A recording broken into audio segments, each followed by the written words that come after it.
The day began like any other, without the slightest hint of trouble. That was, until the moment when Michael received devastating news: his sister had been seriously injured and hospitalized. Standing beside the unconscious girl, Michael gently stroked her cheek, his voice laced with an undeniable sadness. He reminisced about how much he used to enjoy teasing her, especially when she stubbornly stood against him. But now, Lucia showed no reaction at all, neither to his touch nor his voice, lost deep in unconsciousness. Michael gazed silently at his sister's face for a few long moments, as if grappling with an important decision. Finally reaching a conclusion, he quietly admitted something he had kept hidden from her all this time. Lucia was not the only one in their family whose abilities had awakened. He had awakened too. Revealing the truth, Michael explained that his ability was called Steal, the power to take the abilities of others. In the next instant, a blue pearl materialized above Lucia's head, pulling delicate threads of her energy toward it. As the pearl absorbed her energy and settled into Michael's palm, a notification confirmed that the ability theft was complete. Michael had gained a D-rank ability known as Mental Blast, capable of launching a mental charge that could attack enemies. However, surprise flickered across Michael's face upon realizing the rank of Lucia's ability. With such a low rank, it seemed impossible for her to have been turned instantly into an ice statue by what witnesses had described as an unintentional attack. Doubt gnawed at him, and he began to question the truth of the incident. At that very moment, angry voices echoed from the hallway. Michael recognized his father, Nicholas, arguing heatedly with someone. Philip, a lawyer, was trying to convince them that what happened had been purely accidental. Heroes, he reasoned, were not gods, they risked their lives fighting monsters, and accidents were sometimes inevitable. But Nicholas was having none of it. He rejected the offered compensation, throwing the documents aside and furiously shouting that they did not need dirty money. Philip, visibly unsure of what to do, hesitated, caught between duty and decency. Hearing the commotion, Michael stepped out of the room, picked up the discarded papers, and examined them.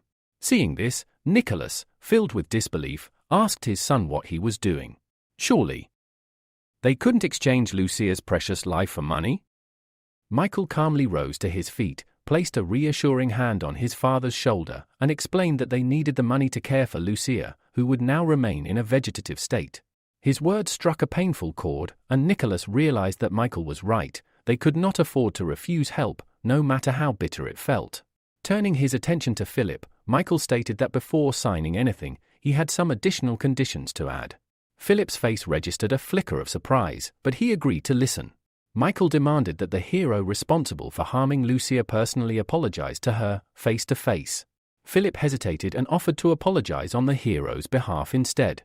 Michael firmly rejected the suggestion, insisting on a personal appearance. Reluctantly, Philip explained that the hero, David, was overwhelmed with battles and could not come in person.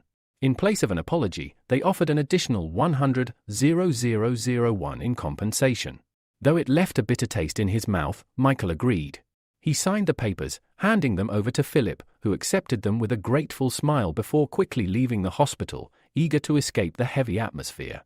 Outside, Philip immediately called his employer to report success, though he noted the extra 100,001 they had to add. The hero on the other end praised Philip, promising that the money would soon be transferred through the secretary.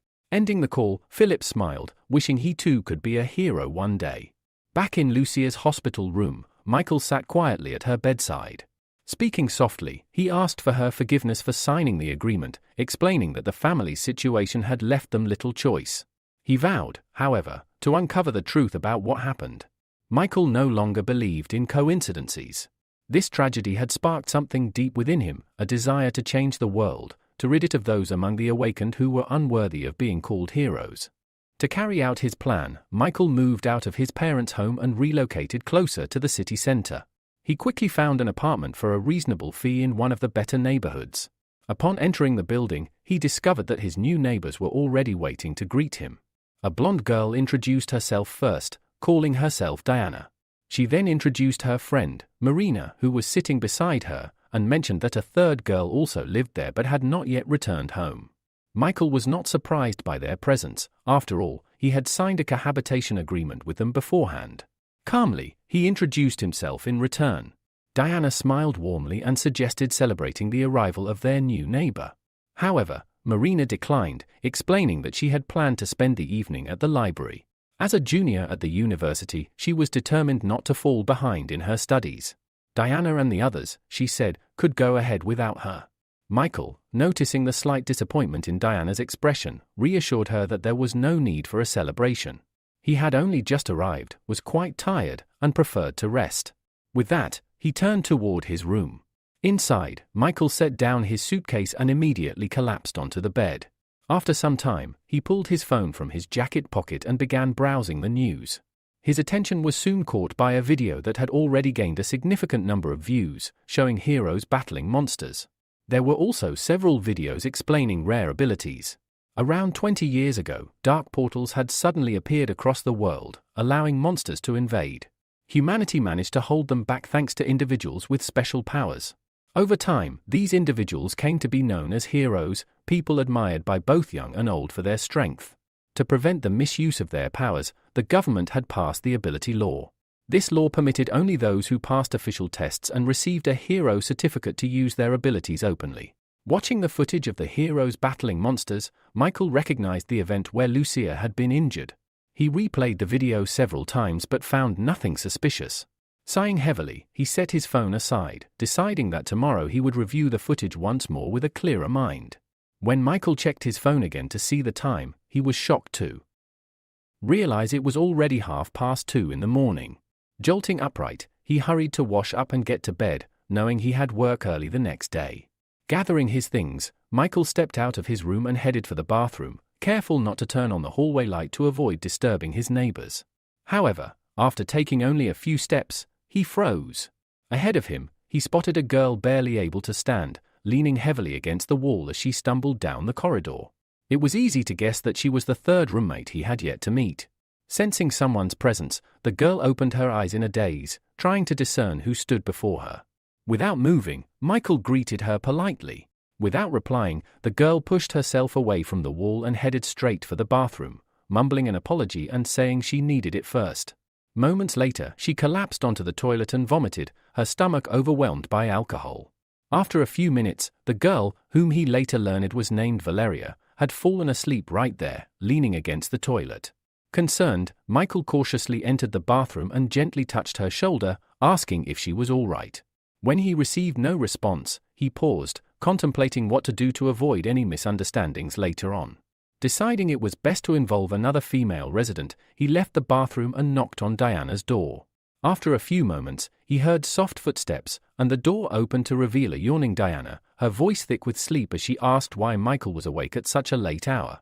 Apologizing for disturbing her, Michael quickly explained that Valeria was drunk and needed help. He thought it would be more appropriate if another girl assisted her. Diana sighed, her expression tired. She said it was not the first time Valeria had gotten drunk like this, and told him simply to leave her as she was. She added that she had work early in the morning and immediately closed her door, leaving Michael standing alone in the hallway.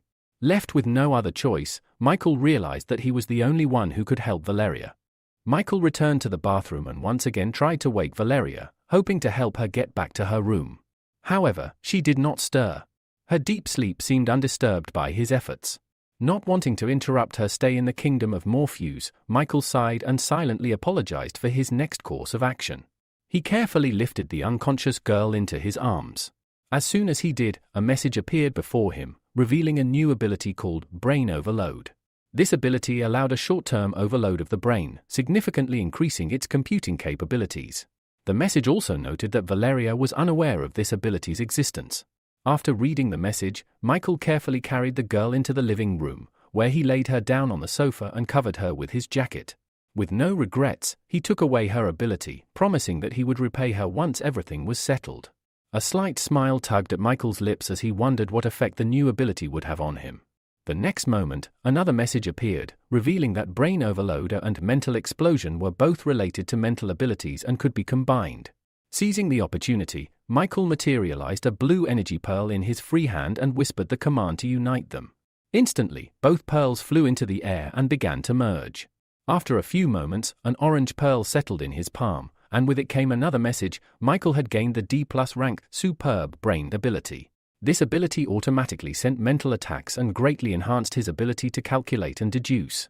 Excited by the potential of this new power, Michael considered how it might help him uncover clues in the video of the incident in which his sister had been injured. Several hours later, the bright rays of the sun shone down on the sleeping city. Michael, still deep in the kingdom of Morpheus, continued to dream until persistent knocks on his door interrupted his rest. Sleepily, he climbed out of bed and opened the door, asking who was there. As soon as he saw the figure before him, surprise flashed across his face. Valeria stood in front of him, now awake and dressed simply. Michael noticed she was holding his jacket in her hands. Smiling, she introduced herself and thanked him for his help the previous night. The hero replied that it had been nothing, that he simply couldn't ignore her situation, and that she could call him Michael. Recalling that he had taken her ability the night before, Michael asked if she felt all right or if she was experiencing any discomfort. Valeria assured him that she was fine, having grown used to it, and that he need not worry. At that moment, Alex entered the room, his face lighting up with a joyful smile as he congratulated Michael on his move. When he saw Valeria standing next to him, Alex froze, his expression one of shock.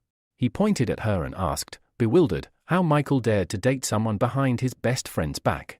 Michael quickly cleared up the misunderstanding, explaining that Valeria was simply a neighbor. Alex's jaw dropped in surprise, and after a few moments, he straightened up, fixing his hair before clearing his throat. With a sheepish smile, Alex stepped closer to Valeria, extended his hand, and introduced himself as Michael's best friend and colleague. He told her she could call him Alex. Valeria, still a bit confused, shook his hand and introduced herself. Alex immediately began to excitedly explain that he was one of the few people with a special ability. His power allowed him to take pictures and videos with his bare hands. He cheerfully offered Valeria the chance to contact him anytime if she wanted to take some beautiful photos. Knowing how talkative his friend could be, Michael stepped forward and turned Alex toward the door, signaling that it was time to leave. He turned to Valeria and explained that Alex had come to give him a ride to the editorial office, and they were leaving now. The journey to the office was quick, as it was still early in the morning. Once inside the building, Michael settled into his work chair and immediately started playing the recording he had studied the previous evening. He had hoped it would provide some new insights, but unfortunately, he found nothing useful. In the video, the hero used his ice-controlling ability to quickly defeat the monster attacking their city. Michael then decided to activate his new superb brains ability and see how much it would help him in his investigation.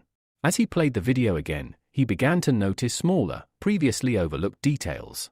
One of these details caught his attention. During the battle, the hero made a strange movement with his hand, touching his lips. Before Michael could analyze this further, Alex nudged him with his elbow, pulling him from his thoughts.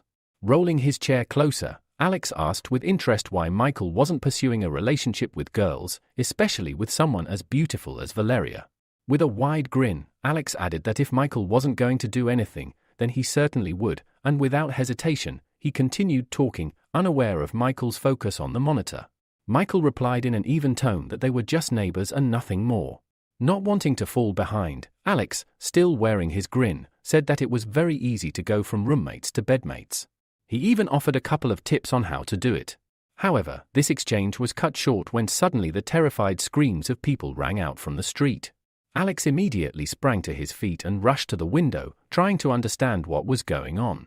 Meanwhile, a monster had appeared on the street, rampaging uncontrollably.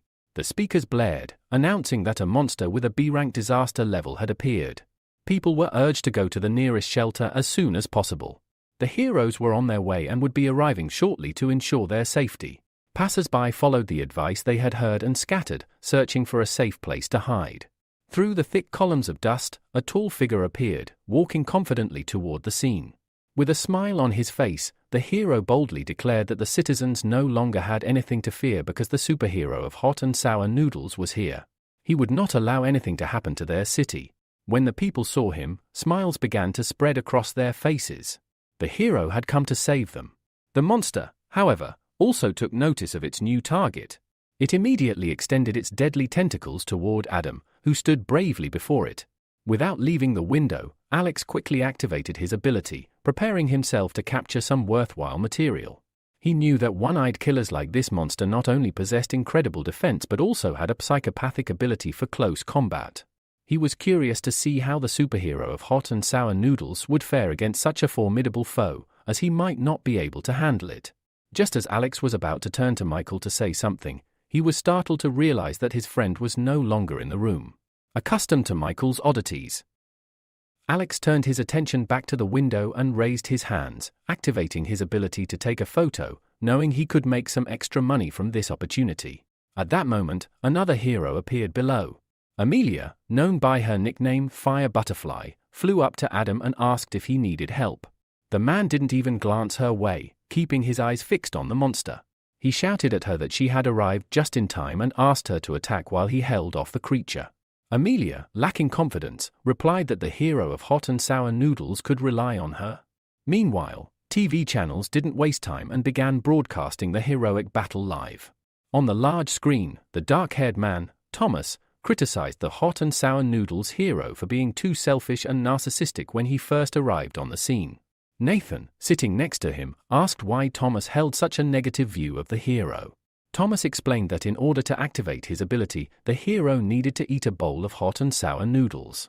As a result, he usually appeared after the other heroes had already exhausted the monster, only to step in and deliver the final blow. A smile spread across the presenter's face as he cheerfully remarked that nothing else was expected from director Thomas. He always had information others didn't know. Clearing his throat, Thomas suggested that they stop the idle chatter and continue watching the live broadcast. Back on the battlefield, the hot and sour noodles hero struck the monster with a powerful attack, knocking it to the ground. As the monster lay motionless, Fire Butterfly, hovering in the air, called for the hero to step aside. The next moment, she extended her hand in front of her, and countless small fire butterflies flew out from her palm, immediately charging toward the monster. Within moments, the monster's massive body was engulfed in her scarlet flames. Adam managed to jump away at the last second to avoid being caught in the fire. Nathan, observing the scene, declared that the monster's life was nearing its end. However, Thomas disagreed. Without taking his eyes off the monitor, he explained that monsters were smarter than people thought. Throughout the entire battle, he had not seen any signs of anxiety from this particular monster. Suddenly, a powerful whirlwind of flames enveloped the monster's body, soaring upwards. The monster, who appeared unscathed, remained standing, its eyes burning with an eerie determination. Adam stood up, his face serious. Looking at the monster, he declared that their enemy had evolved and now possessed a fireproof shield. His words caused a look of horror to spread across Amelia's face, and she asked if the hero of hot and sour noodles could hold out just a little longer until the other heroes arrived. The man hesitated, a recent memory flashing through his mind. His management had told him that if he wanted to become one of the company's most famous stars, he couldn't afford to lose anymore. If he failed, Adam's fame would be significantly diminished, and the company would shift its resources to younger, more promising heroes. The hero realized that if he didn't overcome this challenge now, he might forever lose his place as the senior leader in the company. Meanwhile, Michael had been watching them from a safe distance, his palm raised to his lips. Adam popped a small pill into his mouth. Despite the distance between them, Michael noticed the pill, and a look of surprise crossed his face when he recognized it. He had seen such a pill before. Suddenly, one of the monster's tentacles grabbed Fire Butterfly's body, squeezing it with terrifying force.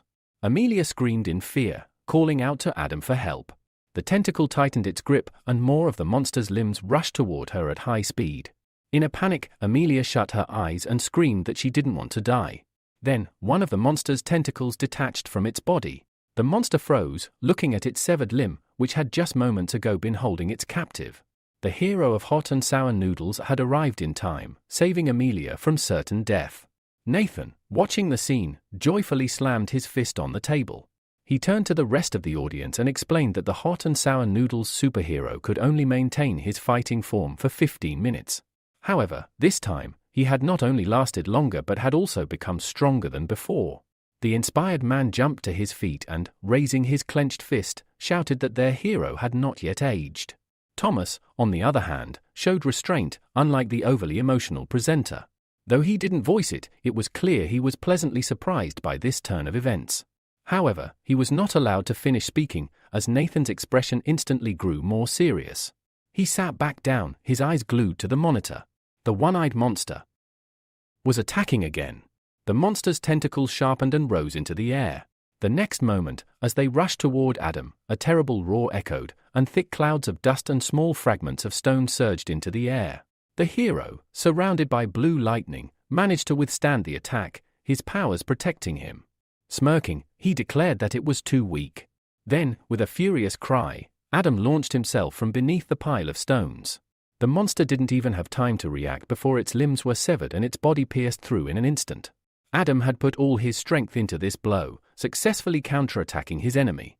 With a smile on his face, he watched as the monster's body, paralyzed by lightning, remained frozen in the air for a few more moments, while its tentacles rapidly fell to the ground. Without turning around, the hero of hot and sour noodles also fell to the ground, his back now facing the defeated monster. As soon as his feet touched solid ground, blood gushed from his mouth, followed by a choking cough. Feeling his strength rapidly leaving him, the hero sank to his knees, supporting himself with his hands to avoid collapsing completely.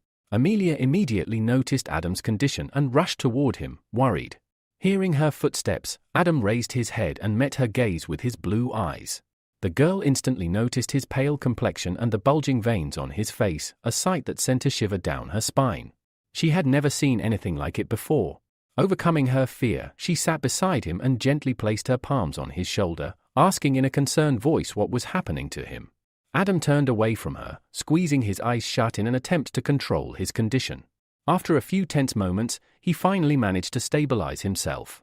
His condition returned to normal, and he slowly rose, scratching his head under his mask.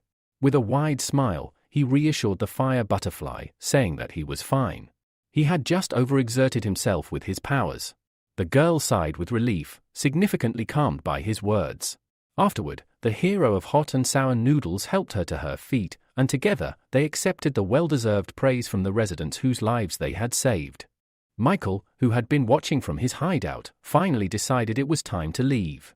He felt the need to gather more information about the blue pill that the hero of hot and sour noodles had taken. However, just as he prepared to move, something caught his eye, a barely perceptible movement from the slain monster. He paused, frowning, and looked toward the creature. But when nothing appeared out of the ordinary, he shrugged, deciding it must have been his imagination. However, the next moment, a smaller version of the one-eyed monster crawled out from beneath the fallen creature's body. It began to frantically scan the surroundings. Noticing Matt standing nearby, the monster lunged in his direction, its eyes never leaving him. The hero, thinking quickly, reasoned that since the one-eyed killer's physical and elemental defense was too high, the most likely weak point would be its mental defense. As the monster covered the distance between them, it shouted that it would take revenge on the hero of hot and sour noodles once it found a new master and absorbed enough energy. For now, it planned to make the nearby man, who seemed quite nutritious, its new master. All this time, Michael continued to stand relaxed, never taking his eyes off the monster. As the creature got closer, a grin spread across Michael's face. He saw this as an excellent opportunity to conduct an experiment. With that thought, Michael extended both hands in front of him and activated his mental blast ability, directing it at the monster. The one-eyed killer froze in shock and bewilderment. Barely a couple of seconds passed before the small creature fell dead to the ground, never reaching the hero. Amelia, who was about to return, turned around when she felt a surge of power nearby.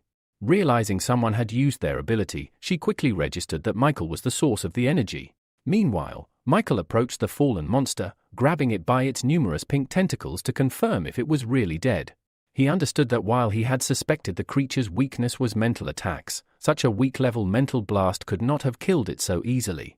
However, the monster was indeed dead. Fully convinced, Michael activated his extraction ability. A few moments later, a blue pearl appeared in his palm, from which weak lightning discharges emanated.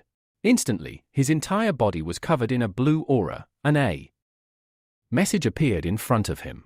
It stated that he had acquired a new ability, Fireproof Shield, which granted immunity to fire attacks below rank B and significantly increased his physical defense. Deactivating the skill, Michael materialized another pearl in his other hand. He gazed at the blue and orange pearls in his palms and muttered to himself, the phrase, "No matter how strong an ability is, it will always have a weak spot that doesn't apply to me." Suddenly, a puzzled voice rang from above. It was Amelia, flying over the buildings in search of the source of the recent surge in energy. Michael quickly ducked behind the nearest building, hiding in the shadows. It wasn't yet time for the other heroes to discover his existence. Moments later, Amelia landed nearby, looking around, certain that the energy had originated from this location. During this time, Michael had managed to put on a mask that completely concealed his face, along with a long dark cloak. From his hiding place, he called out loudly, "Who are you looking for?"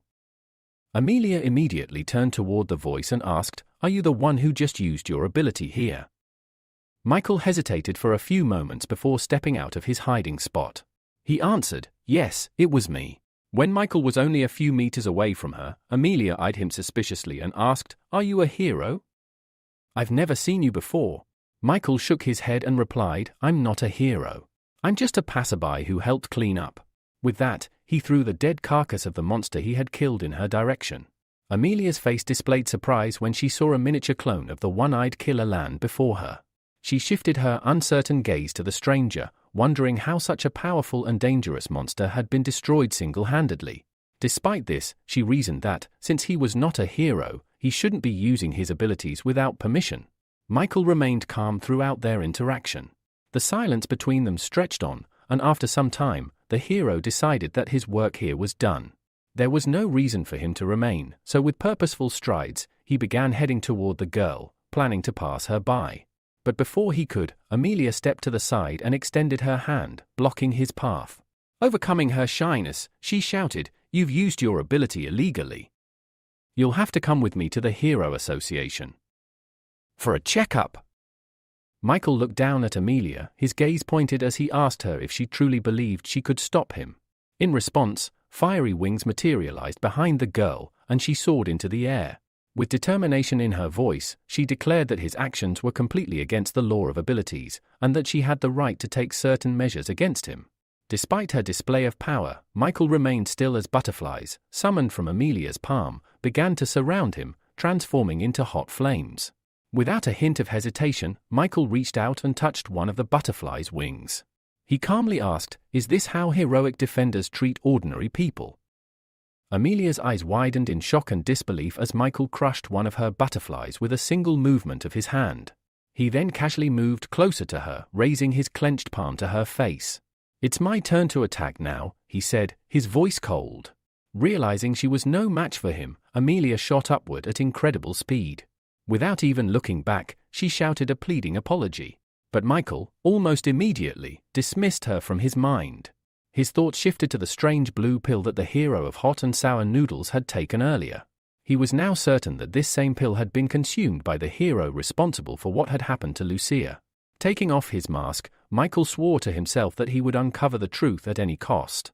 A few hours later, the city, no longer lit by the sun, was illuminated by countless stars. Michael's workday had ended, and he caught the late-night metro, which arrived on time despite its infrequent schedule. Sitting on the bench, Michael reasoned that, in order to avoid drawing unwanted attention to himself, he should stop collecting others' abilities. He also decided that focusing on developing his brain overload ability and gathering more information about the blue pills was his best course of action. All this time, a man with dyed purple hair had been watching him intently from nearby. As Michael closed his eyes and leaned back, the man waited for a few moments before walking past him, quietly apologizing. Michael didn't immediately realize what had happened. Without opening his eyes, he reached out for his backpack, which was lying nearby, but his hand met only the hard surface of the bench. Confused, Michael opened his eyes and looked around, noticing the space next to him was empty. His backpack was gone. Realization struck him quickly. The man in the green jacket, who had been standing opposite him, must have stolen it. Michael scanned the other passengers in the carriage, but no matter how hard he looked, the thief was nowhere to be seen. The hero frowned, suspecting that the thief might have an invisibility ability. Since they had not yet reached the station, Michael could not get off the train, so he closed his eyes again, activating his brain overload ability to enhance his senses. A few moments later, Michael's plan proved successful. He picked up the scent of his backpack from a nearby man, though the man's clothes and aura were completely different from what they had been moments ago. Michael immediately dismissed the idea of an invisibility ability. It seemed more likely that the man had the ability to change his appearance, or even reincarnate. A smile played on Michael's lips. Such a useful ability. I can't let it slip away, he thought. 20 minutes later, the metro arrived at the final station, and all the passengers disembarked. Michael followed the thief unnoticed, who was strolling leisurely with the stolen backpack. The thief, named Fred, was pleased with his luck. He had managed to rob someone and leave without being detected. Yet, alongside his joy, there was a creeping sense of unease. He didn't know it, but the reason for his anxiety was walking right behind him. After walking a few more steps, Fred turned around, glancing over his shoulder. To his shock, he saw a man happily waving at him, the same man he had just robbed. Fred's heart raced with confusion. How had this guy figured him out? Not wanting to get caught, Fred sprinted away, running as fast as he could. Fortunately for him, a public restroom appeared around the corner, and he dashed inside. Michael, however, had already guessed where the thief had gone. Michael approached the small building and, without hesitation, pushed open the door to the men's restroom. In a mocking tone, he called out, asking if Fred truly believed he could hide from him in a place like this. However, contrary to Michael's expectations, the restroom was completely empty. Frowning, Michael turned and stared at the sign for the women's restroom. It was the only other place Fred could be. Without wasting time, he entered. Inside, there was only one closed booth. Michael knocked on the door, ordering the person inside to come out. A high-pitched, panicked voice screamed back, claiming there was a pervert in the restroom. Sighing heavily, Michael declared that he had no other choice. With a swift kick, he broke down the door.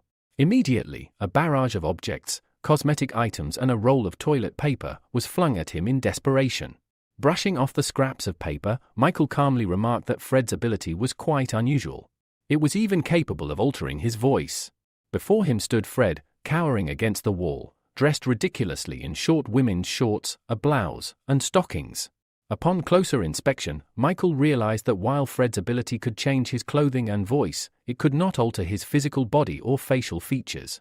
Defeated, Fred lowered his head in shame and apologized, fully aware of the hopelessness of his situation. Transforming the purse he had stolen back into Michael's backpack, Fred handed it over with a trembling, apologetic smile.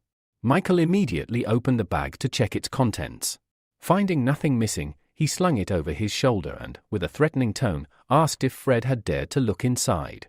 Terrified, Fred quickly shook his head, insisting he had not. Satisfied, Michael adjusted his glasses and advised Fred to find an honest job and live a better life. Fred, desperate, clasped his hands together and promised never to steal again, thanking Michael for sparing him. However, Michael suddenly stopped him, raising an eyebrow. He asked, bewildered, when exactly he had said anything about sparing Fred. What happened next left Fred so shocked that he fainted on the spot. Moments later, Michael, now in possession of a new ability, left the restroom with a satisfied smirk. Although he had previously sworn to stop stealing abilities, the temptation this time had been too great to resist.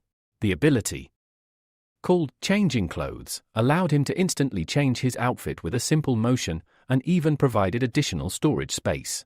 Eager to test it, Michael activated the ability before stepping outside. Instantly, his appearance transformed. The plain clothes he wore were replaced with a stylish black suit, jacket, shirt, tie, and trousers. His glasses were replaced by sleek contact lenses. Admiring his reflection briefly, Michael thought to himself how incredibly convenient this new skill was. Just then, two police officers approached. They explained they had received a report about someone shouting about a pervert in the women's restroom and asked if Michael had witnessed anything. Calmly, Michael nodded and pointed toward the restroom, claiming he had seen a suspiciously dressed pervert there. A few minutes later, the officers emerged, dragging the unconscious Fred between them. Michael watched the scene without a hint of guilt. In his mind, he reasoned that not everyone deserved the powers they possessed, and he would be the one to correct that injustice. 1 week later, Michael sat in the back of a taxi, heading to an address Alex had sent him. When the taxi arrived, he paid the driver and stepped out. There, waiting at the entrance, was Alex, who greeted him enthusiastically, waving and smiling as if he had been waiting for hours. Michael, however, was not in a joyful mood. He wearily asked what was so important that Alex had insisted he come all the way here. Throwing an arm over Michael's shoulders, Alex, still smiling mischievously, said that Michael would not believe who he had seen at the nightclub. Uninterested, Michael asked flatly who it was. Alex, clearly savoring the moment, finally revealed that it was Valeria, Michael's supposed girlfriend, working there as part of the service staff. Michael shot him a tired glance and corrected him. Veronica was not his girlfriend. He asked why Alex was telling him this. Laughing, Alex pushed him toward the club entrance, insisting that Michael could drop the act. Once inside, everything would be clear. Without another word, they crossed the threshold and entered the building. Our hero's eyes widened in shock the moment he spotted a familiar face. On the stage, within a caged platform, danced Valeria, his neighbor. Dressed in a daring bunny costume, she moved to the rhythm of the music, swaying her hips side to side, all while smiling brightly under the cheers of the crowd. However, her expression suddenly changed. Fear and panic flickered across her face as she noticed Michael entering the club alongside Alex, making their way toward the seating area. They quickly found an empty table. Alex ordered drinks for both himself and his sullen companion. As the drinks arrived, Alex nudged Michael, who sat hunched over the table, his chin resting heavily on clasped hands, lost in thought. Alex chuckled and encouraged him to lighten up, reminding him that there were still many beautiful women in the world besides Valeria. Tonight, he said, they were on Alex's turf, and Michael should try to enjoy the moment. Waving at a group of girls nearby, Alex beckoned them over. They approached the table with cheerful smiles. One by one, Alex introduced them to Michael, proudly pointing out that the man beside him was his best friend. The girls, not needing further invitation, sat down next to Michael, eager to entertain. Meanwhile, at the next table, a heated conversation was unfolding.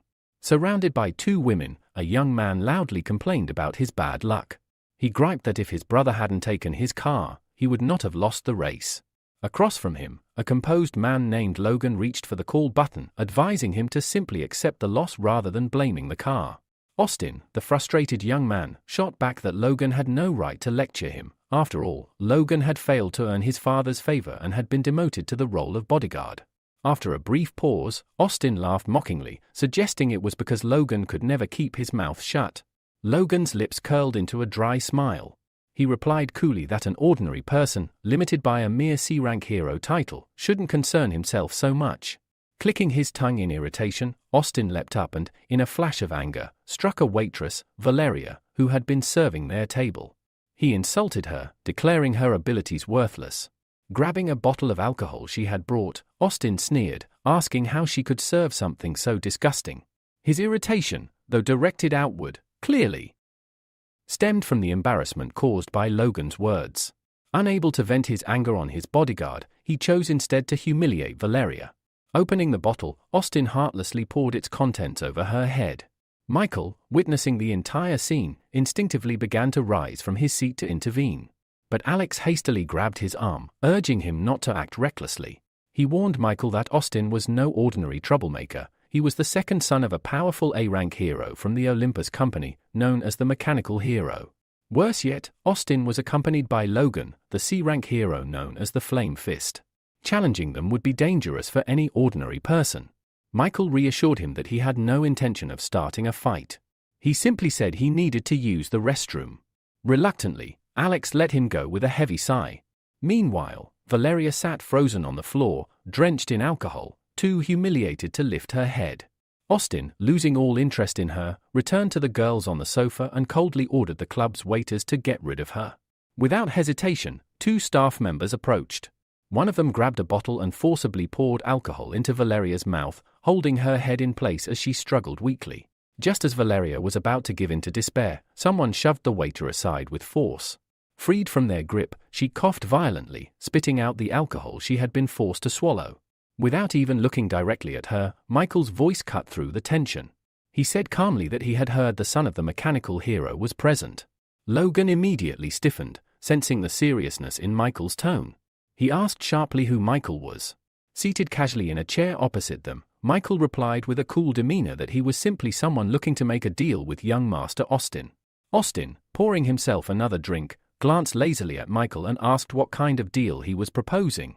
Logan, growing increasingly uneasy, leaned in and suggested it was already late, they should leave immediately. Austin bristled at the suggestion. Furious, he hurled his bottle at one of the nearby security guards, shouting that no one should interfere with him. The moment Michael mentioned a deal, Austin's demeanor visibly darkened. His irritation flared, but Logan, bound by his role, could do little to rein him in. Losing all patience with his bodyguard's interference, Austin stepped forward and demanded to know what kind of deal Michael was proposing. Logan reached out, placing a firm hand on Austin's shoulder, urging him to step back. He muttered that Austin was far too drunk and should rest, casting a displeased glance at Michael and muttering that he would handle this clown himself. Meanwhile, Michael casually swirled the amber liquid in his glass. Hearing Logan's words, he smiled slightly and said that, although he was normally against violence, the man's interference had forced his hand. He placed the glass back on the table and rose slowly, his gaze locked onto Logan. As he stood, Michael deftly wrapped bandages around his fists, activating his ability with a calm declaration they would soon see who would be teaching whom a lesson. Flames erupted over Logan's bandaged fists as he took an aggressive stance. He warned Michael that he would show no mercy. Michael, however, remained perfectly still, quietly observing. By now, a crowd had gathered, drawn by the prospect of witnessing a live fight between heroes. Amid the growing excitement, Valeria, with the help of a friend, managed to retreat toward the restroom to clean herself up. Without hesitation, Logan launched his attack. As he closed the distance between them, confusion flickered across his face. Michael wasn't moving, nor did he seem prepared to dodge. Just as Logan's flaming fist neared, Michael simply sidestepped effortlessly, asking mockingly if that was the best Logan could do. Logan sneered, declaring that no opponent had ever survived this technique. Waving his hand, he unleashed a massive torrent of flames toward Michael. The clubgoers gasped in terror and scattered, fearful of being caught in the blast. The flames were so intense it seemed the entire place might be reduced to ashes. Yet, from within the inferno, no screams were heard. A moment later, a hand calmly emerged from the swirling flames. The fire dissipated as if snuffed out by an invisible force, revealing Michael standing unharmed, his clothes, even his cloak, perfectly intact. Logan's expression twisted in disbelief. Deciding it was time to end things, Michael extended his palm and launched a mental assault. Logan barely had time to process what was happening before his face paled, his body freezing in place. Approaching swiftly, Michael struck him sharply on the side of the neck. Logan collapsed instantly, unconscious before he hit the ground. A stunned silence fell over the club. Austin, who had been watching from the sofas, suddenly sobered. Fear gripped him as he realized that Fire Fist, his personal bodyguard, had been defeated with a single blow. Ignoring the wide-eyed stares from the crowd, Michael crouched beside Logan and pressed his hand against his chest, extracting his ability without hesitation. It was over within moments. Now, Flame's strike was his to command. Rising calmly, Michael began walking toward Austin. Panic flashed across the young man's face. His remaining guards quietly slipped away, abandoning him to his fate. Frantically glancing around the club for any savior, Austin realized no help was coming. Forcing a shaky smile, he stammered, asking what deal Michael had wanted to discuss earlier. If it was money he needed, Austin promised he could transfer any amount immediately. Michael ignored the desperate offer. Closing the distance, he seized Austin by the throat and effortlessly lifted him into the air. Austin clawed at Michael's hand, trying to break free, but the grip was unrelenting. Choking and gasping, Austin managed to rasp out a question. Did Michael even know who his father was? Michael's gaze remained cold. He answered that he knew very well. Austin was the son of the mechanical hero. Then, he added flatly, and what exactly is that supposed to mean now? Austin, gasping for air, croaked that if Michael killed him now, his father would definitely hunt him down and take revenge. But instead of finishing him off, Michael pulled Austin closer and whispered that he had no intention of killing him, he simply wanted to share something with him. Confused and wary, Austin asked what exactly he meant. Michael responded with a question of his own. Did Austin want to gain an ability? The suggestion stunned him. Still kneeling on the floor, Austin rubbed his sore neck and stared up in disbelief. An ability wasn't something anyone could just hand out, only special circumstances or rare talents allowed such a thing. Scoffing, he accused Michael of thinking himself a god. Michael only sighed heavily. Without arguing, he turned and tossed a small piece of paper toward Austin. Calmly, he told him that if he truly wanted an ability, he should come alone to the address written there in exactly 7 days. Without waiting for a reply, Michael left the stunned young man behind. Outside, he quickly changed back into his casual clothes. As he stepped into the fresh night air, his phone rang. It was Alex, his voice slightly frantic, asking where Michael had gone. Michael simply replied that it was too noisy inside and he had stepped out for some air. When he asked if something serious had happened, Alex relaxed and joked that Michael had missed quite a show. He told Michael to wait outside, he would join him shortly, and they could grab some food together while he filled him in. Ending the call, Michael gazed up at the night sky, a small smile playing on his lips. The first phase of the plan was complete. Now, all he had to do was wait for Austin to take the bait. His real target lay within Olympus, the fastest path toward achieving his greater goal. Hours later, an emergency meeting was called at the headquarters of Olympus. All eyes were fixed on a large screen displaying CCTV footage of the fight between Fire Fist Logan and the masked stranger, Michael. Gilbert, Austin's father, and a prominent figure in Olympus, sat silently, watching every second. When the video ended, he finally spoke, asking the room for their thoughts. The ice adventurer spoke first, pointing out that the masked individual had used his hand like a blade to defeat Logan in an instant. Judging by his ability, the attacker was almost certainly above B rank. Another man sitting nearby disagreed slightly, saying it wasn't simply a knife strike. He emphasized that Logan had fallen the moment the masked man made a mysterious motion with his hand. Another official pushed a folder across the table. It contained the Identification Department's injury report on Fire Fist Logan. He urged everyone to read it before making assumptions. As the group skimmed through the document, shock spread across their faces. The report confirmed it: Logan's ability had vanished without a trace. A heavy silence fell over the room. It was clear now they were facing a terrifying new problem. Someone out there could erase abilities entirely. Pavel broke the silence first, asking where such a monster could have come from.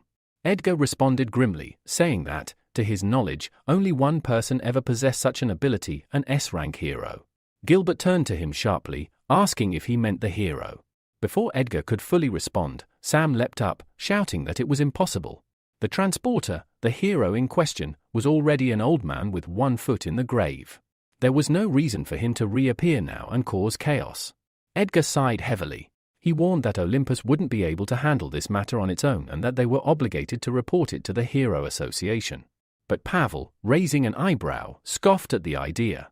A person with such a terrifying ability would be seen as a living weapon. No organization would willingly expose him. No one would report someone that valuable. Gilbert nodded in agreement. He decided that, for now, Olympus would keep this incident a secret. Another buried truth, hidden within their company. He ordered everyone to leave, needing time alone to think. Meanwhile, Austin had made it home safely. Morning light streamed through his windows as he lay on his bed, the small piece of paper in his hand. He couldn't stop thinking about it. An ability, his very own ability. His mind raced through endless scenarios, wondering what Michael would want in return. It had to be something serious. Michael had emphasized this was a deal after all. But Austin eventually pushed the questions aside. None of it mattered compared to the prize. In just a few days, he would gain the power he had always longed for. At the same time, Michael met with Alex in front of a museum. Alex, looking curious, asked why Michael had called him there. Alex explained that he had dragged Michael to the museum because he wanted to learn more about monsters, so he would know how to better hide when encountering one. Hearing this, Michael couldn't help but fall into thought. Maybe he could even attempt something riskier, like extracting an ability from an S-rank monster. As they walked inside, they accidentally brushed past two girls who were chatting happily near the entrance. Michael shot Alex a displeased look, accusing him of coming here not to study monsters but to flirt with girls. Alex grinned mischievously and admitted it openly, saying, "Everyone knows the prettiest girls hang out here. How could I miss a chance like that?" Rolling his eyes, Michael pointed somewhere deeper into the museum, muttering that unlike Alex, he actually came here for serious business. Soon, they approached one of the grand exhibits, the electric Tyrannosaurus, an S-rank monster that had once terrorized the city. Standing over 7 meters tall, it had unleashed devastating electric blasts, paralyzing the city and causing the deaths of 5 A-rank heroes and 20 B-rank heroes. Even now, the creature's preserved body seemed alive. Tiny discharges of lightning still crackled across its scales. Without warning, a beam of electricity shot from its mouth toward one of the display walls, startling nearby visitors. Alex watched in awe, amazed that even death hadn't stripped the monster of its terrifying power. Meanwhile, Michael remained calm, studying the beast with sharp interest. He slowly extended his palm toward the dragon, imagining how incredible it would be to harness such an ability. But before he could make contact, a security guard barked at him, baton in hand, demanding to know what he was doing. Michael quickly smiled and flashed a journalist's ID, claiming he was here to write an article about monsters. The guard narrowed his eyes, inspecting the card carefully. Eventually, he grunted and said Michael could look, but absolutely no touching was allowed. Michael cast a glance toward Alex. Understanding immediately, Alex nodded with a sly smile and approached the guard, distracting him with idle chatter, especially about where the cutest girls in the museum were. While the bewildered guard was being led away, Michael seized the opportunity. He reached out and placed his palm against the electric Tyrannosaurus, initiating an extraction. At once, he felt resistance. The monster's ability was still there, but extracting it was unusually difficult. Minutes dragged by before he finally succeeded. A small, purple pearl materialized in his palm. Examining it, Michael's heart sank. E rank. The extracted ability was so weak that it could barely be used to charge a phone. He stared up at the electric Tyrannosaurus, baffled. How could an S-rank monster produce such a low-level ability? Thinking it over, he realized the likely reason: the monster had been dead for too long. Back when he fought the one-eyed killer, there had still been life left in the creature, allowing a proper extraction. With a sigh of disappointment, Michael wandered through the rest of the museum, hoping to find something better. But by evening, as the setting sun painted the sky in soft shades of purple and pink, he returned home, empty-handed in spirit if not in fact. Now seated at his desk, Michael laid out the fruits of today's labor: 3 ability pearls. The first, wreathed in a faint flicker of flame, contained an F-rank cloning ability, allowing him to create a clone that would last for just 1 minute. The second was the weak E-rank electrical ability extracted from the electric Tyrannosaurus. The third was an F-rank ability called Human Control, which could subtly make a person more interested in the ability user. Michael leaned back in his chair, staring at the pitiful collection. None of these were remotely powerful. He sighed deeply, thinking out loud that these abilities were simply too weak to be useful. But then a thought struck him: if abilities could be combined, couldn't they also be destroyed? Without hesitation, he summoned the pearl containing the flame control ability, preparing to test this new idea. Michael decided to put his new theory to the test.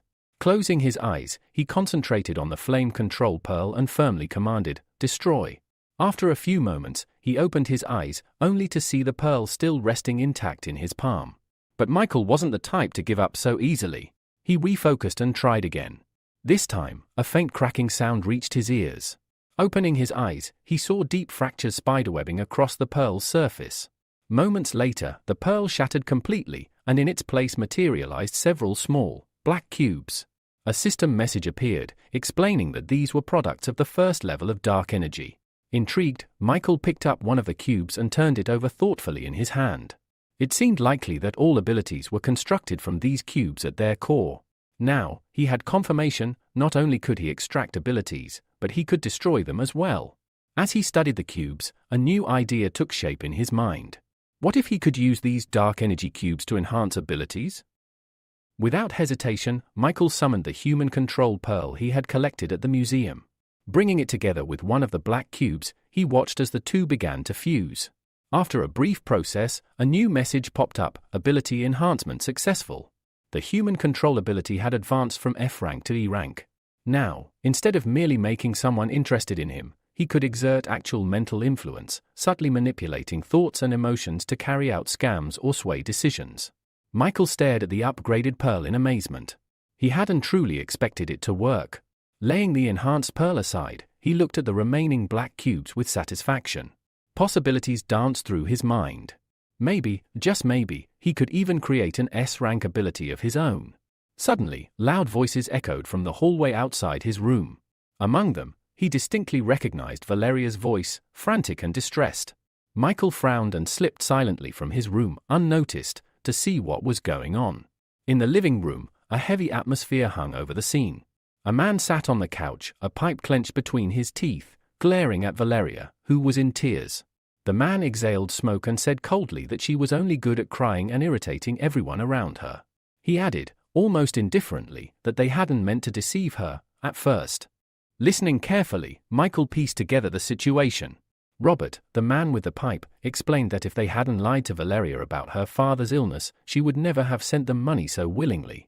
Their real goal had been to secure enough funds for her brother, to buy a house, a car, and find a good wife, costing more than $1 million. Another woman standing nearby, clearly Valeria's mother, spoke up in a softer tone, saying they simply had no other way to gather that much money. She insisted that they only wanted what was best for the family. Valeria, fists clenched in fury, snapped back. How could they justify lying to her? They had told her her father was deathly ill, desperate for expensive treatment. At that time, Valeria had worked herself to the bone, taking on 4 shifts a day, just to send them the money as fast as possible. The man exhaled more smoke and said calmly that their family line could not simply end, no matter the cost. His words only deepened Valeria's anger. She demanded to know if this was their new method, forcing her to return home and marry a man she had never even seen. Her mother approached, trying to soothe her. She explained that even if the man lacked education, he was kind and would treat her well. Valeria pulled away sharply. With bitter rage, she asked them if they even knew where the $50,000 she had sent last week had come from. Fighting back tears, she confessed that she had been working not only as a bartender but also had become an escort, all to raise the money they demanded. The revelation stunned her parents into silence. Robert was the first to recover, his face contorting with rage. He stood abruptly, shouting that she had tarnished the family's name and reputation. Furious, he raised his hand, intent on striking her. Valeria simply closed her eyes, resigned. Even if he hit her, it wouldn't compare to the beatings she had suffered from abusive clients. At that moment, Michael intervened. Appearing swiftly beside her, he caught Robert's raised arm and calmly said that no matter what, she was still their daughter, and violence was not the answer. Robert, taken aback by the sudden interference, wrenched his hand free and demanded to know who Michael thought he was to meddle in their family affairs. Michael ignored him. Instead, he turned his attention to Valeria's mother, noting the clear difference between her regretful expression and Robert's cold indifference. Making a quick decision, Michael activated the human control ability, targeting the mother. Immediately, the woman stepped forward. Without hesitation, she slapped Robert hard across the face. Stunned, Robert stared at her as she berated him fiercely, blaming him for forcing their daughter into such misery. Turning to Valeria, Maria embraced her tightly, apologizing again and again for everything they had put her through. Robert, his anger draining away, sighed heavily and muttered that her brother would find his own way without needing Valeria's sacrifice. Watching this unfold, Michael couldn't help but think of his own sister, still lying helpless in a hospital bed. He clenched his fist silently, a burning resolve taking root within him. He would stop at nothing to uncover the truth and to achieve justice. The next morning, Michael and Valeria stood together at the train station, waving goodbye to her parents as they boarded the first train back to their town. Smiling brightly, Valeria shouted after them that she would visit for the New Year celebrations. From inside the train, Maria leaned out of the window, waving enthusiastically and calling out for her daughter to take care of herself and not to do anything foolish. A few minutes later, the train vanished over the horizon. Valeria turned to Michael, a warm smile lighting up her face, and thanked him for accompanying her through everything. Michael handed her a glass of a refreshing drink and told her that it would be even better if her brother learned a lesson from all this, understanding the value of things, rather than depending on the money she sent. Cheerfully, Valeria winked at him and beckoned for him to come closer, saying she wanted to tell him something. Michael, slightly embarrassed, hesitated but eventually took a step forward. Before he could react, Valeria leaned in and pressed a soft kiss to his cheek. Michael's eyes widened in surprise. Pulling away with a laugh, Valeria thanked him again, this time more sincerely. Later that night, Michael set off on a new adventure. Changing into his suit, he stealthily approached the heavily guarded Monster Corp's processing center. Security looked tighter than usual, and he pondered the best way to get inside without alerting anyone. Just then, a truck appeared from around the corner, heading straight toward the facility. Sensing an opportunity, Michael acted quickly, ducking underneath the vehicle and grabbing onto the crossbar, pressing himself flat against the undercarriage to stay hidden. Breathing a cautious sigh of relief, he thought he was in the clear, until he realized he wasn't alone. Right beside him, a girl was clinging to the underside of the truck as well, her eyes wide with shock at seeing him. She immediately gestured for Michael to stay silent. Realizing she had the same idea he did, Michael nodded and kept still. However, when the truck hit a bump, they were jolted violently, and he accidentally pressed even closer against her, earning a glare of irritation. Trying to break the tension, Michael whispered an awkward greeting, calling their meeting an incredible coincidence. The girl, clearly unimpressed, snapped that it wasn't a coincidence at all, it was a disaster. She insisted that they should ignore each other completely and act independently, relying solely on their own abilities. Introducing herself formally, she said she was Anna Cott, a representative of the F Chamber of Commerce, and then demanded to know who he was. Michael introduced himself in turn. Anna, looking ahead, informed him that they were close to the unloading zone, but with the way they were tangled together, she wouldn't be able to dismount properly. Before she could finish, Michael cut her off, telling her to hold on tight. Without warning, he jumped off the moving truck, holding her protectively. Twisting midair, he absorbed the impact when they hit the ground. For a moment, they lay stunned. Clearing his throat, Michael tried to get up but found he couldn't. Anna was still pressed against him. Half joking, he asked how much longer she planned on hugging him. Blushing furiously, Anna scrambled to her feet, turning away to hide her embarrassment. She irritably shouted that if the situation hadn't demanded it, she would never have hugged him in the first place. Eventually, they made it inside the processing center. Wandering through the dimly lit halls, they found the monster processing room. Anna, noticing Michael's wide-eyed look at the grotesque surroundings, teased him and asked if he was a rookie. Michael admitted honestly that he was. He said he would gladly follow the guidance of someone more experienced. Smirking, Anna decided to take him under her wing. Since he was being so open, she said she would allow him to tag along. Leading the way, Anna stopped before a huge table where the corpse of a massive werewolf lay. Explaining her mission, she said that her boss needed white chest fur from this particular monster. Drawing a knife, she climbed onto the table and skillfully sliced off a small tuft of fur. Summoning a special bag, an ability called storage bag, Anna carefully tucked the valuable material away, smiling with pride. Looking at Michael, she boasted about her bag's impressive capacity, saying her task here was now complete. While she was distracted by her speech, Michael seized the chance to extract an ability from the werewolf's corpse. A system message appeared, acquired ability, metal transformation. It granted the power to alter the appearance and structure of any metal. Just then, alarms suddenly blared throughout the building. Both Michael and Anna stiffened in horror. Seconds later, a man in a white lab coat burst into the room, terror-stricken and sobbing. He screamed that the monster in the next room wasn't dead after all. Before anyone could react, a grotesque limb whipped out of the adjacent doorway, coiling around him like a serpent.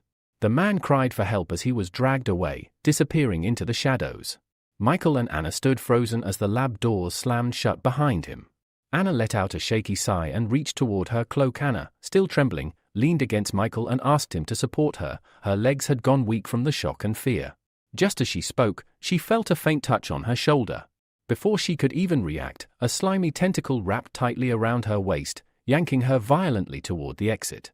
Michael lunged after her, but the room was too dark to see anything clearly.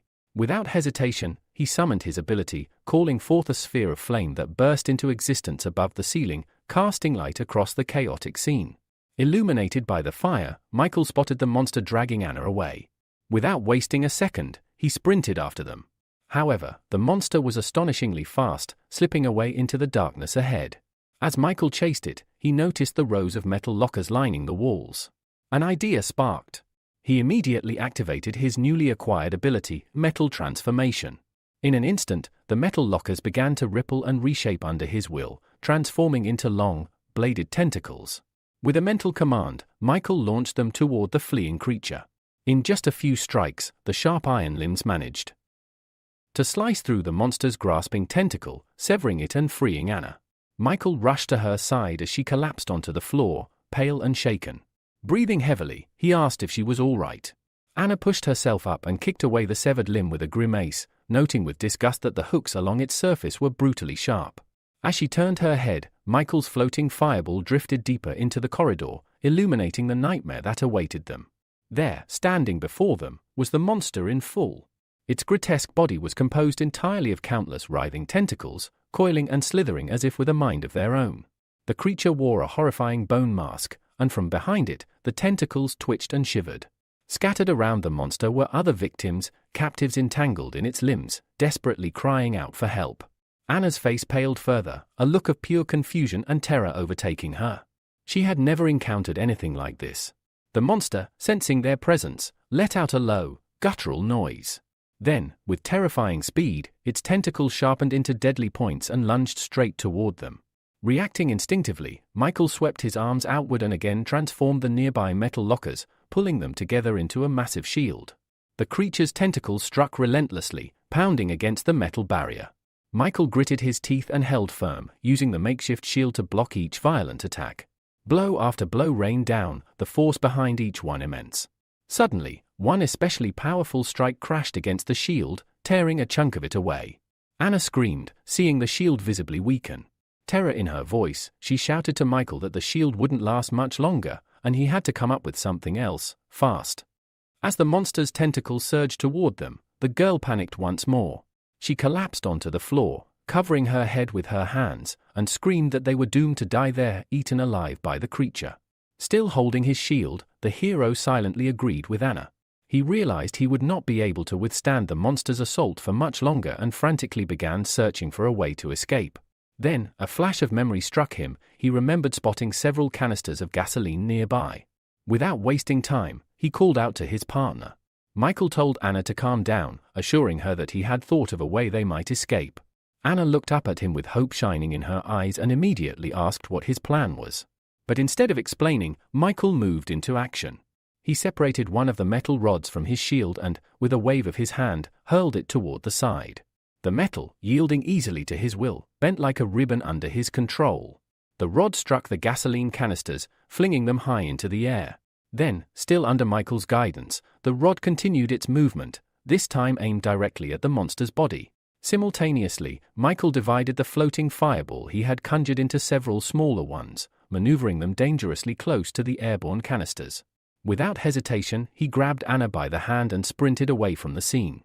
Moments later, a tremendous explosion erupted behind them, a wave of intense heat lashing at their backs. The other prisoners, who had also been held captive by the monster, seized the moment and broke free. They, too, ran toward the exit with all the strength they could muster, leaving the monster trapped within a raging inferno. However, Michael's plan did not succeed as perfectly as he had hoped. The explosion had failed to kill the creature. One of the monster's massive tentacles shot out, pursuing them relentlessly. Anna was once again teetering on the brink of death, until, out of nowhere, a figure appeared. With a swift strike, the newcomer severed the tentacle and then positioned himself directly in Michael's path, blocking further escape. The man glared at them with a cold, commanding look and, in a voice filled with menace, demanded to know if they were the thieves responsible for reviving the monster and unleashing it upon the area. Anna, bristling with irritation, stepped defiantly out from behind Michael. She demanded to know who he was and why he was spouting such nonsense. The stranger, glaring at her from beneath heavy brows, replied sharply that she was far too disrespectful for someone of her age. Anna fired back with even greater irritation, accusing him of being the one disrespectful toward young people, despite being nothing more than an old man himself. Throughout their argument, Michael remained silent, scrutinizing the man closely. There was something familiar about him. Searching his memory, Michael suddenly recalled, this was Simon Kurd, the hero who had defeated King Kong Berserker 10 years ago. Stepping forward, Michael placed himself protectively in front of Anna and offered Simon a respectful apology for his partner's behavior. Simon let out a low chuckle and turned his gaze back to the monster, commenting that Michael was certainly more polite than the girl. Yet, he added, he had no time to waste, the monster needed to be dealt with first. Without another word, Simon leapt into action. He drew the sword slung across his back and shouted, Polar Star Attack, Style 1, Greedy Wolf Strike. A torrent of energy burst from his blade, manifesting as a massive wolf. With just a few swift slashes of its claws, the spectral wolf severed several of the monster's tentacles before disappearing as quickly as it had appeared. Michael and Anna watched in stunned silence. Michael, almost in awe, muttered that if this truly was the legendary Polar Star Attack, then inherited power, then even warriors with S-rank abilities would be forced to retreat. Enraged by the loss of several limbs, the monster roared and attacked Simon again, launching its tentacles from every direction. Yet Simon remained unfazed. He countered with the second style, North Star, Heaven's Hunger. In a breathtaking instant, his blade sliced the monster's body into hundreds of tiny pieces. But Simon did not stop there. To deliver the final blow, he unleashed the third style, Water of Heaven. With this technique, he hurled his sword directly into the monster's bone mask. The weapon struck with such force that the monster, once so fearsome, crumbled. Having defeated the beast in mere moments, Simon landed gracefully back on the ground. Without hesitation, he retrieved his sword and immediately turned his blade toward Michael and Anna. It was clear Simon now intended to deal with them. Michael saw the fierce determination, the lethal intent, burning in Simon's eyes. Quickly, he raised his hands in a gesture of peace, trying to explain that they were not the ones who had resurrected the monster. Simon, however, was unconvinced. He declared that they seemed far too suspicious for him to simply trust their words. Anna, voice trembling slightly, called out to Michael. She asked in a hushed tone whether he thought he could defeat the old man standing before them. Michael turned to her, uncertainty clouding his eyes. The hero replied with regret that, unfortunately, defeating Simon was beyond his ability. He then asked Anna if she truly expected him to succeed against such an opponent. Anna shook her head and smiled, saying she simply wanted to lend him a weapon. Without warning, she handed him something, and before Michael could even react, armor swiftly wrapped itself around his entire body. Meanwhile, Anna turned and sprinted away, calling over her shoulder that the armor was crafted from the materials of a B-rank monster. It should offer him reliable protection, at least for a short time. At that very moment, Simon launched another sudden attack, a brutal reminder of his presence. The assault was so swift that Michael could only instinctively step back and shield himself with his right hand. Behind the rooster mask, his eyes widened in shock. The armor had withstood the blow from a hero of Simon's caliber. Simon showed no intention of letting up. Driven by the desire to eliminate his opponent, he unleashed a relentless barrage of attacks. Yet, Michael managed to dodge each strike by the thinnest of margins. Realizing he couldn't last like this forever, he made a desperate move. He activated his brain overload ability, hoping it might tilt the odds in his favor. To his astonishment, it worked. Simon's movement seemed to slow, allowing Michael to read his attacks more clearly. Although this improvement lifted Michael's spirits, he knew it would still not be enough to defeat a legendary swordsman like Simon.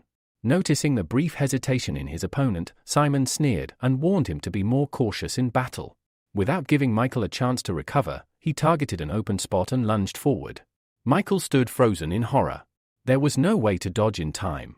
His only chance was to maximize his human control ability. In an instant, Simon froze in midair, unable to move even a finger. His face twisted in shock as he looked at Michael, demanding to know how he had been paralyzed so easily. The effect, however, was fleeting. As soon as it wore off, Michael leapt aside, narrowly avoiding Simon's sword. Catching his breath, Michael called out that if he had not used that ability, he would already be dead. Furious, Simon charged again, shouting that cheap tricks were all thieves could manage. Michael knew that relying on the human control ability again would drain him too much. He needed another tactic. Activating his metal transformation ability, he forged a crude sword from thin air, just enough to defend himself. Their blades collided fiercely. Michael struggled against the incredible force behind each strike, realizing that if he did not find a way to end this quickly, he would eventually be split in two. Then, unexpected voices echoed from nearby. A group of men, strangers to Michael, watched the battle with amazement. They marveled that someone was able to stand against the legendary Simon Kurd. Some speculated that Michael must be the A-rank hero from the 6th God of Weapons zone. Hearing this, Michael frowned. He had never heard of any God of Weapons before. His train of thought was cut short as Simon's voice rang out. With a smirk, Simon declared that judging by Michael's skill and attacks, he wasn't a thief after all. He then sheathed his sword. Turning his sharp gaze toward the onlookers, Simon ordered them to leave the corpse processing area at once. He needed a private conversation with the young man who had stood against him. Anna and the others, still shaken from the battle, hesitated. One of the rescued captives asked nervously if they were truly allowed to leave. But when they met Simon's cold, commanding gaze, they wasted no time, fleeing down the corridor without a second glance. Anna called back, shouting that she would wait for Michael outside and wished him luck. When the area finally cleared, Michael turned to Simon and asked what he wanted to discuss. Simon's demeanor grew serious. He said he knew for certain that Michael was not the God of Weapons, his skills were far inferior. The only similarity between them was the ability to control metal. Simon's sharp eyes missed nothing. He had noticed that Michael possessed multiple abilities, marking him as someone quite powerful, and someone like that would not have come here just to steal monster fur. Simon's expression darkened. He asked, in a grave tone, whether Michael had come in search of the world's secret. Michael had no idea what Simon was talking about. He had never even heard of such a secret. But sensing an opportunity to gather information, he nodded and answered truthfully that he had indeed come in search of the world's secret. The sincerity of his reply seemed to make Simon pause. Simon burst out laughing, saying that he liked ambitious young people and would tell Michael everything.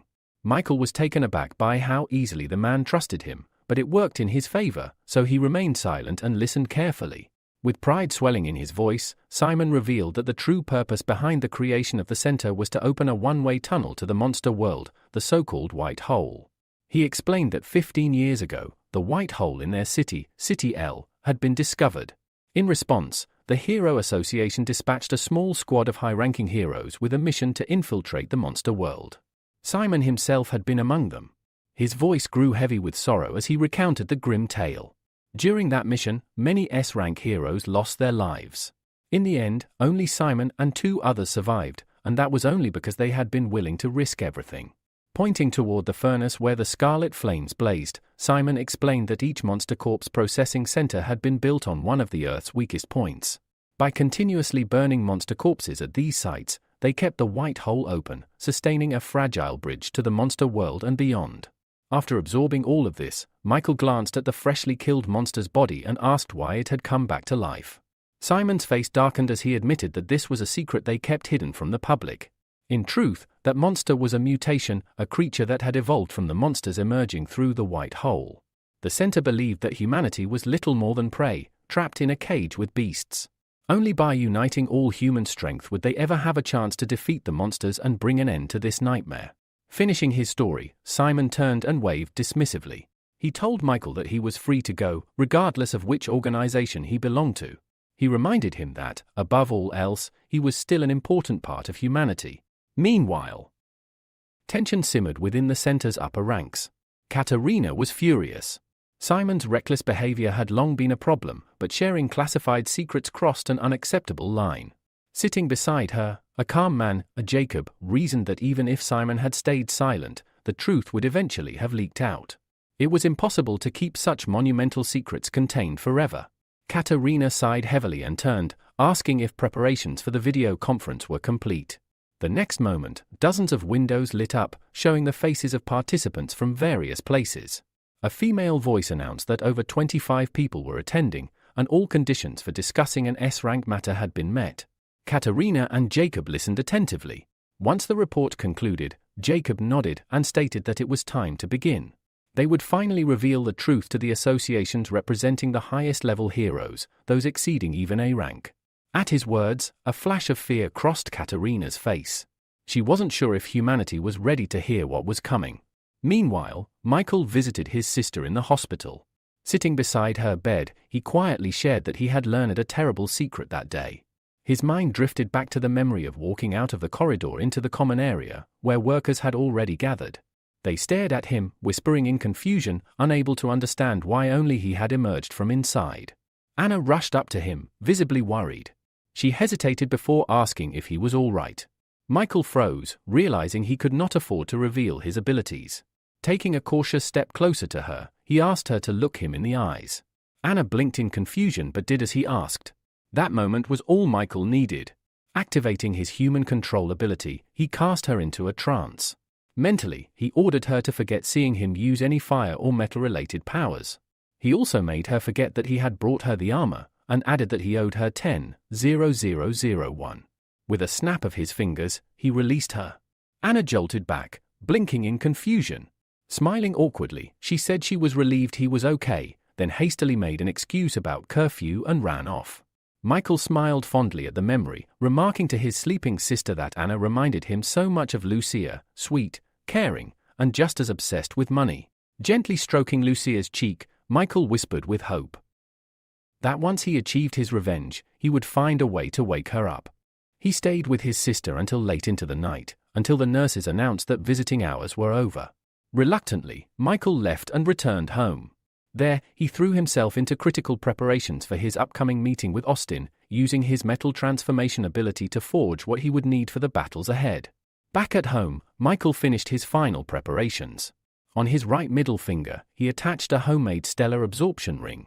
In his free hand, he held a small jar containing a shimmering blue liquid, the so-called ability medicine.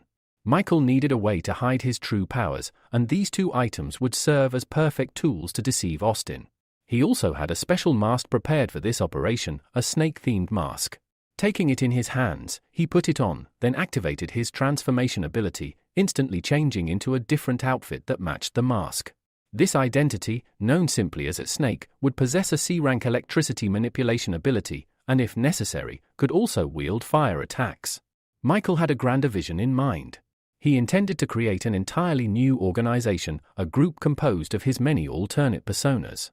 It would be called Judges, and its mission would be to pass judgment on fallen heroes. With Austin providing funding, Michael was confident there would be no obstacles to establishing this secretive organization. The next morning, Michael headed to the meeting place. Austin had been waiting there since dawn and, exhausted, had fallen asleep right on the ground. As Michael approached, he nudged Austin's side with his foot, waking him up. The boy jolted upright, blurting out threats, but as soon as he recognized the mask and cloak, his anger vanished, replaced with a sheepish, guilty look. Michael simply sighed and thanked him for coming. In response, Austin threw himself at Michael's legs, clinging to them desperately. With pleading eyes, he promised that if Michael could grant him an ability, he would repay him with anything he desired: money, women, status, whatever he wanted. Michael frowned in disgust and shook him off, stating coldly that he had no interest in any of those things. He then told Austin that obtaining an ability was simple, all he had to do was look him in the eyes.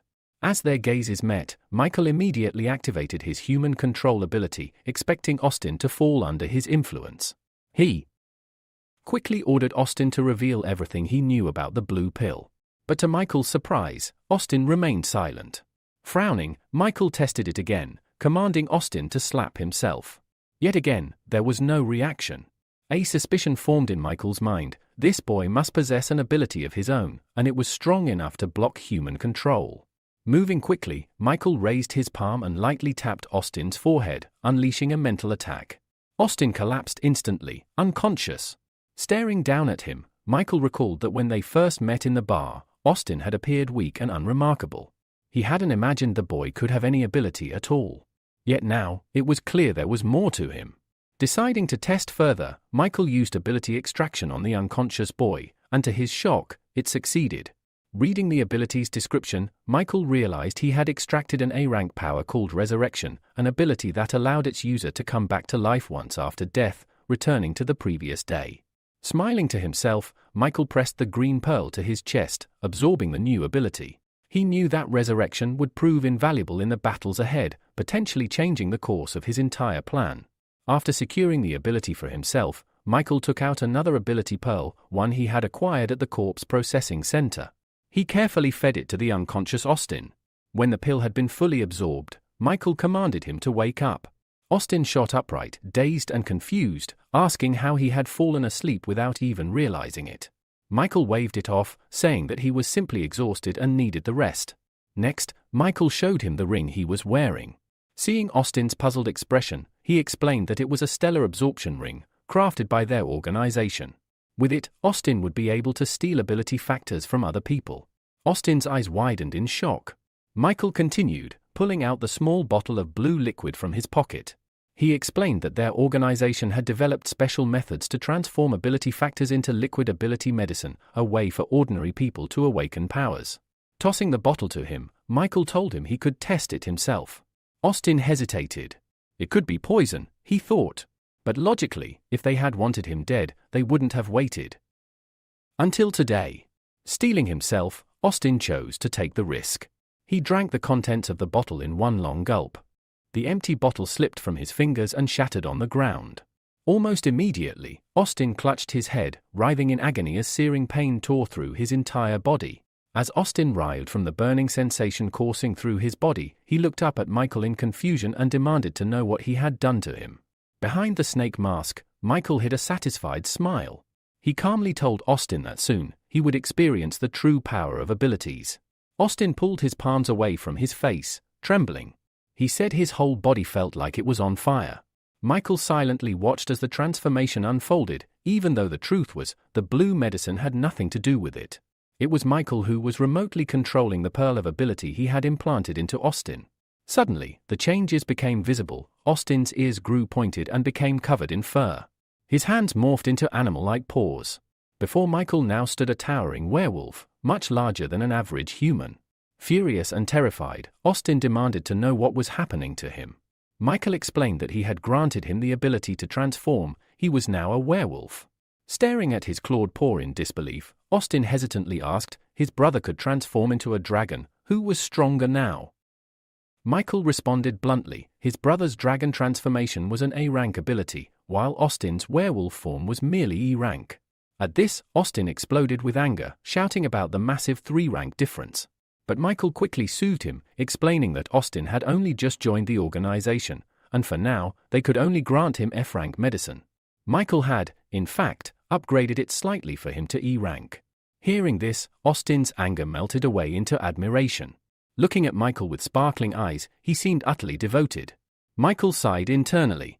Even though Austin now looked like a fearsome werewolf, his behavior was closer to that of a clumsy, oversized husky.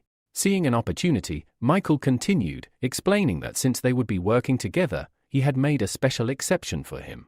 Hearing this, Austin's mind raced with dreams of one day becoming stronger even than his father. Overwhelmed, Austin suddenly knelt down and hugged Michael tightly, calling him father and begging if he could receive A-rank medicine too. Startled, Michael tried to pry himself free and asked why Austin was calling him father. Tearfully, Austin replied that he would call him Godfather because he had never met anyone who treated him so kindly. Commanding Austin to release him, Michael then took a few steps back and explained firmly, regardless of what Austin called him, A-rank medicine was only given to those who completed enough missions according to the organization's rules. Once Austin nodded in understanding, Michael began explaining the structure of their secret group. Their organization was called Judges, created by a mysterious and powerful leader. Beneath the boss were 12 Zodiac-themed leaders, and Michael, under the identity of Rooster, was one of them. Eagerly, Austin asked just how powerful the boss must be if someone as strong as Michael was only a subordinate. Michael warned him not to speculate. Their boss was secretive and rarely appeared in person. Still buzzing with excitement, Austin asked how he could quickly rise through the ranks. Michael assured him that he had already prepared Austin's first mission. Pointing directly at the transformed werewolf, Michael explained, using his identity as the young master of the Olympus Company, Austin would need to investigate the mysterious blue pill. Austin, puzzled, asked what was so special about this pill. Michael explained that it supposedly could drastically enhance a person's strength, which was why he had come to this city to uncover the forces behind it. Hearing this, Austin's eyes lit up with wonder. A pill that could increase strength sounded like a miracle. However, seeing Austin's excitement, Michael sternly slapped him on the head and warned him not to get any dangerous ideas. He then told him about a real incident. A hero who had used the blue pill had ended up accidentally harming an innocent person. As he finished, Austin's werewolf form receded, and he returned to his human appearance. Rubbing his sore head, he asked who this careless hero was. Michael calmly answered, it was the A-rank hero known as the Ice Adventurer, from none other than the Olympus Company. Austin's jaw dropped in shock. He couldn't believe it. The proud, seemingly invincible Ice Adventurer was actually a drug user. Yet that shock soon turned into delight, sensing opportunity. Michael then told him that once he found valuable information, they would meet again. As a reward, Austin would be granted a D-rank ability. Pressing a hand to his heart, Austin swore he would do his best. Satisfied, Michael turned to leave. But after a few steps, he paused, realizing he had forgotten to mention a critical detail. Turning back, he warned Austin the effect of the medicine he had taken would only last for 1 week. He had to complete his mission before the week ran out. Hearing this, Austin's confident expression froze. The ticking clock shook him deeply as Michael disappeared into the distance, leaving the boy alone, the weight of the task pressing heavily on his shoulders. After leaving Austin behind, Michael found an empty alleyway where he changed out of his disguise and into his everyday clothes. Today was his day off, and he decided to take it easy. Grabbing a cold cola from a nearby vendor, he wandered through the busy city streets, enjoying the simple pleasure. As he passed a newspaper stand, something caught his eye, an advertisement posted on the side. Curious, Michael stopped to take a closer look. His eyes widened in shock. The poster announced that Anacott was searching for a young man dressed in a black cloak and wearing a white rooster mask. A phone number was listed below for anyone with information. Michael was so stunned that he choked on his drink, spraying cola onto the newspaper stand's wall. The angry shouts of the seller jolted him back to reality. Quickly apologizing, Michael tore down the wanted poster and hurried away. As he walked, studying the poster, he couldn't believe it. He had never expected that girl to go so far. Suddenly, he stopped. Up ahead, he spotted a group of men roughly dragging a familiar-looking girl into a side alley. Narrowing his eyes, he realized it was Anna. Quietly, Michael followed, staying out of sight. Whatever trouble she had gotten herself into again, it couldn't be good. In the dead end of the alley, Anna pulled away from the men and a stern-looking woman accompanying them. With clear irritation, Anna demanded to know who they were and what they wanted. One of the men, Edward, snapped at her to cut the act and return their young master's blade while they were still asking nicely. Anna blinked innocently and claimed she had no idea what they were talking about. She insisted she didn't even know how to wield a weapon, let alone steal one. But Edward's patience was wearing thin. He accused her of playing their naive young master all along, tricking him and stealing the precious Muramasa blade. Michael's eyes darkened. The Muramasa blade was rumored to be an S-rank legendary weapon. If Anna really had it, she would be in far more danger than she realized, and it would be almost impossible for her to get rid of it. Anna, realizing from Edward's words that the blade she stole was more valuable than she thought, tried to play dumb. She claimed she didn't even know the young master they were talking about and suggested they had the wrong person. Michael almost groaned aloud at how poor her acting was. Any bystander could tell immediately that she was guilty. The stern woman with the group, Vieta, spoke coldly, saying there was no point wasting time. It was time for more decisive measures. Following her cue, Edward drew his sword and advanced on Anna, while Vieta rapidly formed several hand seals, creating a clone of herself with impressive speed. Michael's expression turned serious. He realized immediately that these two were wielders of hereditary abilities above C rank, far stronger than ordinary fighters. Seeing no way to talk her way out, Anna summoned her storage bag and pulled out a B rank fan. Brandishing it defiantly, she shouted that she wouldn't go down without a fight. With a powerful swing, she unleashed a gust of wind so strong it knocked Edward and the clone off their feet. Laughing triumphantly, Anna leaped into the air, riding the wind. Vieta narrowed her eyes. She wasn't about to let a thief escape so easily. She activated her own ability, and in an instant, her appearance transformed. The Mistress of Snow had awakened. The change was immediate and overwhelming. Dark clouds gathered overhead, and snow began falling in thick, heavy flakes. Michael, recognizing the escalation, frowned. This was getting dangerous. Just in case, he quickly changed back into his rooster costume. Anna, still floating, glanced down and realized with growing horror that the snowflakes weren't natural, they were moving with terrifying speed straight toward her. Concentrating her power, Vieta summoned a full snow typhoon. A swirling storm of sharp, icy flakes tore through the sky toward Anna. Michael felt a rare flicker of fear for the reckless girl. The power Vieta was using wasn't something an ordinary person could withstand. Below, the growing spectacle had caught the attention of passers-by. Many craned their necks to watch the dramatic aerial battle. A reporter on the scene quickly launched a live broadcast, urgently calling out for any nearby heroes to intervene.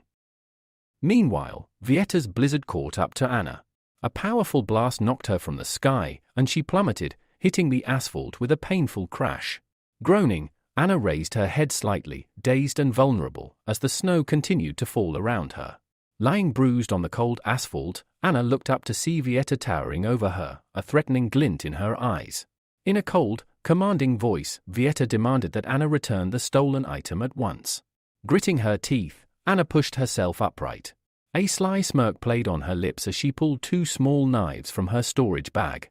Mockingly, she asked whether they had lost the gold blade or the silver one, promising, with false sweetness, to return whichever they had misplaced. Vieta had no patience left for games. With a flick of her fingers, she froze Anna's feet in solid blocks of ice, rooting her in place. Her tone dropped even lower, warning that if Anna didn't start answering honestly, she might find her frozen legs shattering into tiny pieces. But Anna's defiance didn't waver. With confidence flashing in her eyes, she declared that she would never fall for such cheap tricks.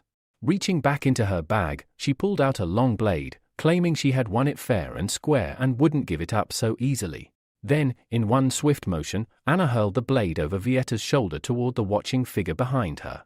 Laughing, Anna shouted that she was gifting the weapon to Michael, completely free of charge. Michael, still disguised as the rooster, casually caught the blade midair. He chuckled and praised Anna's clever thinking. But when he examined the weapon, his smile quickly turned into a scowl.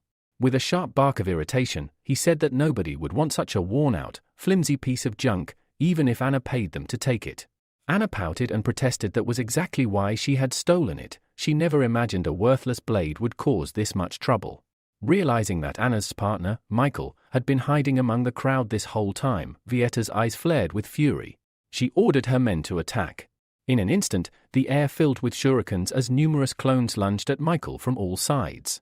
One of the men, Paul, shouted confidently that no one had ever survived their assault. Michael, however, remained completely still.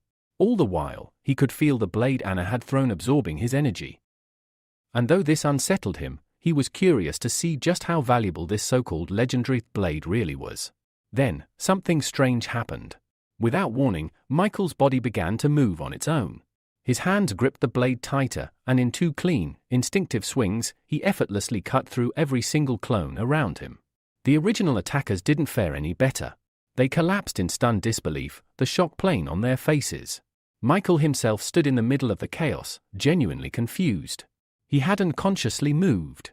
Something inside the blade was guiding his actions, and he had no idea what was happening.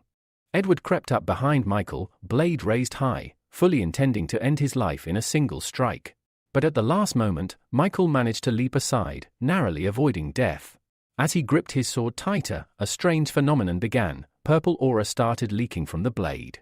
Within seconds, the aura became visible to the naked eye, trailing behind him like purple flames.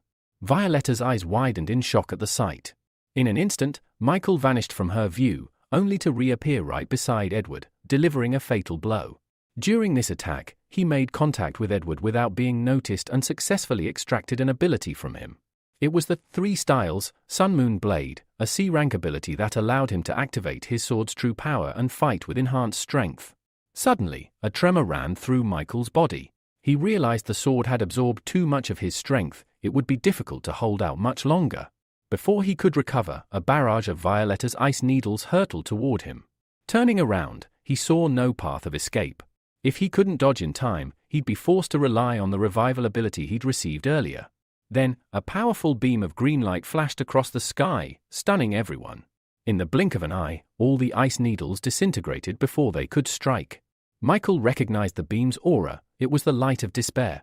Anna was equally stunned when she saw the figure stepping through the fading light. The lazy swordsman, Edgar, had arrived.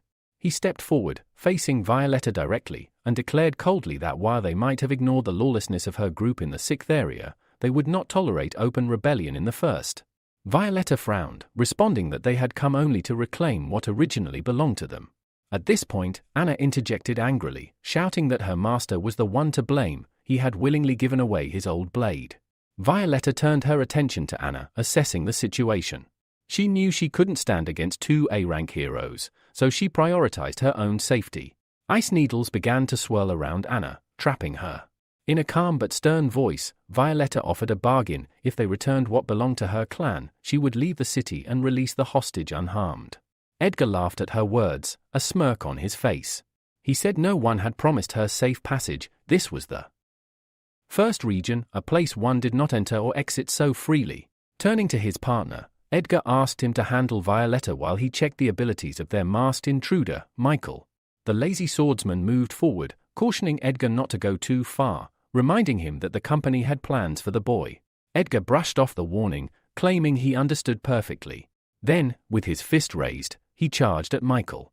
All Michael could do was raise his sword in defense. Edgar's punch was devastating, sending Michael flying several meters back. Anna screamed his name in panic. Violetta, seizing the opportunity, launched a sneak attack at Edgar, sending a storm of ice needles at his back. But his partner reacted instantly, summoning a blade of wind that neutralized all the needles in one sweeping strike. Violetta looked on in disbelief as a retaliatory beam surged toward her. She couldn't react in time. The blast hit her, and her body shattered into countless shards of ice. The swordsman clicked his tongue in mild irritation, muttering that he had missed. Anna, shocked, asked what he meant. Violetta had just been destroyed before their eyes. Pavel explained calmly, it had been an illusion. Violetta had escaped, but she couldn't have gone far. Looking around, Anna suddenly realized something else. Michael was gone. While everyone was distracted, he had slipped away, vanishing around the nearest corner. Now out of danger, Michael dropped the blade from his hand. It had drained all his strength, and he was left wondering how to deal with the current situation. Then, a sudden idea struck him. If this blade had come from a monster, maybe, just maybe, he could extract an ability from it. Determined, Michael placed his hand on the sword once more and activated his ability, Extraction. Moments after activating his ability, black cubes began pouring out of Michael's blade. A message appeared before him, you have received 250 units of dark matter. Setting the sword aside, Michael stared at the cubes of dark energy, realizing that while he had failed to extract a new ability, he had instead acquired a significant amount of rare material. He examined the dark cubes thoughtfully. Based on their presence, he surmised that the blade's material must have been no lower than S rank. Holding one of the cubes in his hand, Michael pondered which of his abilities he could enhance in order to stand a chance against the dragon. After weighing several options, he chose the one that felt most strategic. Summoning a pearl containing the D-rank ability Metal Transformation, he brought it closer to the dark matter. The ability, in his estimation, offered the best potential in the current situation. In just a few seconds, the dark energy was fully absorbed into the pearl. Its color shifted from blue to emerald. A new notification flashed before him: Metal Transformation upgraded to A rank. Grants control over all metals within a 1,000 meter radius. Maximum controllable mass, 1,000 tons. Wasting no time, Michael pressed the pearl to his chest and absorbed the enhanced ability. Elsewhere, Violetta, still nearby, felt an unusual fluctuation in the energy surrounding the place she had just escaped from. Meanwhile, as the new ability surged through Michael's body, he lifted his head. He could now sense every metallic and concrete object in the area. Clenching his fist with satisfaction, he muttered, "Finally! I can fight on equal terms." Suddenly, a fierce barrage of ice needles flew toward him from behind. Without turning around, Michael raised his right hand. Above him, a swirling mass of scarlet flame began to form. The fiery vortex expanded and spun rapidly, intercepting the ice needles and instantly melting them into water. The backlash of heat and force even threw Violetta backward. Despite being knocked aside, she refused to surrender. Rising to her feet, she extended her palm, preparing another attack. But Michael calmly advanced, the fiery vortex still spinning protectively at his back. No matter what she threw at him, nothing reached him. Her expression twisted into confusion. She couldn't understand why her attacks weren't landing.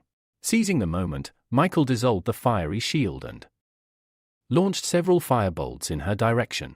The flames twisted mid-air, transforming into burning chains that wrapped around her body and lifted her into the air. Suspended, Violetta shouted in anger, demanding to be released. But Michael ignored her protest. "I'll be gentle," he said dryly, "since you're a girl." With that, he placed his hand against her chest and activated extraction. An emerald-colored pearl emerged from her body. Michael examined it. The ability, Ice Mistress, A rank, granted the power to summon a snow woman for combat support. Even more surprisingly, the user could choose to merge with a divine entity, temporarily fusing with a god. Michael raised an eyebrow. He had hoped for a raw elemental ability, but a summoning power like this was exceedingly rare. Deprived of her core power, Violetta lost consciousness. The fire chains evaporated, and her body began to fall, but Michael caught her by the shoulder before she hit the ground. At that moment, Pavel and Edgar arrived. A strange grin crossed Pavel's face. "Not the best place to flirt with a girl," he remarked, clearly amused. Behind him, Edgar frowned, his body tensing. He noticed something strange. The masked man's aura had changed. Michael calmly set Violetta down. "She was the mistress of ice," he said. "But she's been dealt with." Edgar stared at him in disbelief. "You?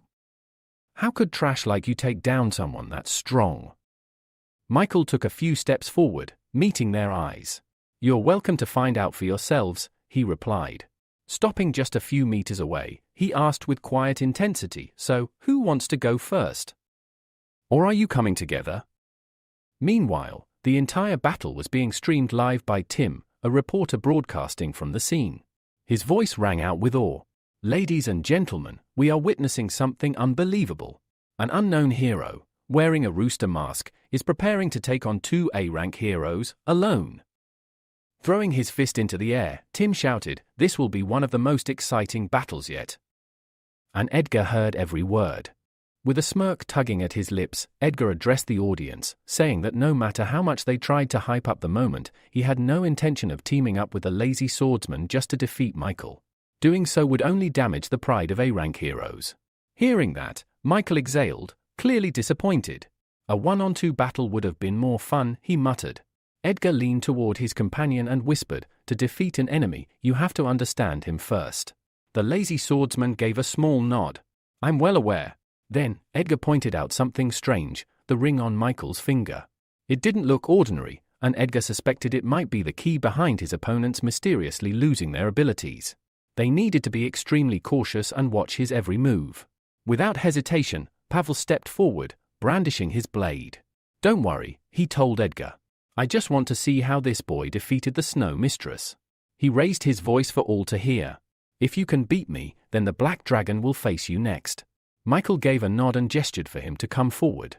"Go ahead. Let's see what you've got." Pavel didn't need any more encouragement. He lunged forward, swinging his sword and unleashing a powerful stream of energy. Michael didn't move. Instead, he summoned a blazing wall of fire to block the attack. As the flames erupted, blinding his opponent's view, Michael darted behind Pavel and struck.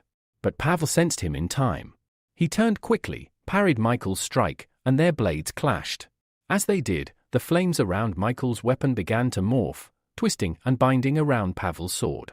The older man's eyes widened. "No one controls my sword," he roared. With a heavy step and sheer willpower, he broke the flame's grip and swung again. The force of his attack sent the fire hurtling back toward Michael. Caught off guard, Michael was thrown backward. He crashed to the ground but quickly regained control of the flames and redirected them, forming another massive wall between himself and Pavel. Within seconds, Michael had made two critical observations.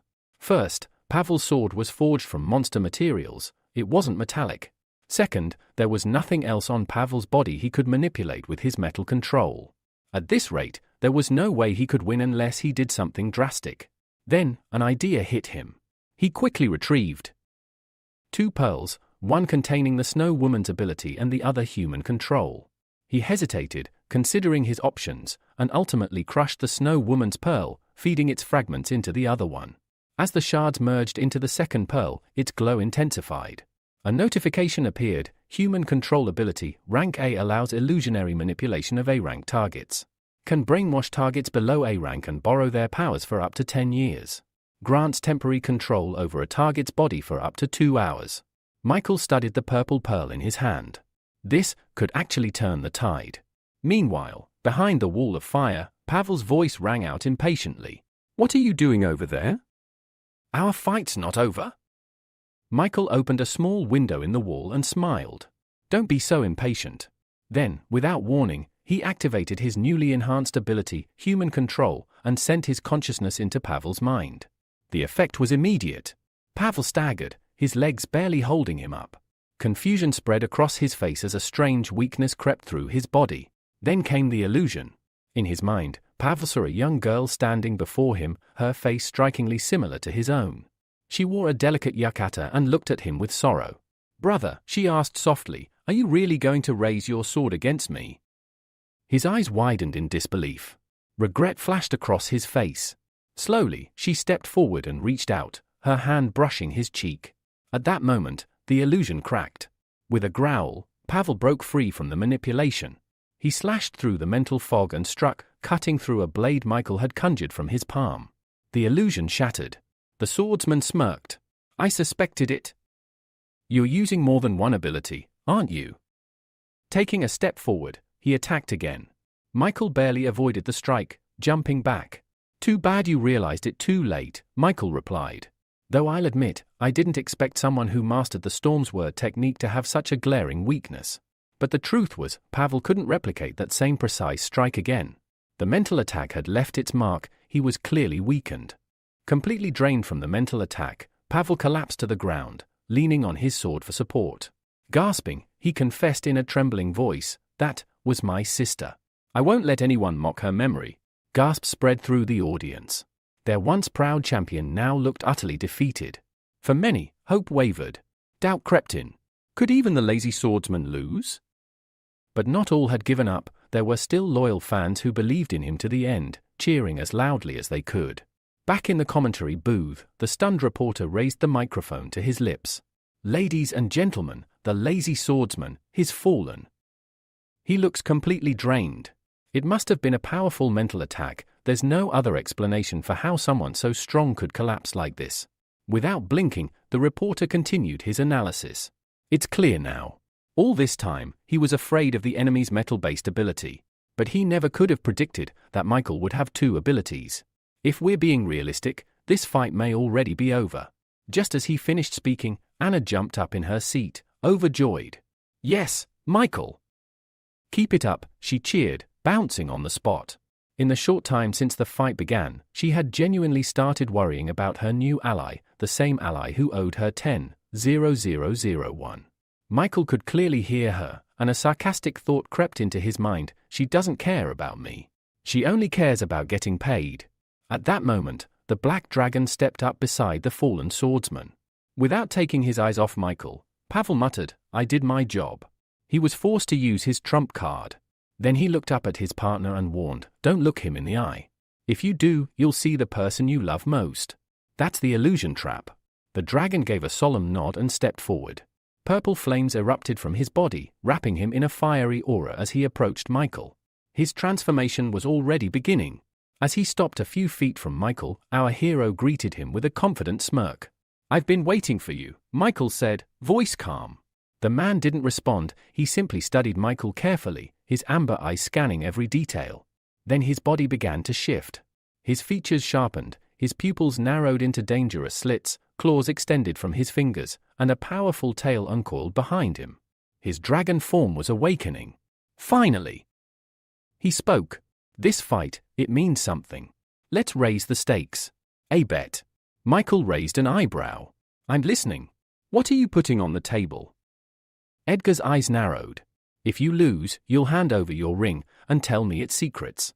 Michael extended his hand, showing the ring on his finger with a grin. "If you want it that bad, come and take it." But inside, he was pleased. "Perfect," he thought. "Everything I've done so far was to draw attention to this ring. I needed them to notice it." Edgar accepted the challenge without hesitation. In a flash, he was airborne, his knee already flying toward Michael's chest. The surprise attack left no time for reaction. Michael managed to throw up a metallic shield just in time. Edgar's knee slammed into it, denting it with raw force, but the dragon wasn't done. He vanished and reappeared behind Michael, landing a heavy blow to his back. Michael winced from the sudden pain, but before he could recover, Edgar struck again, this time sending Michael flying through the air. The audience was stunned. The reporter's voice cracked with disbelief. "Did you see that? The black dragon's speed, it's too much. The metal around him can't keep up." Michael crashed into the ground with a thud. Edgar stood tall, a triumphant grin spreading across his face. "Is that it? I expected more from someone with two abilities." Michael groaned, rising to his feet slowly, one hand pressed to his stomach. His mask was cracked, deeply. His breathing was heavy. He's too fast, Michael thought grimly. And his scales are absurdly tough. On top of that, he's got flame powers. Across from him, Edgar wasn't letting his guard down. He analyzed Michael carefully, eyes locked onto his every move. "You've got grit, I'll give you that," he said. Still standing after that kind of hit. Michael realized Edgar wasn't planning to strike right away. He'd been given a brief window, a moment to act. And he seized it. He raised his hand and activated his upgraded human control ability once more. The very next moment, horror twisted across the black dragon's face. In place of Michael stood someone else, his younger brother, eyes filled with tears, clutching his neck and desperately begging Edward to save him. The image was so vivid, so raw, that for a moment, Edward froze. Then Pavel's warning echoed in his mind, "Don't look him in the eye. He'll show you the person you cherish most." Rage surged within Edward. Clutching his head, he shouted, "How dare you take his form?" A furious roar erupted from his throat as he shattered the illusion in one devastating surge of power. In the blink of an eye, Edward transformed into his true form, a black flame earth dragon. Michael's eyes widened in surprise. His illusion had been broken almost instantly, and worse, it had only made his opponent angrier. The audience gasped, unable to believe what they were seeing. The reporter's voice cracked with excitement. "Incredible! We're witnessing something very rare, the second phase of the Black Dragon transformation. This only proves how strong the masked stranger must be to force his opponent to go this far." Consumed by rage, Edward launched himself at Michael. "You better be ready to die." Thinking fast, Michael used his metal control to create a massive, spiked shield in front of him. But Edward was not an ordinary opponent. His entire body pulsed with dark energy, and mid-air, he transformed again, becoming a whirling cyclone of black fire and power. With a mocking tone, he scoffed, "You really think some spikes are going to stop me?" Michael, while surprised by the transformation, didn't falter. "If you want to kill me so badly, you'll have to catch me first." And with that, he launched himself into the air atop his metal shield, narrowly avoiding Edward's strike. But Edward wasn't letting him escape. "You won't get away," the dragon roared, soaring after him at full speed. Michael waited patiently. He knew the dragon would come closer. When the moment was right, Michael thrust his hand forward, and the metal around them responded. In an instant, chains of solid metal wrapped around Edward's limbs and torso, locking him in place mid-air. Edward looked stunned, only for a smirk to crawl across his face. "Did you forget about this?" Suddenly, his entire body ignited in black flames. The fire grew larger, fiercer, threatening to melt everything in its path. The reporter cried out. "It's the black flame. It's melted metal before, he could break free at any moment." Anna, furious, slapped the man beside her on the back of the head. "Don't doubt my brother. He's not just strong, his tactics are brilliant. He doesn't waste moves." Several minutes passed. The black flames finally began to die out. When the smoke cleared, the metal bindings were still intact. The audience stared in disbelief. Michael smiled to himself. So the B-rank fireproof shield was worth it after all. Even the mighty black flame dragon hadn't been able to burn through it. But Michael wasn't done yet. It was time to move to the final phase of his plan. Suddenly, all around the battlefield, anything metal, cars, trash bins, lampposts, began to rise into the air. High above them all, a massive block of metal took shape. Edgar looked up, eyes wide with dread as he realized what was coming. Michael slowly lowered his hand. "Let's end this." The enormous metal boulder echoed his gesture and began its descent, falling faster and faster toward the frozen dragon. All across the arena, people leapt to their feet and ran for cover. The sheer size of the falling metal sent shockwaves of panic through the crowd. The black dragon stared death in the face, unmoving, knowing he could not escape. So this is how it ends. With a deafening crash, the metal cube slammed into the earth, sending giant clouds of dust billowing into the air. Even Anna and the reporter had to retreat to a safe distance as chaos erupted. When the dust began to settle, the reporter finally dared to raise his microphone. "And now that the dust has cleared, let's find out whether the black dragon has survived that blow, or not." Everyone stared at the colossal block of metal. The silence was thick. "There's no way anyone could have survived that," whispered a thought shared by many. Suddenly, a small flame flitted into the arena. It was the fire butterfly, trembling as it searched desperately for the black dragon. Her eyes glistened with tears. Then, another figure appeared behind her. A voice rang out. "Fly away! Now!" Startled, she immediately obeyed, fluttering off into the sky, leaving the battlefield behind. The mechanical hero narrowed his eyes and focused on the enormous metal cube. A moment later, twin blue laser beams shot out from his eyes, striking the surface of the cube with incredible precision. Deep cracks spread across the structure like spiderwebs. The crowd watching from a distance gasped, then broke into relieved smiles. If he was here, the legendary mechanical hero, then there was nothing left to fear. A few tense minutes passed. Finally, Gilbert managed to pull both the lazy swordsman and the unconscious black dragon out from beneath the rubble. Though bruised and battered, they were alive. Pavel, voice tinged with guilt, said he'd only managed to survive thanks to a protective wall of air. He expressed sincere regret that their company had been forced to lose face in such a dramatic fashion. Gilbert placed a reassuring hand on his shoulder.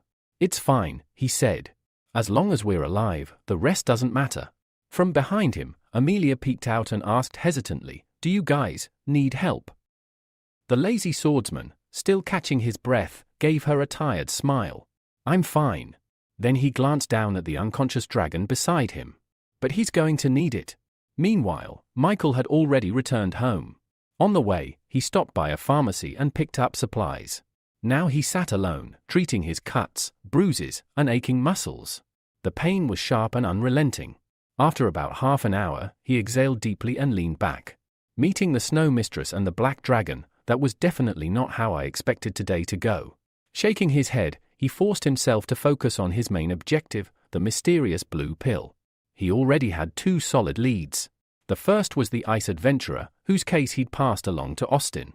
The second was the B-rank hero known as Hot and Sour Noodles, who was set to hold a fan meeting soon. "I'll have to attend that," he thought.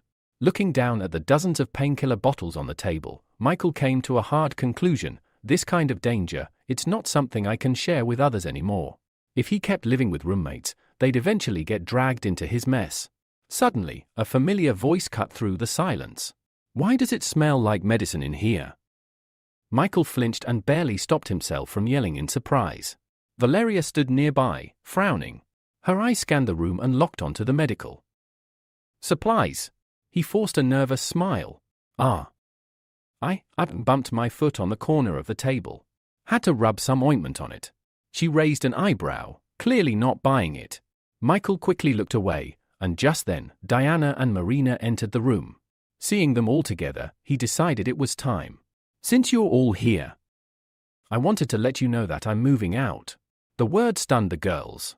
Valeria blinked in disbelief. "What?" Resting his elbows on his knees, Michael explained, "When I first moved in, I didn't have the money for anything else. But now that I've been promoted and my salary's gone up, I figured it was time. I just don't feel comfortable living with a bunch of girls." Marina's expression changed. Pointing at Valeria, she asked, "Then what about her? What's going to happen to her?" Michael scratched the back of his head. "We don't really have anything in common. Why would you ask that?" Valeria's lips tightened. Without saying a word, she turned and walked silently to her room, closing the door behind her. The silence she left behind was heavy. Marina sighed. "Well, if that's your choice, we can't stop you. We all have each other's contact numbers, so call us when you're free." Michael nodded. "Of course. I'll treat you all to a good meal before I go. Think of it as a farewell dinner." Suddenly, slam! Valeria's bedroom door echoed through the apartment, causing everyone to jump. Michael frowned. He hadn't expected such a strong reaction. "What did I say wrong?" For a few seconds, no one said anything. Then, breaking the silence, Michael suggested, "If we're going to eat, we might as well go together." That's when Marina finally snapped. Stepping forward, she asked angrily, "Why, Michael? Why does a beautiful, kind girl like Valeria not deserve to be with you? Why are you treating her like this?" After voicing her frustration, she exhaled slowly, trying to calm down. Then she turned away. "Handle things with Valeria. We'll eat after that." And with that, Michael was left alone in the living room, staring at the floor. He knew what he was doing. He wanted to distance himself from Valeria, for her sake. If she stayed close, she'd only get hurt. But the guilt still gnawed at him. After a few minutes of silence, he got up and walked quietly to her room. He knocked. From inside, her voice came, soft but tense. "Come in." She was lying on the bed, facing the wall, not even bothering to look at him. Michael stepped inside and stopped near the doorway. He wanted to apologize, but the moment he said "I'm sorry," Valeria cut him off. "Why are you apologizing?" she asked sharply. "You didn't say anything wrong, right? After all, we have nothing in common." When Michael said those words, he hadn't meant them the way they sounded. But Valeria's eyes widened, and then, with tears forming, she abruptly sat up in bed. "Just be honest," she snapped. "You don't like me, do you?" Michael took a careful step forward, trying to explain. "You've misunderstood. That's not what I meant," but his words only seemed to make things worse. Her brows furrowed, her voice trembled. "Then what is it?" she asked, hurt and bewildered. "Is it because I'm ugly?" Michael let out a heavy sigh and gently rested his hands on her trembling shoulders. "Please, calm down." There was no anger in his voice, only concern. He paused, then asked quietly, "Can't we just stay good friends?" But instead of answering, Valeria repeated her question, her voice soft and trembling. "So, you really don't like me at all?" Michael hesitated. He looked into her tear-filled eyes and remembered everything he'd come to understand about her. Valeria's warmth toward him wasn't just affection, it was an escape. A way to fill the painful void left behind by her broken relationship with her family. To her, he had become a reason to believe she could be loved again. And yet, he had never properly responded to those feelings. "She must think that I see her past as something shameful," he thought. The image before him of Valeria sitting there, eyes downcast and vulnerable, reminded him of a porcelain doll. Beautiful, but so fragile that the smallest mistake could shatter her completely. He couldn't do that to her. Not now. Michael opened his mouth to speak, but Valeria beat him to it. Maybe you're right, she said quietly, looking away. Michael blinked in surprise. What do you mean? Turning back to him, she explained, maybe I was rushing things. I thought, after the kiss, that we had already found each other in our hearts. She stood up and slowly approached him, her voice trembling with hope. I know maybe now's not the right time. But I don't want us to become strangers, Michael. So, can you be my first real boyfriend? Her words weren't confident, they were pleading. There was desperation in her eyes, like this was her last chance to hold on to something real. And seeing that, Michael couldn't say no.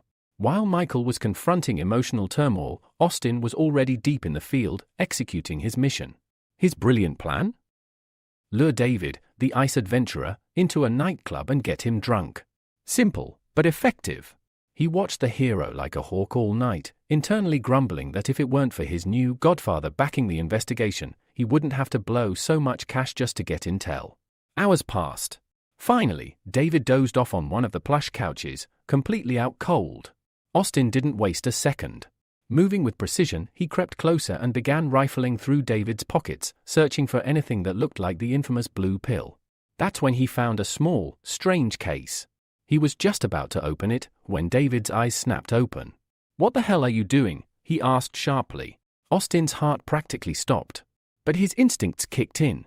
Keeping a straight face, he quickly pulled out a cigarette. Looking for a light. Lost mine, he lied with a strained smile. David stared at him for a beat, then wordlessly handed over a lighter. Where'd the girls go? He asked. Austin, now lighting the cigarette with shaky hands, forced a casual grin. They're in the next room. I can even ask the one you like to join you in the bath. That seemed to please the adventurer. He smirked and got up, heading toward the bathroom. An hour later, with muffled voices and laughter echoing from behind the closed door, Austin slipped back into the room. He got straight to work, tearing through their belongings until he found the strange case again. Opening it, he carefully pulled out a small blue cube. It was smooth and faintly aromatic. Is it candy? He wondered. Gum? But the scent, though pleasant, wasn't sweet. It was something unnatural. Something dangerous. For a split second, he felt a strong urge to eat it. Just a tiny bite. But he stopped himself. Focus, Austin. This is the pill. As he examined the cube more closely, he noticed something, a broken edge. His eyes widened. This is it. The actual blue pill. Suddenly, a scream echoed from the bathroom. A girl's voice. Sharp, frightened, then abruptly cut off. Austin froze. For several long seconds, he didn't dare move. Finally, he slammed the case shut, shoved the cube into his pocket, and quietly put everything back in place. Then, with measured steps, he approached the bathroom door. David, he called out, knocking softly. Everything okay in there? The door opened. David stood in the doorway, face pale, lips tight. The tension in the air was unmistakable. Austin's eyes flicked past him, toward the bathroom. Something felt off. Peering over David's shoulder, his blood ran cold at the sight beyond the door. Tell me this isn't what I think it is, Austin whispered, a sliver of hope in his voice. David stepped into the room, began grabbing his clothes in a rush, and muttered, "You're not wrong. She's dead." Austin stared at him in shock. "Then you need to leave. Now," he said. "I'll handle things from here. I'll get someone from the company." David gave a brief nod, finished dressing, and without another word, stormed out of the room, completely ignoring Austin. Now alone, Austin collapsed onto the sofa, exhaling sharply. Relief washed over him, not because of what had happened, but because David hadn't realized what else he'd done. If he had? Austin was certain his own corpse would be lying next to that girl's. Meanwhile, David had already made it down to the parking lot and gotten into his car. But the moment he closed the door behind him, the fury he had been holding in finally erupted. With a guttural growl, he yanked the strange pill case from his pocket and hurled it at the windshield. The latch burst open on impact, and the contents scattered wildly across the car interior, blue cubes, glinting under the dashboard lights. David gripped the steering wheel tightly, chest heaving. This wasn't the first time. Every time I take these pills, I lose more control. His strength, the very thing that made him powerful, was slipping further and further from his command. He shut his eyes tightly and tried to slow his breathing. He needed to calm down. If he didn't, something else, something worse, could happen. Then, his eyes flicked to the scattered cubes. He started counting them. 1, 2, 3. His heart skipped. One's missing. Frowning, he frantically patted down his jacket, searched his pockets, checked the seat crevices. Nothing. After a minute, he leaned back in the seat, exhaled hard, and shook his head. Forget it. There were only a couple of days left before the next game. It's not worth spiraling over. The next day, Michael reached out to Alex and asked for help moving. Now, the two of them were riding in a car together, Michael driving, while Alex chattered non-stop in the passenger seat. But why the sudden move? Alex asked, clearly fishing. You had such great neighbors. Michael sighed, clearly annoyed. I was delusional, that's all. Living next to girls isn't as amazing as people think, it's just inconvenient. Alex chuckled. That inconvenience is exactly what makes it interesting. Michael gave him a deadpan glare. You seriously need to stop filling your head with pervy nonsense. But Alex just grinned wider, entirely unbothered. A few minutes later, they pulled up to an enormous mansion. Alex's jaw dropped. Dude, where did you get the cash to rent a place like this? Michael, carrying one of the boxes, answered casually. My adopted son gave it to me. Alex raised an eyebrow. Right. And I'm the king of the underworld. Just say you won the lottery, man. It didn't take long for them to unload everything. Once the last box was set down, Alex gave a lazy wave and left, leaving Michael alone to settle in. The very first thing he did? Collapse onto the massive bed in his new bedroom. But then a thought hit him. He had never activated the summoning ability from the Snow Woman's golden pearl after the battle with the Black Dragon. He sat up and summoned the pearl into his palm. Though he had already spent some of its dark energy to improve the human control ability, the power still remained at a C-rank level. Holding his hand out, Michael activated the summoning skill.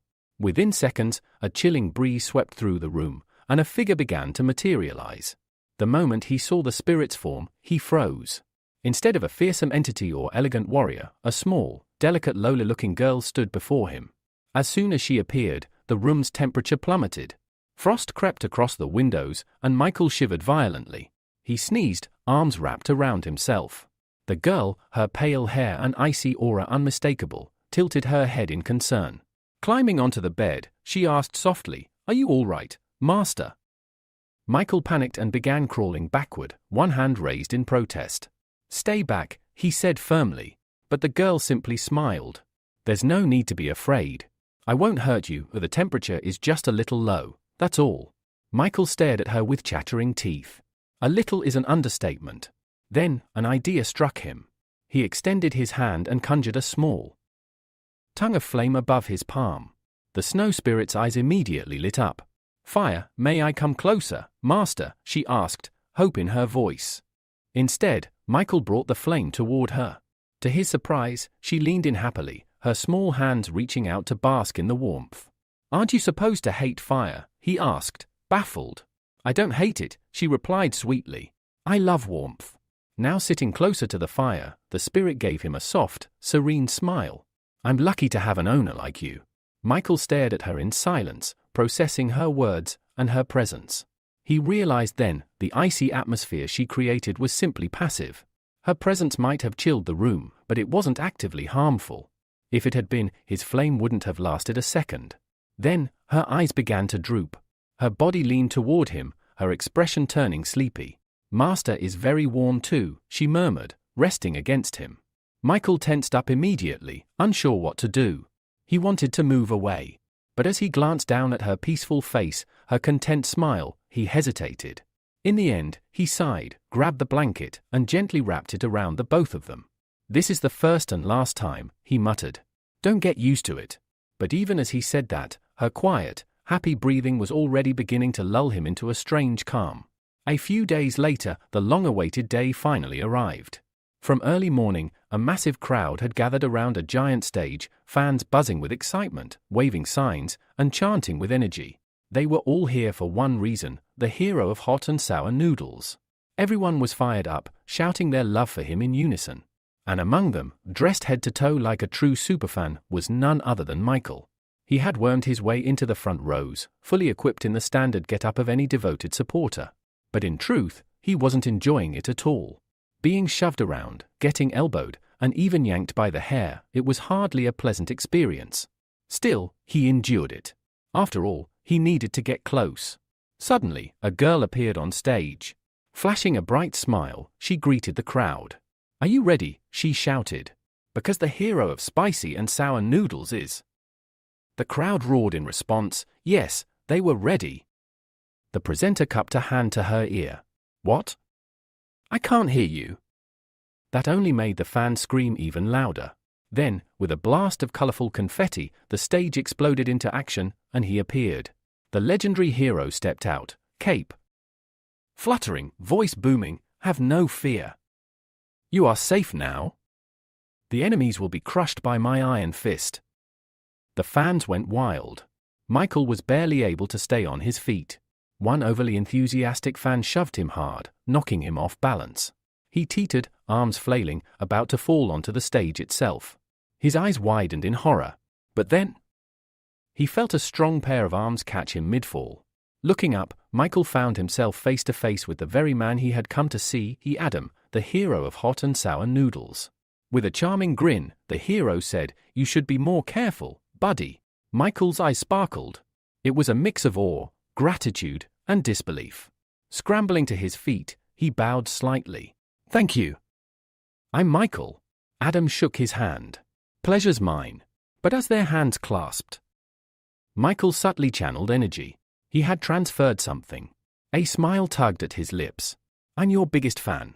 The event went on for another 2 hours, with fans cheering, taking pictures, and waving goodbye as the show wrapped up. Later, in the dressing room, Adam had changed back into casual clothes and was walking to his car with Olga beside him. "That was a success," she said with satisfaction. Adam nodded. "Sure was. But shaking hands with so many people, exhausting. I just want a hot shower now." He opened the car door and climbed inside. "You go grab lunch," he told Olga. "I'll nap a bit before the evening show." She paused before shutting the door. "Are you sure you can handle this kind of schedule? You've been pushing too hard." Adam sighed but forced a smile. "I don't have a choice. I have to keep going. Just don't forget, clear my schedule next weekend. I want to be there for my daughter's birthday." The door shut. Alone in the silence of the car, Adam leaned his head back and exhaled heavily. The debt was like a black hole, bottomless. No matter how much he earned, it kept swallowing everything. For a moment, he even thought about going to the casino to try and win it all back. No. He shook the thought from his head. But then, a voice. "Isn't it tiring to live like this?" Adam's eyes flew open. There shouldn't have been anyone else in the car. Slowly, he turned and saw a familiar figure. A boy with a mask. The same one who had faced off against the Black Dragon and the Lazy Swordsman. "How did you get in here?" Adam asked, wary. Michael, still wearing the mask, didn't answer that. Instead, he said calmly, "Relax. I'm not here to fight. I just want to ask a few questions." Adam's expression tightened. He knew exactly who he was dealing with. A man capable of taking down high-ranking heroes alone. Fighting him now would be pointless, maybe even suicidal. So instead, he exhaled. "Fine. I'll talk. Just understand, me, the Black Dragon, the others, yeah, we're in the same company. But we're not equals. I've got nothing to do with what happened back then. So don't take it out on me." Michael's voice was calm. "You've misunderstood." His gaze sharpened. "I think you're the only one who can help me." Before Adam could respond, their eyes locked, and in that instant, Michael activated the human control ability. Everything around him blurred. In the next moment, Michael found himself deep within the subconscious of the hero of hot and sour noodles. One by one, windows began to materialize in the vast expanse of space. Each window held a different memory of Adam.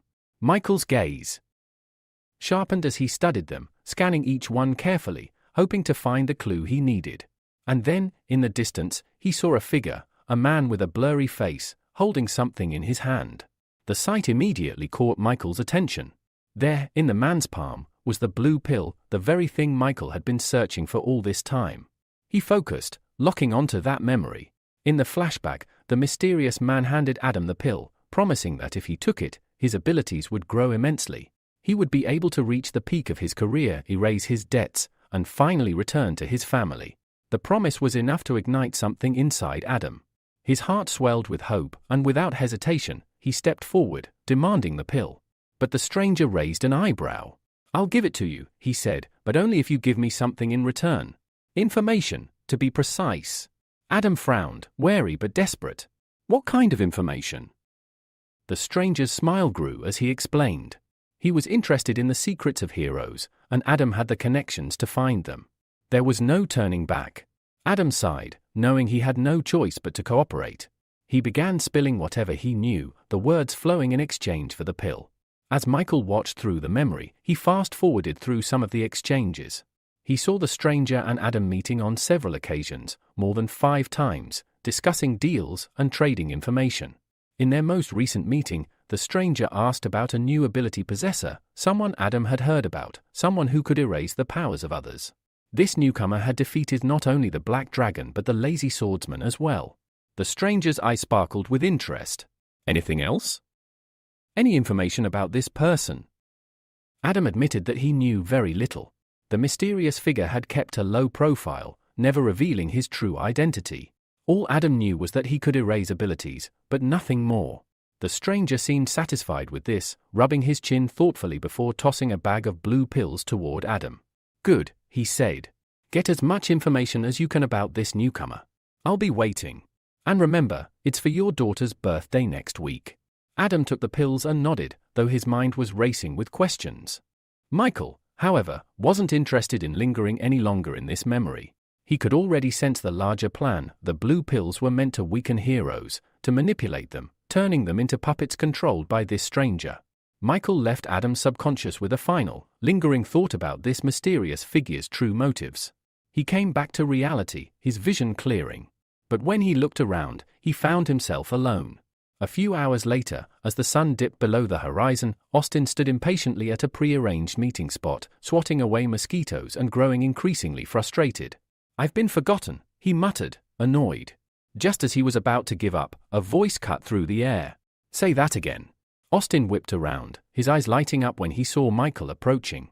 With a grin, he ran to his so-called godfather and shouted, "I've been waiting for you forever." Without wasting time, Austin pulled a small box from his pocket and opened it, revealing the blue pill inside. He held it up, his face beaming with pride. "I worked hard for this," Austin said. "Got it from the ice adventurer himself." Michael took the pill from him, inspecting it closely. It looked identical to the one he'd seen in Adam's memories. Austin went on, explaining that the reason David had killed a man was because of the effects of the pill. "It's that dangerous," Austin said, his voice cautious. "But what are the side effects like, really?" Michael didn't hesitate with his answer. In their pursuit of power and glory, heroes will do anything. Side effects won't stop them. The temptation is too strong. Austin nodded in agreement.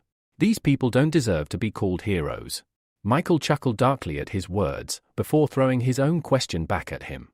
"What do you think real heroes should be like?" Austin stiffened, wariness crossing his features. The question felt like it carried the weight of something much bigger, expectations, and his heart skipped a beat. Placing a fist over his chest, Austin spoke with conviction. "A true hero is someone who understands the weight of responsibility. The greater the influence, the more they owe to the world. Heroes don't betray their faith for power. They live to save humanity, no matter the cost." Michael studied him for a moment, then gave a soft chuckle. That's one way to look at it. But deep down, Michael knew Austin's version of a hero was far from the truth. Michael couldn't help but shake his head in frustration. He had been foolish to trust a guy who was merely parroting a quote from some bizarre movie. Pushing the thoughts aside, he reached into his pocket and pulled out a flask containing a red liquid. Without hesitation, he tossed it to Austin, remarking that, despite his earlier actions, he had really made an effort to reward him. "This potion," Michael said, "will raise your ability to D-rank." Austin's face twisted in displeasure. "D-rank? Is that all? I deserve more for my efforts than this." Michael, ever calm, extended his hand to the boy and said, "You need to gradually raise your rank. Don't rush for instant success. But if you are dissatisfied, you can return the potion." Austin's expression tightened, but he forced a smile.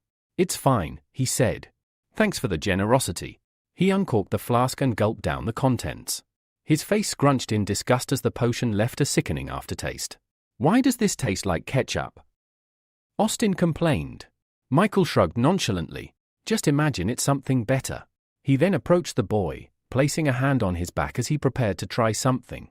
From his palm, he summoned 2 E-rank ability pearls, merging them. The result was the ability Werewolf Power, D-rank, a transformation that allowed the user to freely shift into a werewolf form, regardless of the moon. Austin, confused and expecting some kind of dramatic change, was disappointed to see no immediate effects. Michael chuckled lightly. You have to activate it, Austin, or else nothing happens. The boy raised an eyebrow in confusion, and before he could react, Michael clenched his fist and delivered a powerful punch to his face. Austin collapsed to the ground, the impact leaving a bruised black eye. "Stop!" Austin cried, tears in his eyes, but Michael didn't stop. "This is necessary. You need to be stronger." For the next half hour, the park echoed with the boys' agonized cries as Michael continued the brutal training. Finally, Michael activated the ability pearl within Austin's body. The boy's transformation was immediate, his body rippling with newfound power as he shifted into the werewolf form. He marveled at the change, his strength surging. Michael allowed him a few moments to revel in the transformation before calling him back to his senses. "You need to cancel the transformation now," Michael said, observing Austin's growing exhaustion. "That form is exhausting to maintain for long periods." Austin, though displeased, followed the instructions and reverted back to his original form. Michael then offered some advice. "Keep a close watch on the blue pills. Be careful, those who use them are often emotionally unstable." Austin smiled, satisfied with the new power he had gained. "Thanks for the advice." Ignoring the gratitude, Michael continued, "For your next task, I need you to gather dirt on heroes who secretly engage in dirty deeds." Austin hesitated, asking if this meant the organization wanted to recruit new followers. Michael grinned, his voice dripping with intrigue. "Not everyone can join. Some are just raw material." Austin's eyes widened in surprise. "You mean?" "The organization plans to absorb their power." Michael laughed darkly. "Where do you think the potion came from, Austin?" With a sudden movement, he activated his metal shield, flying into the air. "Gather the necessary materials for your C-rank ability. Work hard, Austin." The boy watched him, disheartened, but knowing he had no choice. With a sigh, he pressed his hand to his forehead and shouted, "I'll do it. I'll complete the mission, no matter what." Later, Michael flew across the sky, making his way to the rocky coast to train in isolation. He had no intention of attracting attention. Landing on an empty beach under the night sky, he removed his mask and smiled in contentment. This secluded spot was perfect for training his snowwoman abilities. He extended his hand, summoning a golden portal. Moments later, a joyful Sophia emerged, rushing to him with a bright smile. "I've missed you so much," she exclaimed, eager for their reunion. But Michael halted her, his tone serious. "Now's not the time for that. We need to train." Sophia, frowning, hesitated. "I don't want to hurt you." Michael reassured her, "You're a C-rank summon. You can't harm me." Her hesitation faded as confidence filled her, and she jumped back, landing on an icy ledge. "Then I'll attack first." A satisfied smile played across Michael's face as he nodded approvingly. "Exactly what I expected from you, Sophia," he observed as she concentrated deeply. In response, Sophia unleashed all of her power, and the surrounding sea was quickly covered in a thick layer of ice, extending for kilometers. Snowflakes began to fall from the sky, adding an eerie chill to the air. However, Michael's focus shifted when he noticed a small rift in the space before them. A frown creased his face as he immediately suspected something was wrong. The rift grew wider, and soon, a massive paw from a monster emerged, followed by the creature itself, an enormous frog, crawling out of the rift. A message appeared before Michael, confirming that it was a B-rank humanoid monster. His relief was fleeting, as he realized that this was only a D-rank invasion, but still, it was a dangerous situation. Just as he was processing this, another creature, a unicorn, also leaped out of the rift. Both monsters immediately locked their sights on Sophia, who had no idea what was about to happen. It wasn't until Michael shouted a warning that she turned to face them. Upon seeing the creatures, Sophia froze in shock. Before she could react, the frog closed the distance between them and struck her with a powerful blow, sending her flying through the air. Realizing the danger, Michael knew he couldn't afford to do nothing any longer. He rose into the air, but before he could act, a blinding flash of light enveloped him. As the light faded, he removed his hand from his face and looked around in confusion. The first thing he saw was a huge block of ice, now hovering above the water. Cracks began to form along the block, and as the walls shattered, Sophia emerged from the ice, fully grown. She hovered above the ground, her gaze fixed on the monsters. Her voice, cold and menacing, echoed as she threatened the creatures, "Are you really that desperate to die?" With her words, the snowstorm intensified, and the temperature dropped further. The frog, struck by a fragment of the ice block, staggered out of the hole it had created. It stared at Sophia, croaking loudly as if to communicate. Sophia cursed under her breath, clearly irritated. At that moment, Michael cautiously approached, noting how much Sophia had changed. She explained, "This is my combat form." Michael blinked, clearly a little embarrassed, and turned his gaze away. Before they could speak further, Sophia wasted no time. She turned her attention back to the frog monster, unleashing a barrage of ice needles. The creature was instantly frozen into an ice statue, but Michael's question about its fate was met with a quick response. "It's not that simple." As if on cue, the frog broke free from its icy prison, and smaller fragments of ice flew in every direction. Michael, seeing an opening, activated his flame control ability. A bolt of blue fire shot toward the frog, but the creature managed to dodge. Undeterred, Michael launched several more fire attacks, each one narrowly avoided by the frog. Turning to Sophia, he urged, "Try to stop it." Sophia nodded and created more ice needles, this time pinning the frog to the ground, restricting its movements. Taking advantage of the moment, Michael used his fire ability once again, creating several fireballs that engulfed the frog. The creature let out a painful roar, but moments later, it was over. With the battle won, Michael landed gracefully on the ground. He approached the now-dead frog and knelt, activating his extraction ability. A message appeared, indicating that he had acquired the physical training ability, D rank, which allowed him to enhance his physical stamina through training. Sophia, sitting down beside him, remarked, "We lost one." Michael rose from his knees, scanning the area for any sign of the unicorn. Sophia, pointing towards the distant city, noted that there was a high probability the creature was heading there. Michael agreed, and they prepared to pursue. However, just as they were about to set off, Sophia suddenly clutched her head, shouting in frustration, "It's not fair. I've only just broken free, and now part of me wants to take control again." Michael, concerned but focused, watched as Sophia struggled with her internal conflict. What had seemed like a routine training session had quickly escalated into something much more dangerous, and the situation with the unicorn was far from over. Michael's curiosity got the best of him as he excitedly asked Sophia what was happening. But the response he received wasn't from Sophia at all, it was from a completely different entity inside her. Miranda, as she revealed herself to be, desperately tried to resist taking control of Sophia's body. She shouted, "My name is Miranda, not the Snow Maiden."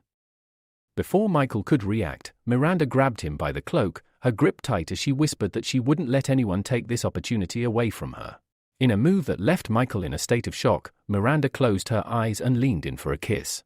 His face turned a mix of surprise and embarrassment. However, her desires didn't come to fruition as she suddenly reverted back to her smaller, more innocent form. Michael quickly reacted, catching Sophia in mid-air and gently lowering her to the ground. Sophia, now back to her usual self, looked confused and asked, "What just happened?" Michael, surprised by her question, stroked her head softly, asking if she truly didn't remember anything. She responded with confidence, saying she had no recollection of what had just occurred, only that they were about to begin training. This moment left Michael with a chilling realization. Sophia seemed to have two personalities, and they didn't share a common memory. His thoughts were interrupted when Sophia suddenly smiled brightly and joyfully exclaimed, "Finally, you stroked my head." With a childlike innocence, she stretched out her arms, asking him for a hug. Michael was stunned by her request. After a brief pause, he sighed, realizing that dealing with her dual personalities would certainly cause problems in the future. Standing up, he offered her his hand to help her up, but Sophia shook her head and said she was too tired and wanted to sleep. He agreed and told her she could return and rest. With his permission, she activated a portal, covering her mouth with her hand and waving to him as she said goodbye. "I'll miss you," she called out before disappearing through the portal. Left alone on the deserted shore, Michael glanced towards the city. He knew he had to hurry, but at that moment, a joyful Austin was making his way back, passing by the same shore. He noticed something unusual in the distance and slowed down, trying to understand what was going on. As he peered into the distance, he soon saw a huge unicorn charging toward the shore. A wave of horror gripped Austin, and he immediately slammed on the brakes. He spotted a group of young people relaxing on the beach and quickly ran out of the car, waving his arms and shouting at them, "A dangerous monster is coming. Get out of here!" The group, initially skeptical, turned their attention to him. A dark-haired girl glanced at Austin and told the others to pay attention to the strange man. Albert, irritated by Austin's behavior, dismissed him as someone trying to draw attention. However, another girl listened closely and caught his words, realizing he was warning them about a monster. At that moment, the group turned toward the water and saw the unicorn, its massive form now mere meters away from them. Austin, frozen in place, didn't know what to do.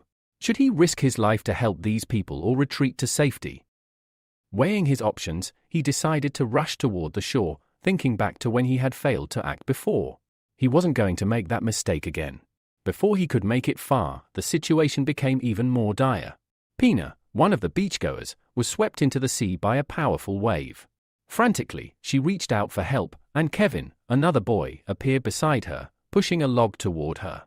"Grab onto this," he told her. However, just as Pina reached out for him, a huge unicorn emerged from the water, its jaws snapping around Kevin's hand. The unicorn lifted him high into the air, and in the blink of an eye, Kevin lost his arm to the beast's powerful bite. With a final scream, Kevin was dropped back into the water, and the unicorn dove after him, creating another massive wave. By now, Austin had reached the water and dove in, swimming desperately toward Pina, who was clinging to the log. He shouted at her to hold on, assuring her that he would help her to safety. As she cried, the scene around them grew even more chaotic. As Kevin was dragged into the sea, he cried out for Austin to save him first. But Austin, without hesitation, stretched out his hands to Pina, telling her he would save her first. He urged her to swim to him as quickly as possible before the monster returned. Pina, terrified of the unicorn, closed her eyes and jumped toward Austin, shouting that she was scared. Within minutes, Austin had Pina safely ashore, all the while wondering how someone so slender could weigh so much. As they reached safety, the sound of an approaching helicopter filled the air. The doors opened, and a live broadcast began. The reporter announced that the station had received numerous reports of a monster and huge waves near shore number 8. Turning the camera to Austin, who was holding Pina in his arms, the reporter stated with relief that they had miraculously escaped danger. The reporter, Alexandra, recognized Austin as one of the most famous internet personalities, young Mr. Austin. Meanwhile, back in the gym, Edgar was working out and venting his frustration over his father's decisions. As he did a set of abdominal exercises, he complained about the ice adventurer and the mechanical hero, saying it was better to work out than follow such people around. His friend, Pavel, chuckled and told Edgar to stop being jealous. But suddenly, Pavel's face twisted in horror as he shouted, "You need to see the live broadcast. There's a monster on the shore, and your brother is there." Edgar immediately froze, disbelieving the news. He couldn't believe his ears. He refused to believe it at first, thinking that his little brother Austin would be too scared to face a monster. But when the image was zoomed in, Edgar's heart sank. Austin was indeed there, and the unicorn was closing in on him fast. Alexandra said with urgency that if the heroes didn't arrive soon, the monster would catch up with Austin and Pina. Edgar, panic rising, screamed at the TV, begging Austin to run. But his voice could not reach his brother. At that moment, Austin looked over his shoulder and saw the monster fast approaching, its terrifying presence looming. Pina clung to him as they raced against time, but Austin, determined to save her, made a shocking move. Much to Edgar and Pavel's surprise, Austin transformed into a werewolf. His powerful body increased his speed significantly, and he surged ahead, defying the monster's pursuit. Edgar watched in disbelief, stepping back as the realization dawned on him. His brother wasn't just a regular human, he had the power to transform into a monster. Austin's transformation gave him the upper hand. In an instant, he was at a safe distance with Pina in his arms. He set her down gently and told her with a reassuring smile that she no longer had to worry about her safety. Before Pina could fully process this, Austin turned and rushed toward the unicorn. He moved with speed and confidence, fully aware of his new powers. Meanwhile, Michael had also arrived at the shore, pulling a drowning man from the sea. He turned his attention to the battle between Austin and the unicorn. With a smile, he created metal spikes, eager to see how his godson would fare. Austin, now fully in his element, chased after the unicorn with a smirk. He grabbed the unicorn's leg and, with a flash of determination in his eyes, said, "Today's a great opportunity to test my new technique." The unicorn attempted to dive under the water to shake him off, but Austin held on tightly, refusing to let go. In a move that stunned everyone watching, Austin began to spin at high speed, dragging the unicorn along with him. He released the unicorn at the right moment, sending it flying high into the air. Austin watched with a confident grin as the unicorn soared away, and he proudly declared, "I've long stopped being the kind of person who runs away or hides until the rescuers arrive." Moments after Austin launched the unicorn into the air, the beast crashed lifelessly into the water just meters from where he stood. Believing he had claimed victory, Austin threw his hands up triumphantly and shouted that he was now just one step away from surpassing his father and older brother to become an S-rank hero. Michael, who had been quietly watching from the sidelines with his metal spikes ready, smiled and acknowledged that Austin had done well. He noted that the young hero had truly changed public opinion for the better. Meanwhile, Pina's terrified friends ran up to her, frantically asking about Kevin. Still shaken, Pina explained that Kevin had been dragged into the sea by the monster while trying to save her. Albert and Vicky looked at her in disbelief. But Pina pointed at Austin, saying this brave hero had promised to help her save Kevin. Suddenly, the calm was shattered. The water below began to swirl unnaturally. Austin froze in confusion. Hadn't the monster already been defeated? Without warning, the water surged up and wrapped around his legs, lifting him high into the air in a vortex. From behind came the chilling neigh of the unicorn. The monster, still alive, drove its sharp horn into Austin's back. A scream of pain escaped from Austin's throat as the unicorn struck and hurled him downward with its hoof. Despite the injury, Austin managed to land on the shore, barely conscious. In the helicopter above, Alexandra watched in horror but continued to narrate the events live for the public. Far away, Edgar, Austin's older brother, couldn't bear to watch his brother be killed. He immediately donned his combat gear and stormed out of the Olympus office building. As he left, Pavel reminded him to leave the rest in his hands. Edgar took flight toward the battlefield. Back at the scene, Austin struggled to his feet, trembling with pain. The unicorn, refusing to relent, charged at him with renewed ferocity. As it transformed into another giant water vortex, Austin stood stunned, unable to counter the sudden burst of power. Alexandra reported that the monster had entered a berserk state, escalating the danger dramatically. The whirlwind engulfed Austin, submerging him once again and stealing his breath. Gasping, he caught sight of a familiar figure, his godfather, standing calmly on a distant rock. Desperate, Austin shouted for help. But the water held him tight, dragging him under. On the shore, the gathered crowd watched in helpless horror. Pina's eyes filled with tears. She clasped her hands tightly, praying for someone, anyone, to save him.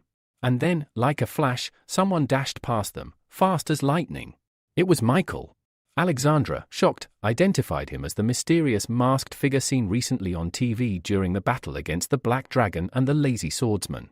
Michael reached the vortex and thanked Austin for distracting the unicorn long enough. Raising his hand, he activated his metal manipulation ability. A metal pole twisted from the sand, sending nearby onlookers scrambling. From this, Michael formed a fresh batch of deadly metal arrows. The unicorn didn't see him coming. Locking eyes with the beast, Austin declared that this would be its end. With a flick of Michael's hand, the arrows shot forward like missiles. 3 of them struck true, piercing the unicorn in the neck and stomach. Instantly, the raging vortex dissipated. Austin dropped to the sea below, unconscious. But before he could hit the water, Michael caught him, laying him safely on a floating metal platform. As soon as he touched the shield, Austin's body reverted to human form. Hovering over the fallen monster, Michael activated his extraction ability. He retrieved a glowing core, an A-rank power called Surfing Master, which granted water walking and hydrokinesis. Though the reward was his, he quietly said he would let Austin take the credit for today's victory. On the ground, Pina looked up and gasped as Michael descended with Austin. He gently handed the wounded hero to her. She quickly tended to his injuries, and to Kevin, who had been rescued in the chaos. Some time later, Austin stirred awake. He sat up slowly, only to be immediately embraced by Pina. She threw her arms around his neck and thanked him through tears. Embarrassed, Austin asked her to be gentle. Her embrace was pressing hard against his wound. Soon, a crowd surrounded them. Everyone had watched the battle unfold, and questions rained down. When had Austin awakened his power? How long had he been hiding it? Michael, satisfied that things were under control, quietly left the scene. But just as things began to settle, a man none of them recognized forced his way through the crowd. Austin turned and immediately knew who it was. The man, stern and stone-faced, told Austin that he had broken the law by using his powers. In a public place without official permission, he ordered Austin to come with him to the Hero Association. Murmurs and whispers spread through the crowd as disapproving glances turned toward the official. But the man, I nicknamed Grumpy, was unfazed. Austin tried to defend himself, saying he was only trying to save people, but Grumpy cut him off. "Doesn't matter. You still broke protocol," he said flatly. Just then, a commanding voice echoed through the crowd. "That decision doesn't belong to the association anymore," it said. Everyone turned and gasped. Standing there was none other than the Black Dragon, Edward. Admiring murmurs filled the air. The atmosphere shifted completely. Even Grumpy flinched at the sight of Edward, the mighty S-rank hero and Austin's older brother. He'd come not just to protect his sibling, but to face down anyone who dared threaten him. Austin's eyes widened with surprise as he saw his brother Edgar approaching. He stepped forward, asking what Edgar was doing there. But Edgar ignored the question. Instead, he examined Austin closely. After a moment of silence, he remarked that Austin's regenerative powers were impressive, his wounds were nearly healed. Then, with a stern look, Edgar warned him not to get involved in such reckless situations again. He explained that incidents like this brought unnecessary problems to their company. Austin, clearly irritated, replied that he'd try, but made no promises. Grumpy, the Hero Association officer who had insisted on arresting Austin, realized he was no longer relevant in this scene. He turned around, muttering that he hoped the Olympus company would provide a proper explanation of today's events. Without another word, he walked away. But Edgar barely noticed, his mind was elsewhere. He couldn't stop wondering how Austin had awakened such power so suddenly. As far as he knew, his younger brother had never even shown signs of having a gift before. Elsewhere in the city, Michael returned home quietly. After everything that had happened the previous day, he finally allowed himself to rest. The next morning, he stepped out of a hot shower, dried his hair, and looked at his palm. There, he materialized the glowing pearl of ability he had extracted from the unicorn, Surfing Master. Michael stared at the pearl and sighed. He already possessed several elemental abilities, flame, metal, and plasma manipulation. For a moment, he considered experimenting, maybe combining them to unlock something new. He summoned the pearls for those three powers and held them in the air before him. But then, his eyes dimmed with restraint. He pushed the idea aside. There was something more important weighing on his mind. His little sister. She was still suffering, and he hadn't yet found a healing ability strong enough to help her. That thought sparked an idea. Somewhere in the Hero Association, there had to be someone with powerful healing powers.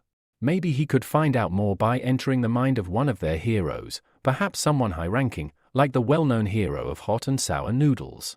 Closing his eyes, Michael activated his human control ability. Adam, better known by his heroic alias Hot and Sour Noodles, was leisurely strolling through a nearby park on his day off when suddenly, his body froze. His consciousness faded. Michael had taken over. Inside Adam's body, Michael opened his eyes, grinning. The takeover had worked. But the smile quickly faded when he tried to summon his metal manipulation and found that his powers were unavailable while inhabiting someone else. He scowled. Just then, voices caught his attention. He turned and spotted a man in glasses grabbing the wrist of a young girl. The man, speaking with arrogance and irritation, told her that if she wanted to join the Divine Dragon Hero Company and train there, she needed to follow the rules. His words grew sleazier as he crept closer to her, suggesting that if she pleased both him and their boss, she'd be accepted without question. His hand reached toward her, lifting her skirt as he continued to persuade her. At the mention of healing powers, Michael's ears perked up. The man boasted that his boss had incredible healing abilities. It was exactly what Michael had been searching for. But the scene unfolding was intolerable. As the man tore at the girl's jacket, she fell to the ground sobbing, begging Jacob, the man, to stop. Her plea was answered. In an instant, Jacob flew into the air and slammed into a nearby bush. He stumbled out, shouting in rage, only to find himself facing Michael, in Adam's body, standing with clenched fists and an ominous smile. "I am the embodiment of karma," Michael declared. "And your retribution begins now." Jacob blinked in disbelief. Why is the hero of hot and sour noodles getting involved in this? It's none of your business. Michael ignored the question and helped the girl, whose name was Via, to her feet. If someone tried to blackmail your sister or daughter like this, he said coldly, you'd do the same. Jacob's expression twisted. That wasn't harassment. She's been interning with us for months. She's been waiting for this. Via couldn't take it anymore. She turned and shouted, I never wanted this, you liar. Michael gently told her that if she truly wanted to be a hero, she needed to stay focused and never let people like Jacob break her spirit. A tearful smile crossed her face. I'll remember that, she said, then turned and marched away with a final insult hurled at Jacob. Now alone, Jacob's temper flared. He glared at Michael and stepped forward, raising his fist. You let her ruin everything I worked for. I'll break you for this. Michael didn't flinch. He popped an orange pill into his mouth. In the blink of an eye, his appearance changed. He'd triggered Adam's transformation into the actual hot and sour noodles. Power surged through him. Jacob charged. Michael didn't hesitate. He threw a devastating punch directly into Jacob's stomach. The force of the blow folded the man in half. The impact of Michael's punch had launched Jacob several meters through the air, sending him crashing back into the bushes. Michael stood still, expecting his opponent to reappear, but the surroundings remained eerily quiet. His brow furrowed as he called out, demanding Jacob to come out. Hidden among the leaves, Jacob's voice responded, dripping with resentment. He taunted that even if Michael had used an oversalted capsule to transform, the power of the hot and sour noodles hero would still vanish after just 15 minutes. That short duration startled Michael. He had already realized that while abilities didn't transfer between bodies, their internal strength did, because it was tied to the soul.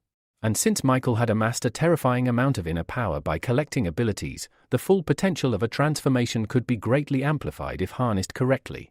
In theory, using the spiritual energy of the octopus he once defeated, he could unleash enough power to make the transformation last longer than expected. The thought made him smirk. He focused and instantly sensed Jacob's presence a few meters behind him. Without hesitation, he leapt forward and dragged the man from the bushes. Jacob's eyes widened in confusion. How could a mere B-rank hero detect him? Michael's lips curled into a smug grin. Maybe I'm not showing my real strength. Now panicked, Jacob quickly admitted defeat. He promised to stop interfering and even offered to speak with the Divine Dragon Company to reward Michael with material compensation. Holding Jacob off the ground, Michael gave him a chilling stare. I'll let you go if you promise not to cause more trouble or chase revenge. But then, a sinister thought crossed Michael's mind, and a dark smile spread across his face. Jacob, sensing something was wrong, covered his backside in fear and stammered, What are you going to do? Are you gay? Michael didn't answer. He remained silent, his eyes glinting with amusement. Jacob, terrified, pleaded for a peaceful conversation. But Michael had a different plan. He wasn't just going to punish this scumbag, he was going to ruin his reputation. He dragged Jacob into the bushes. Moments later, screams echoed through the park, Jacob's frightened voice begging Michael not to take off his clothes. Minutes passed before Michael emerged, calmly transforming back to his original form. Chuckling to himself, he pulled out his phone and examined the photos he had just taken, enough to ensure Jacob would never harass another girl again. He left a message on the device, don't delete the new photos if you don't want more problems.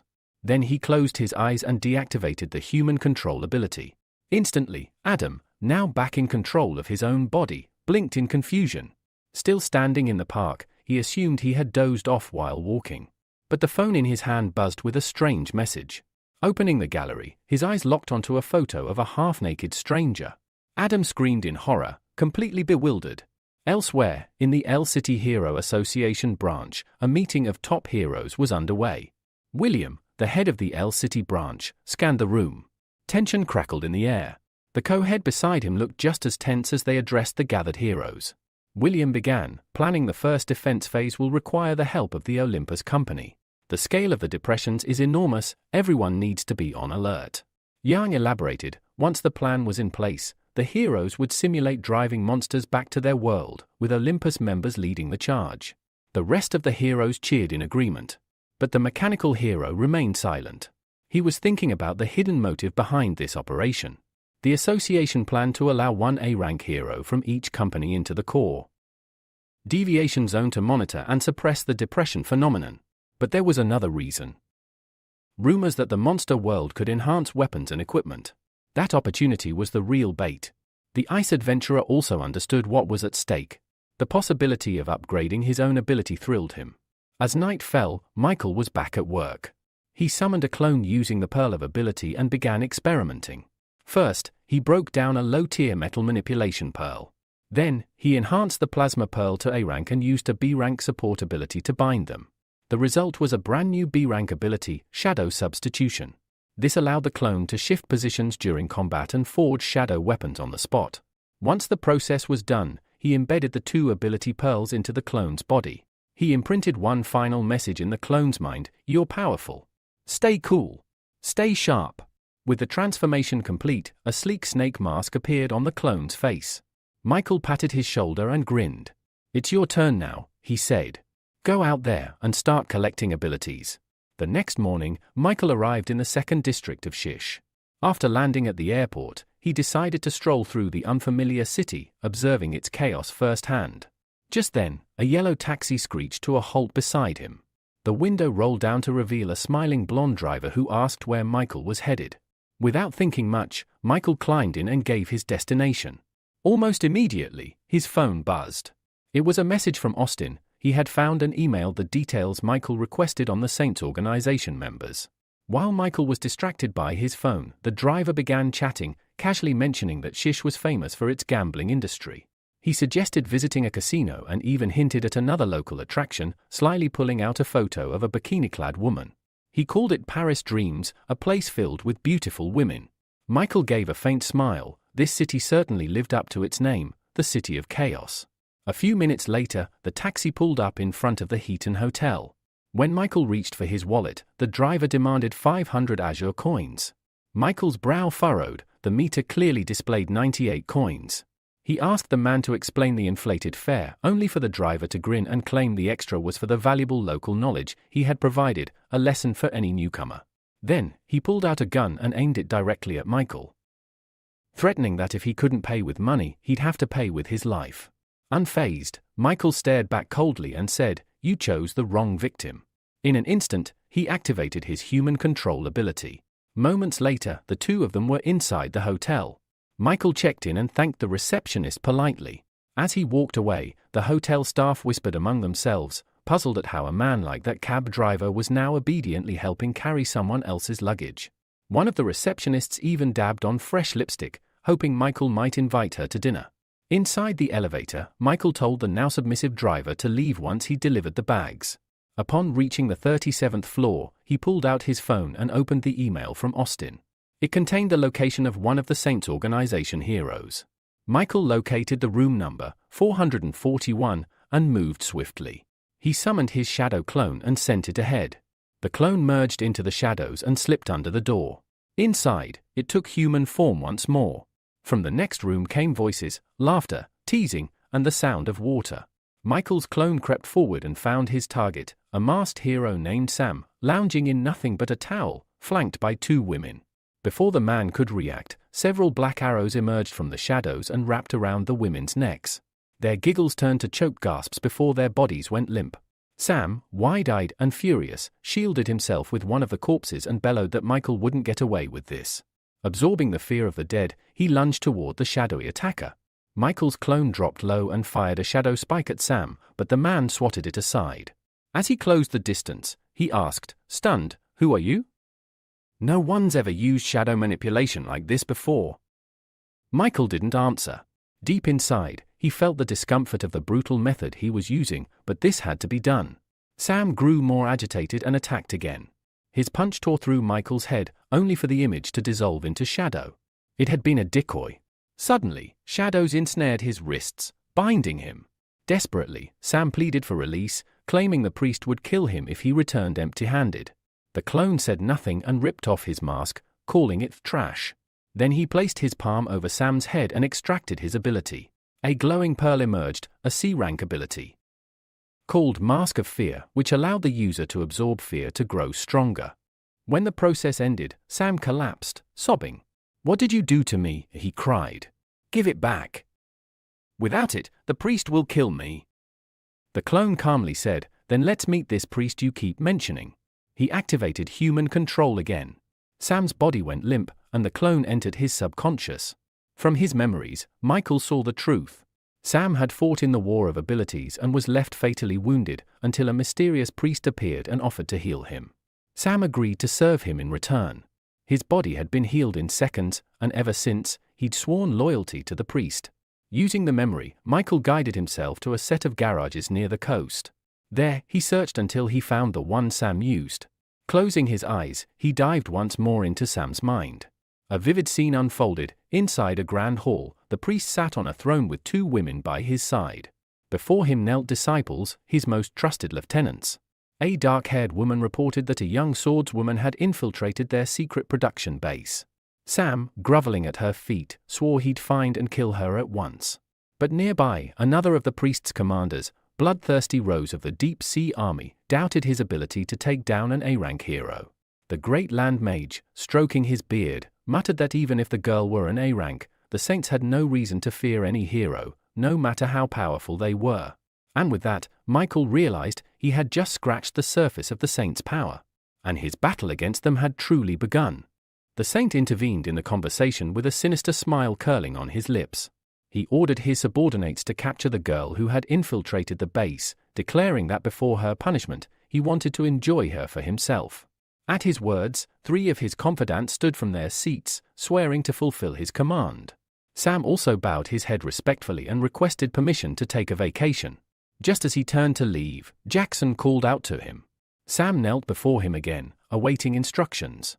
Lighting a cigarette, Jackson mentioned that some goods had arrived at the port on the first platform, a container that might hold information about the infiltrator. He ordered Sam to investigate and report immediately if anything important turned up. As he turned away, he patted Sam on the back and added with a smirk that every damaged item can still be useful if handled properly. Back in the present, Michael came out of the memory trance and stood in front of the garage. He scanned the area and spotted a fingerprint reader on the door. Holding out his hand, he was relieved when it accepted the print and unlocked the entrance. Without delay, he activated his plasma manipulation ability, opening the heavy door and slipping inside. A few steps in, he discovered a staircase leading underground. The garage, it seemed, was merely a front. As he descended, the metallic tang of blood grew stronger. On reaching the basement floor, Michael saw a man seated at a table, Clark, the one managing the storage. Clark stood up immediately and saluted the masked visitor, unaware of who he truly was. Michael approached with authority and asked if anything unusual had happened that day. Clark casually mentioned that some valuable new goods had arrived, though the creatures had started to get on his nerves. Michael, tense at the word goods, demanded to see them. The two walked deeper into the corridor. As they passed a row of barred cells, Michael's stomach turned. Inside were children, silent, bruised, and broken. Clark barked a threat at them, warning that if they dared to make a sound, they'd face worse than a beating. Michael clenched his fists, struggling to contain the fury rising within him. He knew now what Jackson had meant by product. Suddenly, cries of agony echoed through the corridor. Behind one of the walls, a boy was being brutally whipped. Blood streamed from his ear. Freshly bitten off. The enraged warden raised his whip again, but Michael stopped him cold, his voice like steel. When he demanded an explanation, the warden sputtered, trying to cover up the incident. Then a blue-haired man, known as Mantis, one of the preachers of the organization, stepped in with a vile smirk. He casually revealed the truth. Marcus had tried to have fun with the boy's sister. That was all the boy had needed to retaliate. The word struck Michael like a dagger. He glanced at the small, trembling girl nearby, barely clothed and no older than 11. Mantis laughed and remarked that Michael should have been off enjoying his vacation instead of visiting the dungeons. Michael, forcing himself to stay in character, said the girls were fine, but today he came to check the condition of the goods for the Deep Sea Army commander. Pointing to the blooded boy, he ordered him to be released, claiming he could fetch a high price. Lucian approached and sneered, saying that even without teeth, the kid could still be sold. Then he stepped aside. The battered boy, teeth missing, growled in his native tongue that he would kill them all. Michael gave him a hard look and said quietly, "Just wait a little longer. I'll grant your wish." Then, in one fluid motion, he struck. A beam of energy pierced Lucian's chest, his face twisting in shock. "Why?" the man gasped as he fell. Michael stood tall and said with cold fury, "Because we're the same. You just don't realize it yet." And with one final movement, he severed Lucian's head. Panic spread. The other guards froze in disbelief. Michael summoned strands of shadow infused with blue flames. "All of you will die here," he declared. One of the blonde guards lunged at him, but Michael's shadows engulfed his body mid-air, flames consuming him. An electric pulse shot through the shadows, paralyzing the man with pain. Clark tried to flee, trembling, but a shadow strand shot after him and dragged him back. A wide trail of blood followed in its wake. From his corner, Lucas watched it all unfold with wide eyes. Suddenly, he saw two glowing pearls appear in Michael's hand. The boy looked up with determination and asked, "Who are you?" Michael turned to him and replied, "I'm the one who came to save you." Lucas didn't buy it. "I heard how you laughed at us," he said grimly. Michael sighed. A blue flame flared in his palm as he stepped back and sliced through the boy's chains. "Sit here a little longer. I've still got work to do," he said. Lucas stood, silent, and walked toward his little sister, kneeling beside her protectively. He pulled his sister closer, her small frame trembling as she buried her face into his chest. Lucas hugged her tightly, as if trying to shield her from everything they had just witnessed. Watching this silent moment of reunion, Michael couldn't help but think of his own sister, still unconscious, still unreachable. His heart clenched with sorrow. But that moment was short-lived. Suddenly, guards swarmed in from both ends of the corridor, weapons drawn and eyes wide with panic. Without hesitation, Michael raised his hand, shouting, "Shadow bombs!" And with a ripple of dark energy, the shadowy tendrils burst forth, dancing like serpents wreathed in blue flame. In a matter of seconds, the corridor was cleared, each enemy falling to pieces, cut down by a single swing. Just as the dust settled, a new figure emerged. A long-haired man stepped around the corner, his pale face calm and almost bored, holding a strange disc in the air. "Impressive," he murmured, then looked behind Michael. "You're surrounded now. You won't escape." Another man appeared, his expression cruel and pleased. "I'll go first," he said with a nod, and the long-haired one, known as the Lord of Music, grinned wickedly. "Then let the music begin." He raised the disc and twisted it. A horrific sound tore through the air like broken glass scraping metal. Instantly, the children screamed in agony, clutching their heads. Michael staggered, the frequency burning his mind, but he quickly realized the music wasn't physical. It was attacking their consciousness.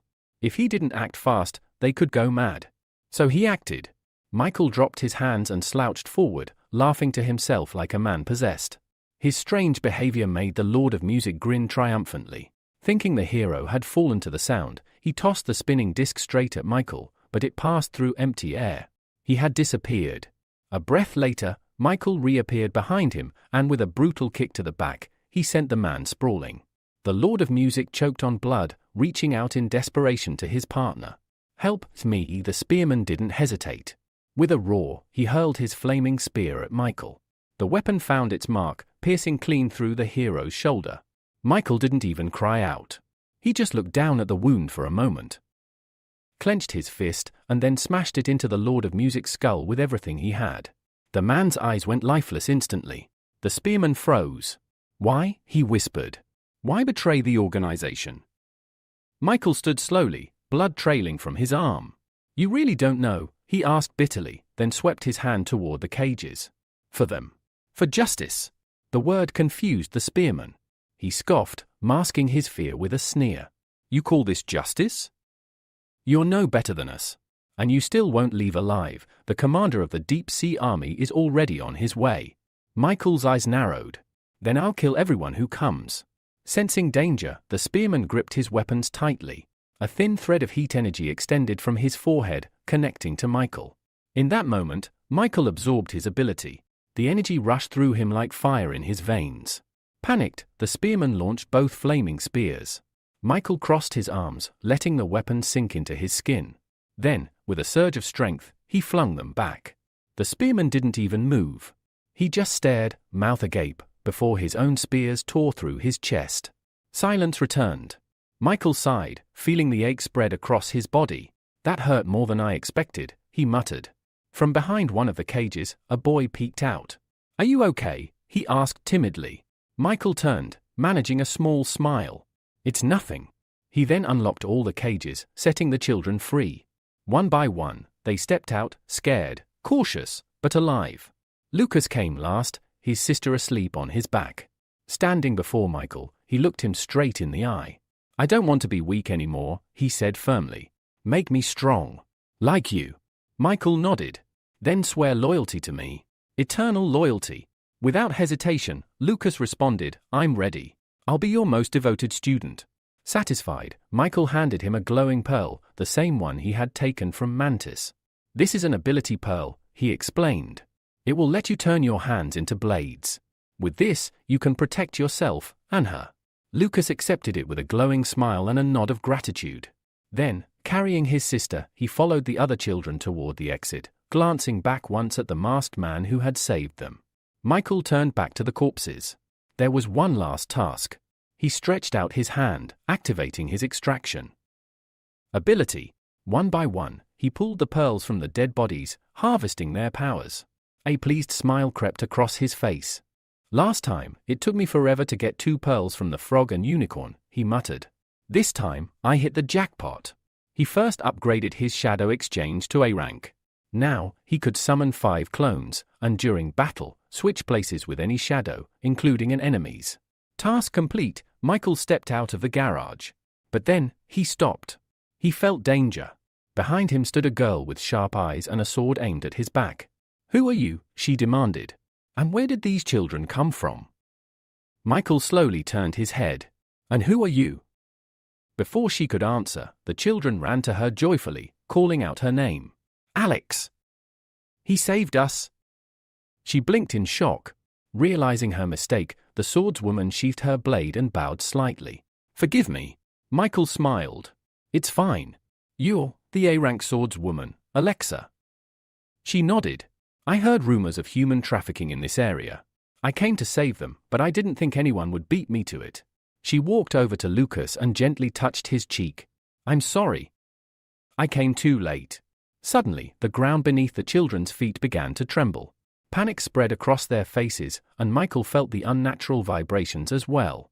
He glanced at Alexia in confusion, asking what was happening, but there was no time for an answer. From beneath the port, thick, thorny vines burst upward, coiling around the children's legs and yanking them into the air.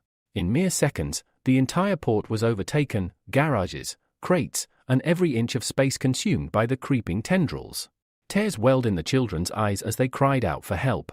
Michael shielded Lucas with his body and whispered that they had to run.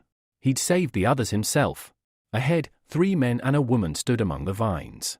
At their center sat a man atop a giant blooming rose, the source of the vines. Amanda, the woman among them, scoffed at Michael's confidence and questioned how he planned to save anyone.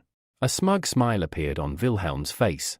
Raising his staff, he gestured toward his subordinates and ordered them to demonstrate the true power of the saints. He then activated his healing ability, a divine energy surging from him and into Amanda's back, instantly revitalizing her. She straightened up, strength flooding her limbs. The priest had restored her entirely.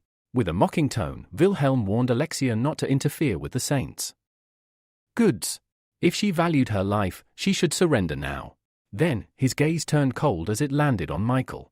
Without hesitation, he commanded the traitor to be eliminated on the spot. Michael and Alexia stood ready. She gripped her sword with both hands, determined. She was confident she could handle the 3 subordinates, but the priest would be another matter entirely. Fixing her eyes on Wilhelm, she warned him that the Hero Association was already on its way. If they didn't surrender now, they'd be executed for defiance. But Wilhelm only sneered. He repeated his order. His subordinates charged. Alexia stepped forward, activating her seal power. Her sword gleamed with dangerous energy, shocking even Michael. This was no ordinary A-rank technique. She dashed forward, determined to stop them. The Earth Mage, Jackson, conjured a sand-based magic circle, and a massive wall of earth erupted in her path. But Alexia didn't falter. With one mighty swing, she shattered the barrier and pressed on. Jackson didn't stop. He began casting again. Nearby, 3 spheres of water materialized. Alexia moved first, unleashing a searing wave of fire from her sword. But as she looked down at her attack's path, her eyes widened in horror. Amanda stood ahead, holding a captured child in front of her like a shield.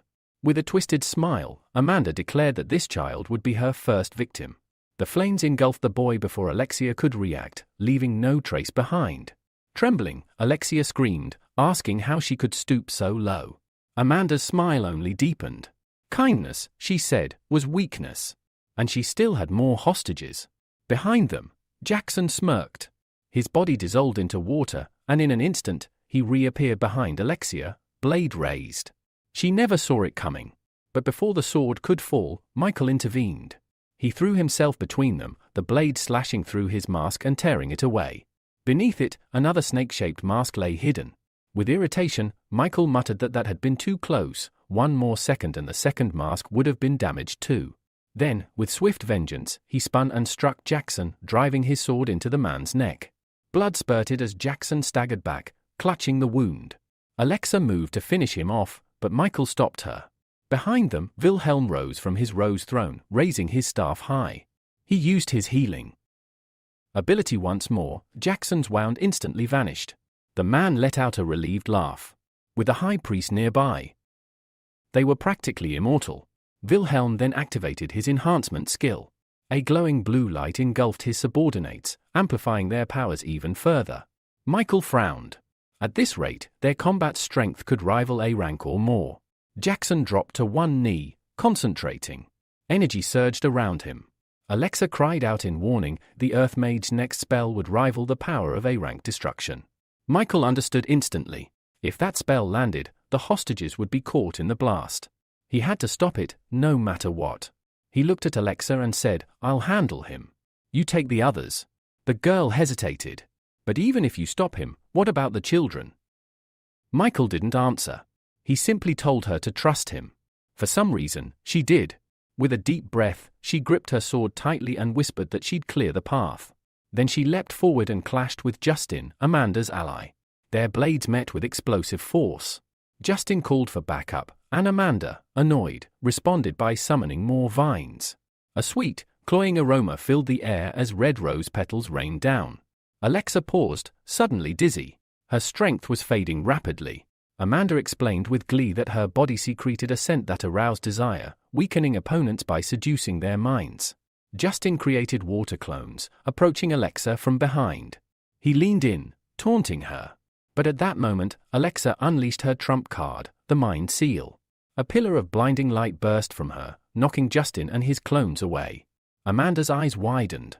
This swordswoman had accessed something rare, something powerful. Before Amanda could react, Alexa vanished. Her sword cut Amanda in two before the woman even understood what happened. Standing behind her, Alexa whispered that she had only recently mastered this rebirth technique, allowing her to resurrect her strength in moments of crisis. Meanwhile, Jackson completed his incantation.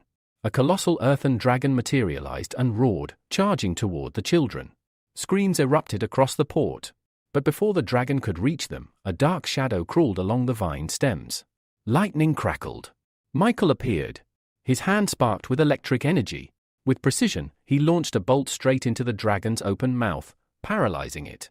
He clenched his fists, and a massive explosion rocked the port.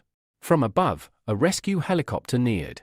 The explosion below sent dust and smoke billowing into the sky. The dragon fell. Jackson, barely alive, reverted to his human form and fell to one knee. He looked at Wilhelm and thanked him. "If not for you, I'd be dead." But Wilhelm scowled. His voice was laced with contempt. "You're all useless," he muttered. "I've already lost 2 B-rank followers for this." Even though the Saints had suffered defeat, the old man remained calm. He assured Wilhelm that the organization could be rebuilt. After all, the high priest was still alive. Restoring everything wouldn't be difficult. Wilhelm slowly turned his gaze toward the battlefield, nodding in agreement. Amid the thick dust still swirling through the air, his eyes locked onto a single figure, Michael, carrying an unconscious Alexa on his shoulder. The priest narrowed his eyes. If this man could neutralize an A-rank attack with a single strike, then he was far more powerful than anyone here. They had to retreat before it was too late. Just then, a new pillar of blinding light burst from the ground, not from Michael, but from Wilhelm himself. It was a reverse summoning. Watching the glow rise, Michael narrowed his eyes and muttered coldly, "It doesn't matter where you run. One day, I'll find you." He gently laid Alexa on the ground and walked over to one of the fallen enemies. Stretching out his hand, Michael activated the ability extraction process. In a matter of seconds, a glowing pearl appeared in his palm. This was the B-rank ability Deep Sea Ghost. It granted the user control over the water in a human body, allowed them to create water clones, and summon massive waves, so long as there was moisture nearby. Without wasting time, Michael approached the rose-controlling girl. Repeating the same process, he extracted her power too, another B-rank ability known as Bloodthirsty Rose. It gave the user the power to summon thorny rose vines using their own blood. These vines emitted a scent that could boost attributes but came with a dark side. The user risked losing control over them entirely. Now holding two B-rank abilities, Michael had no intention of keeping them as they were. Instead, he broke them down into F-rank abilities and combined them with the skill he had previously acquired. A few minutes later, a bright emerald pearl pulsed in his hand. It was the newly synthesized A-rank ability, Superb Brain. As he absorbed it, a rush of sensations overwhelmed him. His vision, hearing, smell, touch, and even his sixth sense became razor-sharp. Not only that, it allowed him to release a wave capable of paralyzing an enemy's nervous system. Right then, Alexa stirred. She opened her eyes slowly, blinking at the ruined port around her. Michael noticed and approached. The girl stood, took a few hesitant steps, and then turned to him. What rank are your abilities?" she asked, bewildered. "And who are you?" Michael replied calmly, "I'm from the judges' organization." Alexa frowned, confused. "I've never heard of that. Not once in all my time in the Hero Association," but then her eyes caught something that froze her blood. The vines, the ones that had imprisoned the children, were now empty. With dread in her voice, she asked, "Where are the kids?" Michael didn't answer immediately. He simply nodded behind her and said, "Turn around." When she did, Alexa's eyes filled with tears. All the children were safe and running toward her. The protective dome had fallen, and they were free. They clung to her, excitedly telling her how Michael's shadow had cut the vines and taken them to safety. One child explained how, even after the explosion, his shadow formed a dome that shielded them from harm. She was stunned. This man had saved them all. Alexa turned to thank him, but the mysterious stranger had already vanished. As the dust began to settle, a helicopter hovered above the scene, loudspeakers echoing across the ruined port. From this moment on, the Hero Association has taken control of this area. Please refrain from any further action. The chopper landed near the garages, and several association members poured out. Among them was a young reporter named Valeria. Nervously adjusting her microphone, she turned to her assistant and asked where to begin. He pointed to Alexa. "Start with the Seal Swordswoman." Valeria approached the still-shaken girl, introduced herself, and politely asked for an interview. Alexa nodded in approval. According to the Hero Association's report, Valeria began, "You sent the emergency signal. The entire port is now destroyed. Can you tell us what happened here?" Without hesitation, Alexa told her everything. She had come to rescue the kidnapped children from the Saints organization, which had been planning to sell them illegally. The story immediately stirred a powerful reaction from the broadcast's viewers. Valeria frowned. "We've heard rumors about this criminal group before. From what we know, they operated out of Shu City, involved in all sorts of illegal activities. Do you think the government will investigate now?" Alexa shook her head grimly. "They've been doing this for a long time. I had to infiltrate their ranks just to get this far. And even then, I could only save these kids." The crowd that had gathered nearby listened closely. Some wept. Others shouted in anger that the criminals must be punished. Then, Alexa continued. "I wouldn't have made it out alive if I had fought the High Priest alone, but someone came to help me." Valeria's eyes widened. "A masked man?" "Yes," Alexa replied. "His skills were far beyond mine. He broke through the priest's enhancement spell, a power normally only usable by A-rank heroes." She pointed to a scorched crater still smoldering with smoke. "He did that. All I know is, he wore a mask with a snake emblem. And he said he was from the judges' organization." Valeria glanced around, trying to find the mysterious savior, but saw nothing. "He ran off toward the garages," Alexa added. "He was chasing the High Priest." By that time, Wilhelm and the Earth Mage had already escaped to a hidden location. By this time, Wilhelm and the Earth Mage had already taken cover in a safe location. Casting a deeply displeased glance at the old man beside him, the priest asked if the mage sand magic was capable of eliminating the brat who was interfering with their plans. The earth mage nodded confidently, replying that he had saturated the area with his magic. Even if their enemy tried to launch an attack, it wouldn't make a difference. Unbeknownst to them, Michael was hiding just around the corner, hearing every word they spoke. He listened carefully as Wilhelm, now moving toward the far end of the parking lot, instructed the old man to find a suitable car so they could escape and lay low. Michael frowned. He had no intention of letting them get away. In fact, his plan was to make this place their grave. Everything was going according to his carefully laid out strategy until disaster struck. A phone in Michael's pocket suddenly began to ring, shattering the silence and revealing his presence. The moment the ringtone echoed through the air, both men froze and turned sharply toward the direction of the sound. Michael cursed silently, wondering who could be calling at such a critical moment. As the melody rang out again, the two enemies began cautiously approaching the nearby partition, his only cover. Quickly taking out his phone, Michael saw the caller ID. It was Valeria. Footsteps crept closer, stopping just a few meters away from the wall.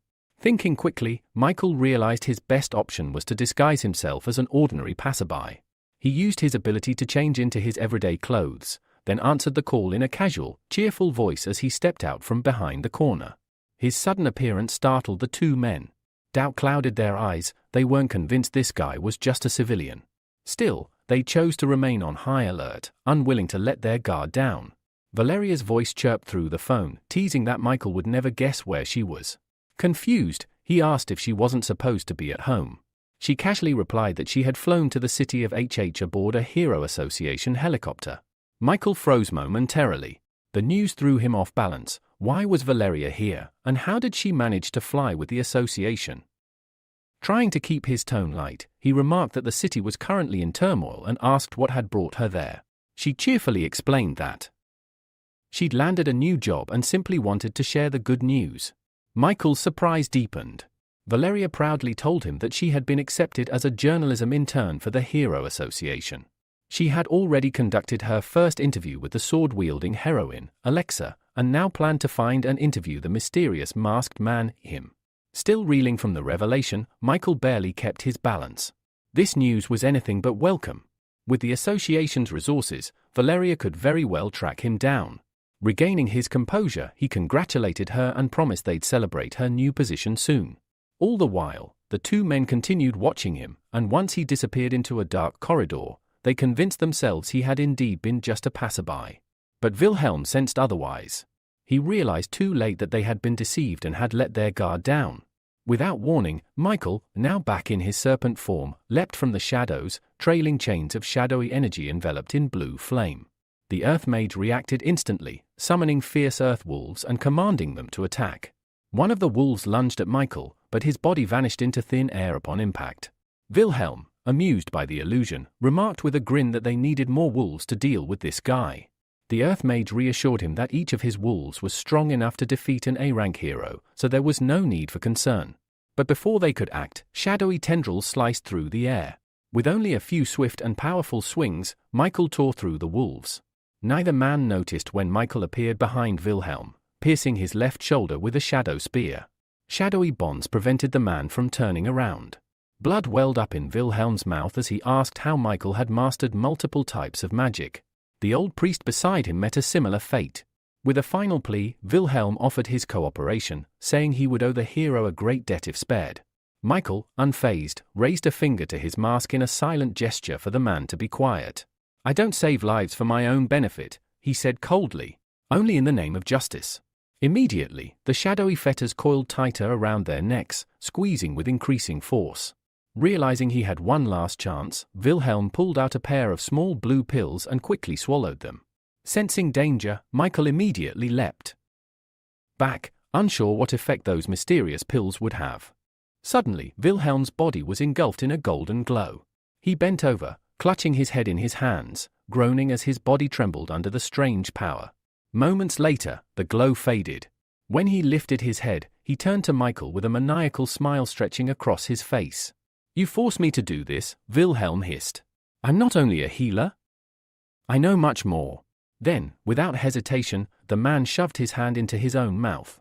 Screaming in agony, he began to pull out a massive object. Michael's eyes narrowed. The energy radiating from Wilhelm had suddenly changed. It was familiar, uncannily similar to what he had once sensed from Alexa's sword. A few long seconds passed. At last, Wilhelm drew out an enormous golden spear. It was immediately surrounded by a divine radiance. His wild laughter echoed through the air as he declared, "Behold! My trump card, the legendary Spear of Justice." Raising the weapon high into the air, he activated a skill called Sacred Thorn. The moment the skill triggered, numerous golden portals appeared in midair. From each one emerged identical replicas of Wilhelm's spear. With fury in his voice, Wilhelm roared, "Justice will be done!" Obeying his command, the glowing spears all launched toward Michael at once. Michael narrowly dodged the first wave, leaping aside just before they could pierce him. But the attack didn't stop. More and more spears poured from the portals, chasing him relentlessly. No matter where he turned, they followed. Suddenly, one of the spears grazed his left leg. A sharp, deep wound was left in its wake. Wilhelm, watching from a distance, burst into gleeful laughter. "You can dodge all you want," he taunted. "But your end has already been decided." Michael dropped to one knee, pain shooting through his leg. He gritted his teeth, frustrated that such a seemingly light strike had wounded him so severely. As he looked up at the ceiling, he realized something troubling. The golden glow from the spears had lit up the entire area, making it impossible for him to remain hidden. Once again, the spears descended. But this time, Michael was ready. Determined, he whispered, "Let's see which of us is faster." Wilhelm only laughed harder. "Faster than light? Don't make me laugh." Yet at that very moment, Michael's eyes glinted sharply. He had activated his superbrain ability. Time seemed to slow. The movements of the spears decelerated noticeably. Then, near the stunned Wilhelm, several massive shadows emerged. Without needing to move, Michael summoned multiple shadow clones, each one armed with bladed weapons. In perfect sync, the clones surged past Wilhelm, slashing as they moved. Only after the ambush did Michael release his grip over Wilhelm's movements. "You should surrender," Michael said coldly. Wilhelm's expression shifted from triumph to confusion. He couldn't move a muscle, no matter how hard he tried. Just then, 5 shadow-infused spears, mimicking the trajectories of the earlier clones, shot toward him with terrifying speed. All 5 pierced him simultaneously. A guttural scream tore from Wilhelm's throat. Struggling to breathe, he managed to gasp. No one man, should have this many powers." Michael, seeing the man's attempt to heal, stepped forward. "Don't bother," he warned. "You'll keep experiencing death again and again until you stop trying." He extended his hand and activated his extraction ability. A golden light glowed around Wilhelm's chest, and Michael absorbed it. The ability was called Heart of Light, an A-rank power with multiple functions. Recovery heals physical wounds. Enhancement boosts the user's abilities. Invisibility conceals a selected target. Holy Healing restores health to oneself or others. Spear of Justice summons a massive spear imbued with light magic. Without delay, Michael used Holy Healing. A warm glow enveloped his body, knitting his wounds and replenishing his strength. He exhaled slowly, feeling vitality return to his limbs. "I'll need to be more careful next time," he muttered. "I didn't expect Wilhelm to have one of those blue pills. I almost died because of it." With his healing complete, he walked over to the corpse of the Earth Mage. Activating extraction once more, he absorbed the Mage's B-rank ability, Great Land Wizard. This power allowed the user to reshape terrain using sand and summon an offensive sand creature. Just then, a loud voice rang out from the street. It was a public announcement from the Hero Association. "Attention! The Hero Association is taking control of this area. Please stand by." Michael didn't intend to be discovered. He quickly changed out of his combat attire and slipped away into the shadows before the association members could arrive. By the time he vanished, several Hero Association helicopters had already landed near the building. Valeria, now on site with the investigation team, reported that the earlier noise had indeed been the result of an intense battle. As they descended into the parking lot, her eyes landed on a familiar figure. There lay Wilhelm's body, pierced by his own legendary spears. Valeria stood frozen in place, staring in disbelief at the lifeless body lying before her. This was the High Priest," she whispered. "The leader of the Organization of Saints." A cameraman moved in closer, capturing detailed footage of the fallen villain. The broadcast spread rapidly, and viewers across the region reacted with shock and satisfaction. The long-feared criminal had finally been brought to justice. Suddenly, one of the investigators shouted, "There's another body here." Valeria's face turned pale. The sight of more death overwhelmed her. She clutched her mouth with one hand, stumbling backward. A wave of nausea surged through her. Unable to hold it in, she turned and rushed to a nearby wall. "Valeria! Are you all right?" someone called out, concerned. But she couldn't hear them. Reaching the corner, she leaned against the wall, and then everything she'd eaten came back up. Her body trembled as the moment's horror overcame her. Then, just as she wiped her mouth, a hand extended a bottle of water toward her. She froze. That voice, calm and familiar, spoke gently. "Here, drink." Valeria looked up. "Michael." "What are you doing here?" she asked, her voice still shaky. "I was nearby when you called me," he answered, crouching beside her. "With all the noise the association made, it wasn't hard to find you." A faint blush rose to her cheeks. Looking away, she murmured, "You're never around during my best interviews, but somehow, you always catch me like this." Michael chuckled softly. He pulled her into a comforting embrace and pressed a gentle kiss to the top of her head. "You're beautiful no matter what," he whispered, though part of him mentally scolded himself for not cleaning up the place before anyone arrived. Just then, Paul approached. Seeing Valeria in someone's arms, he hesitated, his question catching in his throat.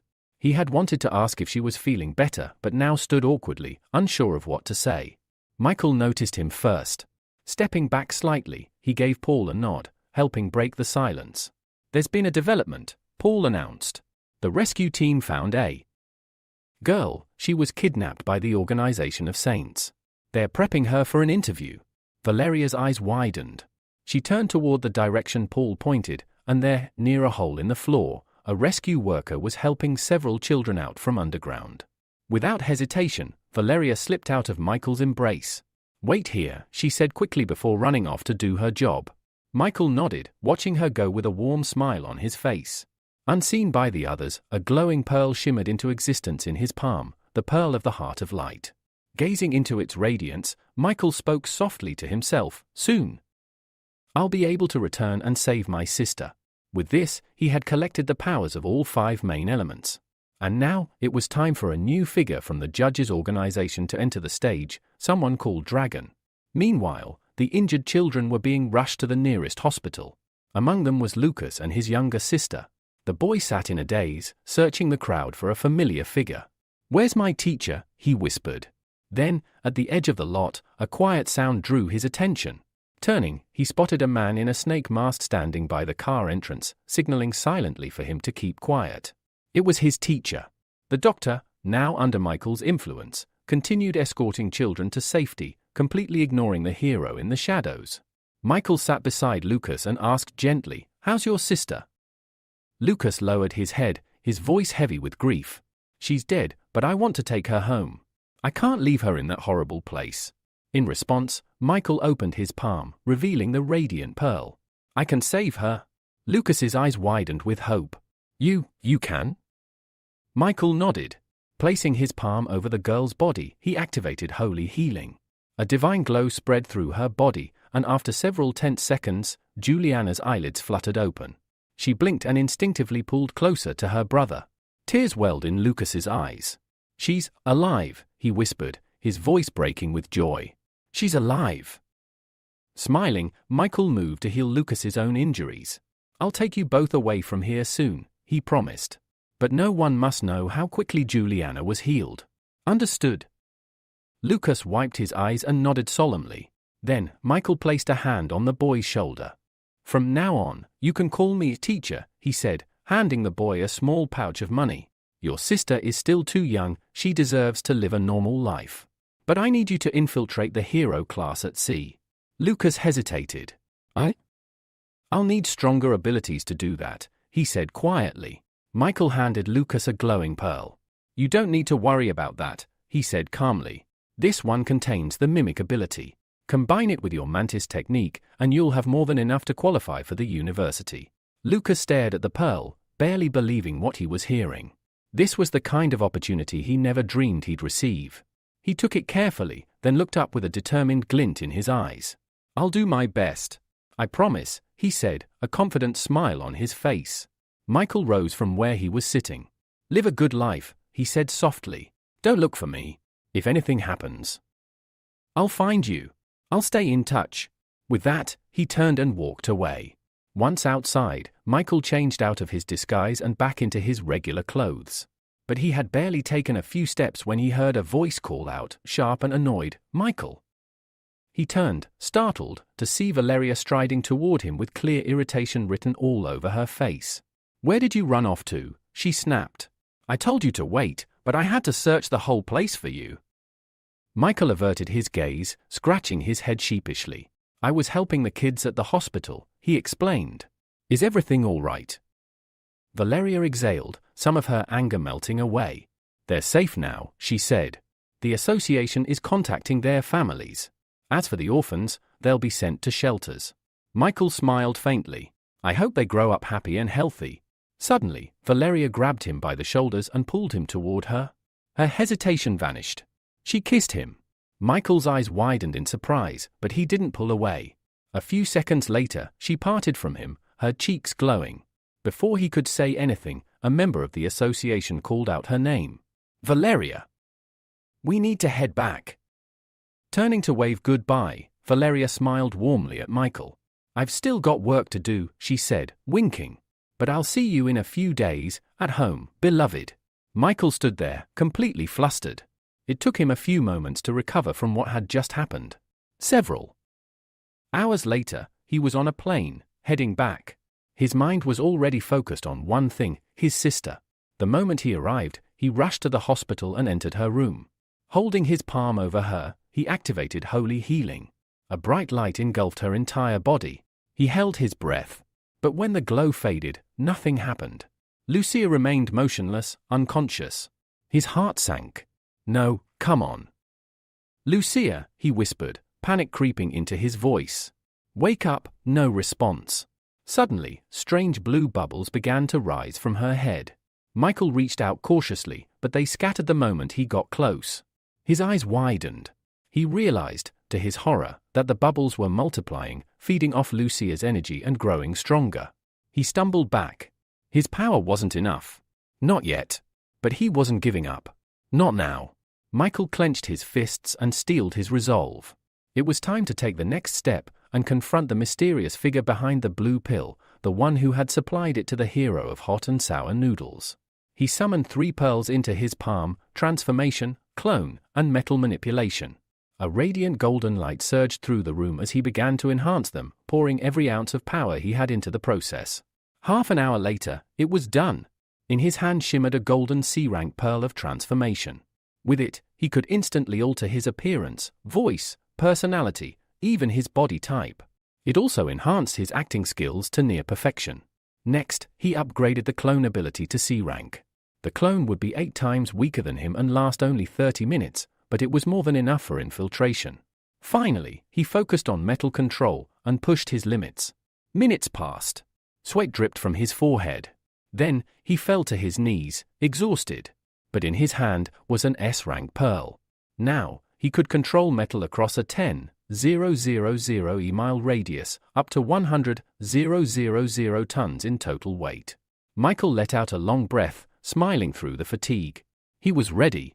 That night, he activated his newly enhanced abilities and took control of the hero of hot and sour noodles' body. Using information from Adam's memories, he made his way to a rooftop where the next meeting was supposed to take place. Moments later, space shimmered, and a rift opened before him. From it stepped a mysterious man. The same one Adam remembered. The man adjusted his hat and greeted him. "Well? Got any new intel?" Michael folded his arms, keeping his expression calm. "I might. I've got information on the man in the mask," he said coolly. "But I doubt you can afford it."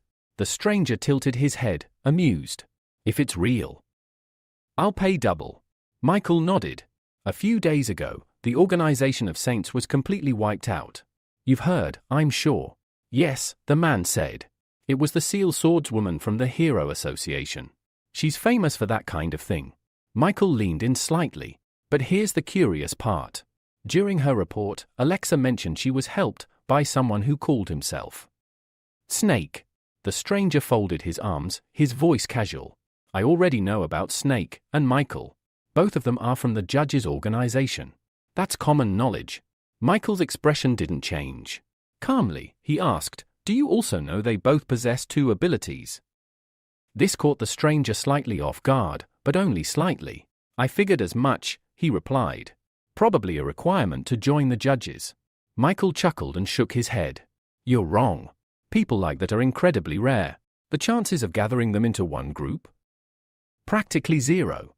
The stranger raised an eyebrow, clearly intrigued now. Then what are you getting at? Without answering, Michael reached into his coat and pulled out a small flask filled with a glowing liquid. He held it out. This is an elixir of abilities. The stranger stepped forward, extending a hand. Elixir of what? He asked skeptically. But just before the stranger could touch it, Michael pulled it back. Drink it, he said, and you gain a new ability. Even if you already have one, it adds another. If you don't, it gives you one. The man scoffed. That's complete nonsense. Michael expected that.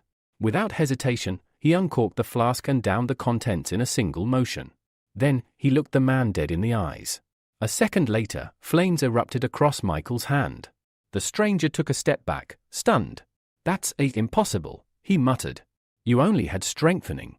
You never had fire. Michael raised his fist and launched a fireball into the sky, its light illuminating the rooftop. I made a deal with Michael, he said, his voice steady. That's how I got this information. And after seeing the effects of the blue pill, I knew it was possible. The man stared, speechless for a moment. Then curiosity took over. Do you know what the elixir is made from? Michael smiled, satisfied. I've told you everything I know, he said. Now it's time you held up your end. Without another word, the stranger pulled a small container from his pocket and handed it over. 15 blue pills, he said. This information was valuable.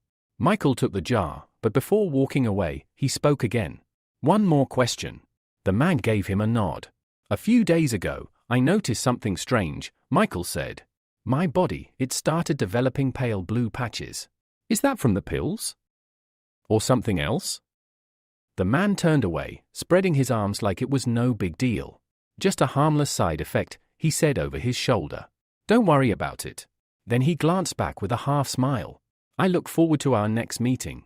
And with that, he vanished into thin air, absorbed into space like smoke blown away by the wind. The transformation instantly faded. Michael stood alone on the rooftop once again, his mind racing. So that was it? The man knew the pills drained vitality and still brushed it off as a minor side effect. He clenched his jaw. On the far end of the rooftop, Adam lay unconscious. Michael walked over and stood beside him. Before he could do anything, a child's voice rang out from the stairwell. Dad! Michael froze. A little girl stepped through the open door and looked around, spotting her father slumped on the ground. Daddy, what are you doing? She asked, walking toward him. Michael glanced down at the pills in his hand. With visible contempt, he tossed the bottle next to Adam. If you're doing this for your daughter, he muttered, then stop. Quit taking these damn pills. At that moment, Adam stirred awake. He rubbed his eyes and ran a hand through his hair. Sorry, sweetheart, he said with a weak laugh. I must have dozed off. Katia frowned. You promised you'd stay with me on my birthday, she scolded. Then her eyes caught the jar on the ground. Curious, she pointed to it. What's that? Adam's eyes widened. He immediately snatched the jar off the floor and held it out of her reach. This isn't a toy, he said sternly. It's dangerous. Very dangerous. But confusion filled his face. He couldn't remember anything. Just that he had come here, to meet someone, to get the pills. But what had happened after that? Nothing. His mind was blank. Standing up, he gently took his daughter's hand. Come on, he said softly. Let's go get some cake. And just like that, they left the rooftop behind, father and daughter walking hand in hand toward a fleeting moment of peace. At that same moment, in another part of the city, a frustrated Austin was heading back to his room. He let out a long yawn, stretching his arms high above his head, and grumbled under his breath. He was sick of it, sick of the endless restrictions, the constant rules, and the feeling that everyone was trying to control his life. As he passed by the hallway, a faint glow caught his eye. Light was still coming from his father's office. Austin paused, confused. What's he still doing up? He wondered. It was already late, far past the time his father usually called it a night. Quietly, Austin pushed the door open and peeked inside. But to his surprise, the room was empty. The desk lamp was still on, casting a focus beam of light across a cluttered tabletop. Drawings, schematics, and technical documents were scattered everywhere. And right in the center, there was a single piece of paper lying neatly on the surface. Curiosity took hold. He stepped inside, drawn to the document like a moth to flame. As he approached, he could make out the heading at the top of the page. It was a planning document. His eye scanned the bold title, Requirements for White Zone Deployment, City L. Austin's heart skipped a beat. He read further, his eyes widening as he absorbed the details. It was a strategic framework, an actual government-level operation designed to establish a protective white area in City L, a place free from corruption, violence, and influence. A safe haven where citizens could live without fear. The more he read, the more fired up he became. This was an opportunity. A real one. One where he could step forward. He could make a difference, not just as someone's son, but as a true hero. A savior. And for the first time in a long while, Austin felt it, purpose. The following morning, Michael was back at work in the newspaper office. As he stood at the printer, Alex's familiar voice rang out from behind. "Where have you been all this time?" she asked, bewildered. Michael offered a brief explanation. A woman came in yesterday requesting a missing persons notice. He handed Alex a freshly printed leaflet. She read it aloud, 7-year-old Igor Lyson, last seen near Central Park. Alex frowned, but the announcement crackled through the office speakers before she could respond. "Attention all residents, A-rank monsters have invaded. Proceed immediately to the nearest shelter. B-rank heroes, report to the scene." Panic erupted. Staffers dropped their papers and rushed for the exits.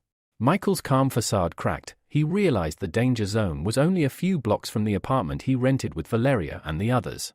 His heart pounded as he dialed her number. "Valeria, where are you right now?" he demanded. Her terrified whisper answered, "There's a monster in our building." A scream shattered the line, and the call went dead. Horror and determination surged through Michael. He barely registered Alex's shaken question, "Are you okay?" As he sprinted from the office. Reaching the rooftop above the chaos, Michael summoned his metal control power. A shimmering shield formed beneath his feet, and he soared across the cityscape. As he flew, he shifted into his rooster form, hoping to arrive in time. Below, a colossal rat-like creature rampaged through the street, its shriek capable of shattering glass and its matted fur bristling into razor-sharp spikes. Two heroines, a B-rank green storm and a C-rank fire butterfly, struggled against it. Michael grimaced. Defeating such an A-rank menace would normally require at least 3 heroes of their caliber. The monster unleashed its piercing scream again, this time targeting Fire Butterfly. Green Storm dove between her and the creature, absorbing the full blast, and the pressure blew out 2 adjacent walls. Fire Butterfly landed hard, dust choking her lungs. "What am I doing here?" she cried. "C-rank heroes like me are just cannon fodder." "I'm here to help," Valeria called as she swooped in. She had rescued Marina, a terrified child hanging from a broken window ledge. Tears streamed down Marina's face as she clung to Valeria's hand. "Hold on!" Valeria shouted. But the ceiling collapsed above them, a jagged beam plunging toward the pair. Valeria's grip slipped as the debris sliced through her wrist. Both girls plummeted. Fire Butterfly caught Marina mere meters from the ground, cradling her gently. Marina blinked, amazed. "Thank you," she whispered, clutching the heroine's arm. Reporters clamored to film the rescue, but Emily, the field host, noticed another figure still falling. "Someone else, look," she cried. A dark shape swooped in, vanishing into the chaos with a rescued victim. Camera's word, capturing the mystery savior. Suddenly, Alexa's anguished scream echoed above. A sweeping beast attack was barreling toward the news helicopter. The crew froze in terror. Without hesitation, Lisa, shield maiden of the association, launched herself into the sky, her barrier powers meeting the monster's assault in a thunderous explosion. A shockwave knocked Fire Butterfly off her feet. Stinging in the haze of dust, she covered her eyes. Below, Michael had landed Valeria on a battered park bench away from the fray. Her face was bruised, her wrist bleeding. He knelt beside her. "I'm sorry I'm late," he murmured, activating holy healing. A warm, golden light enveloped her wounds, knitting torn flesh and soothing pain. When the glow faded, he draped his cloak over her shoulders. "You're safe now," he whispered. "No one will hurt you again." Valeria blinked up at the masked stranger, confusion and relief mingling in her eyes. She grasped his hand. "Why do you pretend to be a villain, then a hero?" she asked softly. Michael offered a small, rueful smile. "I saved you because I was here. That's all." He stood and summoned his metal shield, lifting Valeria gently to her feet. "Rest a moment," he advised. "Then head to a safe zone. I'll handle the rest." Before she could respond, he launched skyward, ignoring her frantic calls. From above, Valeria watched him go, an odd sense of déjà vu tugging at her heart. High in the night sky, Michael summoned a shadow clone beside him. In his palm, he materialized 2 gleaming pearls. "The clone will have Heart of Light and Snow Queen powers," he explained to the empty air. "And it's better if it takes the form of a girl." He tossed the pearls into the darkness, readying his next move as the city below continued to burn with chaos. High above the city, Michael watched as his shadow clone enacted his orders. In an instant, the clone's form shifted into a young woman wearing a rabbit mask. "Go," Michael commanded. "Save everyone in danger." Without hesitation, Rabbit darted off the rooftop and vanished into the chaos below. Michael turned his attention back to the monstrous rat that was laying waste to the street. He raised his hand, prepared to strike, but then he noticed another figure standing atop a neighboring building's roof. She wore a confident smile and raised her fists, her posture radiating power. It was Victoria, the famed A-rank heroine who had disappeared from the public eye in El City years ago. Reporters gaped in disbelief as the broadcast camera swung to capture her unexpected arrival. Victoria waved directly into the lens as if greeting old friends. Michael allowed himself a small smile. With such seasoned heroes on the field, he could assess the battlefield from a distance. Victoria narrowed her eyes at the rat. "Perfect punching bag," she thought, flexing her knuckles. The rat snarled and unleashed a massive sonic shriek. "Watch out!" Lisa, Shield Maiden of the Hero Association, yelled through her communicator. That sound wave could shatter steel. Victoria's only response was a calm laugh. She crossed her arms. "I won't know what I'm capable of unless I try," she said. The shockwave struck her rooftop with earth-shaking force. Debris rained down, and a roar of destruction followed. When the dust cleared, onlookers gasped. The spot where Victoria had stood was empty. The rat threw its head back in triumphant laughter, convinced it had killed the heroine, until a blur of movement appeared behind it. Victoria had dropped to ground level and circled the beast. Gathering every ounce of strength into one blistering punch, she slammed her fist into the creature's flank. The impact threw the rat to the pavement in a crumpled heap. Victoria stood over it, grinning. "Why aren't you screaming now?" she taunted. The rat tried to rise but couldn't move. Victoria seized its tail and, with a swift pull, sent it spinning through the air. The monster flew out of the city, landing miles away in a distant field. Meanwhile, Rabbit was already back in action. She spotted a crumbling facade about to collapse on a lone civilian. In one fluid motion, she intercepted him and carried him to safety just before the debris struck. The man, wide-eyed, stared at his masked savior. "Which organization are you from?" he asked. Rabbit set him down gently. "I'm Rabbit," she replied. "From the judge's organization." Then she bounded off to continue her rescue efforts. Nearby, Fire Butterfly and Marina, one of her former neighbors, sat on a battered bench, nursing injuries from their fall. Rabbit paused beside them. "They need help," a bystander explained. "They fell from the upper floors." Rabbit nodded and knelt beside them, placing her hands over their wounds. A soft glow spread through their bodies, and before the stunned crowd's eyes, bruises and cuts vanished. When the healing light dissipated, Rabbit rose and turned to the gathering civilians. "Move now," she ordered calmly. "Head for the shelters. Stay safe." Her warning was cut short by the monster's return, a deafening screech so powerful the crowd instinctively covered their ears. Lisa and Victoria, caught in the open, struggled to withstand the onslaught. Their heroic postures wavered as the sound wave threatened to tear through their minds. From his vantage point, Michael's blood ran cold. He realized with horror what the creature was doing. It wasn't just using sound, it was absorbing the very souls of those nearby, feeding on their life essence to grow ever more powerful. Moments later, the monster stood surrounded by a swirling aura of green light. It closed its maw, pausing its ear-splitting screech. Then, with a groan, its jaws reopened, and it began to draw the spectral forms of the departed into its body. Shield Maiden Lisa staggered under the horror of it all. "What is it doing?" she cried. Victoria, bruised but unbowed, steadied herself on one elbow. "It's absorbing the souls of the dead," she explained. "Watch, it's healing itself with their energy." A nearby reporter gasped into her microphone. Doubt flickered across her face. Could even the city's finest fighter overcome such a power? Victoria's gaze hardened. "Lisa, fall back. This thing's next attack will be worse." With that, she rose and stepped forward once more. Freed of its weakness, the rat monster went berserk. It lashed out, smashing telephone poles and tossing street lamps like twigs. Victoria summoned her strength, her fists glowing with righteous fury. She struck the beast's armored flank, unleashing a shockwave that sent it tumbling into a row of parked cars. As dust settled, Victoria peered through the haze, expecting to find the creature down and out. Instead, its tail lashed back, skewering her across the chest. She cried out, then was lifted aloft and flung violently into a nearby wall. She crumpled in a heap, blood trickling from her mouth. Shield Maiden Lisa rushed to her side, scooping Victoria into her arms. "Get out of here!" Victoria rasped, glaring at her rescuer. "I told you to retreat." Tears in her eyes, Lisa shook her head. "I'm a hero. I can't abandon people in danger." The monster roared again, preparing to deliver a final, soul-draining blow. Victoria threw herself in front of Lisa, bracing for the impact, when a sudden ping echoed through the air. A metal needle, fired with pinpoint accuracy, impaled the creature's tail. It yelped in pain, its head snapping around. Michael and his rabbit clone burst onto the scene. The reporter's eyes widened as the masked saviors appeared. "There," she whispered. "An A-rank hero, and a rabbit-masked rescuer." Victoria and Lisa watched in stunned relief as Michael's metal needles rained down, pinning the thrashing beast to the pavement. Its writhing body was held fast by dozens of gleaming spikes.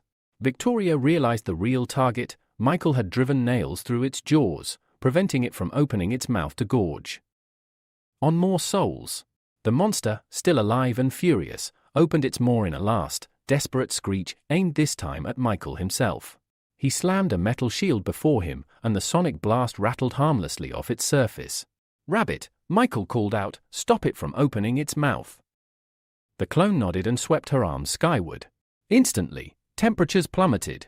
A swirling storm of snowflakes descended, enveloping the rat monster in an icy vortex. In seconds, its massive form was frozen solid, suspended in midair.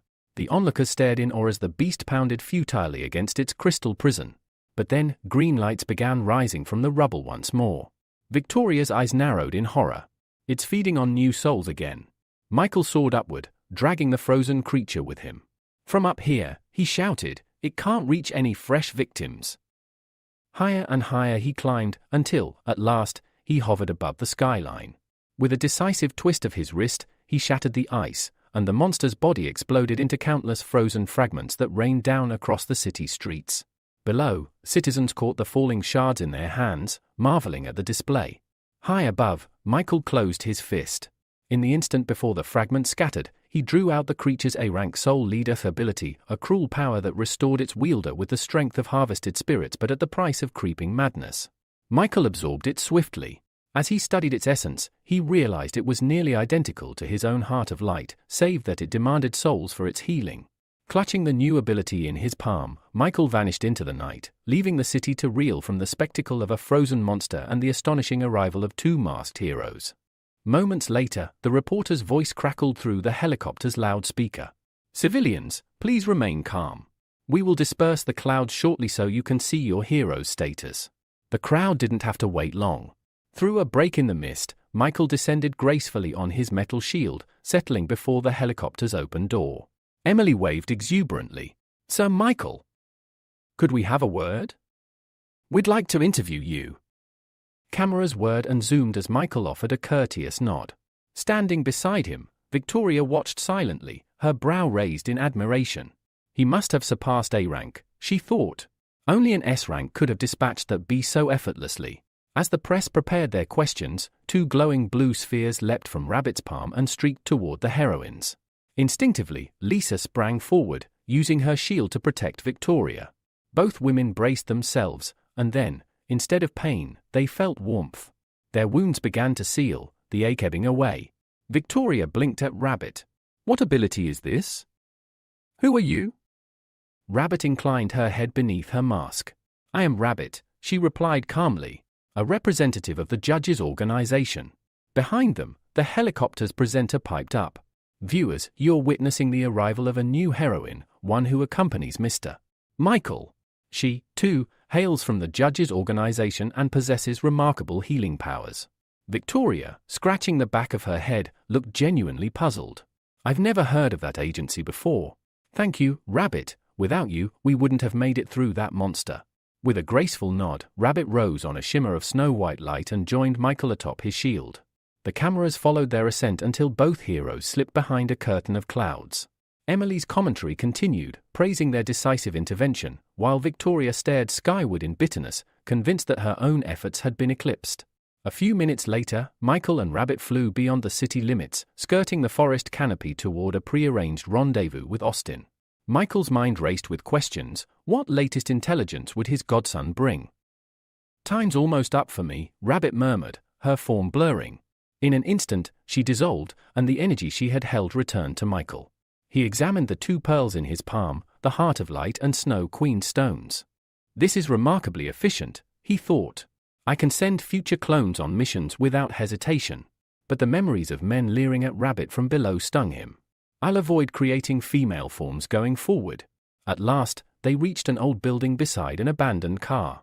There, leaning nonchalantly against the wall, was Austin, his thumb half raised to his nose, boresomely waiting. Michael landed beside him, suppressing a sigh. He didn't even think to check his story for accuracy. Austin looked up, a scrap of paper clutched in his hand. His eyes lit up. Michael! I've got something, he called, bounding forward with eager confidence. A sudden rustle from the nearby tree line made Austin freeze in his tracks, clutching the sheet of paper he had just handed to Michael. His eyes darted into the shadows, wary and uncertain. Michael cleared his throat. Let's review this first, he said, unfolding the document. It detailed the Hero Association's plan to establish a white zone in City L. Despite the unsettling noise behind him, Austin's attention shifted fully to the paper.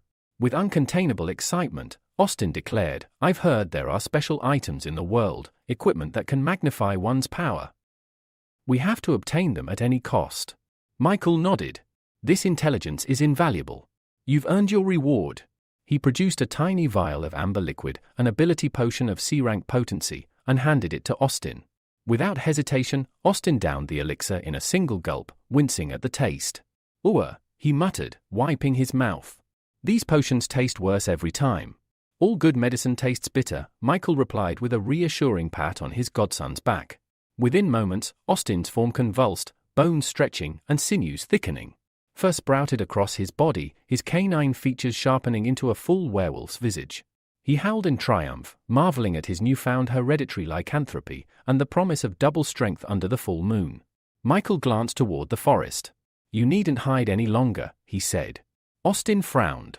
Michael, I think you're mistaken, my father should be elsewhere. But stepping through the undergrowth came the unmistakable silhouette of the mechanical hero, Austin's own father, his eyes blazing with furious light.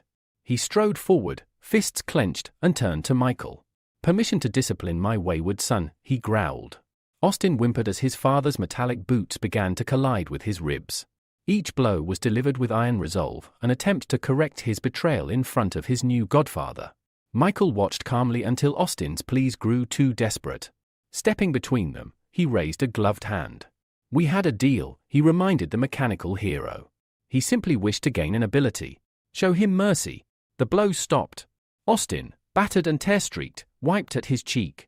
I've been punished enough, he sobbed. I won't reveal our family secrets again. The mechanical hero's rage faltered, and he barked an order for silence. Then, eyeing Michael with reproach, he growled, my son was born powerless. You had no right to grant him these superpowers. Michael spread his arms in a calm gesture. It's actually quite simple. Granting C rank, or even A rank, abilities isn't difficult. But obtaining an A rank power carries a prohibitive cost. Intrigued despite himself, the mechanical hero leaned forward. Anyone can obtain these abilities? Even an A rank hero like me. Michael allowed himself a thin smile behind his mask. Yes, anyone. But prepare to pay dearly for top-tier powers. Without further ado, he produced a single blue pill and tossed it to the astonished father. The man caught it midair, studying its smooth surface with a mixture of awe and trepidation. Michael's voice remained low and steady. "That's your starting point." And with that, he turned away, the night air carrying the promise of even greater power and greater peril for those who dared to seize it. Late that evening, the mechanical hero, Gilbert, stood beside Michael beneath the sparse glow of a street lamp. In his fist, he turned a single blue pill over and over. "You're telling me our own heroes have been using these pills for ages?" Gilbert's voice rumbled with disbelief. "One bite, and your power triples." Michael nodded, his masked face unreadable. "They do. I'm not one of the manufacturers, but I'm working with Austin to uncover their source." Gilbert's gaze snapped to his son. "Austin, explain yourself." Austin swallowed hard and recounted what he'd seen, how the ice-wielding adventurer used the pills to eliminate rivals, twice, events he'd witnessed firsthand. Gilbert frowned as the pieces fell into place. "So Pavel's behind those accidents," Gilbert muttered. He met Michael's eyes. "Your mission is clear, find out who makes these pills, and how." Michael inclined his head. "Consider it done. I'll also need your help to access the White Zone plan. In return, I can grant you an A-rank ability, one that doubles your strength." Gilbert's jaw tightened. "The White Zone," he spat. "People die just stepping inside. No one returns alive." Michael slid a ring into view, its surface etched with runes. "Activate this, and it collects ability genes, the key ingredient for the elixir. You know those genes come from monster remains. The White Zone is teeming with monsters ripe for harvest." Gilbert's skepticism lingered. "Prove the elixir works." Michael spread his arms. In one hand, flame crackled, in the other, a shard of living ice formed. "My very existence is proof. But if you doubt the judges, you're free to refuse." Austin, still transformed as a werewolf, snapped at his father, "Don't get in my way. Let me grow stronger." Gilbert's face darkened, and he cuffed Austin across the head. "Quiet, boy." Turning back to Michael, he exhaled and said, "I'll do it. I'll bring down the ice adventurer." Michael offered a curt nod. "I look forward to our next meeting." With that, he launched skyward on his metal shield and vanished into the night. Later, at the hospital, Valeria shuffled into her room, still in her uniform from the shelter, eyes blinking blearily at the bedside light. Michael stood by the window, silhouetted against the city glow. "Michael," she whispered. "What are you doing here so late?" He crossed the room and slipped an arm around her shoulders. "I was looking for you all day," he said, voice warm. "I heard the wounded were brought here, so I came straight away." Valeria turned to face him. "I'm fine, just a scratch. But my home's gone. I have nowhere to live." Michael's smile was gentle but sudden. "Then move in with me." Valeria's eyes went wide, her cheeks flushing. That's too soon, Michael." He stumbled over himself. "No, I didn't mean. I just..." Before he could explain, she wriggled free and fled to the far corner of the room. Standing by the window, she sighed, sorrow in her eyes. "I still miss my family." Michael watched her, heart heavy, realizing he needed to give her time and space if he ever hoped to truly stand by her side. Michael raised an eyebrow, visibly confused, and asked, without even turning toward her, what chicken she was talking about. Valeria, her eyes distant and dreamy, replied that she had nearly died today, but was saved by a mysterious hero in a rooster mask. As she continued to float in her romantic fantasy, Michael's expression soured. His gaze, sharp and displeased, bored into her back. He never imagined he'd feel jealous of his own girlfriend, toward himself. Valeria let out a surprised yelp as Michael suddenly swept her into his arms. Ignoring her startled questions about what he was doing, he carried her over and dropped her onto the hospital bed. Slowly, Valeria sat up, visibly flustered, and repeated the question she'd been asking, the one the masked hero had refused to answer. But this time, there was no answer either. Instead, Michael silently approached her, his gaze fixed and intense. As he reached out, Valeria realized what he was about to do and quickly turned away, stammering that this kind of thing couldn't be done in a hospital. But what happened next took her completely by surprise. Michael simply pulled the blanket over her and climbed onto the bed beside her. For several quiet minutes, they just lay there, face to face, eyes locked. Then, without a word, Michael pulled her gently into his arms. "You should fall asleep quickly," he murmured. "Tomorrow, I'll help you move in." It's better if you live with me. Valeria gave a small nod, her lips curling into a hidden smile as she rested her head against his chest. The next day, Michael had to rush to another city. While waiting in line at the airport, he called Valeria. She was at their now shared home, clearly frustrated as she searched for a frying pan. Try the kitchen cupboard, Michael suggested, phone wedged between his shoulder and cheek. I've already searched the entire kitchen, she snapped. I can't even find a grain of rice, let alone a frying pan. At that moment, Michael finally boarded and began placing his luggage in the overhead compartment. Just take the card I gave you yesterday and buy whatever you need, he told her. But Valeria stubbornly replied, I'll just wait for you to come back. Besides, I have a surprise for you. Michael smiled. But his fellow passenger gave him a strange look when a soft meowing sound came from the phone. Chuckling awkwardly, Michael said his goodbye. I'll call as soon as I land. Animals require a lot of attention, the man beside him commented with a knowing smile. Michael could only laugh lightly in response. A few minutes later, the plane took off. Everything seemed peaceful until something caught Michael's attention, disturbing his calm. Just a few seats ahead of him sat Anna, next to a girl he didn't recognize. Michael was headed to the city of HH to negotiate with the Chamber of Commerce. Never in his wildest thoughts did he expect to end up on the same flight as her. He could only hope she wouldn't recognize him in his plain clothes. Meanwhile, the men seated behind them were openly leering at the girls. As a pretty flight attendant walked by, the girl sitting beside Anna asked politely if she could bring her a towel. The attendant nodded and told her to wait a few minutes. But that was when Anna spotted Michael. Her eyes narrowed, and her voice dripped with irritation. Why are you staring at us like that? She snapped, before launching into a barrage of insults aimed at him. Michael remained silent. He didn't want to attract any more attention. Suddenly, the towel that had been requested fell to the floor. The flight attendant bent down to pick it up, only to freeze as she felt the cold barrel of a gun pressed against her back.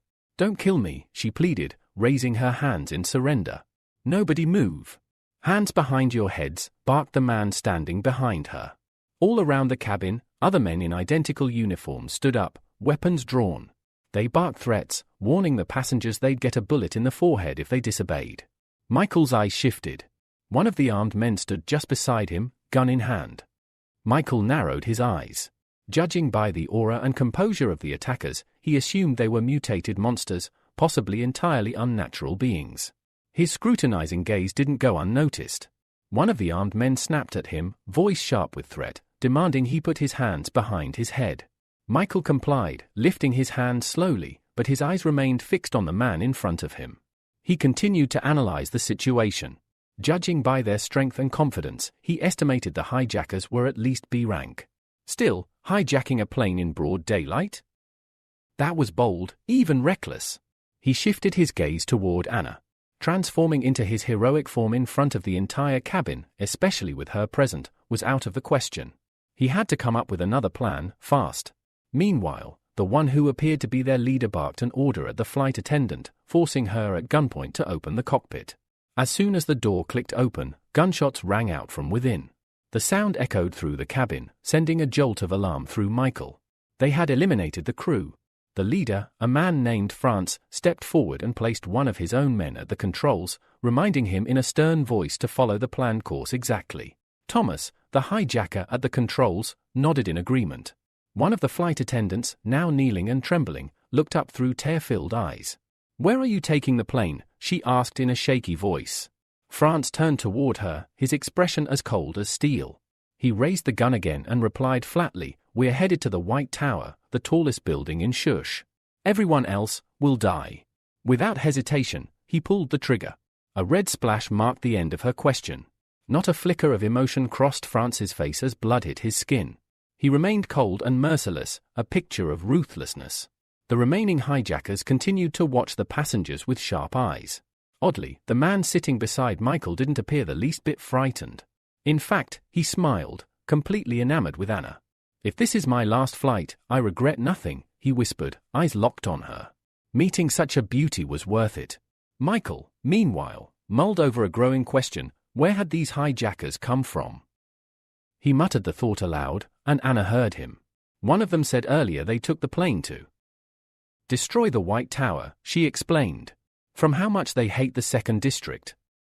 I think they're from the 35th. Michael raised an eyebrow. Why do you think that? Anna blinked in surprise. You've never heard the story.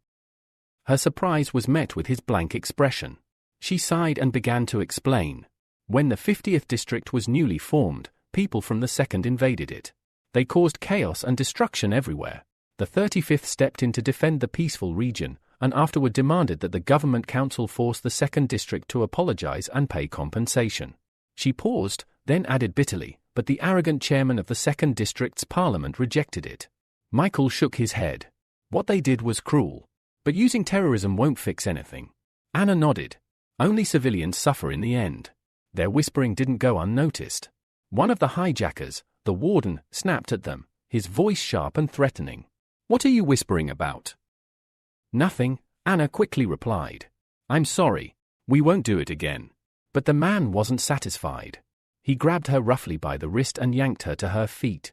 Without warning, he slung her over his shoulder and marched to the front of the plane. Throwing the cabin door open, he shouted back at the passengers. If anyone else wants to say goodbye to life, I'll throw them down with her. Anna began to thrash, struggling to break free. Help me. Somebody. Michael jumped up from his seat. He couldn't sit by any longer. But before he could act, someone else moved faster. A stranger in a green suit appeared, taking down the hijacker with a precise strike. He gently picked Anna up in his arms and reassured her. You're safe now. I'll take you back to your seat. Before the stunned passengers could even process what had just happened, another figure entered the cabin, a blond man who stood tall and offered a crisp salute. Apologies for being late, he said with a smile. Michael recognized him immediately. He was an A-rank hero, Star Cloak. Following close behind was another man with a prominent scar across his forehead and a cigar clenched between his teeth. He too was an A-rank hero, known as Captain Cigar. At the sight of the two heroes, the cabin erupted into cheers. Hope surged through the passengers. With these two present, their lives were no longer in danger. Michael exhaled in relief. He wouldn't need to reveal his identity today. Several of the male hijackers lunged toward Star Cloak in a desperate attack, but the hero didn't even flinch. Calmly, he extended a single hand. In the next instant, something surged through the air at a terrifying speed, sweeping past the hijackers and sending a wave of panic through them. Michael's eyes widened in surprise. The hero's cloak, it wasn't just for show. It was a spiritual weapon, one with sentience and formidable combat power. Moments later, the ringleader, France, rushed out in response to the commotion only to freeze at the sight of the new arrival. By that time, Klaus had already neutralized all of the invaders within the cabin. Turning toward France and the lone subordinate still standing, he coldly declared, "Only you two are left.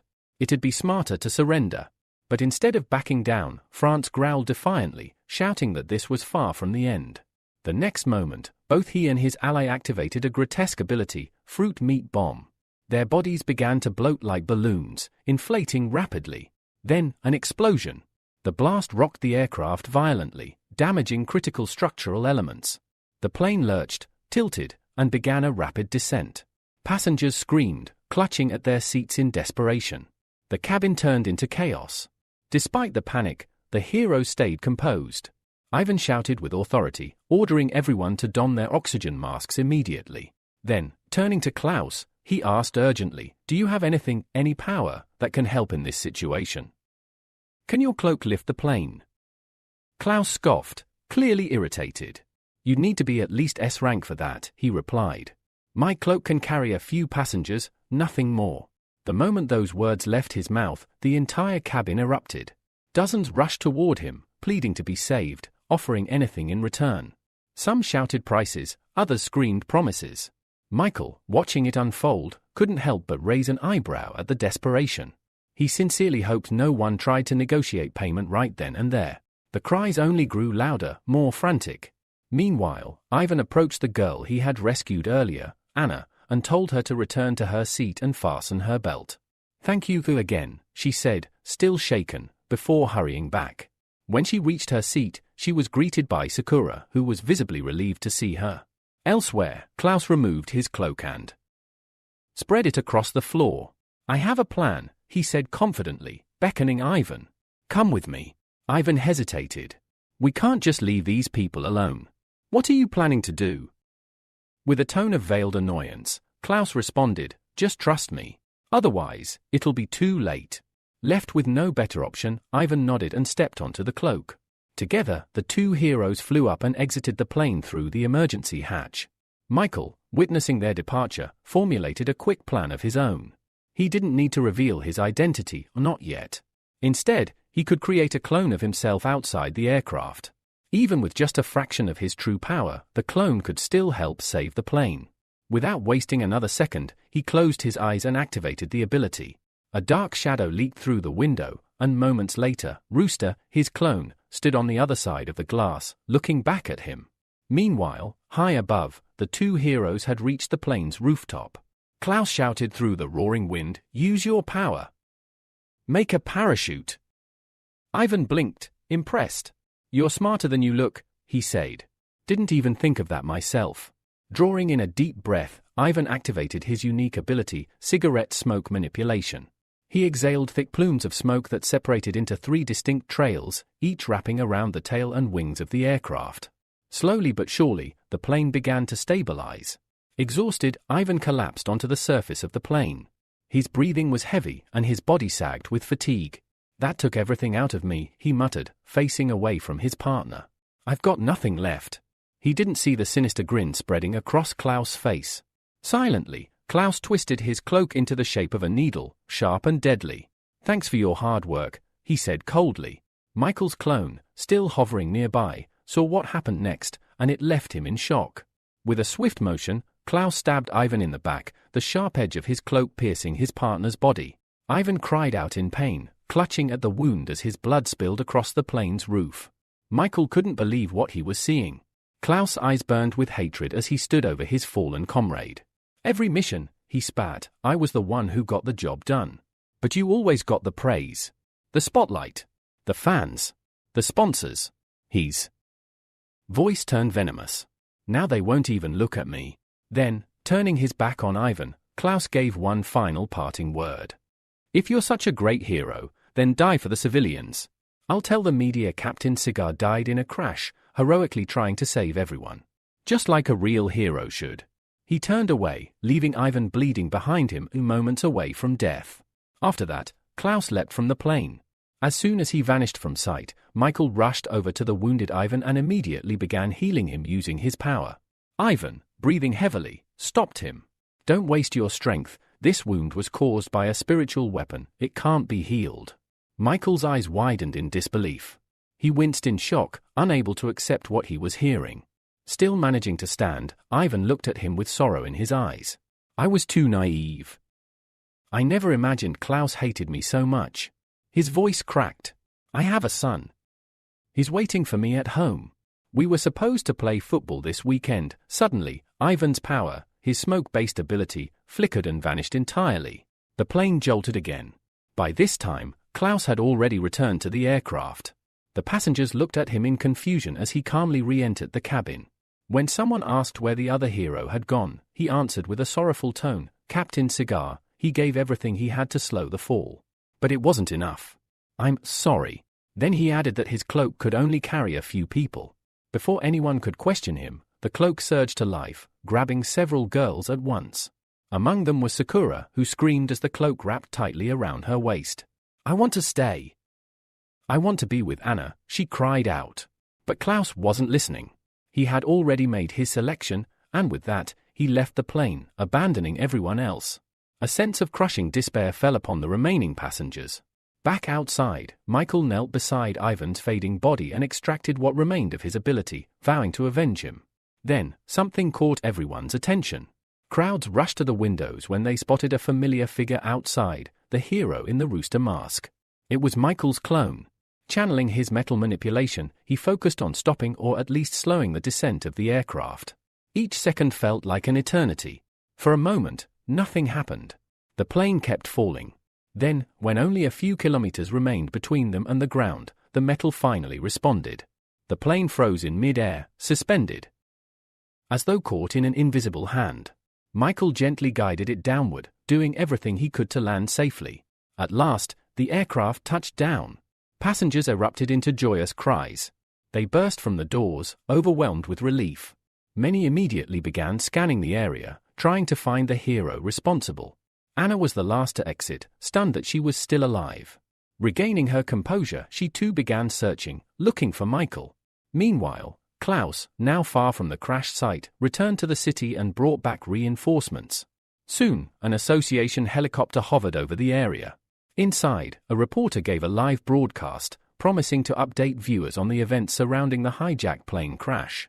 As Klaus landed from his cloak, he wore a look of practiced confusion. He had expected to return to a wreckage filled with corpses, yet everyone had survived. Anna spotted him and ran over, her voice trembling with emotion and fury. "Where are the girls?" she demanded. "The ones you dragged off the plane." The reporter landed nearby and began broadcasting. At the moment, details are unclear, but what matters most is that the plane landed safely. Eyewitnesses claim a hero in a rooster mask appeared just before the crash, someone who could control metal, but both he and Captain Cigar are missing. Klaus listened closely, already forming a story to fit that version of events. When reporters swarmed him with questions, he put on a mournful act. "Captain Cigar, he was my closest partner," he said, covering his face with his hand. At the final moment, he sacrificed himself. Gave everything he had to slow the fall. He died, from exhaustion. He claimed he had only been able to save a few passengers and had immediately called for ambulances. He said he never imagined so many would make it out alive. Then, a voice rang out from above. "Stop your performance." Everyone turned. Michael descended slowly, landing in front of the crowd. In his arms, he carried the lifeless body of Captain Cigar. Gasps broke out from the passengers, the media, and even Klaus, who went pale. Anna ran up to Michael. "Is it true? Were you the one who saved us?" Michael gently laid Ivan's body on the ground. "I just helped a little," he said. "The one you should thank is Captain Cigar." Anna's eyes welled up with tears. She looked at Ivan's body, then whispered, "Did he really die? From using too much power?" But as she gazed down, she noticed something horrifying, a gaping hole in his chest. Her breath caught. Wait, this wasn't from exhaustion. Whispers spread through the crowd. Doubts began to form. Michael turned toward Klaus, eyes blazing, and pointed at him. "What really happened up there?" Klaus' expression darkened. He turned red with rage. I don't know," he snapped. "I have no idea what happened to my partner." Michael let out a heavy sigh. "If that's how it is," he said, "then I'll tell them the truth myself." He stepped forward and addressed the crowd, his voice clear and firm. He told them that he had witnessed everything, how Klaus had lured Captain Cigar out of the plane under the guise of a rescue mission, then forced him to use up his ability until he was weakened, and stabbed him from behind. Gasps rippled through the onlookers. To support his claim, Michael pointed to the hem of Klaus' cloak. There, clearly visible, were bloodstains. "That's Ivan's blood," Michael said coldly. "If you need proof, run a test. It'll all add up." The crowd shifted uncomfortably. Eyes turned to the cloak. And sure enough, the blood was there. Shock spread like wildfire. People struggled to believe it, but the evidence was undeniable. Whispers turned to accusations. Reporters swarmed Klaus, shoving microphones in his face, demanding answers. The mask dropped. Klaus' face twisted with irritation. "This is ridiculous," he growled. "I didn't think some stray dog could ruin everything." His voice cracked, emotions breaking through as he shouted at the crowd. "Why was he always more popular than me?" he snapped, eyes burning with hatred. "I've always matched him, surpassed him even, but all the praise, all the glory, it went to him." "To Ivan?" Michael interrupted coldly. "You know, the people from the 35th region were surprised to see you. Their faces said everything. They felt betrayed." The implication landed like a hammer blow. Michael continued, "You struck a deal with them, didn't you? You sold out this flight." For a moment, Klaus was silent. Then, a low, manic laughter bubbled from his throat. He rose into the air, cloak fluttering wildly behind him. "Yes. That's right," he bellowed. "I'm from the 35th region too." He tore off his cloak, revealing a jagged scar on his chest and a twisted look in his eyes. "Thanks to your interference, Michael, the deaths of my brothers were in vain." Suddenly, the ground shook. A massive sand whirlwind burst from the earth, swallowing ambulances, medical crews, and innocent bystanders alike. Screams erupted as people were pulled into the spiraling vortex. As the chaos unfolded, Klaus' past began to surface in his mind, memories he'd long buried. When he was just a child, his mother gave him a tattered cape, one she said all true heroes wore. She died not long after. He had grown up in the 35th region, a land of ruin and ash where sunlight never touched the ground. Life was harsh. Food was scarce. And yet, he had been a happy child, believing this was simply the way the world was. That illusion shattered when he accidentally crossed into the 2nd region. There, he discovered that water could be sweet, that flowers could bloom in every yard, and that the sky was blue. But what truly broke him was the people. When they learned where he was from, they mocked him, beat him, humiliated him. At first, he thought he had done something wrong. But the deeper he dug, the more he realized they were the problem. The elites of the 2nd region hoarded resources, exploited the weak, and laughed as others suffered. That's when his cloak awakened, its spiritual power fueled by rage. He forged documents to stay in the 2nd region, secretly sharing intel with his homeland. He instigated terrorist attacks, then swooped in to play the hero. The public adored him. He rose through the ranks, until Captain Cigar appeared. Suddenly, the spotlight faded. Applause that once echoed for him now belonged to someone else. Jealousy festered. He tried again and again to cause greater destruction, just so he could save more people and reclaim the fame, but Cigar always got there first. Now, his hatred had boiled over. All of you, Captain Cigar, the 2nd region, all these ridiculous rules, you deserve to die. He roared above the whirlwind, taking a step forward. Anna screamed, voice trembling. You're insane, she shouted. You're no different than the usurpers you hate. She turned to Michael, panic in her eyes. What do we do? This lunatic will kill everyone. Michael didn't answer. He stared silently at the monstrous whirlwind, his eyes locked on the weapon behind it all, the cloak. Then he spoke. That cloak. It's a spiritual weapon, entirely fueled by its master's emotions.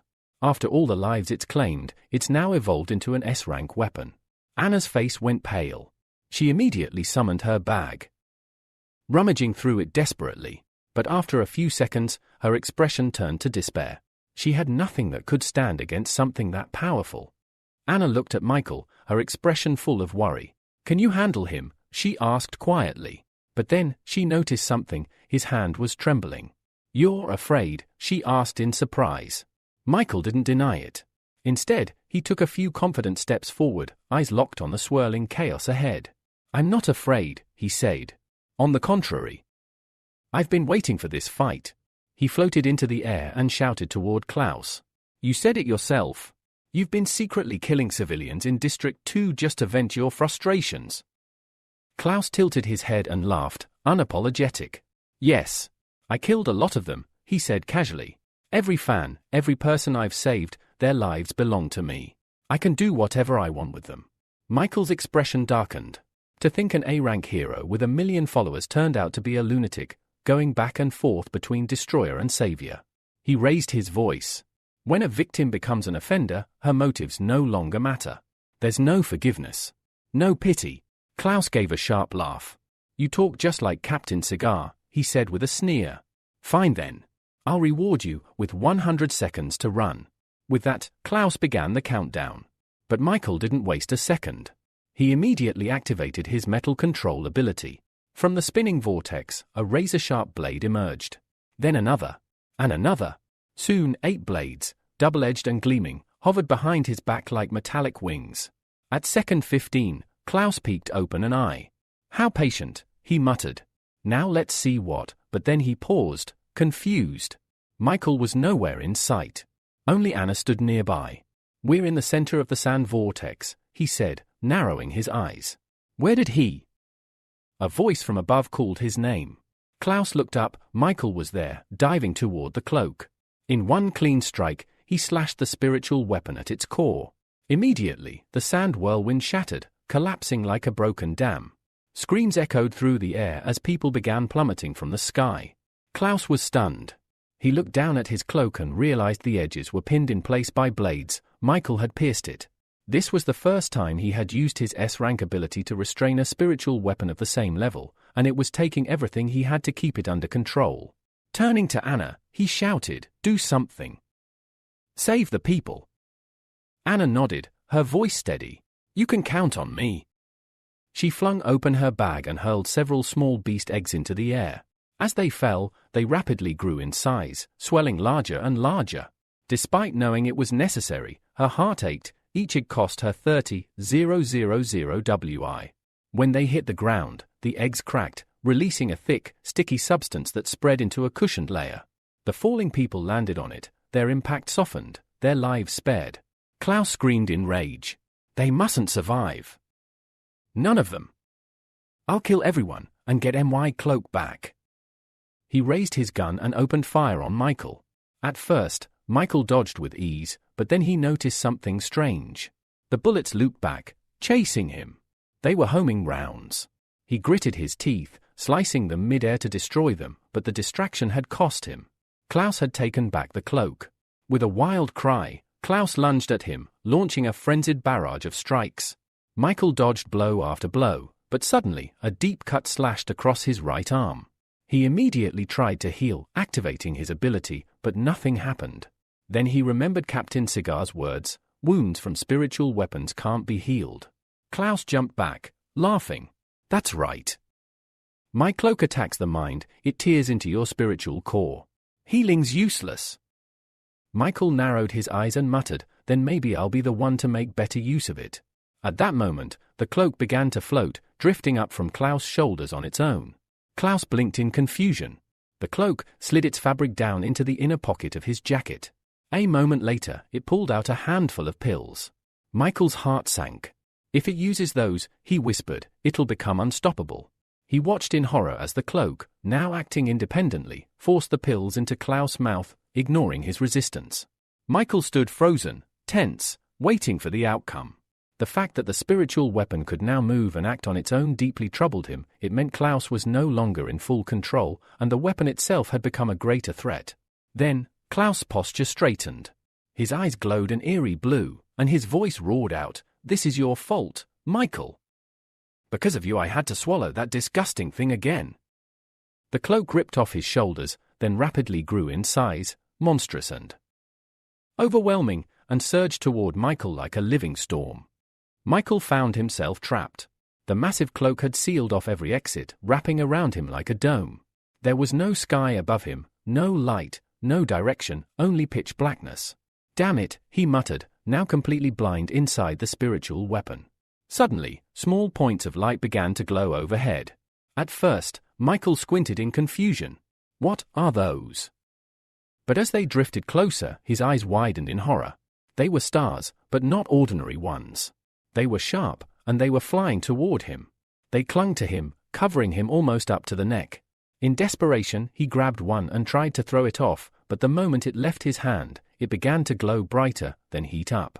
The other stars followed. That's when it hit him. These aren't stars, they're bombs.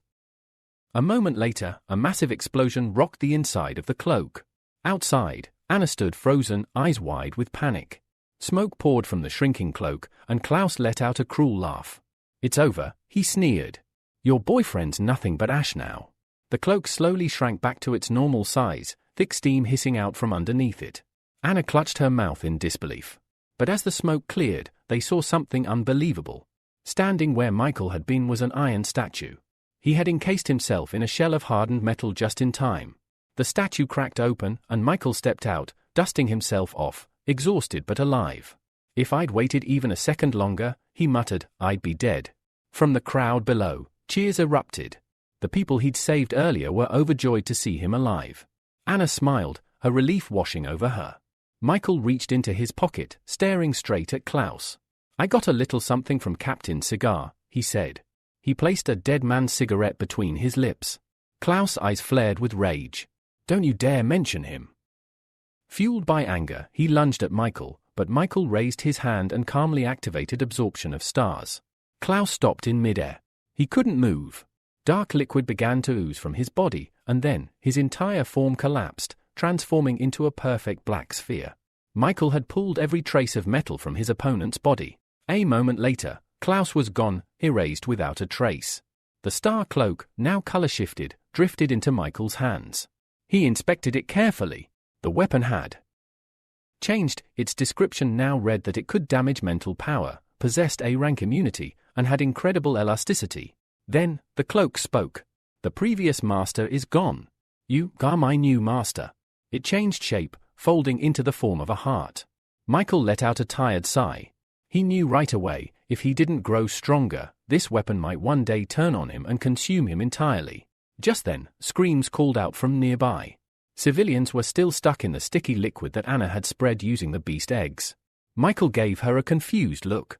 She laughed awkwardly. That was me. I didn't think about how to clean it up. Rising into the sky on a metal platform, Michael called down, "The rescue team will be here soon. You handle the mess." And with that, he left. Hours later, Michael landed in the quiet backyard of Captain Cigar's country home. A young boy, about 6 years old, was kicking a soccer ball around by himself. When the ball rolled to Michael's feet, the child looked up and smiled. "Wanna play?" he asked. Michael knelt beside him and smiled. "I didn't come here to play soccer, but seeing you like this makes me want to." Then he looked the boy in the eyes. "Turn around." The boy obeyed, only to find a tall, cloud-like human figure standing behind him. Excited, the child shouted, "Then let's not wait. Let the game begin."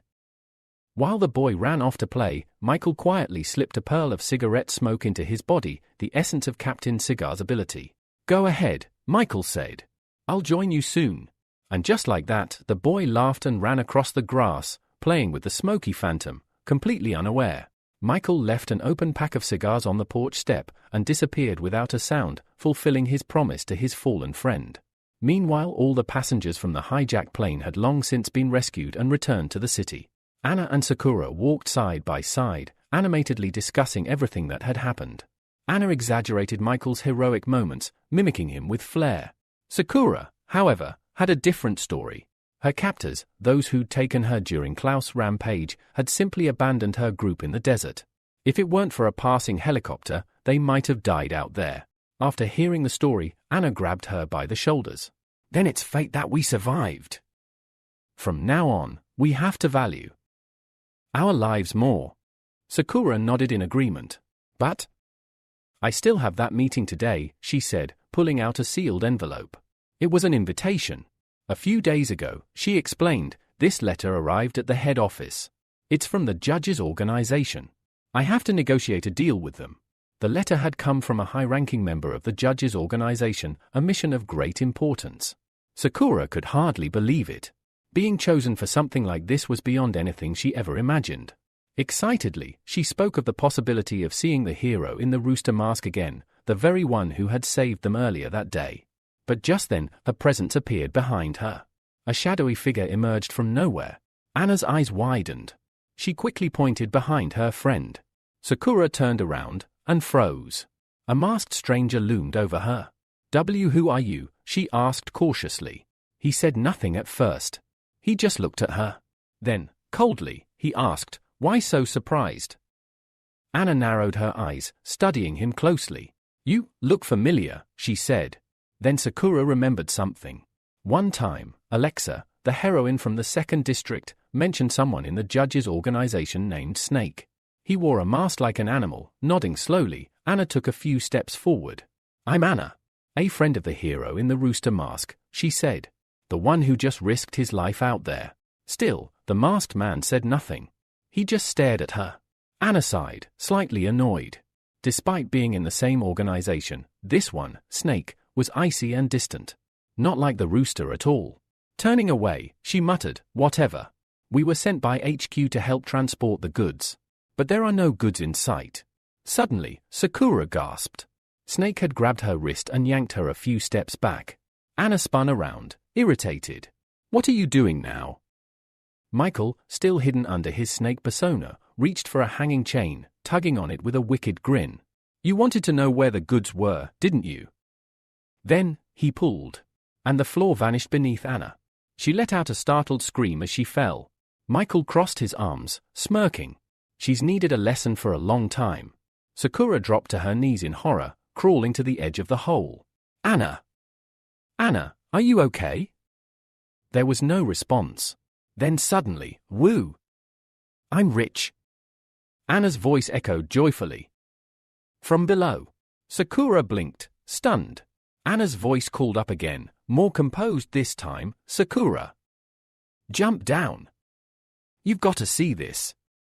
Hesitantly, Sakura lowered herself into the pit, and her jaw dropped. Mountains of jewels. Crates of gold. Treasures beyond imagination. Anna had already climbed inside a box of gold, her eyes glittering like the gems around her. I could stay here forever, she sighed blissfully. Michael finally descended and calmly explained. All of this belongs to the judges' organization. For some reason, they are re-handing it over to the MOPS Chamber of Commerce. Anna playfully pulled out her purse and winked. Don't worry. You can trust us. But then, lowering her voice, she leaned toward Sakura. Why do you think they're giving MOPS so much treasure? Sakura answered thoughtfully. MOPS is the largest business agency around. After the trade, they'll have a foundation of trust. That's crucial for future cooperation. Anna raised an eyebrow. What kind of cooperation? When powerful heroes level up, Sakura explained, they don't just rely on strength. They need high-quality weapons. Anna picked up a gleaming diamond. You mean, they can forge weapons from monster materials? Sakura nodded. Exactly. And if the judges' organization ever needs specialized gear, MOPS will be their supplier. As they talked, faint blue bubbles began to rise from Sakura's body, surrounding her. Suddenly, her expression twisted in pain. Still asleep, she clenched the sheets beneath her and called out weakly, "Brother," later that evening. Michael returned from his mission. As soon as he stepped off the plane, someone called out his name. Michael! Valeria came running, her voice trembling with emotion. I saw the news. The hijacked plane, when I heard it crashed, I thought I'd never see you again. Michael caught her in a warm embrace. With a soft smile, he whispered, You're exaggerating. Gently, he stroked her hair, comforting her. But as he looked around, he noticed something amusing. All the men passing by were staring, glaring, even burning with jealousy. Valeria took a small step back, a faint blush on her cheeks. Tears welled in Valeria's eyes as she looked up at Michael. The next time something like this happens, promise me you'll at least send a message. I need to know you're okay. Michael nodded gently and pulled her into a reassuring hug. Then, with a calm smile, he led her toward the exit. Let me take you home first, he said. After that, I have to meet my godson. Valeria blinked in surprise. Godson? Michael laughed softly. It's not as serious as it sounds. My friends and I just call each other that. Elsewhere. Austin was drowning his frustration in alcohol, seated between two women who clung to him as he bitterly slammed back another drink. My godfather just used me, he muttered. All to get close to my dad. Now that he's done, I'm nothing. He stared blankly ahead, consumed by bitterness and completely unaware of what was coming. Suddenly, one of the girls beside him collapsed. Austin instantly sobered up, jumping from his seat. What the? Before he could react, ice-cold water was poured over his head. Ag! What the hell? He turned around furiously, only to freeze. Michael stood behind him, arms crossed, expression unreadable. You want to get rid of me? He asked with a mockingly amused tone. Go ahead. I'd love to see you try. Austin went pale. He stumbled backward, hands raised in surrender. And no. I wouldn't. I didn't mean it. I swear. Michael chuckled and ruffled Austin's hair like a mischievous older brother. Weren't you just whining about being used? Yeah, Austin muttered, ashamed. Michael shook his head. You've got talent. I wouldn't waste that. Austin's eyes began to tear up again, but this time, from joy. No one's ever believed in me like that. Michael suddenly raised his right hand, joining his thumb and middle finger. Let's fix that, he said, raising his palm toward Austin's face. Flick! A burst of spiritual energy knocked Austin out cold. When Austin opened his eyes, he found himself in a vast shadowy space. A glowing pentagram floated in the air before him. Something instinctive guided him forward. Without hesitation, he placed his palm on the circle. His body moved on its own. He turned around, leaned back into the pentagram, and closed his eyes. The symbol blazed with light. A deep, echoing voice filled his mind. The spiritual contract is complete. When Austin opened his eyes again, he was no longer in the dark. He was standing in the clouds, a bright and boundless realm. Everything felt distant, foreign. Then, Michael's voice rang out behind him. You've now bridged the gap between body and soul. Austin turned, and what he saw made his heart skip a beat. Michael was missing half his body. Only his upper half remained. What happened to you? Austin gasped in horror. Michael waved it off casually. We're in a space shaped by thought. Here, nothing is fixed. You can imagine and create anything using spiritual power. He continued, recently, I gained several spiritual abilities. During my research, I discovered this place, only accessible to those who've entered into a spiritual contract. He pointed to Austin's forehead. You have a gemstone now. Focus on it. Confused, Austin touched his forehead and closed his eyes. As he concentrated, the world behind him began to transform. Floors appeared. Then walls. A massive palace rose around him. His jaw dropped. At the center stood 12 empty thrones. One of them was instantly occupied by Michael. Still stunned, Austin couldn't speak. Michael smiled and beckoned him forward. Come. Finally breaking from his daze, Austin shouted in awe, this place is insane. The judges' organization is way cooler than my dad's company. Michael nodded. This is the Heavenly Palace. It's where we share information.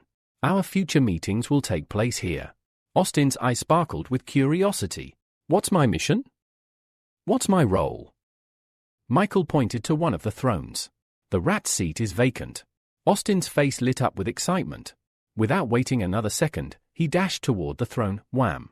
He smacked face first into an invisible barrier, clutching his nose in pain. After Michael jumped down, he stood behind Austin, his confusion evident. Why did you do this to me? Austin asked, still processing the situation. The hero answered calmly. You were in too much of a hurry. He didn't explain that he had the authority to appoint Austin to the position. Austin furrowed his brow. But you mentioned formal membership earlier, he said, trying to piece things together. Michael sighed, giving a measured response. I only said that the rat position was open. That means you could be a candidate for the job, but it's not guaranteed. This caught Austin off guard. His eyes widened. Does that mean my father is also a candidate for this position? Michael nodded. Gilbert is one of the candidates. The leader of the judges will decide who gets the position. The mention of Gilbert seemed to ignite something within Austin. His face grew red with frustration. You're telling me my father might take this position instead? Michael didn't soften his words. The judges are an organization that puts strength first. If you want to hold a high position, you'll need to prove your capability and power. Austin's shoulders slumped, his disappointment palpable. Sighing deeply, he lowered his head. I understand. I'll do my best and won't waste this chance. He looked up at Michael, determination flashing in his eyes.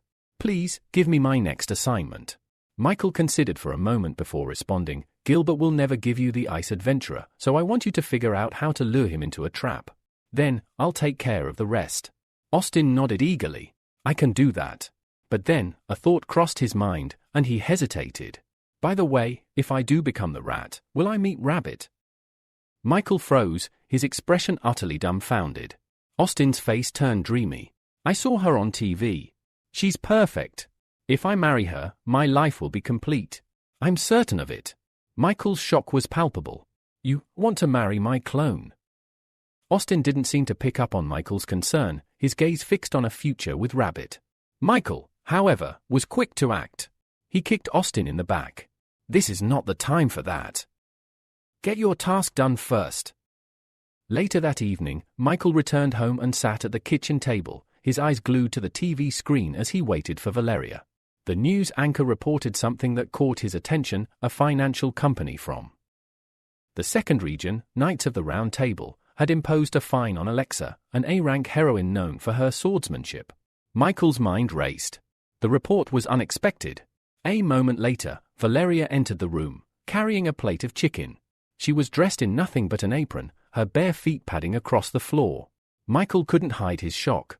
This was the second time he'd seen her in such revealing attire, but now, it left him speechless.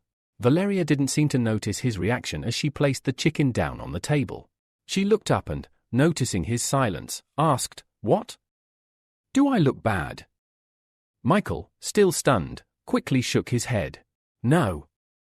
You look great. But why are you dressed like that? Valeria sat down across from him with a slight blush, explaining, I told you I was going to surprise you. It's not just the food, though. There's more. The tension between them hung in the air as Valeria nervously handed him a chicken thigh, telling him to eat. Michael took a bite, still lost in thought. Mid-meal, Valeria hesitated before asking, "Have you heard about Alexa?" Michael nodded while chewing. "Yes, I saw the news." "Why?" Valeria looked serious. "I heard from some of the other heroes that Alexa's been secretly colluding with another organization. She disappeared after a massive attack in the second region." Michael frowned. Alexa's reputation had always been impeccable, noble, strong, and beloved. Such rumors didn't make sense. He studied Valeria closely. Why would such rumors start? She's a hero with an excellent reputation. Beautiful, strong. Everything she's done has been for the good of others. Valeria seemed to grow tense. She raised an eyebrow, asking, "Are you concerned about her?" Michael's expression softened. "No. I just think someone with that much charisma has plenty of secrets. I'll look into it tomorrow." Valeria paused, the conversation turning more serious. But then, as if to change the mood, she suddenly put down her chopsticks, stood up, and snapped, "I can never be like Alexa. Maybe if I help more people, you'd notice me." Michael's eyes widened as he moved quickly toward her, grabbing her by the shoulders. He pulled her into an embrace, trying to explain. "I'm investigating this, Valeria. It's not about what you think." But before she could respond, he kissed her. It was soft at first, but soon deepened. Valeria, gasping for air, slowly pulled back, blushing deeply. Michael, his arms still around her, whispered tenderly, "For me, you're perfect." Valeria, still uncertain, looked up at Michael, asking, "What do you mean when you said earlier that it wasn't what I thought?" Michael took a step back but still held her close, trying to explain. "I'm a reporter, Valeria. It's important for me to know all the details about this case." Valeria looked at him, her eyes narrowing as she asked, "Is that really true?" Michael nodded. "All journalists are like that. I'm not interested in Alexa any other way. I only like you." Hearing his words, Valeria's face softened. She hugged him tightly, her voice filled with affection. "You're the best." As Michael held her, his thoughts turned to regret. He mentally apologized to her, promising that sooner or later he would return her ability to her. He felt the weight of his hidden truths pressing down on him. The next morning, Michael began his investigation, knowing he needed Anna's help. She responded more quickly than he expected, sending him a link to the dark web with all the information he needed. Without hesitation, Michael opened the link and was pleasantly surprised by the wealth of information it contained, almost everything about the heroes. He decided to start with Adam, the hero known for his hot and sour noodles. When he clicked the necessary link, a new page appeared, requiring a payment of 100,000. After the payment, Michael was granted access to Adam's personal and battle history, including an analysis of his combat skills. It detailed Adam's most recent battle, where he had gained a new ability and learned to better control his transformation. Michael was impressed by the thoroughness of the dark web information. It even included details about an incident in a park where they had taught an idiot a lesson. Satisfied, he moved on to his next search, the Ice Adventurer. However, when he clicked the link, the page displayed a message that there was no available information on him.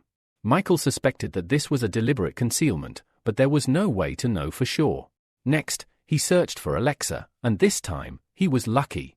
After making another payment, he gained access to her personal file. To his surprise, it revealed that Alexa had betrayed the Knights of the Round Table. The incident had begun because of Boxer in a Mask, a hero from the Knights. After a series of investigations, it was found that Alexa and the Judges' organization had killed Boxer in a Mask. Now, she was wanted, with the last known sighting of her at the port of Shi.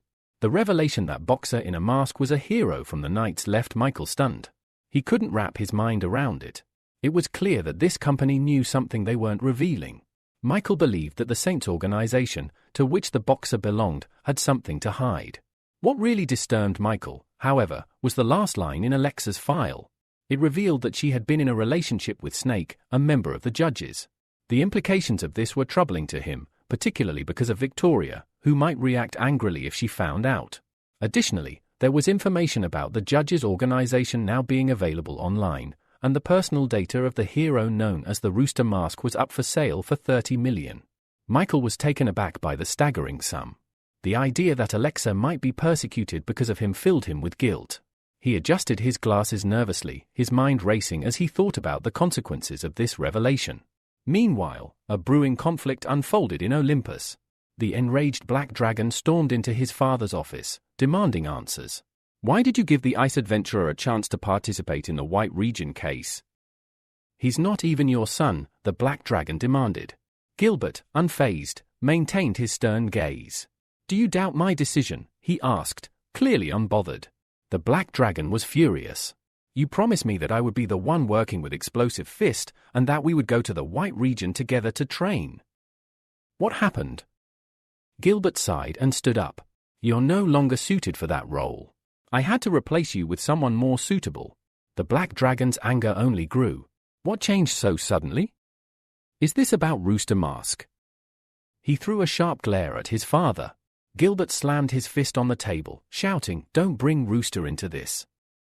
The Black Dragon was momentarily confused, his anger now mixing with uncertainty. He moved closer to his father. Do you realize how dangerous the White Region is? You're doing this for me, but you don't understand what it means. Gilbert placed a hand on his son's shoulder, trying to calm him down. You have no idea how dangerous this area is. I'm doing this for you, but you don't understand. But the Black Dragon wasn't moved. With a single, dismissive gesture, he shrugged off his father's hand and headed for the door, his voice cold as he threw one last remark over his shoulder. You don't take me seriously. As the door slammed shut behind him, Gilbert sighed deeply, a trace of regret in his eyes. He wished his son understood how dangerous the White Region truly was. It wasn't just the monsters, it was far more dangerous than anyone realized. In the corridor, Edgar, still furious, ran into Austin, who was sitting nearby. Edgar paused, noticing him. What were you and Dad arguing about? He whispered. The Black Dragon glared at Austin, his anger still simmering. Our father wants to send Pavel on an operation in the White Region. That's why I'm so furious. Austin was taken aback. He couldn't understand why Gilbert would make such a foolish decision. Everyone knew the White Region was a dangerous place, but it was also known for its lucrative rewards, especially the valuable materials gained from defeating monsters. Edgar stormed past him, his irritation clear. If people find out about this, they'll think Pavel is Gilbert's real son, he muttered under his breath. Austin's mind raced as he tried to make sense of the situation. The fact that Gilbert had made this decision without consulting him was almost unthinkable. Not wasting any more time, Austin rushed to the nearest bathroom. Locking himself in the stall, he concentrated, pressing his palm to his forehead. He needed to communicate with Michael. A few moments later, Austin succeeded in entering the Heavenly Palace. He stumbled forward, face planting onto the floor. Before he could even gather his bearings, he heard Michael's voice. What brings you here at this time? Austin looked up in surprise, quickly scrambling to his feet. I have news for you. My father is sending Pavel to the White Region operation. I'm worried. Something's wrong. Michael's expression turned serious. Gilbert's up to something, isn't he? Austin shrugged, his voice filled with uncertainty. I don't know. But my brother is arguing with him about it. Michael paused, clearly thinking through the situation. He sighed, the weight of the decision heavy on his mind. If we get rid of the ice adventurer, people will become suspicious, especially since he has a close relationship with Gilbert. After a moment of contemplation, Michael suggested, I want you to join the operation. If anything happens in the White Region, it'll seem less strange for you to be involved. Austin, startled by the offer, asked, what will my role be? Michael nodded. Your role is simple. Make sure everything goes according to your father's plan. You and Pavel will take part in the operation, and you don't have to worry about anything else. Austin, now standing at attention, placed his hand on his forehead, declaring with enthusiasm, You can count on me, Godfather. Once the discussion concluded, Michael shifted his focus. He didn't have time to waste. He needed to improve his abilities in preparation for the operation. First, he began enhancing his transformation and cloning abilities to B rank. To do so, he decomposed several abilities into dark matter cubes and then materialized them into 2 pearls of abilities. Filling them with dark energy, Michael worked for a couple of minutes before the transformation was complete. His upgraded abilities now allowed him to change his body size, appearance, voice, and even personality. The cloning ability also gained a new edge, extending the lifespan of his clones to 6 hours. Next, he focused on enhancing his Spirit of the Deep Sea and Fiery Fire abilities to A rank. He also unlocked 2 new abilities, Water Leader, which had several skills like Bloody Rain, River Defense, and Water Steel Spear, and King of Fire, which allowed him to control any territory engulfed in flames. Satisfied with his improvements, Michael knew that these new abilities would be perfect for dealing with the dragon. Meanwhile, at the port, a secret meeting took place. The man, holding a bag full of money, looked at Alexa with a mix of confusion and curiosity. Why would a girl who once bathed in fame and glory decide to get involved in smuggling? He asked. Alexa shot him a dark, irritated look. You shouldn't interfere in other people's business, she said coldly. If you're planning to stay alive, you better keep your mouth shut and pretend you know nothing. The man sighed. For his own safety, he decided it was better not to ask any further questions. I'll keep my silence, he muttered. As Alexa wandered the city late into the night, she couldn't shake the overwhelming sense that her life had drastically changed in such a short time. Just days ago, she was a superhero. Now, she was considered a criminal, hunted by A-rank heroes. Her thoughts turned to the one who had killed Masked Boxer. Maybe they were right. Boxer had been a servant of the Saints organization, and he didn't deserve any forgiveness. Alexa continued her walk, heading toward the park. She couldn't understand why the company wasn't interested in her reasons for killing Boxer, they only seemed focused on capturing her. She assumed she could find Snake in the city, especially since a hero in a rooster mask had been spotted nearby. Suddenly, a voice from behind her echoed in the still night, sending a chill down her spine. You will never escape from me. Before she could react, Alexa swiftly jumped to the side, narrowly avoiding an attack. As she landed, she looked up to see the lifeless body of the man she had just made a deal with, falling to the ground nearby. Horrified, Alexa realized the situation had escalated far beyond her control. If my hunter has come for me, she thought, I won't kill any more innocent people. But before she could gather her thoughts, a shadow moved at terrifying speed, circling around her. A mocking voice spoke. I've come for you. But your allies. They must die. And now, it's your turn to answer for your actions. Alexa unsheathed her sword with a determined motion, swinging it toward the shadows, hoping to catch her elusive attacker. She shouted, if you want to fight, stop hiding. But her hunter, laughing loudly, easily dodged the strike and threw several sharp needles in her direction. His voice rang out coldly, it doesn't matter. My goal is to kill you, Alexa, by any means necessary. The situation escalated too quickly for her to react. The sharp needles pierced her chest, and pain shot through her body, freezing her in place. Alexa couldn't move. She was preparing for death when, out of nowhere, Valeria appeared next to her. Valeria, agitated, asked, is everything all right? When she saw the blood on Alexa's chest, her worry deepened. Alexa, struggling through the pain, weakly urged her to leave immediately. At first, Valeria didn't understand why Alexa would say such a thing, but when she looked up, she saw more needles hurtling toward them. Acting quickly, Valeria threw herself over Alexa, covering her with her body. She screamed, hoping for help. In response, the needles were destroyed just in time, and both Alexa and Valeria looked up in surprise to see who had intervened. Standing before them was Snake, the bounty hunter. He was hiding behind a nearby tree, his eyes fixed on Michael, and he asked, are you really one of the judges who destroyed the Saints organization? Michael, unshaken, countered with a question of his own. Why haven't you run? We know each other. Snake laughed, revealing his intention. I'm curious to see what you're capable of. With that, Snake stepped out from behind the tree and released a powerful stream of energy from his palm. Michael immediately launched a counterattack, but Snake's energy was too strong, and Michael's strike was quickly neutralized. Surprised by the intensity of Snake's power, Michael remained unfazed but kept his guard up. Though Michael tried to shield the girls, several of Snake's rays hit them, tearing their clothes. Alexa, through the pain, managed to spot her old enemy. Stefan, she called out in disbelief. The man grinned, stepping into view. I'm surprised you remember me, he said, his smile as sharp as ever. Alexa, stunned, asked how he had escaped since she had put him behind bars 2 years ago. Stefan's smile didn't falter as he explained, someone helped me. And now, I'm not the weakling I once was. I'm a user of an S-rank ability. Alexa's grip on her sword tightened despite her pain. Even if it costs my life, I will send you back to prison, she declared, taking a step forward. Michael stood aside, watching the confrontation carefully. He knew that if Stefan's abilities were truly at such a high level, the battle could endanger Valeria. His only option was to scare Stefan off. With determination, Michael spoke to Stefan. "You may be strong, but you didn't come here alone.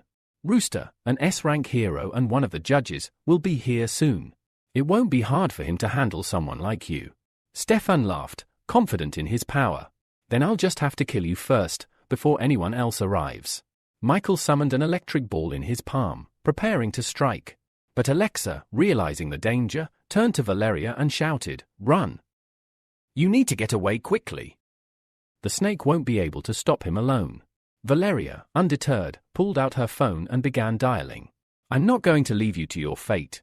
I'll call for reinforcements from the Hero Association." Stefan, hearing her words, took a leap onto a nearby lamppost.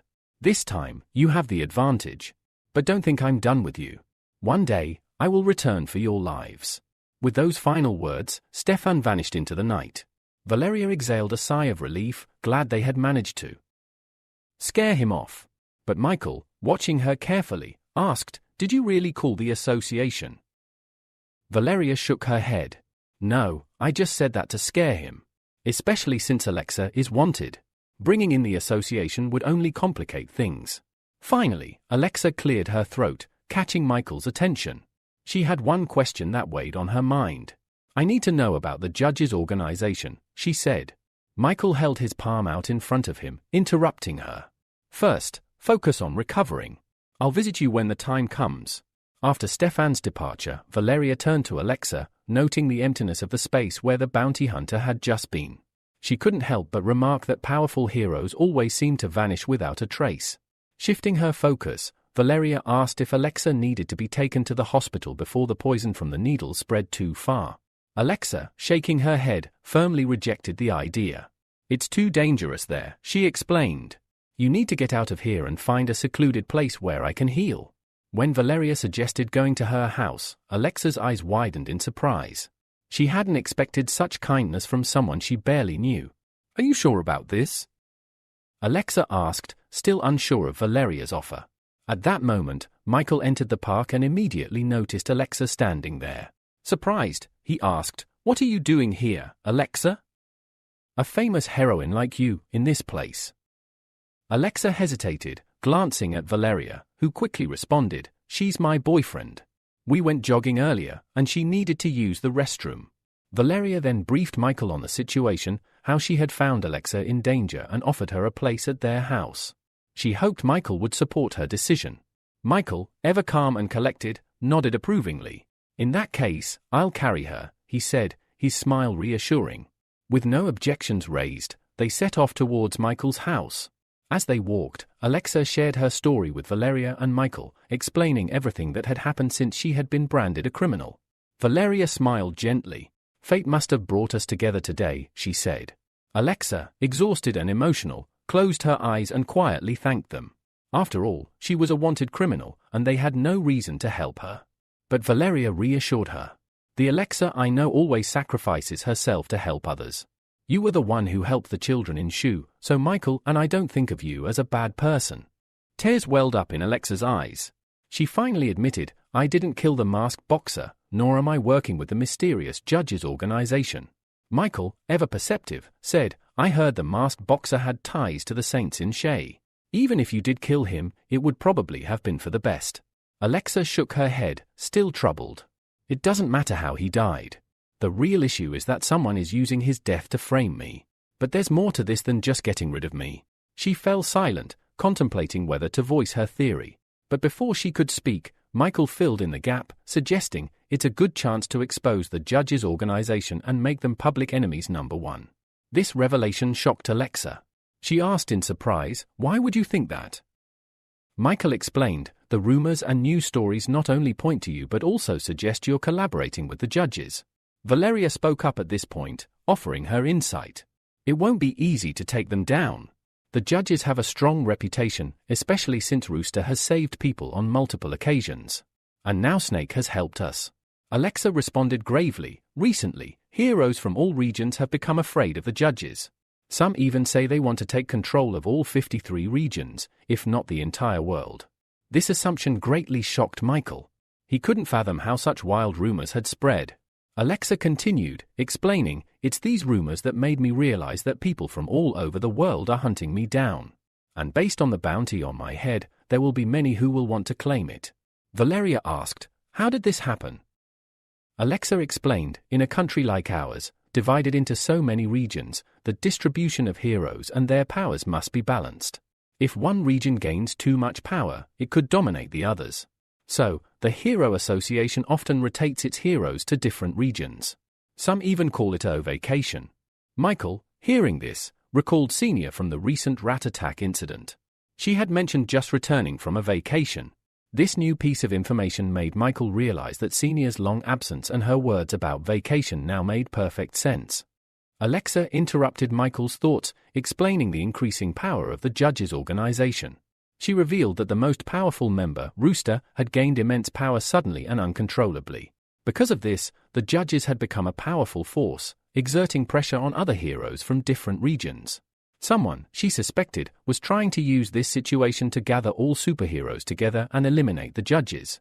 Michael, still trying to process all this information, asked, "Can people really spread so much hatred through rumors alone?" Valeria, who had been listening intently, responded firmly, "The power of rumors should never be underestimated."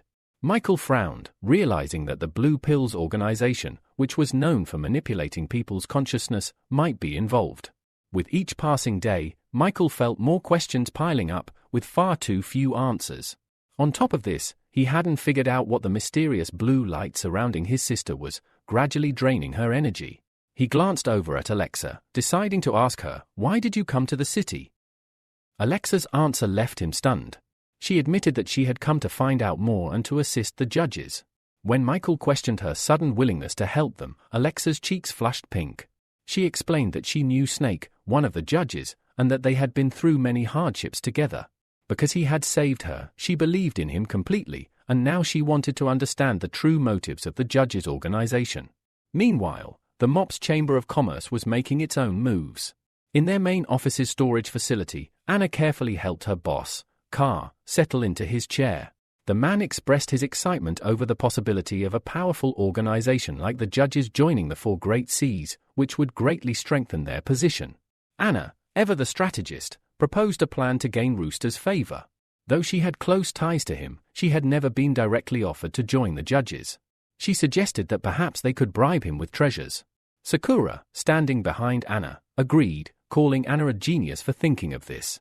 Nikolai, in a satisfied tone, instructed Anna to organize a monster weapon exhibition and invite Rooster.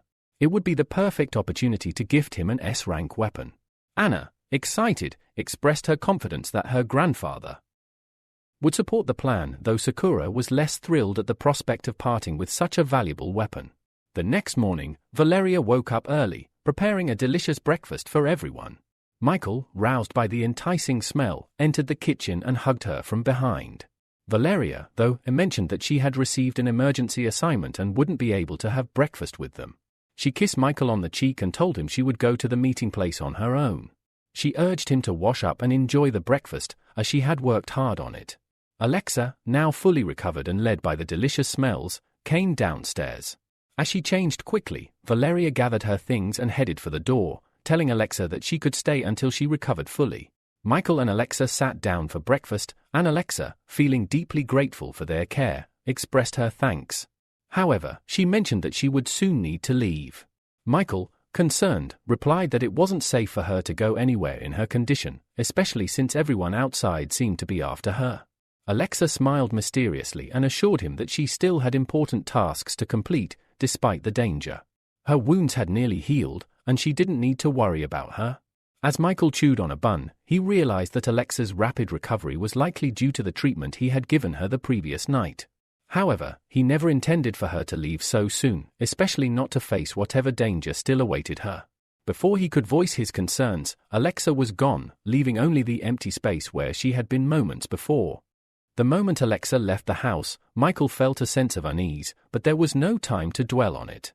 A few hours later, he decided to use his transformation ability to head to one of the quiet, empty beaches to practice his newly acquired dragon abilities. Activating his water control power, Michael summoned a massive wave beneath him and, without hesitation, rode it out into the open sea. As he leisurely glided further from shore, he noticed a ship approaching. Michael paid little attention, not moving out of its way, until he recognized two familiar figures on board. However, they were completely oblivious to his presence, continuing to enjoy themselves with conversation and dancing. Sakura and Anna were both aboard the ship. Without missing a beat, Sakura stepped forward, her hands on her hips, and called out with irritation to the group standing opposite them. She bluntly told them that they weren't welcome there. A mischievous grin appeared on Jacob's face as he sarcastically replied that without the support of their organization, the Florence family would never have been able to acquire an S-rank weapon. Anna, visibly annoyed, shot back, commenting that Jacob had never stopped being a little dog chasing after her, and now, all of a sudden, he thought he was strong enough to bark at her. As she casually twisted a lock of her hair around her finger, Jacob admitted that for years, he had hated her family for their impulsive decisions. Even if he was just a dog, he believed he could surpass Anna this time. At that moment, Sakura stepped up, moving protectively in front of Anna. She warned Jacob not to embarrass himself by wasting their time. The cocky comment only made Jacob laugh, and he gave the order to his subordinates to tear Sakura's clothes off. His twisted excitement was clear. He couldn't wait to see what the second most beautiful girl in the 4CS looked like. As Jacob's subordinates began to approach the two girls, intending to carry out his orders, Michael, still seated on his wave, suddenly spoke up, asking if anyone knew the direction to the city of L. Upon hearing him, Anna immediately brightened, recognizing him as one of Rooster's associates. With a confident smirk, Michael introduced himself as Dragon, one of the members of the judges' organization. The other people on the ship grew intrigued, curious to see what he was capable of. Sakura, not missing a beat, dashed over to the ship's side and asked if Dragon could help them escape. Michael barely glanced at her and, with a wave of his hand, told her to shut up, firmly stating that he couldn't do that. He then turned his gaze to Jacob's subordinates and coldly offered to help eliminate the obstacle in front of them. Jacob's face twisted with anger, his voice dripping with disbelief as he asked how someone like Dragon dared to provoke the Love Organization. Without another word, his subordinate, Wilson, charged at Michael, launching several bolts of dark energy in his direction. Remaining completely relaxed, Michael activated his river defense ability. Water droplets surged upwards rapidly, forming a shield around him. As everyone watched in awe, the figure of the water protector manifested behind him, effortlessly deflecting Wilson's attack. With a mocking voice, Michael commented that he had expected more from them, but now, it was his turn. The water protector's enormous fist reached out, grabbing Wilson's sword and rendering the boy immobile. A sharp water needle shot through the air, narrowly missing Wilson's shoulder and tearing his clothes. The protector then released him, and Wilson fell into the sea, realizing the vast gap in their strength. Determining that the odds were against them, Jacob's second subordinate, a fiery individual, charged forward.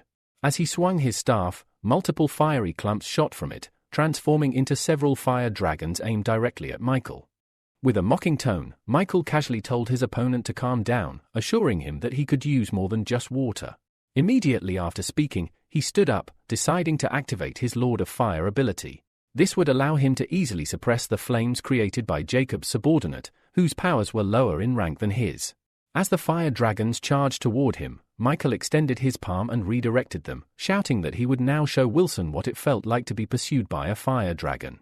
In a panic, Wilson began to flee, shouting for the others to run, warning them that this guy had two abilities and they needed to get out of there as quickly as possible. The onlookers, however, were transfixed by the spectacle, filming the extraordinary battle between the newly emerged hero and the judges' organization. Even Sakura couldn't help but admire Michael, keeping her gaze fixed on him as he landed on the side of the ship next to her. He scanned the scene, disappointed that Jacob and his lackeys had given up so easily. The blonde boy had been shouting, saying he wanted to beat him to death, but Michael wasn't bothered. Before Sakura could speak, Anna, her voice brimming with hope, approached Michael and eagerly asked if he would help them find Rooster since they were from the same organization. She explained that she wanted to invite him to an auction that the MOPS Chamber of Commerce was organizing. After a moment's contemplation, Michael replied that he had a way to help them contact Rooster and invite him personally. Anna, surprised, asked how he would do that. In response, Michael created two glowing crystals in his hand, explaining that if they signed a spiritual contract, the girls would become official representatives of the judges' organization. Overjoyed, Anna's eyes lit up, and she exclaimed that she never would have imagined that becoming a representative of such a prestigious organization could be so easy. Michael shook his head and folded his arms, clarifying that he had only come here on Rooster's orders. He hoped the girls could assist with their organization's goods. Michael was well aware that, without the support of the Florence family and the Chamber of Commerce, he wouldn't be able to explore the 4 seas or obtain valuable materials. Without hesitation, Anna agreed, and after a brief pause, Sakura also accepted. Once they had given their consent, Michael placed the crystals on their foreheads and completed the spiritual contract. A few hours later, the news programs were buzzing about the new member of the judges, Dragon, and the stunning fight he had just participated in. The footage of the battle was spreading like wildfire, and this was what distracted Edgar from his intense training. Upon hearing about Dragon, he immediately dropped the 40 kilograms weight he had been lifting and rushed out of the gym. By nightfall, most of the invited guests had arrived at the lavish Florence mansion, eagerly awaiting the arrival of Rooster, the special guest of the evening. When Michael finally arrived, he was greeted by admiring glances, and whispers filled the air as everyone took notice of the hero. At the entrance, Ivan and his granddaughters greeted Michael warmly. Ivan, who had heard much about Dragon, was pleased to meet him in person and expressed his respect for such a renowned hero. Michael, offering a nod, placed his clenched fist to his chest and replied that it was an honor to meet the head of the Florence family. As Ivan looked toward the guests, he good-naturedly told them to take their seats as the auction was about to begin. Before he could finish his sentence, Jacob barged in, interrupting with a sly grin. He demanded to know why the auction was in such a rush, as not all the high-ranking guests had arrived yet. Michael grimaced under his mask. The last thing he wanted was to run into Jacob again, especially with his annoying attitude. As puzzled looks were directed at him, Michael pulled a folded piece of paper from his jacket pocket and revealed that he, too, had an invitation. He suggested they should be a bit more welcoming to their guest. Anna, irked by his attitude, immediately confronted him, accusing him of having ulterior motives since no one usually brought their own weapons to such events. Michael, leaning in close, whispered that he had realized Florence family's situation was even worse than he initially thought. Their eagerness to find powerful allies was telling, and he quickly turned to the crowd, boldly declaring that Florence's weapons had always been renowned for their strength, but the price was equally steep. Considering the recent events, he had brought his own monster weapons to try them out, and there was no issue with doing so. Sakura was about to step forward and put Jacob in his place, but Ivan, calm and measured, stopped her. He said it would be interesting to watch the unfolding drama. Jacob was visibly frustrated, his sword having failed to leave even a scratch on the shield that stood before him. He swung his blade again with all his might, but to no avail. The shield remained intact, while his weapon was left with deep cracks, eventually breaking apart. The audience erupted in taunts, mocking the fact that a member of the Rook family had brought such a poor weapon to the auction, ruining the evening's proceedings. Anna couldn't believe her eyes. She asked Michael, without taking her gaze off the stage, if he had known in advance that the sword wouldn't be able to destroy the shield. Michael simply chuckled behind his mask, thinking back to how he had stolen the ability from the sword without anyone noticing. Before the auction started, he had touched the weapon, quietly absorbing its abilities. Jacob, utterly confused, clutched his head in frustration as Will, one of his subordinates, approached him. Will remembered how Rooster had touched every weapon before the auction, and it became clear to him that the weapons had lost their power only after Rooster's touch. Anna, now furious, snapped at Will, shouting that they shouldn't be blaming others for their incompetence. A weapon that could be destroyed by just one touch could not possibly be an S-rank weapon. Will smirked, replying that Rooster himself was a man of S-rank abilities and suggested that he might be capable of altering the internal structure of objects he touched. This revelation sparked another round of discussion among the guests. The logic seemed sound. Rooster had touched every weapon before the auction, and if there was any deceit involved, the Florence family might be working in cahoots with him. Determined to prove his point, Jacob looked at Michael and suggested they settle the matter by testing another weapon. Michael nodded, agreeing to the idea of a check. Jacob immediately donned his helmet and picked up a magical horn, blowing into it. The sound waves emanated from the horn, golden and vibrating through the air.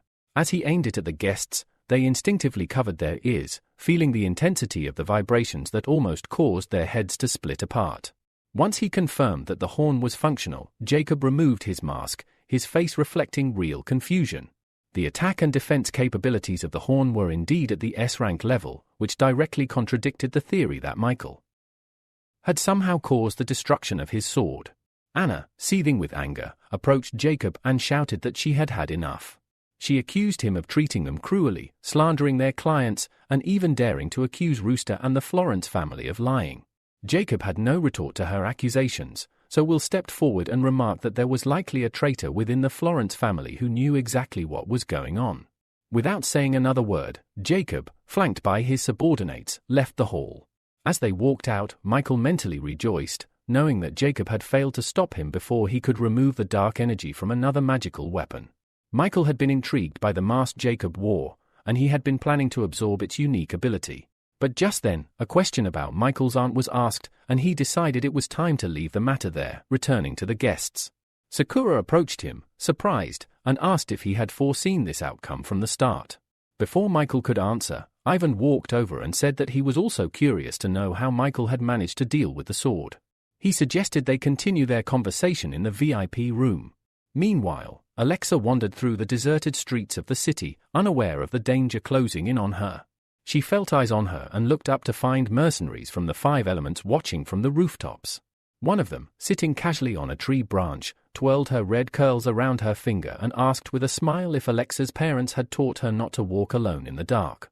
Alexa, clearly irritated, shot back that her parents hadn't, and the stranger would be the first to learn why. Hugh, one of the mercenaries, clenched his fist, the knuckle duster gleaming ominously. He coldly declared that tonight would be Alexa's last, as she would never be able to handle all 5 of them at once. Later, Michael, accompanied by Ivan, Sakura, and Anna, moved to the reception room. Ivan was the first to speak, stating that there were no prying eyes here, and he hoped Michael would clear up any doubts they had. Michael nodded and began explaining. He said that both monsters and heroes carried ability genes within their bodies. One day, he realized that even weapons made from monsters contained these genes. Anna asked, now understanding the concept, if these ability genes were similar to the energy used in alchemy. Ivan was eager for more details and asked how Michael was able to extract and utilize this energy. Michael explained that he didn't exactly extract the ability, he collected it. He showed them a ring on his palm, revealing that it was an absorbing star ring. This ring allowed him to absorb the abilities of other creatures and objects. Anna was taken aback and asked if Michael could truly absorb all ability genes with just one ring. Ivan took a moment to gather his thoughts before speaking. Standing up from his seat, he mentioned that he, too, had made achievements in the field of alchemy but had never heard of collecting ability genes. He then handed Michael a drank wolf brush, an item known for its healing properties, and asked if Michael could demonstrate how he absorbed the ability genes from it. Michael nodded and took the brush in his hands. A few moments later, he handed the brush back to Ivan, who was shocked to discover that all the energy in the brush had completely disappeared. Sakura, watching from the side, couldn't help but ask how Michael was using the genes he had absorbed. Michael smiled beneath his mask, clearly anticipating this question. He had been waiting for the right moment to share this information. He explained that special elixirs could be created using ability genes, which would greatly enhance the fighting capabilities of those who consumed them. This was also how all members of the judges' organization had 2 or more abilities. Anna, clearly excited by this revelation, eagerly asked if these ability genes could be used to create equipment. She went on to mention that it could potentially lead to the creation of the 7 mythical S-rank weapons, which until now had only existed in theory. However, Michael shook his head, expressing his regret that it was not possible. Despite his desire to disappoint her, he explained that the creation of such weapons remained out of reach. Looking at Ivan, who stood in front of him, Michael finally asked a question he had been wanting to ask for a long time. Ivan, with a smile, encouraged Michael to ask whatever was on his mind. Michael explained that he knew weapons were often crafted from parts of monsters, but he was puzzled as to why a small part of the monster's genes could only account for 30% of the total mass. Ivan was happy to explain, diving into alchemy. He said that when a monster died, a phenomenon known as an energy beam occurred. All of the monster's energy would concentrate in a specific place, and it was from this charged area that they extracted the energy. Special techniques, combined with an alchemical matrix, were then used to turn this energy into a weapon. As Ivan walked to the far corner of the room, he offered to demonstrate his accumulated alchemy experience for Michael if he was interested. Michael, clearly intrigued by the offer, followed him. Meanwhile, a drone had been recording the skirmish between Alexa and the 5 elements. The TV presenter explained that about 10 heroes had gathered on one of the city streets. Hugh, noticing the drone, frowned in confusion, unsure why it was focusing on them. But before he could figure out what was happening, a black dragon appeared, accompanied by the lazy swordsman and the explosive fist heroine. The black dragon, enraged, demanded to know how anyone dared to interfere with his precious prey. Hugh calmly explained that it was the 5 elements who had found Alexa first and that it wouldn't be fair for them to simply take her away. Edgar, the black dragon, was unfazed. His body was covered in dark flames as a sinister smile curled on his lips. He announced that Alexa was a traitor, and so were the 5 elements from the Hero Association. He wouldn't let any of them escape alive. Without warning, Edgar vanished and reappeared in front of Hugh, delivering a powerful blow to his chest. The TV presenter, watching the scene unfold through the drone, remarked that the black dragon could easily defeat the golden claw tiger with such power, making the chances of his opponents escaping nearly impossible. The spectators cheered, excited to see how this skirmish would play out. Meanwhile, the 5 elements decided to strike first. 3 of them attacked Edgar simultaneously from different sides, activating their abilities. But the black dragon effortlessly dealt with them, overpowering them without breaking a sweat. As Hugh attempted to attack Edgar from behind, taking advantage of the moment, Edgar simply threw him over his shoulder, knocking him out cold. Cassandra, one of the members of the 5 elements, stood by, terrified and too afraid to engage with such a powerful enemy. Realizing she had no chance, she turned to run. Edgar, however, wasn't about to let any of the traitors escape. In a flash, he was on her, piercing her chest with his claw. With a sadistic smile, he muttered that he never let go of his prey. After dealing with the 5 elements, Edgar turned his attention to Alexa, who was still standing there. He declared that it was now her turn. Meanwhile, Oscar and Amelia, watching the scene unfold through a TV screen, seemed confident that Edgar would emerge victorious.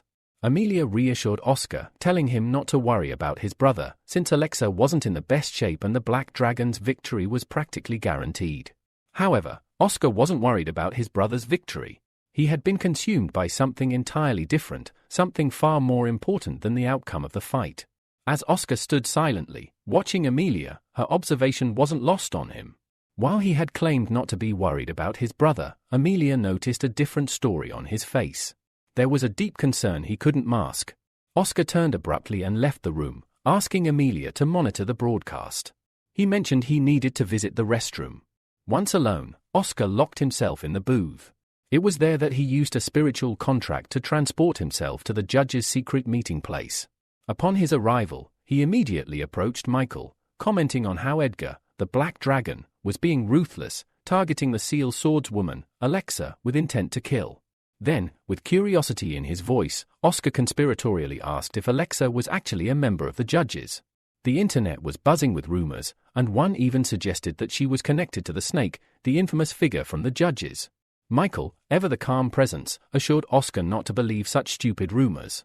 The Snake, he said, was far too old for any sort of relationship, throwing doubt on the idea that Alexa and the Snake were romantically involved. However, Oscar frowned, trying to piece together the connection. If there wasn't a relationship, the only theory that made sense to him was that Alexa might actually be the illegitimate daughter of the Snake. Shaking his head, Oscar decided it was better not to press further on the matter. He understood that, as a secret, it was something he shouldn't pry into. It would only cause unnecessary complications for his godfather. Just as he was lost in thought, Michael interrupted, informing him that reinforcements would be sent to the scene. Oscar, relieved by the news, made to leave. As he exited, he casually remarked that he would closely monitor the broadcast and report immediately if anything unexpected happened. Once Oscar disappeared, Michael materialized pearls in his palms, his mind set on enhancing Edgar's abilities. He decided to bestow upon the Black Dragon Earth Control and Wind Control, enhancing both abilities to S rank. After creating a clone to absorb the enhanced abilities, Michael sent the Black Dragon to assist Alexa. Meanwhile, on the street, Edgar slowly closed in on Alexa, his dark flame-covered body radiating an ominous aura. He took his time, offering the girl a twisted opportunity. He proposed that she call for help, summoning the hero in the rooster mask, before he ended her life. He claimed that he wasn't eager to kill her, since they had once been on good terms when it came to studying. Alexa, however, wasn't about to give him the satisfaction. With a frown, she refused, telling him that if he wanted to fight, she was ready. Edgar didn't need any more encouragement.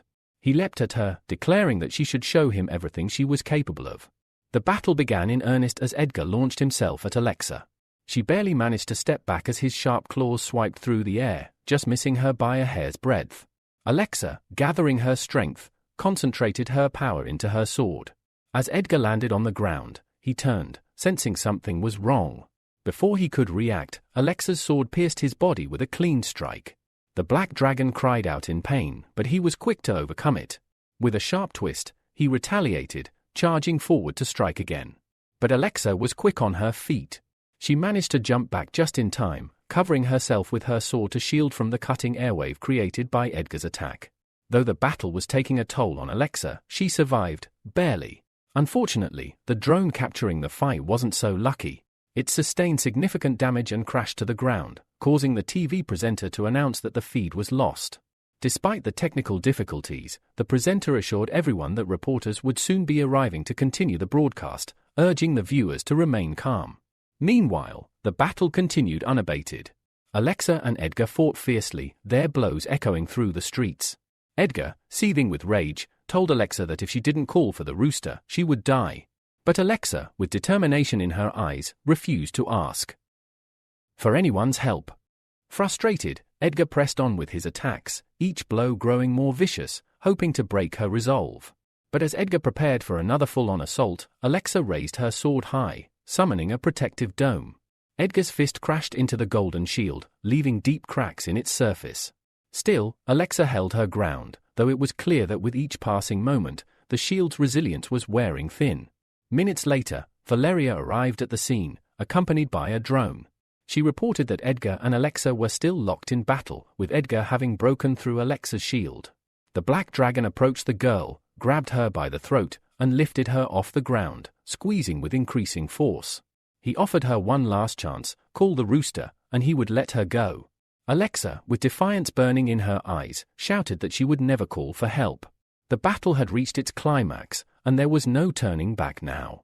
Edgar, irritated by Alexa's stubbornness, showed no mercy. With a swift motion, he threw her violently into a nearby wall, the force of the impact causing her body to crumple to the ground. The TV presenter voiced his concern, noting that after such a devastating attack, it seemed impossible for Alexa to get up again. Despite the damage, Edgar was not finished. He approached the fallen swordswoman with rapid steps, determined to finish what he had started. As he moved forward, the lazy swordsman and explosive fist stepped in to stop him. The swordsman warned Edgar that if he continued this way, he would leave Alexa crippled for life. Irritated, Edgar frowned, questioning why they were protecting a traitor. His words were met with a sharp rebuttal. Suddenly, Alexa defied expectations. With great effort, she slowly rose to her feet, her body shaking with pain, but her eyes burning with defiance. She made it clear she was still capable of fighting, despite her injuries.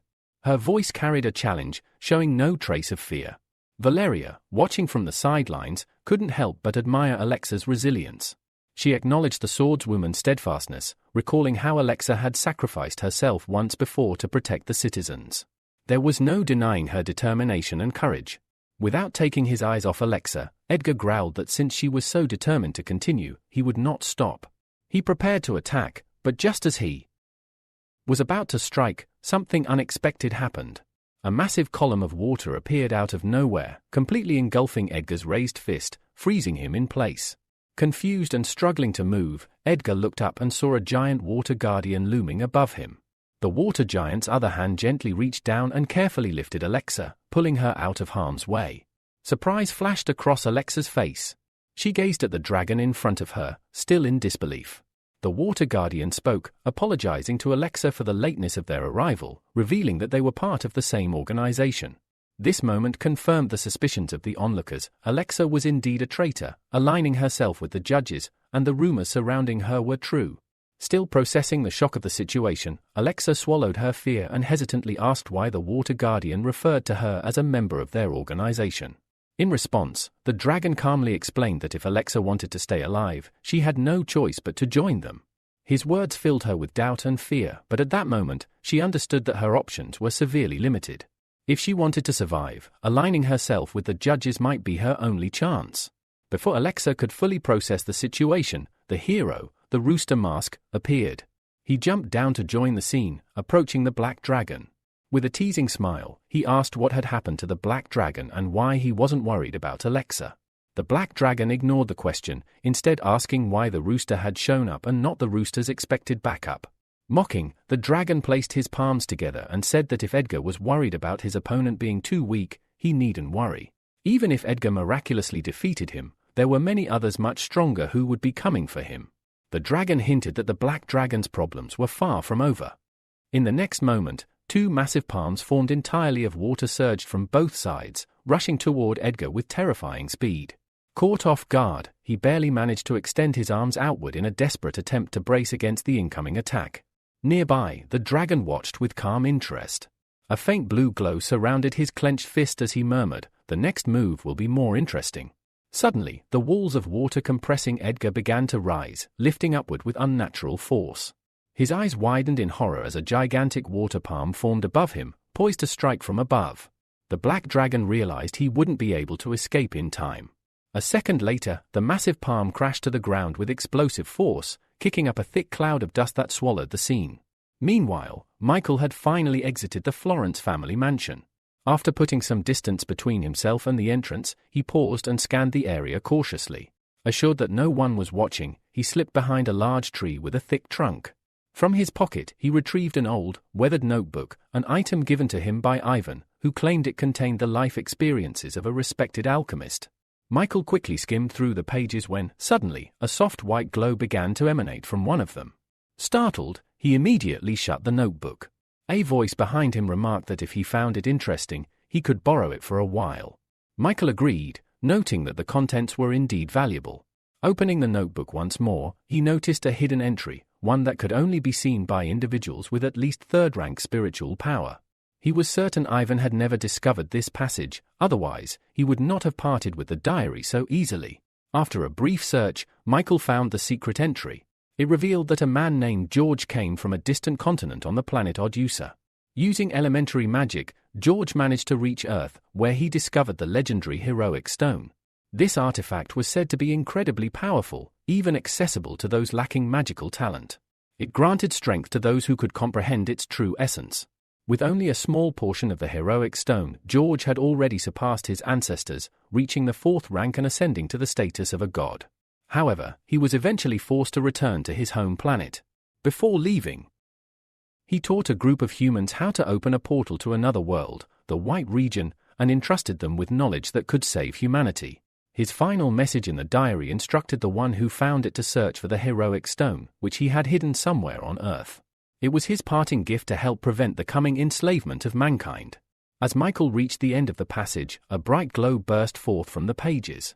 It lifted off the book and flew toward him, striking his forehead with a sharp, tingling sensation. He closed his eyes, overwhelmed by the energy coursing through him. Moments later, it subsided, and Michael instinctively formed a protective shield around himself. Then, with a surge of newfound power, he ascended into the air. He sensed that this mysterious glow was the key to locating the heroic stone. Determined to uncover more secrets of this world, he soared away from the Florence mansion. Back at the battlefield, Valeria continued observing the scene. Edgar, still pinned to the ground by the massive water palm, was clearly struggling. The new member of the judges, a young-looking boy, possessed terrifying power. Day by day, the might of the judges was growing more intimidating. Suddenly, the dragon landed beside her, interrupting her thoughts. He gave her a reassuring smile and said kindly, "You don't need to be afraid of me." Turning his gaze toward a hovering drone, he introduced himself to the camera. "My name is Dragon. I represent one of the Chinese zodiac signs, and our organization, the Judges, exists solely to fight evil. There is no reason for anyone to fear us." The drone recorded his every word and gesture. However, his brief message was soon interrupted by a loud crash behind him. The black dragon, battered and enraged, had taken on his final form. With sheer effort, he lifted the collapsed water palm off his body and glared at his opponent with eyes full of fury. Dragon turned to Valeria and said urgently, "Edgar has lost his human mind in this state. It's too dangerous for you to stay. You need to leave now." Without waiting for a response, he charged at his opponent. Valeria stood frozen, watching his retreating figure. There was something strangely familiar about him, something that reminded her of the hero in the rooster mask who had once saved her. For reasons she couldn't explain, the feeling stirred within her once again as dragon leapt toward the raging enemy. Once again, the dragon stood face to face with the protector of the waters. The black dragon held his position, refusing to make the first move. Suddenly, a smaller but much faster stone palm shot toward him. Reacting quickly, the black dragon leapt into the air and clamped his sharp fangs onto the stone hand. However, the palm abruptly shifted direction, thrashing him violently from side to side. From the Olympus office, Austin watched the battle unfold with childlike excitement, cheering at the strength and spectacle of the judges. But the girl beside him did not share his enthusiasm. She stepped closer, concern on her face, and quietly asked whether he had also noticed how cold the room had become. Her question was answered moments later when the black dragon's tail slammed into the building, tearing off half the roof with sheer force. Amelia's expression turned to horror as she imagined what could happen if they too were caught in the destruction. Perched on the rooftop of a nearby house, the black dragon struggled to restrain the stone hand. It proved too strong. With another violent jerk, it knocked him from his footing as the rooftop beneath him crumbled. The black dragon tumbled downward. On the ground, Valeria watched in frozen terror as a massive chunk of the collapsing roof hurtled toward her. She instinctively shut her eyes, bracing for death. But when several seconds passed and nothing happened, she hesitantly opened them. There, standing protectively in front of her, was the dragon, along with his summoned water monster. The creature had caught the falling debris just in time. Valeria waved timidly in gratitude and thanked him for saving her life. The hero returned the gesture with a brief wave of his own. But in his mind, he knew the battle needed to end quickly. If the black dragon continued rampaging, there would be casualties, something he could no longer allow. Just then, a sharp pain pierced through his chest. His mouth filled with the metallic taste of blood. He had been stabbed from behind. Behind the water protector stood the so-called lazy swordsman. With a faint, tired smile, he admitted that he had been waiting a long time for the dragon to let his guard down. The attack had taken everything he had left. Dropping his sword, the swordsman collapsed to the ground, whispering that his role in this battle was now complete. Watching in disbelief, the TV presenter announced that the lazy swordsman had used the wind sword pursuit technique, an ability equivalent in strength to an S rank. But in doing so, he had ignored the consequences to his own body. The commentator's voice trembled as he realized the danger. The black dragon was now vulnerable. If he were struck again, it could be fatal. At the same time, the reporter noted that the dragon had taken a serious risk to protect an innocent bystander, sparking debate among viewers. Edward, who once stood as a protector, now brought destruction, while the dragon's true intentions remained unclear. Explosive Fist couldn't watch idly any longer.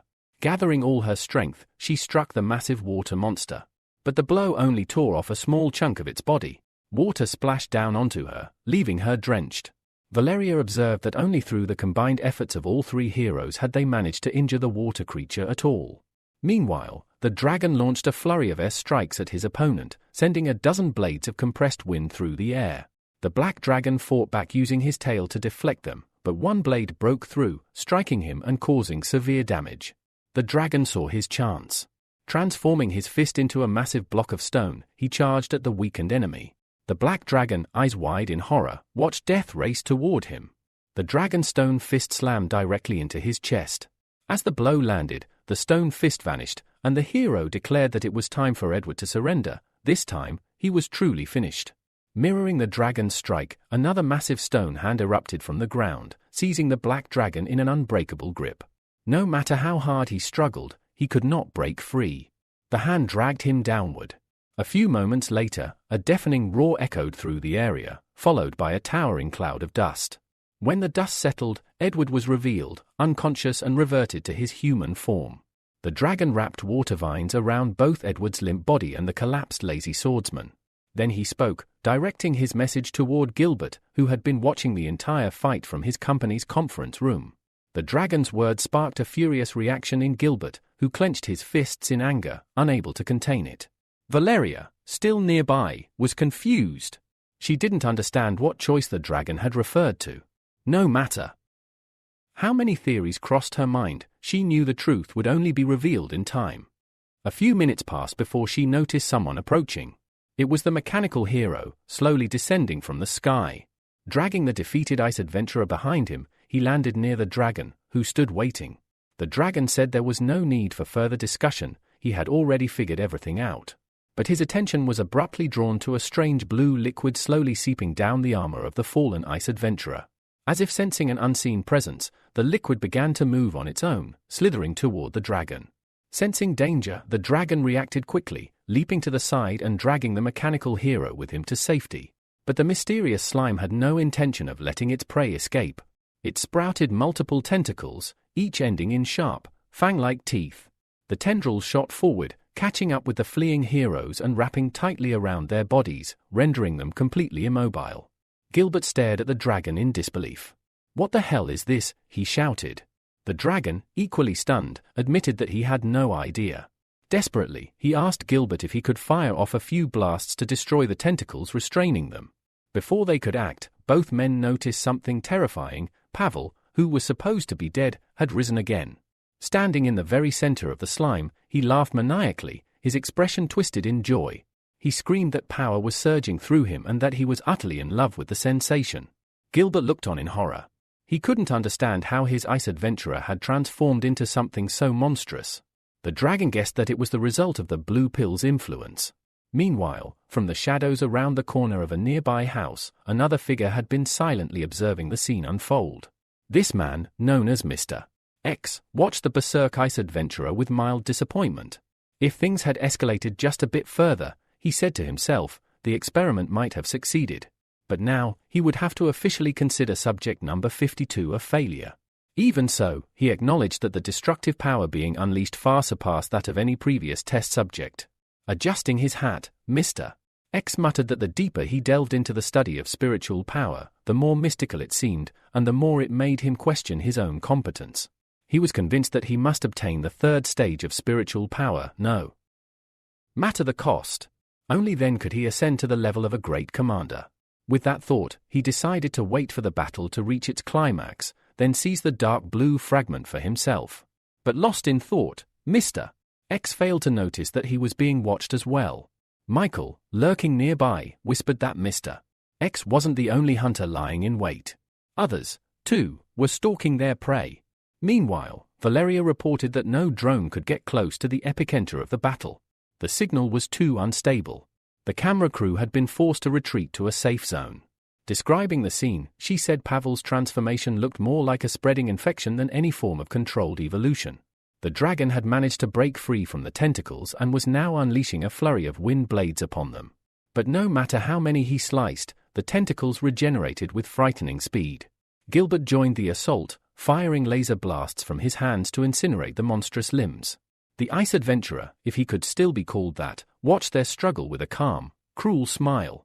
Tilting his head, he told them it was pointless to resist. Once he finished with them, he would go after the entire Olympus company. Then, a new thought entered his mind, one that disturbed even himself.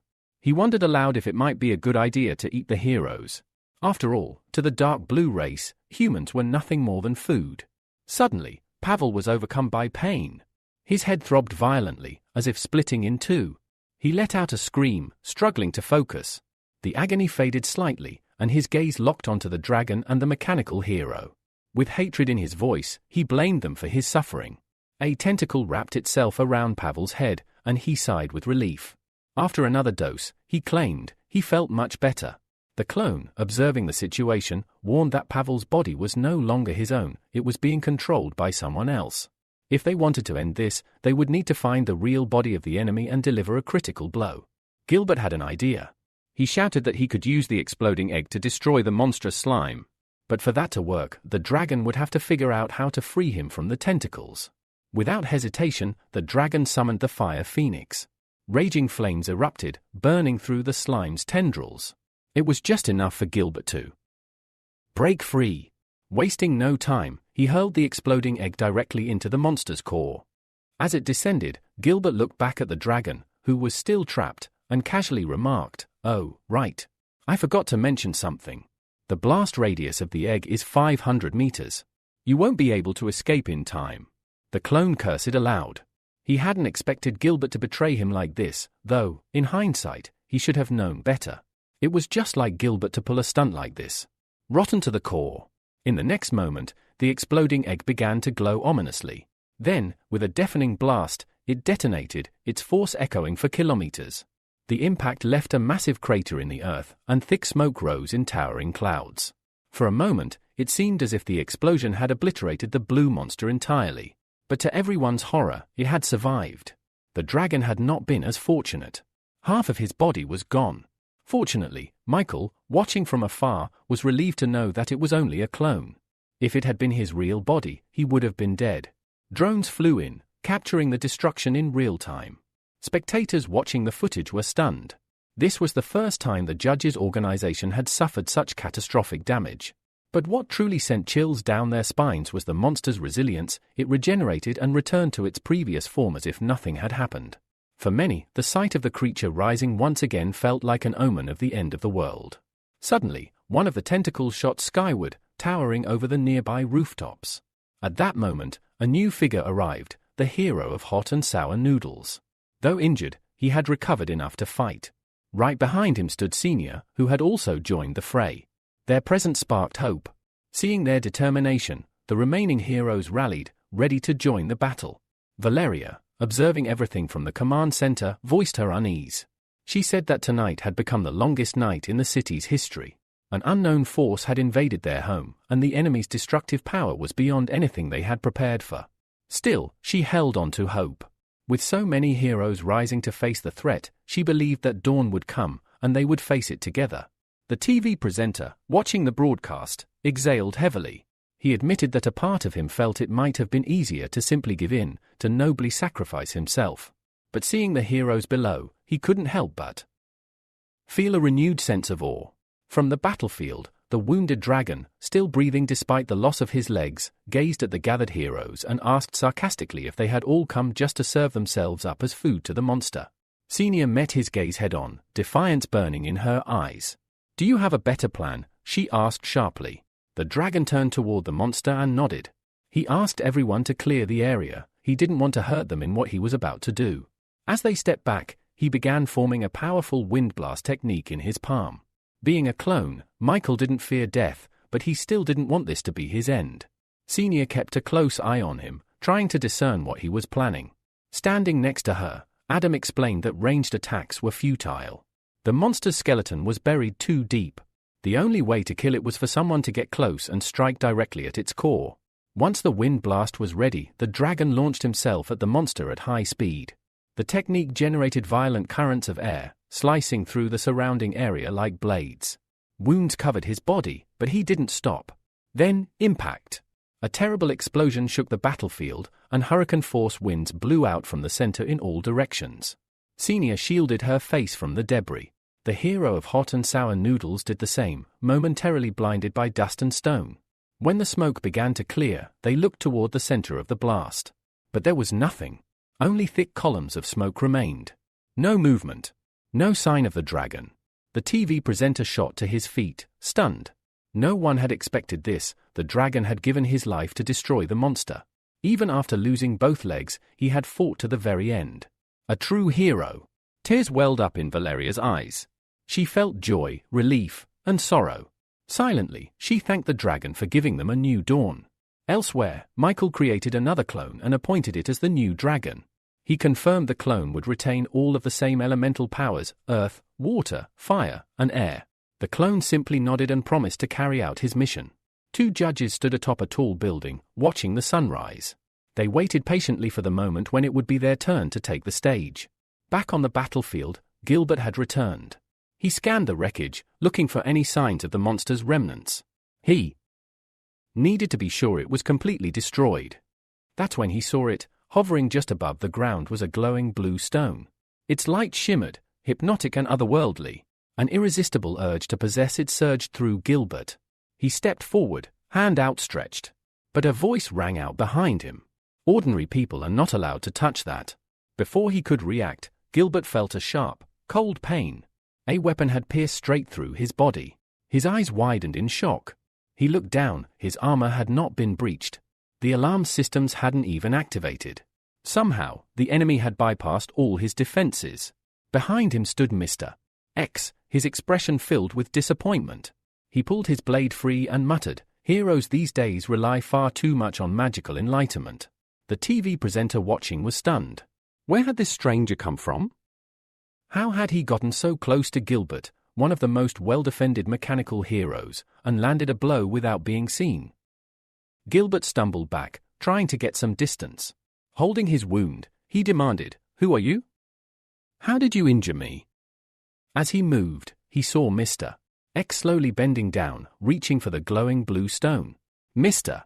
X responded coldly, stating that the mechanical hero had simply been too weak to sense the danger right behind him. Just as he extended his hand to take the glowing blue stone, something unexpected happened. Michael swooped in from above and snatched the stone away in the blink of an eye. Now floating mid-air, Michael held the radiant blue stone in his hand and stared down at the stranger in the wide-brimmed hat. "This stone," he declared, "now belongs to the judge's organization." The moment the main character appeared at the heart of the crisis, a joyful smile broke across the TV presenter's face. He firmly believed that with Michael and Rooster working together, they might finally break through the chaos and reach a peaceful future. The audience watching the broadcast erupted in cheers, voicing their support for their new idol. Looking up at Michael, Mr. X spoke calmly. He claimed that Neva's organization had no desire to feud with the judges and suggested that, to avoid unnecessary conflict, Michael should return the blue stone to its rightful owners. Meanwhile, a cameraman who had just arrived at the scene glanced at his equipment in confusion. "Strange," he muttered, "the camera isn't recording anymore." He assumed it was a technical failure. But Valeria, examining one of the nearby drones that had landed and gone inactive, disagreed. She suspected it wasn't mechanical failure at all, but rather some kind of spiritual interference. Michael, overhearing their conversation, quickly pieced it together. Mr.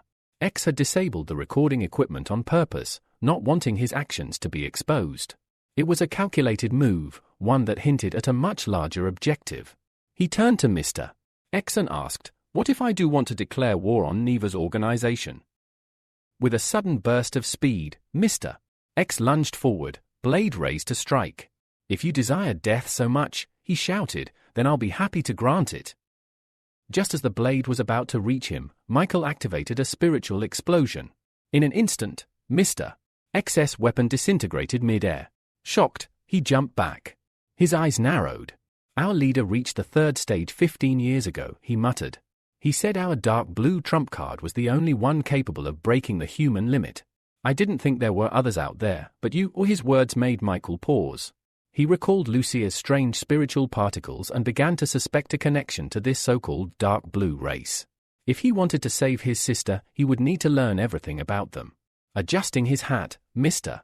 X straightened up and said with a calm but firm tone, "I'd love to fight you properly, but I've been assigned to an urgent mission." He turned to leave, offering a final remark. "Take care of the stone until we meet again." But Michael wasn't about to let him go.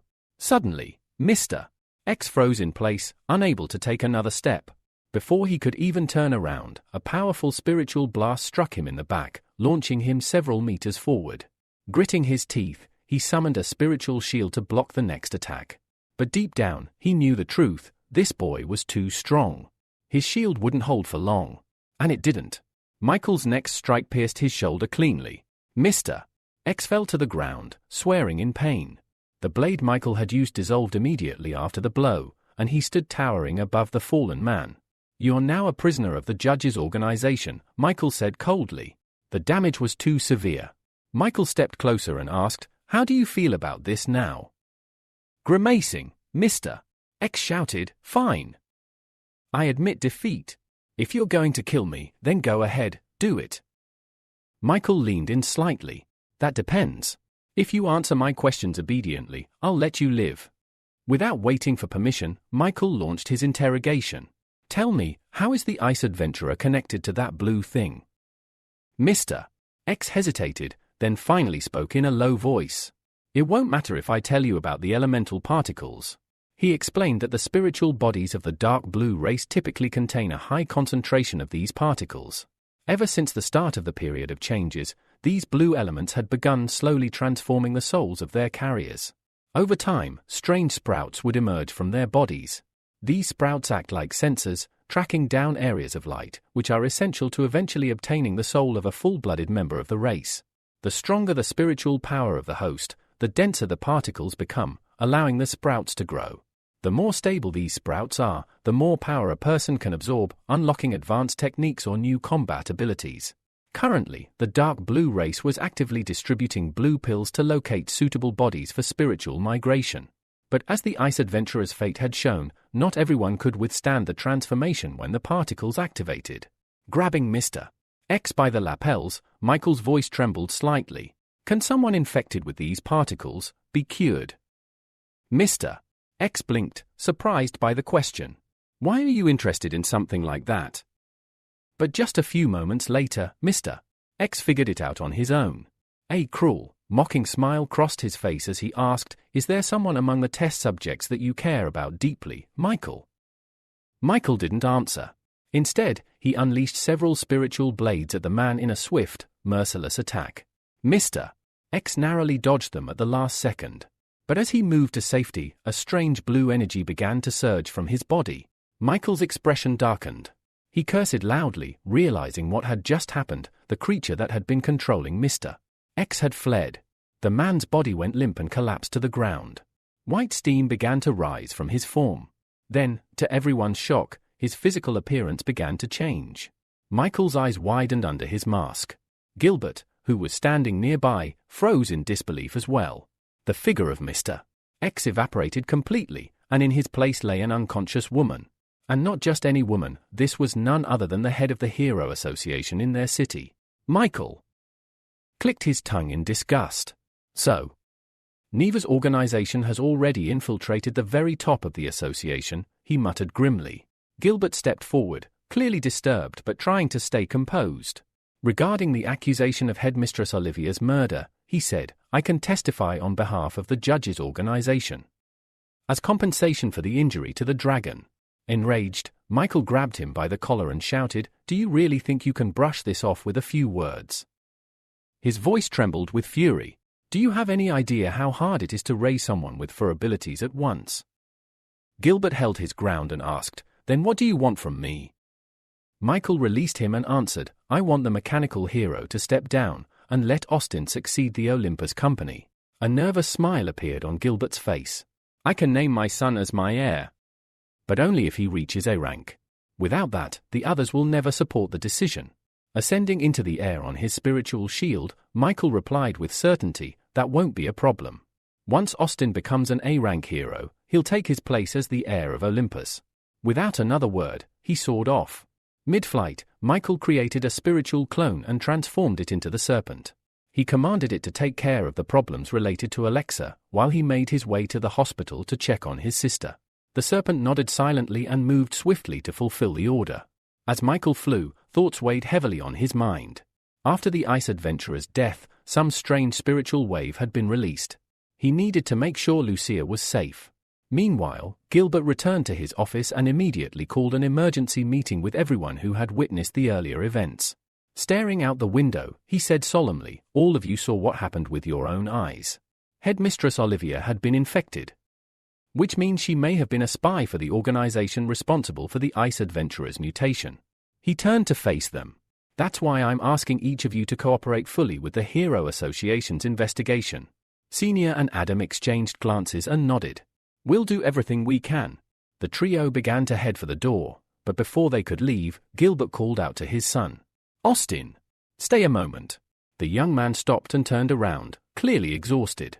"What is it?" Gilbert walked over, placed a hand on his son's shoulder, and said, "I've made a deal with Rooster. He wants you to become the next head of the Olympus company. That means you'll need to earn an A-rank ability, no matter what it takes." He ruffled Austin's hair gently and added, "I'm counting on you, son." But Austin shrugged his hand off and scowled. "This will only make things worse between me and my brother." His voice hardened. "My goal is to become one of the judges, one of the Zodiac, to fulfill the will of the dragon." Looking his father in the eyes, he added bitterly, "My godfather opened a path to a bright future for me. But you? You've done nothing but chain me to family errands. I won't waste my talent running errands anymore." Gilbert stared at his son in silence. His expression grew heavy. He realized, perhaps too late, how much his children had grown, how far apart they now stood. Unable to contain his emotions, the mechanical hero hugged his son tightly. "I didn't even realize how much you've all grown," he whispered. Austin struggled in his grasp. "Let go already," he shouted, clearly embarrassed and frustrated. At that same moment, in a quiet alley far from the chaos, Alexa sat slumped against the wall of a house, clearly worn out. Suddenly, a shadow approached. A hand extended toward her. She looked up in surprise. It was the serpent, offering her help. But Alexa, eyes filled with fatigue and confusion, shook her head. Alexa shook her head and replied that she could handle it on her own. Gripping her sword tightly, she tried to lift herself up from the ground, using it for support. But her weapon couldn't withstand the pressure. Its blade slipped out from beneath her, and she collapsed once again onto the cold pavement. Her strength was gone. With her body trembling from exhaustion, the weight of everything she had held back finally came crashing down. Tears welled up in her eyes and spilled over uncontrollably. Covering her face with her palms, she sobbed and whispered an apology to the serpent for the death of the dragon, for everything that had gone wrong because of her. The serpent knelt beside her and gently stroked her head. "It wasn't your fault," he said softly. "None of this was. That's why the judges sent me, to bring you back. Come with me." After a long silence, Alexa nodded weakly and reached out. He helped her to her feet, and the two of them disappeared into the distance. Meanwhile, Michael had already arrived at the hospital. His worst fears were confirmed. A strange dome of energy now surrounded the entire building.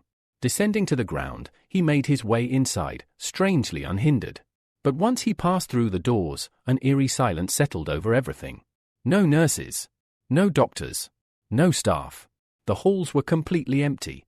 Then, just ahead of him, a thick energy began to form, dense and shimmering like a curtain of light. From this mist, grotesque, zombie-like figures began to emerge. Michael stepped back in shock as he recognized them. These were victims from the department store incident. But now, clad in dark blue hospital uniforms, they had been twisted into something else entirely. Suddenly, he felt a cold touch on his shoulder. Spinning around, he came face to face with one of the creatures, its jaws gaping open, ready to attack. Without flinching, Michael grabbed the monster's glowing blue arm, twisted it over his shoulder, and slammed it to the floor. Then, with a single, crushing punch to the chest, he ended it. He reached for his spiritual blade. Within seconds, he cut down every last creature in the corridor. As he stood over their lifeless bodies, he prayed, "Please don't let Lucia be one of them." Without wasting another second, he hurled his blade toward a security camera, destroying it. Then he sprinted through the hospital, finding his sister's room in moments. What he saw inside made his heart stop. Blue energy bubbles filled the room, and in the center of them floated his sister, Lucia, her body glowing with a ghostly blue light. She was suspended in the air, nearly transparent, with strange appendages beginning to burst out of her back. It was just as Mr. X had described. Lucia was mutating. Panic rising in his chest, Michael called out to her. "Lucia! Don't give in. You can fight it!" The glow began to flicker. Her face twisted in agony. A terrible scream tore from her throat as her body slowly began to return to normal. The appendages vanished, her glow faded, and at last, she drifted gently down onto the bed. Lucia clutched her chest in silence. Her scream stopped. Her hair, once a soft golden wheat, had turned pitch black. Michael rushed to her side, checking her breathing anxiously. Her eyes fluttered open, heterochromatic as always, filled with confusion as they settled on him. She sat up in bed in a flash. A spiritual dagger formed in her palm, and she pressed the blade to his throat. "Who are you?" she demanded. "What are you doing here?"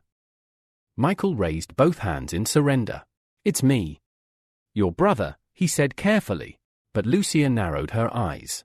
"Nice try. My brother's voice is completely different." With a resigned sigh, Michael dropped his disguise. His form shifted back to normal. Still, the suspicion didn't fade from her eyes. "You're not him," she said. "My brother can't transform like that." Michael adjusted his glasses and gave her a small smile. "Remember when you were 7? You wet the bed and were so scared our parents would find out, you woke me up and asked me to sleep next to you. Then you blamed it all on me." Lucia blinked in shock. Her weapon vanished instantly. With a sheepish smile, she looked at him. "When did you learn to transform like that?" Michael gently took her hand. "I'll explain everything. But first, we need to get out of here." Later, after they returned home, Lucia immediately went to take a long shower. Valeria had also made it home by then, exhausted from the night's chaos. She was in the kitchen, preparing breakfast. Michael stepped up behind her and wrapped his arms around her in a grateful hug. Thanks for all this. She turned to face him and smiled warmly, throwing her arms around his neck. Well, there's a good reason. Lucy is finally awake. But then her smile faded slightly. She looked down. Today, at work. I realized something, she said quietly. How truly powerless a person can be when faced with the unknown. Valeria couldn't stop thinking about the dragon. The image of that powerful, noble warrior giving his life in a selfless battle still haunted her. His death had left a scar on her heart. But as she raised her gaze and looked at Michael standing beside her, she managed a soft smile. If there's anything this tragedy taught me, she whispered, it's that I should treasure the people I love even more.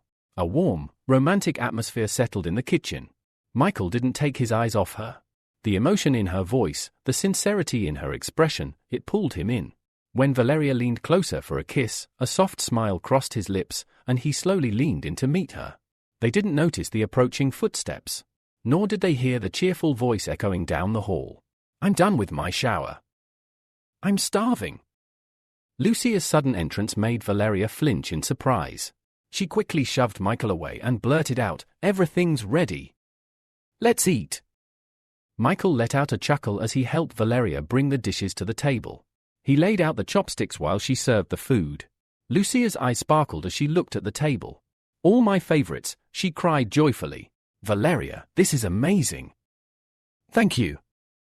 Without wasting a moment, she plopped into her seat and happily began devouring the chicken legs.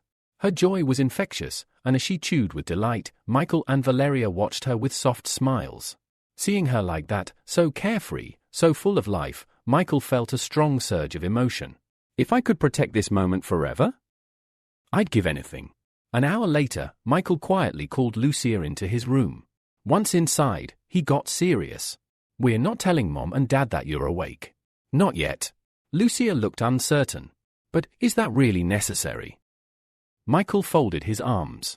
The Hero Association is investigating mutation cases at the hospital. If they know you're alive, they'll come after you. It's safer if they think you're dead. Lucia hesitated, then slowly nodded. Okay. But Michael, you don't have to carry everything alone. I'm here to help you too. Michael looked down, guilt weighing heavy on his heart. If I'd been stronger? I could have protected you.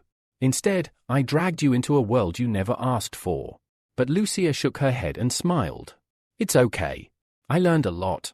Then, summoning a glowing blade in her palm, she added, this weapon doesn't just cut, it attacks an enemy's mind directly. She reached out and held her brother's hand. Michael, I want you to use your human control ability on me. He stared at her, stunned. My health is better, she continued. But I can still feel it. The dark blue race, they left something in my mind. If you don't act now, they might be able to control me again. Michael nodded solemnly and gently touched her cheek. Your body is different now. But to protect you, I'll need to upgrade my ability to S rank. He materialized an ability pearl in his palm and began channeling dark energy into it.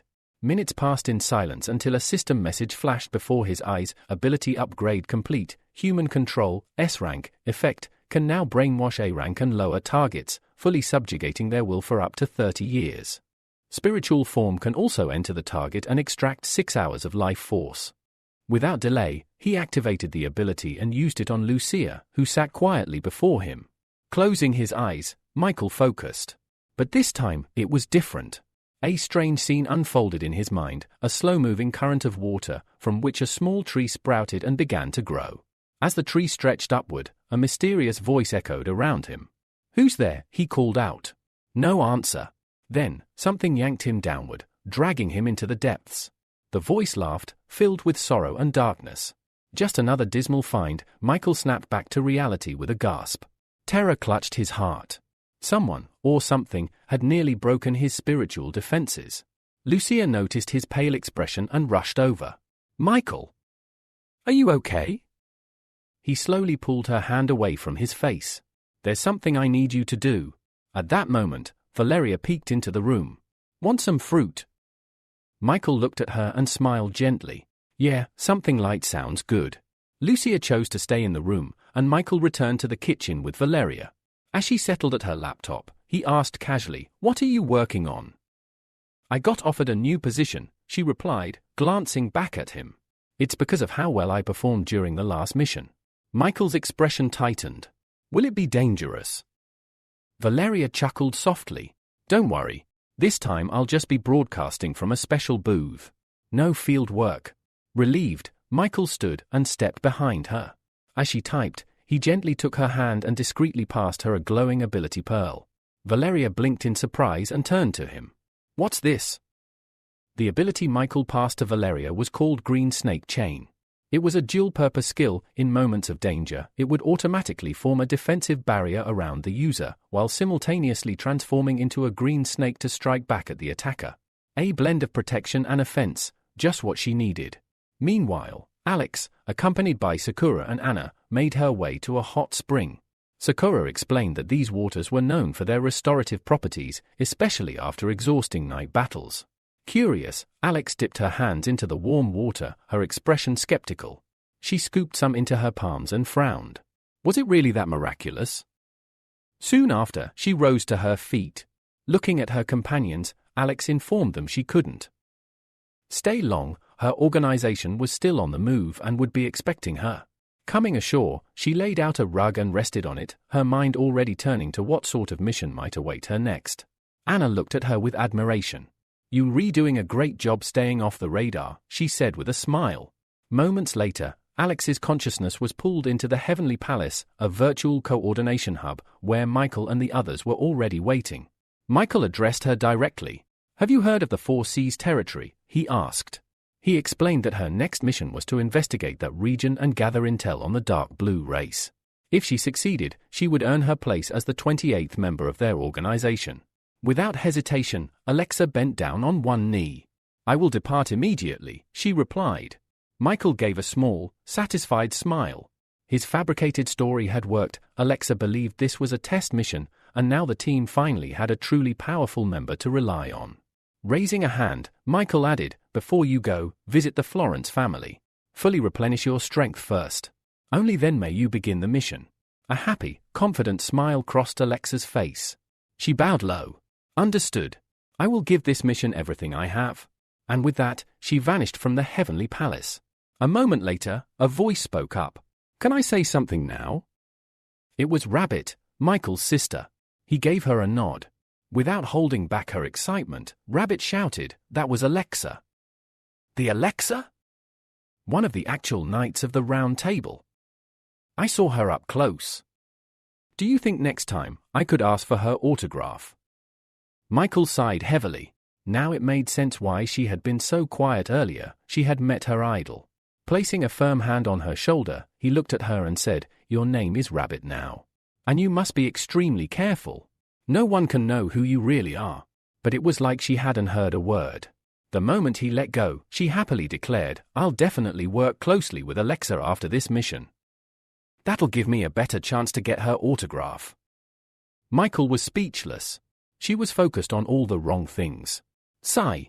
He could already tell it would take a long time to get her to understand this wasn't some kind of game. Suddenly, Rabbit looked up. So, what are you going to do next? Michael's expression hardened. I have a plan. He explained that the Knights of the Round Table Company had ties to the Dark Blue race. To investigate, he assigned several people their missions. The hero of sour and spicy noodles and Oscar would work together to dig into the company's secrets. Alexa would continue her reconnaissance across the Four Seas. Meanwhile, Lucas was tasked with infiltrating the Hero Association and rising to the top, becoming a hidden trump card, a black horse under the judge's command. But before any of that, Michael had one more thing to do, visit an old friend. Later that night, Lucas sat quietly on a bench near a small park, a bottle of water in his hand and a tired look on his face. Behind him, a familiar voice called out. You've been pushing yourself too hard. Startled, Lucas turned, but relaxed as he saw who it was. Michael, he said with a smile. It's been a while. Michael placed a hand on the young man's shoulder. How have you been holding up? Lucas looked away. Not great. I still can't fully awaken my ability. My body is only 7 times stronger than a normal human's. Michael raised an eyebrow in surprise. 7 times? That's impressive. When someone reaches 10, they're already knocking on A rank's door. He gave the boy a reassuring pat on the back. "You're doing great. Don't pressure yourself. Just grow at your own pace." With that, Michael turned to leave. "Oh, and Lucas." He paused without turning around. "I know you'll win this year's World Hero Championship." Lucas grinned and stood up straighter. "I'll give it everything I've got for the sake of the organization." But Michael simply raised a hand to silence him. He didn't look back. The danger was imminent, and Michael knew that to prevent any possible harm, he would need to use his human control skill on Lucas. With a firm nod, Lucas agreed, prepared for whatever Michael had planned. A few moments later, Michael took control of Lucas's body. Meanwhile, not far from where they were, an intense battle was unfolding. The men the girl had been fighting with were closing in on her. One of them sneered, accusing her of meddling where she shouldn't have. He warned that Firecloud CL, his organization, would never let her actions go unpunished. In response, the girl questioned in disbelief, since when did responding to ordinary people's letters become business? But she didn't have time to finish her thought, as she noticed a blob of dark energy speeding toward her.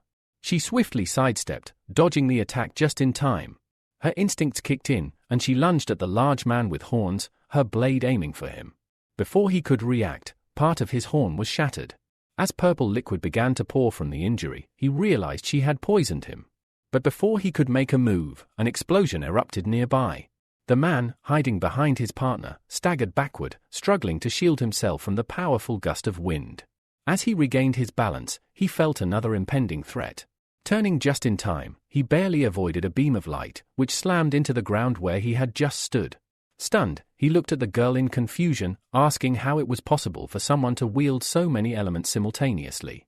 With a casual smirk, Alice threw her gun over her shoulder and answered, "You could try to guess.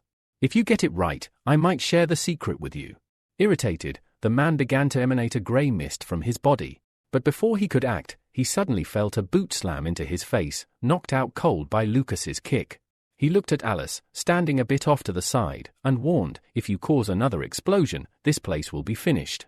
And in 5 days, the entrance exams at B University will be held here." Alice paused, sizing up Lucas. His swift takedown of a C-rank opponent made her think that this boy must be at least a B rank, or even higher. She stepped forward and extended her hand to him, introducing herself. "My name is Alice. If things work out, maybe we'll meet again at the entrance exams. We could even be partners." Lucas, taking her hand, nodded. "If we end up on the same team, so be it." As they shook hands, Alice tried to squeeze Lucas's hand to test his reaction, but he didn't flinch. Surprised by his lack of response, she smiled sweetly and asked, "How about we grab dinner together tonight?" Lucas, unsure how to respond, glanced nervously at Michael, who was still controlling his body. Michael, sensing the awkwardness, intervened and advised, "Lucas, calm down. You don't need to overthink this." He then took back full control of Lucas's body, cleared his throat, and said, "I've got some things to do at home. I'll have to pass on dinner today." Without waiting for a response, he quickly pulled his hand out of Alice's grasp and walked away. Alice stood there in surprise, watching as he left. She'd never had anyone refuse dinner with her before. Meanwhile, Michael, still controlling Lucas, whispered in his ear, "Never forget, Lucas, don't get distracted by girls. Focus on your goals. Remember your sister." Lucas, now back in full control of his body, nodded gratefully, thanking Michael for his guidance. 5 days later, the bustling atmosphere around B University was palpable as many people gathered for the entrance exams. The first to arrive were the team of reporters. Veronica, one of the main commentators, greeted the crowd with excitement. "Welcome, everyone. Today, I'll be your commentator, and I'm thrilled to introduce my new partner, Valeria." Veronica continued with a wink. "You're all here to witness the entrance exams, but don't get too comfortable. It may seem simple, just complete the assigned tasks within a set time using any abilities you have. But what you don't know is that the organizers have prepared plenty of traps and obstacles for the participants." Valeria took over, adding, "The rules themselves are simple enough, but expect to face plenty of surprises. It won't be a walk in the park." In the meantime, Lucas, alongside the other participants, was already at the venue, waiting for the start. As he stood there, Ethan approached and threw an arm over his shoulder, eyeing him with curiosity. "Do you have some abilities that enhance your physical strength?" he asked, noticing that Lucas didn't seem to be using any transport. I also noticed you're not wearing windproof glasses. Is there a reason? Lucas shook his head. I don't need any of that. I just have good speed and don't require the glasses. The entrance exams were about to begin, and everything was set. The participants were ready, but none of them could predict just how intense and unpredictable the tests would become. Ethan grinned widely, clearly excited about the day's events. He mentioned that it was going to be an interesting day, especially since he had heard that even the S-rank Purple Panther had been invited. Alice Wilson, an A-rank fighter, was also present. However, before Ethan could continue, Lucas interrupted him. As the boys looked up, they saw Alice standing before them, dressed in a sports uniform and smiling. She greeted Lucas, saying that she had been looking forward to this meeting. Alice reminded him that they had agreed to work together, and now, they would be on the same team. Suddenly, Ethan stepped in between them, his usual playful grin on his face. He boasted that he, too, had speed abilities, and if Alice had been paired with him, they would have easily completed the task. Alice, however, just snorted in displeasure, dismissing Ethan as just another user of the common physical enhancement abilities. She had no interest in him whatsoever. Lucas couldn't help but look at his friend in surprise as Ethan's heart seemed to shatter into pieces. A few minutes later, a loud warning echoed through the air. The exam was about to begin. All participants were instructed to take their places and prepare for the start. As the countdown began, many participants used cars for transport, but Lucas was among the few who believed in his physical abilities and chose to run without a vehicle. When the countdown reached 0, the test officially began with a loud gunshot. Immediately, most of the participants took to the skies, surprising the spectators below. One of them, soaring above the crowd, looked down with a smug smile. He boasted that those who could fly were invincible, easily outrunning those in cars. But he didn't notice the unexpected obstacle in his path, a flying goose. The bird began pecking at him relentlessly, throwing him off course. Moments later, more geese appeared, circling and targeting their next victims. Veronica, watching from her seat, commented that if flying were so easy, many would bring flying machines to the race. Turning to Valeria, she asked if she recognized these creatures. Valeria nodded, confirming that the geese were B-rank summoned creatures. Veronica watched as the aerial participants dropped out one by one, and soon, the cars were leading the race. As one car sped ahead, the driver shouted confidently, claiming this would be the easiest driving test. However, a black car quickly caught up, and the drivers raced full throttle, oblivious to the hazards in front of them. In their heated competition, one of the organizers stepped in their path, raising a hand and blowing a whistle, signaling them to stop. The driver of the black car cursed loudly as a wall of bubbles appeared in front of him, blocking his way. The organizer reprimanded the racers, reminding them that heroes should always prioritize saving people and adhering to the rules. Just then, Ethan dashed past the scene, chuckling at the mess the racers had found themselves in. But in his distraction, he failed to notice the old man ahead. The two collided, sending them both flying in opposite directions. The old man hit the ground hard, blood oozing from his nose and mouth. Ethan, shaken, jumped to his feet, horrified. He had not expected such serious injuries from such a minor collision. Two more participants ran past, deciding to avoid getting involved. Ethan, eager to leave without drawing attention, slowly backed away.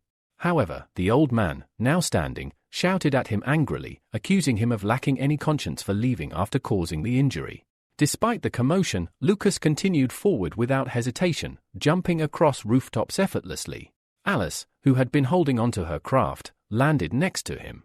She glanced at him, clearly impressed by his agility. Lucas looked back at her and commented on how much effort the university had put into organizing this exam, even going so far as to use illusion magic to enhance the challenge. Alice raised an eyebrow in surprise and asked if he meant that the old man they had just encountered was an illusion. Lucas nodded, preparing for another leap, and warned her that they would soon encounter two more participants blocking their way. Alice eagerly responded that she was truly looking forward to the next test. As she gazed in the direction Lucas had pointed out, she noticed two figures, just as Lucas had warned her. One of the men was holding a hammer. Valeria, also observing the duo, asked who they were, as she would have recognized them immediately if they were heroes. Veronica, suppressing a chuckle, explained that, according to the information they had, these two were not students at University B. Mentors had already been dispatched to deal with them, should it be necessary. This test was meant to evaluate participants comprehensively, and some challenges could prove dangerous. Meanwhile, the director of the university called one of the new teachers, Sean, into his office. With a relaxed smile, Sean reassured the director that there was no need to worry, he would handle the two troublemakers without issue. One of the men, standing atop a nearby roof, shouted down at Lucas and Alice, announcing that they were about to experience the true power of a B-rank hero. In an instant, he began to transform, his facial features sharpening and a tail sprouting. He rested his hands on the roof and meowed loudly. Alice found this scene unexpectedly adorable and couldn't help but delight in it. Lucas, however, didn't share her sentiments. He turned his gaze toward the transformed man and calmly stated that he would handle him, leaving Alice to deal with the other. Without waiting, Lucas leaped forward, charging toward his opponent. Inside his mind, Michael, who had taken control of his body, advised Lucas to feel every muscle and bone move before harnessing his strength fully. His opponent, Finn, wasn't about to wait and immediately jumped at Lucas. In response, Lucas reacted quickly, landing a powerful punch to Finn's stomach. The sickening sound of broken bones echoed, and blood gushed from Finn's mouth. He was utterly stunned. Finn, a strong and fast fighter, had never expected to be so easily defeated. Lucas was surprised too, having initially thought Finn was more formidable. It turned out Finn's resistance and endurance were lacking. As Lucas stood over Finn, extending a hand in concern, Finn angrily shouted that Lucas had gone too far. Just as Lucas was about to speak, a fiery ball shot toward him. Reacting swiftly, Lucas jumped back just in time to avoid the explosion. The second attacker, wielding a large hammer, swung it fiercely, hurling fiery clots at Alice. She deftly avoided the attacks, but as the flames increased in number, she created a fire extinguisher cylinder, putting out the fires with ease. Lucas, impressed by her quick thinking, noted how incredibly useful her ability to create items was. If she could make equipment, they would be unstoppable. After the smoke cleared, Lucas realized that the opponent he had been fighting had disappeared. But before he could react, he saw movement from the side. Throwing Finn over his shoulder, the second attacker began to flee, realizing he couldn't win. By this time, Valeria had gathered enough information about the attackers. She informed the viewers that the two men were part of the Fire Cloud Society. One of them, who had the ability to transform, had been easily defeated by Lucas with just one blow. Veronica, sitting next to Valeria, eagerly exclaimed to the audience that they should all take notice of Lucas. She predicted that this boy might soon become a super-strong hero, deserving of gifts for his impressive display of strength. The defeated attackers didn't get far, though. As soon as they thought they were safe, Sean appeared before them. With a cold gaze, he declared that anyone who dared harm his students would have to pay the full price for it. Meanwhile, Lucas and Alice had already reached the finish line. Alice looked up at the massive screen and sighed in disappointment when she saw that they had secured 14th and 15th place. A nearby competitor tried to reassure her, saying that their battle performance would be enough to get noticed. Alice smiled in satisfaction, nodding in agreement. At that moment, Michael's voice resonated in Lucas's mind, telling him that it was time for him to go. Lucas looked ahead, his expression serious, and replied that everything was fine, he could handle things from here on out. Far from the university, a blue clot of energy shot through the air, traveling across a vast distance until it reached a small, uninhabited island in the middle of the sea. The clot descended into a cave, moving toward the deserted room at its center. There, a cloaked stranger stood beneath a mass of blue tentacles hanging from the ceiling. The clot landed before him and transformed into a blue monster, its eyes glinting ominously. The cloaked figure, his face hidden, grinned as he revealed a significant piece of information. With a subtle nod of approval, he told the others that a hero from the Judge organization had reached the 3rd level of spiritual power. Something intriguing, he implied, was brewing. The following morning, Lucia reported to her brother, Michael, that she had experienced something unusual. She had briefly seen several dark blue shoots awaken, though only for a few seconds. Michael, shocked, asked in disbelief if she had truly been able to see through other people's eyes. Lucia confirmed it, mentioning that she had only succeeded 3 times, and each time involved a representative of the dark blue race. Opening his laptop, Michael inquired if she could remember the locations she had seen. After a brief pause, Lucia recalled the 3 places. The first was a large white tower in the 2nd region, the second was a clubhouse, and the third was inside a mansion. Michael began searching for similarities and, after a few minutes, he called out in triumph. He had found the clubhouse. He asked Lucia to verify if it was the same place. Moving closer, Lucia confirmed that it was indeed the location. She had seen people from the dark blue race visit there to get their nails or hair done. Michael furrowed his brows, his mind racing. He recalled that among the leadership of the Knights of the Round Table, there was a girl who owned half of their shares but possessed no known abilities. Lucia continued, describing the third location. She remembered seeing a lawn, a fountain, and some antiques, but nothing else stood out. Fatigued, she collapsed onto her bed, lamenting that she didn't understand anything. Suddenly, an idea struck her, and she suggested to Michael that he use his ability to enter her mind and review all her memories himself. Meanwhile, a significant family meeting was taking place at Olympus. Gilbert sat, his hands clasped thoughtfully, contemplating the best way to present the information to his eldest son. After a long sigh, he finally spoke. He had gathered them there to announce something important. Looking at Edgar, he declared that Edgar would take his place in the heroic union, and Austin would be entrusted with running the company. Austin, tense, watched his brother closely, waiting for his reaction. Contrary to his expectations, Edgar seemed relieved, even joyful, at the news. He praised his father for recognizing Austin's talent, stating that his brother was far better suited for the role. However, Edgar's expression quickly grew serious. He clarified that his only ambition was to become the strongest hero.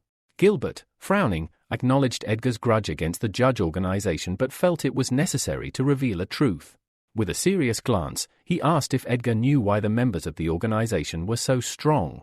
Edgar, dismissing the idea, assumed it was simply the result of hard work and innate talent. Gilbert shook his head. He explained that Edgar was mistaken. The members of the Judge organization had access to special technology and equipment that allowed them to create an elixir of abilities. But more importantly, they were aided by forces from another world. Back with Lucia, Michael followed through on her request and entered her memories. He scrolled through everything until he found what she had seen. With this new information, he wasted no time.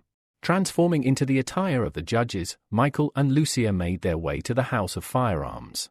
Upon their arrival, Michael instructed Lucia to stand aside. She, however, was not pleased with this.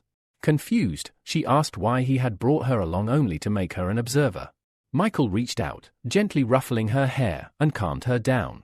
Lucia, in response, laughed, teasing her brother. She told him that she knew he was strong, not because of his abilities, but because of his acting skills.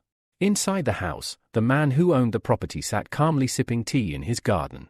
Noticing the stranger's presence, he smiled and asked why they had arrived uninvited. Michael descended, releasing his shadows to destroy a nearby statue, sending it crashing toward the man's table. The man, however, easily dodged the attack, and when one of Michael's shadows rushed at him, the man landed in front of Michael. He smiled again, commenting that he had heard an interesting rumor, that the Judge organization helps the dead and that Florence's family supports them in this. This revelation caused Michael to tense up. He couldn't understand where this rumor had come from or why it was spreading so rapidly. Meanwhile, the man stood up and, with a questioning glance, asked if the judges could truly return the soul to a dead person's body. Michael, unfazed, responded that the dark blue race had made significant progress in understanding the spiritual component. He then shrugged, clearly disappointed, and commented that the answer was always the same. With a swift motion, the man pulled out a gun, pointing it directly at Michael. Without hesitation, he fired, declaring that since Michael couldn't provide any useful information, he was no longer needed. As the bullet sped toward Michael, he activated his clone ability, summoning a dozen shadow clones. The bullet struck one of them, passing straight through it, but it didn't stop there. The bullet shifted its trajectory, heading for the next clone. Michael analyzed the situation, noting that while the gun had homing capabilities, its speed was slow, meaning it would take too much time to redirect between clones. George, realizing this as well, fired at several clones simultaneously, making it harder for Michael to dodge. Taking advantage of the distraction, Michael approached George from behind, sword in hand, warning him to be more cautious. When George turned around, a satisfied smile played across his face. Before Michael could react, an explosion echoed across the garden. The clones, quick to respond, jumped back to safety, avoiding the blast. George, however, who was at the epicenter of the explosion, survived, but he was horrified when an icy stream of air suddenly rushed toward him. His hand rapidly froze over. Lucia, perched on her ice throne, chuckled quietly at the sight of George's distress. Panicked, George screamed that while they had clearly outmatched him, fighting 2 against 1 wasn't fair. Desperate, he called over to a figure who had been standing unnoticed. A woman emerged from the shadows, a sword in her hands, and charged at Michael and Lucia. Michael, worried, cautioned his sister to be careful. Lucia nodded, creating an ice sword of her own. The 2 women clashed in battle, with Eliza putting all her strength into her attacks, but Lucia easily blocked each strike. After a brief exchange, Eliza leaped back, lowering her sword and asking if Lucia was also from the dark blue race. Lucia, not answering, leaped back onto her ice throne, floating in mid-air. Meanwhile, George aimed his gun at Michael, shouting that if he dared approach, he would die immediately.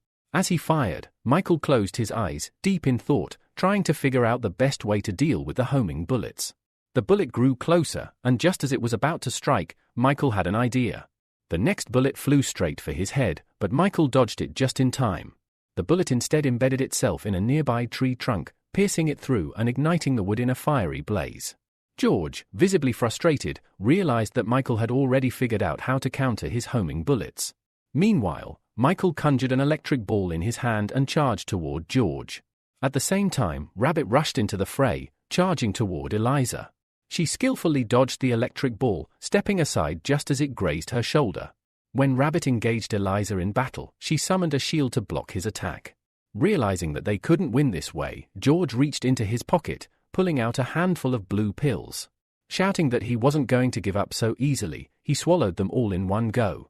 His body was immediately enveloped in a blue glow, and the hand that had been frozen by Lucia's attack began to heal. As his transformation continued, George's eyes and hair turned blue.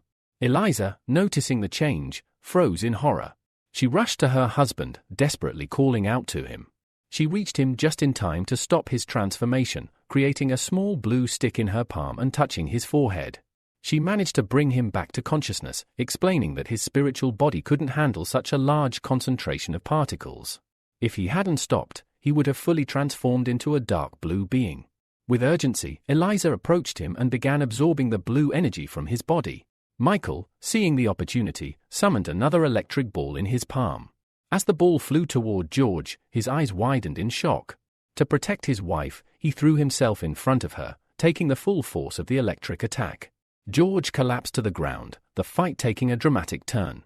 Eliza collapsed to the ground beside her husband, tears filling her eyes as she pulled him onto her lap. George gazed up at her, speaking softly.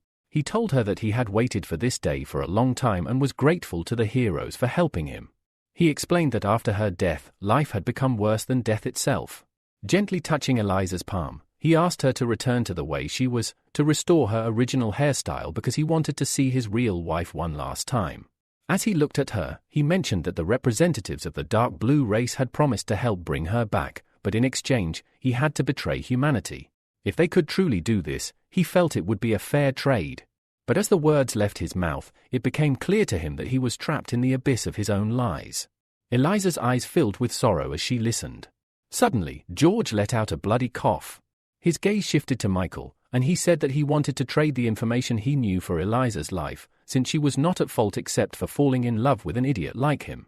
When Michael nodded in agreement, George continued, revealing that the people he had been working with were somehow connected to the Crawler Chamber of Commerce. That was the last thing George managed to say before his consciousness slipped away. Tears of despair streamed down Eliza's face as she clutched his body tighter. She began to beg him not to leave her alone. Meanwhile, Rabbit asked Michael what they should do, as they needed to deal with the girl from the dark blue race.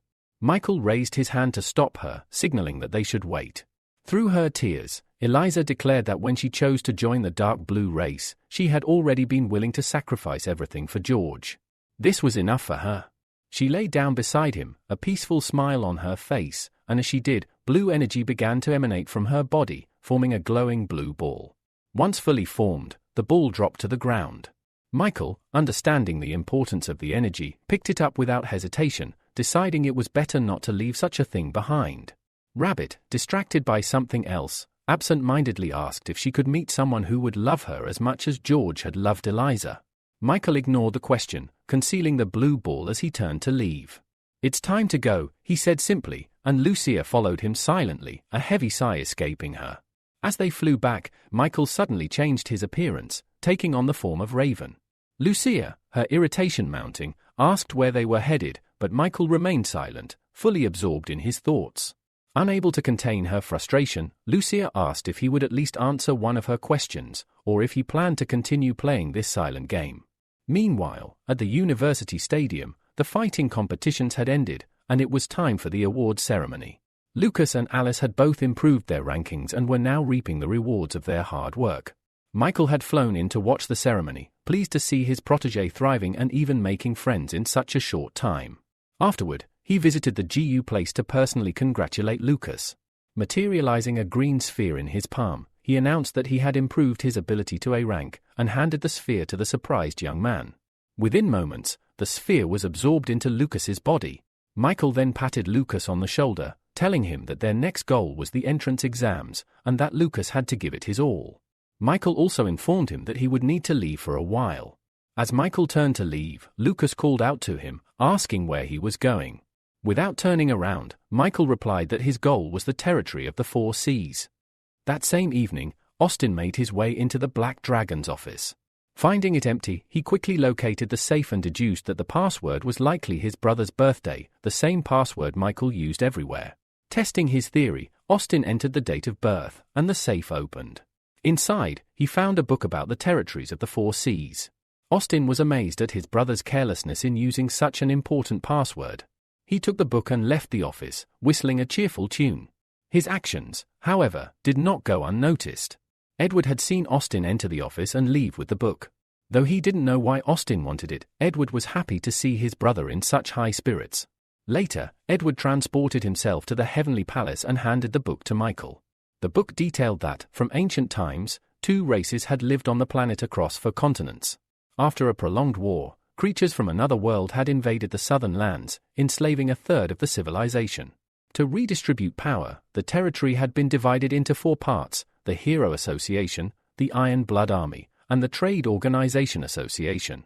Since then, the territory of the Heroes has been governed by an association bearing the same name, while the territory of the Free Union has been subordinated to a Trade Organization Association. In the Mixed Lands, all these forces coexist under a protective agreement. Although the relationship between the Dark Blue race and the Heroic Stone remained uncertain, all evidence pointed to the Free Sea territory. Michael decided to test this theory and began his search from there. Placing his hand on Austin's shoulder, Michael congratulated him for the great work he had done, noting how it demonstrated his growth as a member of their organization.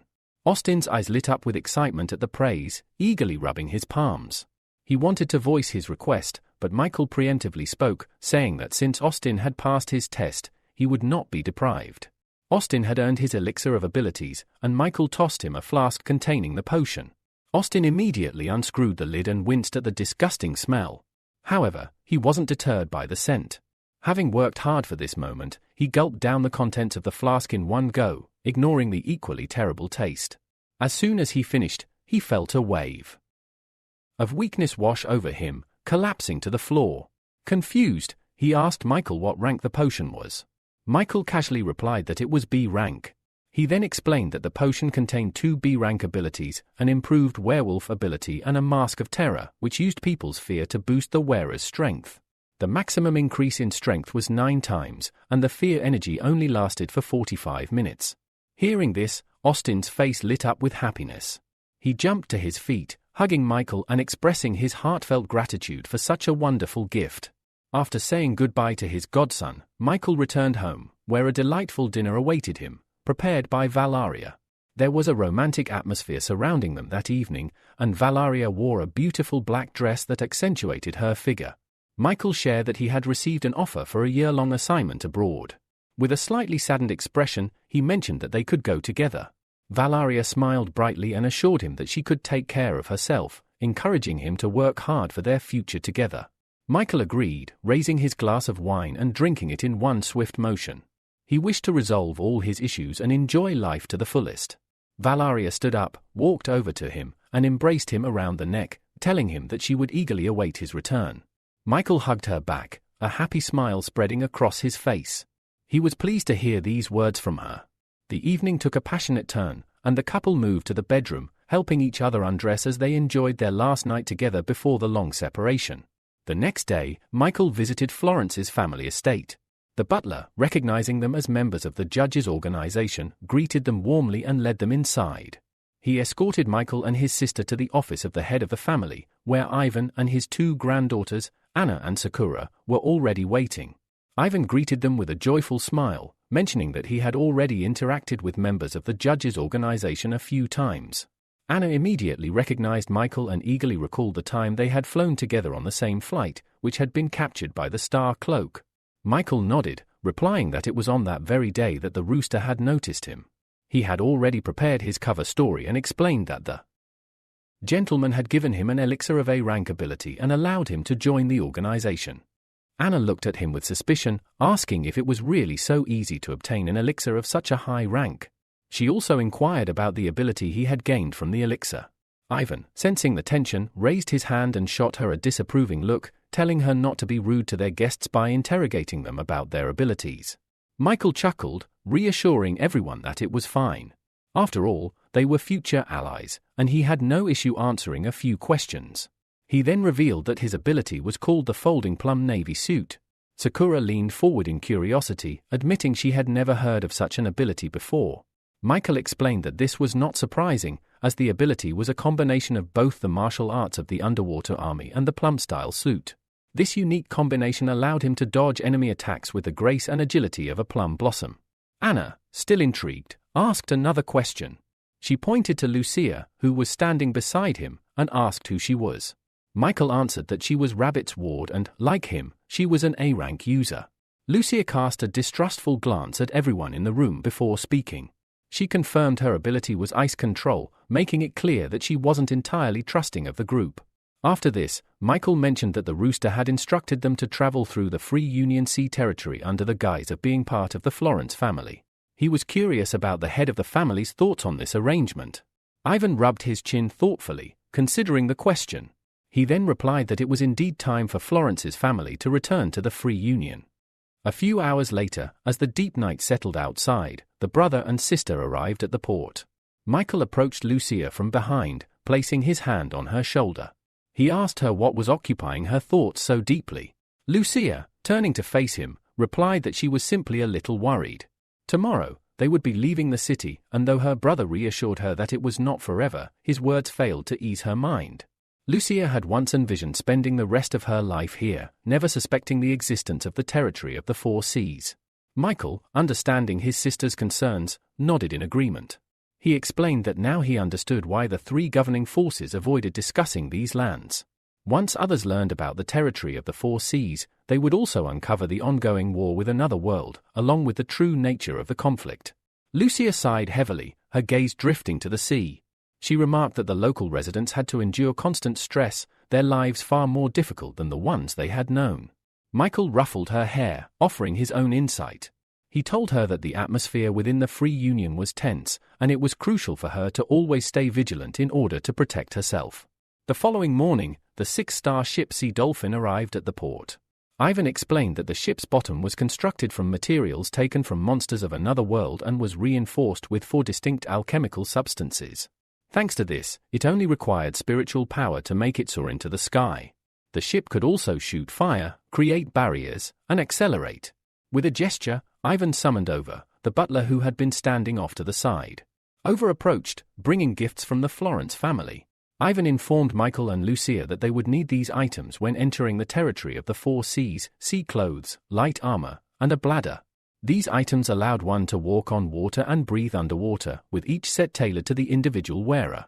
The two siblings donned the gear, and soon after, others in sea armor approached. Sakura, too, was wearing an outfit that matched her hair. Ivan glanced at the scene, puzzled by the commotion. The butler informed him that young Master Greg from the Gross family, along with his group, Midnight, had arrived. Michael, already familiar with the name, understood the significance of their presence. A faint smile appeared on his face, grateful that Midnight had come here of their own accord. Ivan, however, did not seem pleased by the arrival of uninvited guests. Noticing Ivan's discomfort, the butler explained that Greg had originally planned to return aboard the 4-star ship Midnight, but upon hearing that a 6-star ship had been prepared, he hurried over. Ivan sighed deeply, conceding that the young master should be provided with a room. The butler then added that Greg had requested the 608th silver room. At that moment, a fair-haired man approached Sakura with his arms extended, expecting a hug. He commented that he expected nothing less from the second beauty of the four seas. Ivan called out to him, prompting the young man to turn his attention toward him. Greg walked over to Ivan, greeting him warmly. Ivan returned the gesture, acknowledging that Greg would always be a welcomed guest in their home. Greg, his smug grin never wavering, passed by them, suggesting that Ivan take good care of his guest. The butler stepped forward, directing Greg toward the platinum room. Upon hearing this, Greg's expression darkened. He muttered under his breath, instructing his guard to find out who occupied room 68. It irked him that the Florence family dared to oppose his wishes. Meanwhile, Michael sat in his room, enjoying the drink that had been offered to him earlier while admiring the beautiful view from his window. Suddenly, there was a loud knock at the door. Michael wiped his mouth with a napkin and stood up. He opened the door to find young Master Greg and his bodyguard standing there. Michael smiled warmly, saying he had been expecting them. Greg's expression shifted to one of confusion before he quickly regained his composure. He informed Michael that if he didn't pack his things and vacate the room, his guards would assist in making that happen. Michael stepped forward, drawing closer to Greg and whispering in his ear that he had something quite interesting, Sakura's personal photo album. Greg froze, his face flushing with surprise. His gaze turned to Michael, filled with intrigue. He asked if Michael was truly in possession of such a thing. Michael stepped back slightly, his smile never fading, and assured Greg that he would never lie to the young master of the Gross family. Greg, now fully intrigued, leaned closer, whispering to Michael about the price for such a generous gift.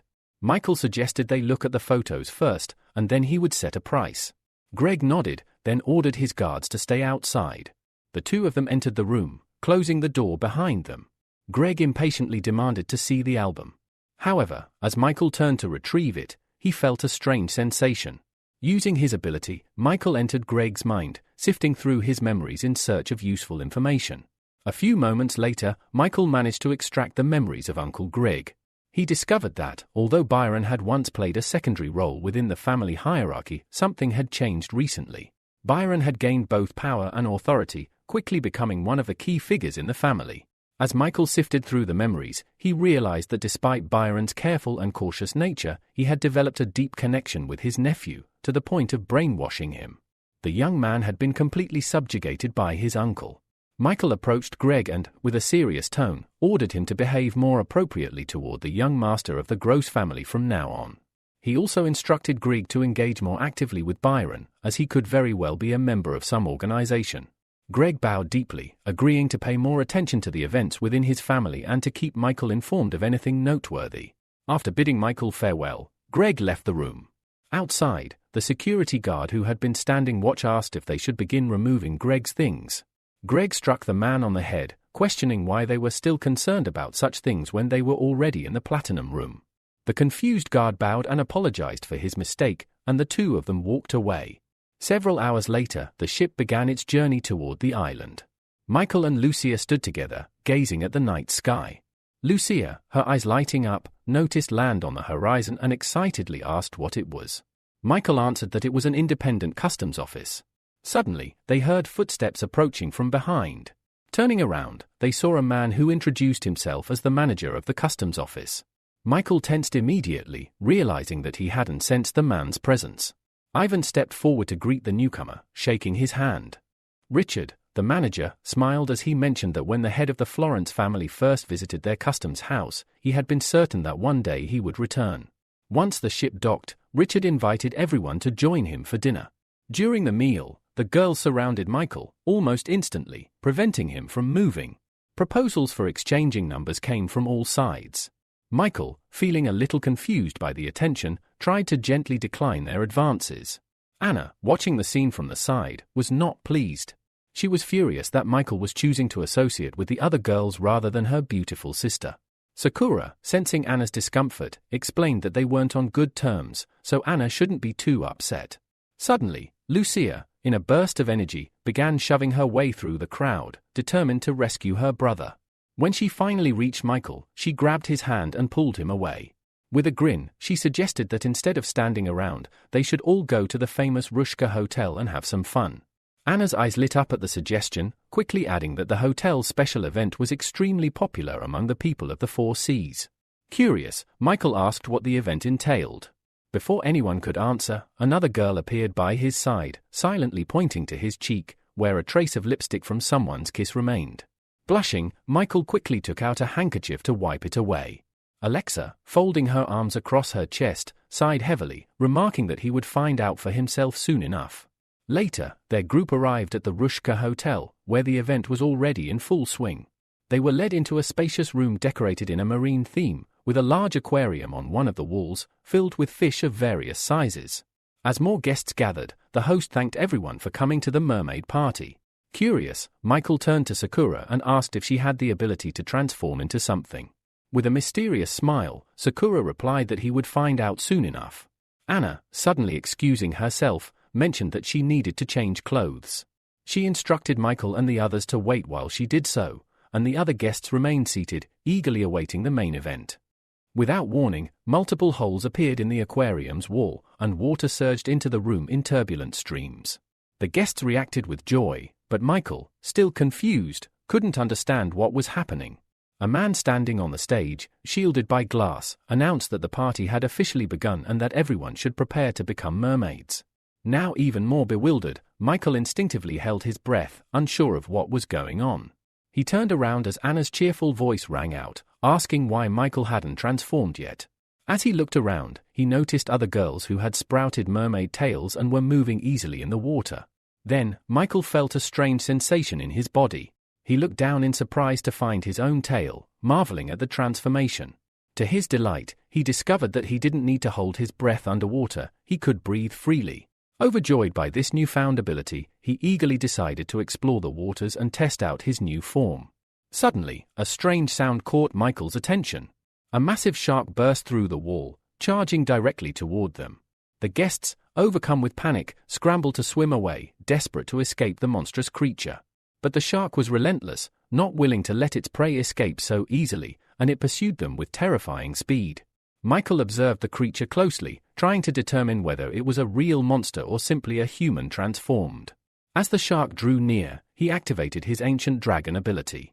With this power, Michael managed to grab the shark by one of its fins, squeezing it painfully. The creature let out a sharp, pained cry, but with a powerful surge, it threw Michael aside, slamming its enormous tail into him.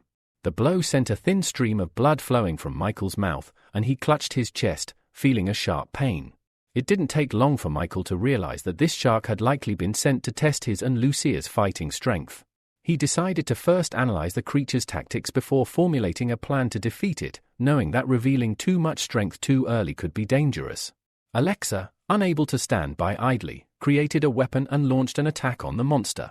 However, the shark was too quick. It dodged her strike and, with a powerful bite, destroyed the sword she was holding. Sakura couldn't believe her eyes. The sword Alexa had used was an S-rank weapon, and it should have been nearly impossible to destroy it so easily. The shark retaliated with a vicious lash of its tail, sending Alexa flying, much like it had done to Michael earlier. Sakura, deeply concerned, glanced at Alexa and asked if she was all right. Just then, Anna, who had been standing nearby, spoke up, warning everyone to look ahead. Lucia stepped forward, positioning herself to block the shark's path. She activated her ability, directing streams of water toward the creature. Almost immediately, the shark was encased in a massive block of ice, and it was pulled deep into the abyss. The guests, who had been watching in suspense, sighed in relief, believing the danger had passed. But to their shock, the shark somehow managed to break free from the ice and emerged from the depths, charging straight at Michael. Using his plum-style ability, Michael turned and sprinted away at full speed. He knew that his current ability wouldn't be enough to break through the shark's defenses, so he decided to rely on the glove of light Ivan had given him during the auction. With a quick change of direction, Michael closed the gap between himself and the shark. As he attacked, he discovered just how much strength the gloves added to his blows. One powerful strike from him ended the shark's life. Michael, both stunned and perplexed by his own strength, realized the gravity of the situation. To divert suspicion from himself, he struck the shark's lifeless body several more times, making it appear as though the battle had been harder fought. The three girls watched the battle unfold. Anna's face showed surprise as she admitted that for a moment, she thought Michael had defeated the shark with just one blow. Alexa, however, was quick to correct her, saying that it wasn't that easy to defeat a high-ranking monster. A few moments later, everyone witnessed the shocking transformation of the shark back into a man. The figure collapsed limply to the ground like a ragdoll. Michael, too, transformed back into his human form and landed next to his sister. Seizing the opportunity, he quietly took the man's A-rank ability, which allowed the user to transform into a killer shark, enhancing physical characteristics to become a terrifying sea monster. Lucia, worried about her brother's condition, asked if he was badly hurt. Michael reassured her that he was fine. However, Sakura, who had approached him, suggested they return and heal his wounds, noticing the severity of the injuries he had sustained during the battle. To her surprise, Alexa stepped forward and, in an unexpected move, picked Michael up in her arms. She told him that he shouldn't have taken such a big risk by fighting alone when they could have done it together. Michael didn't respond, instead looking away. He knew that, in this situation, it would be best to pretend to be seriously injured. The next morning, Ivan paid a visit to Michael's room. As Ivan stopped beside him, Michael was about to tell him that his wounds had already healed, but Ivan smiled and stopped him, saying he didn't need any explanation. Ivan already understood everything. He also mentioned that since there were people trying to uncover Michael's true power, they couldn't allow it to happen. Michael sighed in relief, but then asked who had sent the killer shark after them. Ivan, taking a pipe in his mouth, remained silent, but Michael knew the answer would soon come. Ivan paused thoughtfully before speaking. He explained that there were many security agencies behind the man who had sent the killer shark, making it almost impossible to pinpoint exactly who was responsible. As he slowly approached the window, he continued, revealing that when they reached the Island of Love, they would fall under the control of the organization of the same name. This would also bring them into the territory of the Rook family. Michael's thoughts immediately raced back to the incident at the auction, where the troublemaker had been from that very family. Ivan stood by the window for a while longer, then turned to leave. Before exiting, he told Michael that the Florence family would spread the word about Michael's serious injuries, so he would need to continue pretending to be sick for a few more days. A few hours later, with the sun beginning to set, Michael decided to step out of his room and join Lucia. They lay on the sun lounges, enjoying a rare moment of peace. Suddenly, Lucia shot up from her seat, exclaiming that she had seen another vision of the dark blue race. Concerned, Michael removed his glasses and asked her what she had seen. She smiled at him, her face brightening, and explained that she had recalled even more details this time. When she felt better, she would be able to locate their base. Michael shook his head seriously and warned her to forget about helping him with this. He only wanted her to be safe and healthy. Lucia sat down beside him, taking his hand in hers. She told him that since he could read her memories, he might be able to discover something new. Reluctantly, Michael sighed and decided to use his control ability on his sister. He entered her subconscious, quickly searching through the memories until he finally found something that caught his attention. He saw a man with a silver ring on his left thumb killing someone. The man then mixed some blue liquid with water, and the test subjects nearby looked on in horror, covered in cold sweat. Michael pulled himself out of his sister's subconscious, rising from his seat and walking away. His mind raced. If that blue liquid was what he suspected it was, the number of people infected by the dark blue race could grow significantly. Meanwhile, on the Island of Love, Cassandra, the lady of the Rook family, was about to enjoy a peaceful rest in her bathhouse. She entered the water, filled with scarlet rose petals, without undressing. As she swam toward Isaac, she mentioned how much she missed him. Playfully, she invited him to a little game as they neared each other. Just as they were about to share a kiss, a voice interrupted them, announcing that young Master Jacob wished to see Cassandra. Reluctantly, Cassandra kissed Isaac on the cheek and told him to wait for her. As she exited the water, she teasingly promised Isaac that they would play another, more exciting game upon her return. Minutes later, Cassandra arrived in the common room, where Jacob stood waiting with open arms for a hug. Jacob asked if his beloved aunt was familiar with the owner of a spiritual ability called Rooster. Cassandra, lounging on the sofa and resting her head on her palm, asked with some amusement if the man was handsome. Jacob, knowing his aunt's notorious reputation, replied that he didn't know the man well but wanted her help in luring him to them. Cassandra considered his request thoughtfully, then sighed. She told him to give her some time to remember the man, as she had encountered so many during her travels. However, when she returned to the bathhouse, she froze at the sight before her. Julian, the Rose Warrior, was standing there. He had killed her lover and was now staring at her with intense anger. With a sword pointed at her, he demanded to know how she dared to cheat on him when they were already engaged. Cassandra was speechless, too shocked to respond. Julian stepped forward, pressing her further, demanding why she wasn't speaking. Eventually, she replied, her voice shaking, that all he ever did was hurt girls and that he should have found her boyfriend first and killed him instead. Julian coldly stated that her boyfriend had just died by his sword. Cassandra, terrified, smiled faintly and told him that the man he killed wasn't her real boyfriend. Julian, enraged, grabbed her by the neck and ordered her to name her lover. Cassandra, trembling in fear for her life, shakily confessed that it was Rooster, from the judge's organization. She admitted that every time Julian called her, they had slept together and mocked him behind his back. Just as Julian was about to tighten his grip, blood suddenly began pouring from his mouth. He released Cassandra and staggered back, collapsing as the blood continued to pour.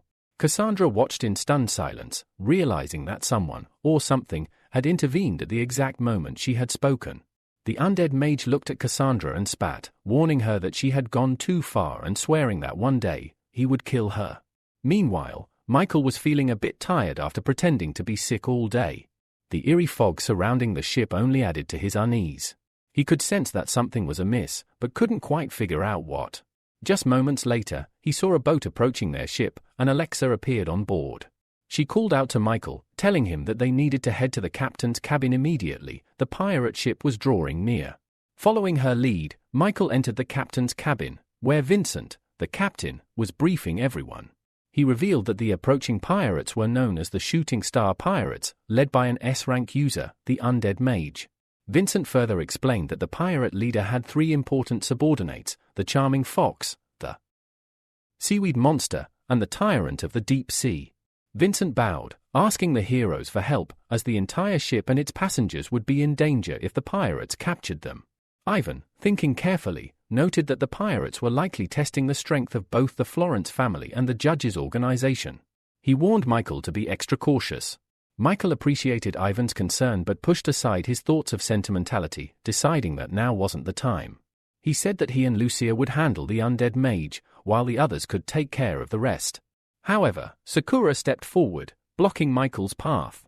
She told him that he couldn't participate in the battle as he hadn't fully recovered. Ivan chuckled, reassuring her that Michael was almost completely healed and would be fine. Still, Sakura insisted that the severity of his wounds would not allow for such a rapid recovery.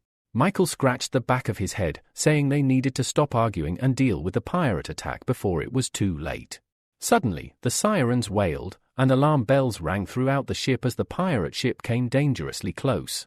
The undead mage stepped forward and addressed his crew, announcing that the famous Florence family ship, Dolphin, was now within their reach. Raising his staff, he demanded what they wanted, and his subordinates loudly declared that they wanted gold, jewels, and beautiful women. Immediately, several warriors jumped from the pirate ship onto the Dolphin. At that moment, Michael charged into battle, leaping over the heads of the incoming pirates, taking them out of action as he went. The Charming Fox, who had been waiting for an opportunity, immediately attacked. Her strike was predictable, and Michael dodged it effortlessly.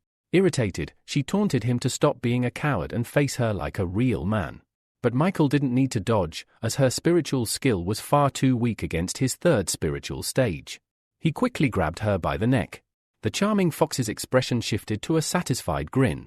She warned Michael that, while he might have withstood her spiritual attacks, he wouldn't be able to dodge her next one. Just then, Lucia, fighting nearby, called out to warn Michael of the danger approaching from behind.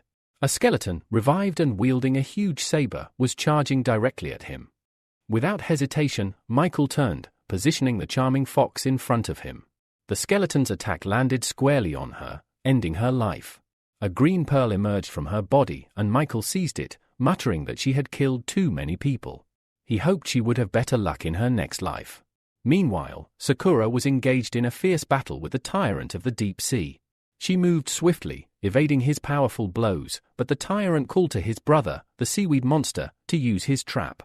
The Seaweed Monster complied, and his ribbon-like hair shot out, ensnaring Sakura and immobilizing her. The longer she struggled, the hotter she became due to the awakening arousal the bonds induced. Alexa quickly came to Sakura's aid, slicing through the seaweed with her sword. The Seaweed Monster growled in disbelief, declaring that no one had ever managed to break his bonds. His hair lashed toward the girls again, but this time, Lucia stepped in, using her ice control ability to freeze the algae, shattering it into pieces. Vincent, watching the battle unfold, smiled with satisfaction as the charming fox was taken down and the others were on their way to defeat the remaining pirates. Anna, who had been standing next to the captain, shrugged and commented with disappointment that she would have liked to join the fight, but for now, she could only watch. Suddenly, a golden pentagram appeared beneath the dolphin ship, and a protective dome immediately formed around it. Meanwhile, the undead mage, locked in a duel with Michael, threatened to make a trophy of Michael's bones. Raising his staff high, the undead mage activated a curse. The skeleton, which had been cursed, froze in place, and its body became enveloped in black and white clots of energy, as though it were being consumed from the inside out. A few moments later, a massive monkey skeleton appeared before them, wielding 2 large clubs. The undead mage watched with a satisfied grin, saying that the monkey skeleton's strength was almost at S rank, and Michael wouldn't last more than a minute against it. Michael, however, chuckled and replied that they'd see about that. Before he could even blink, the monkey rushed toward him, stopping just a step away.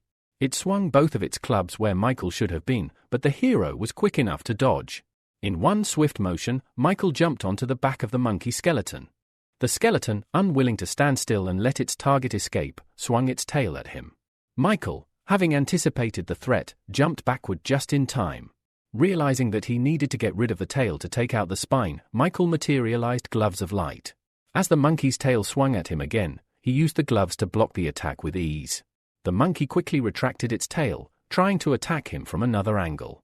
But Michael was faster. He struck the skeleton with such force that it fell to the ground limply. Pleased with his success, Michael shook his palms and mockingly asked the undead mage to repeat his earlier words. Irritated, the undead mage promised that if Michael wanted to die so badly, he would soon show him the full power of an S-rank user. But then, a change of thought seemed to occur. Instead of killing Michael, the undead mage decided to turn him into a knight, one of his undead warriors, to use against the others. He raised his staff, enveloped it in dark energy, and a massive pentagram appeared above the water. The crew of the dolphin ship watched in awe and fear as a giant dragon skeleton emerged from the pentagram, ash pouring from its mouth. The overwhelming power of despair instantly gripped the hearts of everyone present. They all understood that their chances of survival had just dropped drastically. But Michael remained calm, his interest piqued. With a smile, he clenched his fist and said that he'd be glad to fight such a strong opponent. The others, watching this unfold, were puzzled. They couldn't fathom how Michael planned to deal with the undead mage and his summoned monsters, as even the strongest heroes from all 4 seas would hesitate to engage him. The dragon made its first move, sending a thick clot of ash toward Michael. He easily dodged with a jump, but instead of running, he quickly turned around and jumped into the air, closing the distance between himself and the dragon. Finding himself behind the creature, he concentrated all his power into his fist, preparing to strike. The undead mage, however, merely smiled, saying that it wouldn't help. At that moment, the dragon's head twisted 180 degrees, and it released another clot of ash. Michael reacted swiftly, creating a shield in front of himself just in time to endure the torrent of ash. As the dragon continued to emit the ash, Michael remained steadfast behind his shield. Confident in the strength of his defense, he began to walk toward the dragon. After a while, Michael reached the dragon and grabbed its mouth, preparing for the final move. The undead mage, seeing this, shouted in defiance, claiming that grabbing his dragon would be pointless. But before the mage could act, a green glow shot from his staff toward the dragon, strengthening it further. Michael, unfazed, turned to face the undead mage and, with a sly smile, told him it would be better to attack directly than wait for more monsters to appear. The undead mage, caught off guard, realized with shock that Michael had been targeting him all along. He tried to retreat, but before he could get far, Michael's fist pierced his chest. The undead mage looked down in disbelief, his body beginning to collapse. "This can't be," he muttered weakly before falling. As soon as the undead mage died, the dragon he had summoned fell with him. The remaining pirates, witnessing their leader's death, immediately realized that continuing the fight would be suicide. In a panic, they turned and fled, desperate to save their lives. Michael calmly watched them go, content with his victory. However, something caught his eye. A man from the enemy side was swimming underwater, heading in an entirely different direction. Michael's expression darkened as he considered what this meant. There was still something afoot. Michael sensed trouble ahead if he decided to attack the pirate ship directly using his abilities. In a split second, he created a shadow clone, transforming it into a rooster to follow the mysterious man he had spotted earlier and scout the situation. The clone received its orders and immediately dived underwater, staying unnoticed as it tracked the man. The clone followed at a safe distance, eventually realizing that the man wasn't trying to escape in roundabout ways but was heading toward a specific location. After several long minutes of swimming, the man emerged on the beach, walking toward the entrance of a large cave within a massive mountain. The clone also surfaced, observing the man carefully and speculating that there might be a lyre or something of importance related to the shooting star pirates hidden there. Upon entering the cave, the man, known as Brooke, encountered Herman. Herman, already furious, grabbed Brooke by the lapels and demanded that he repeat what he had just said. Stammering, Brooke explained that the charming fox, the tyrant of the deep sea, and even the seaweed monster had been defeated, revealing that their main forces had been wiped out. The other men present expressed their disappointment, acknowledging that attacking Florence's family had been a grave mistake. After hearing this, Herman threw Brooke to the floor in a fit of anger. He told his crew that the deaths of their comrades didn't mean they should give up. Instead, they should get stronger and avenge their fallen brothers. Beach, one of the pirates, stood up, rubbing his neck, and suggested that they split up. The others immediately liked the idea of going their separate ways and supported it, though Herman was confused about their sudden enthusiasm. Herman, still irritated, looked at his brothers in disbelief and then turned his gaze on Brooke. With a cold smirk, he punched Brooke in the chest, demanding that they all obey him from now on. He delivered several more blows until Brooke fell to the ground, then grabbed him by the neck and lifted him up. Smiling, Herman told the men that if they didn't want to end up like Brooke, they should listen to him and follow his lead, promising them a bright future, along with the two beauties that the elders had kept away from the crew. As Herman spoke, the other pirates eagerly shouted their agreement, claiming they would follow him anywhere for the chance to have fun with the girls. Meanwhile, in one of the cells, the girls, who overheard everything, were trembling in horror. One of the men, completely disregarding the girls' screams and protests, grabbed a frightened long-haired girl and dragged her toward the exit.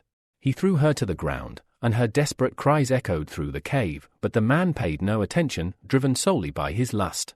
The shadow clone, witnessing this disturbing scene, picked up a piece of metal and launched it with controlled precision. The metal pierced the heads of the men present, killing them instantly before they could even react. The girl, still in shock, looked at the man who had fallen limp on top of her, his lifeless body leaving a bloody hole in his head. Herman, who had been away, arrived just in time to hear strange sounds echoing from the hall. Brooke, who had miraculously survived the beating, let out a hoarse laugh and told Herman that someone from the dolphin ship had followed him and found the island. Glancing sideways at Herman, he taunted him, saying that if he was destined to die there, he would take everyone down with him. Consumed with rage, Herman rushed at Brooke, grabbing him by the neck and beginning to strangle him once again. He cursed Brooke for leading them here instead of dying in battle. Finally, after Brooke's life left his body, Herman released him, his hands resting on the icy floor, tormented by questions about who exactly had infiltrated the island and how strong this unknown enemy was. Rising slowly, Herman spoke with fear in his voice, declaring that if the intruder was listening, he would be willing to submit and follow them if it meant gaining protection and a good future. But before he could finish his plea, the clone, having watched the entire scene, pierced Herman's body with its blade, silencing him. As Herman crumpled to the ground, Michael approached, his expression calm. He told Herman that he had no need for new subordinates at the moment and to forget his offer. Blood oozed from Herman's mouth as he whispered with regret, lamenting his failed attempt to become the most famous hero of the 4 seas. But by the time Michael drew his sword, life had already left Herman's body. Michael stood over the fallen man and used his ability Extraction. To his surprise, he successfully obtained a B-rank ability, Red Copper Armor. This ability enhanced stats like strength, agility, physical damage resistance, and elemental power. Michael was intrigued by the potential of this new skill, wondering what it would mean for his future battles. After improving his abilities and spending a few dozen units of dark energy, Michael achieved an incredible upgrade. He received the S-rank ability, Golden Armor of the Fire God. This new skill granted him unimaginable power, high speed, and nearly impenetrable protection. Additionally, it provided 2 extra skills, Flight and the Golden Eye of the God. Excited about this new power, Michael absorbed the ability, feeling a surge of strength course through him. His next task was to free the prisoners. With a simple motion, he opened the cells and announced their freedom. He also informed them that they would be given 1/3 of the treasure, enough for the girls to survive and rebuild their lives. For the first time, the hostages couldn't believe it. They wept tears of joy, realizing that they were truly free. After freeing the prisoners, Michael climbed to the peak of the mountain, gazing thoughtfully into the distance. He reflected on the fact that even an S-rank ability didn't seem as powerful in the vast expanse of the 4 seas. With that in mind, he decided to improve some abilities to SS rank. Without hesitation, he began experimenting and eventually acquired the golden armor of the demon god, an SS rank ability. This new ability increased his physical strength by 3 levels, provided immunity to normal and elemental attacks, and made him nearly invulnerable. However, despite the powerful upgrade, Michael's efforts to improve the ability further didn't go as planned. He attempted to break down the ability into dark energy particles, hoping to increase its potential, but the process failed. He was concerned that this oddity might be related to the 3rd stage of abilities, as anything that reached the 3rd level could no longer be decomposed. Curious about the golden armor of the demon god, Michael created a clone to test its capabilities. The clone transformed into the golden armor, and Michael instructed it to use physical, spiritual, and elemental attacks. The clone struck him with a powerful blow to the chest, but the armor absorbed the attack completely. The clone then attempted an air elemental attack, but this too was absorbed by Michael's staff. Deciding it was time to test one of the armor's additional skills, Michael raised his staff above his head and swung it with all his might, cutting through the air like a sword. The result was impressive. The water beneath his feet parted dramatically, and the force of the attack sent a ripple through the sea. In the distance, a drunken sailor aboard his small ship was abruptly shaken awake by the disturbance. He grabbed his binoculars and scanned the area, but by the time he looked around, the water had returned to its usual state. He attributed the odd event to his drunkenness, unaware of the immense power Michael had just unleashed.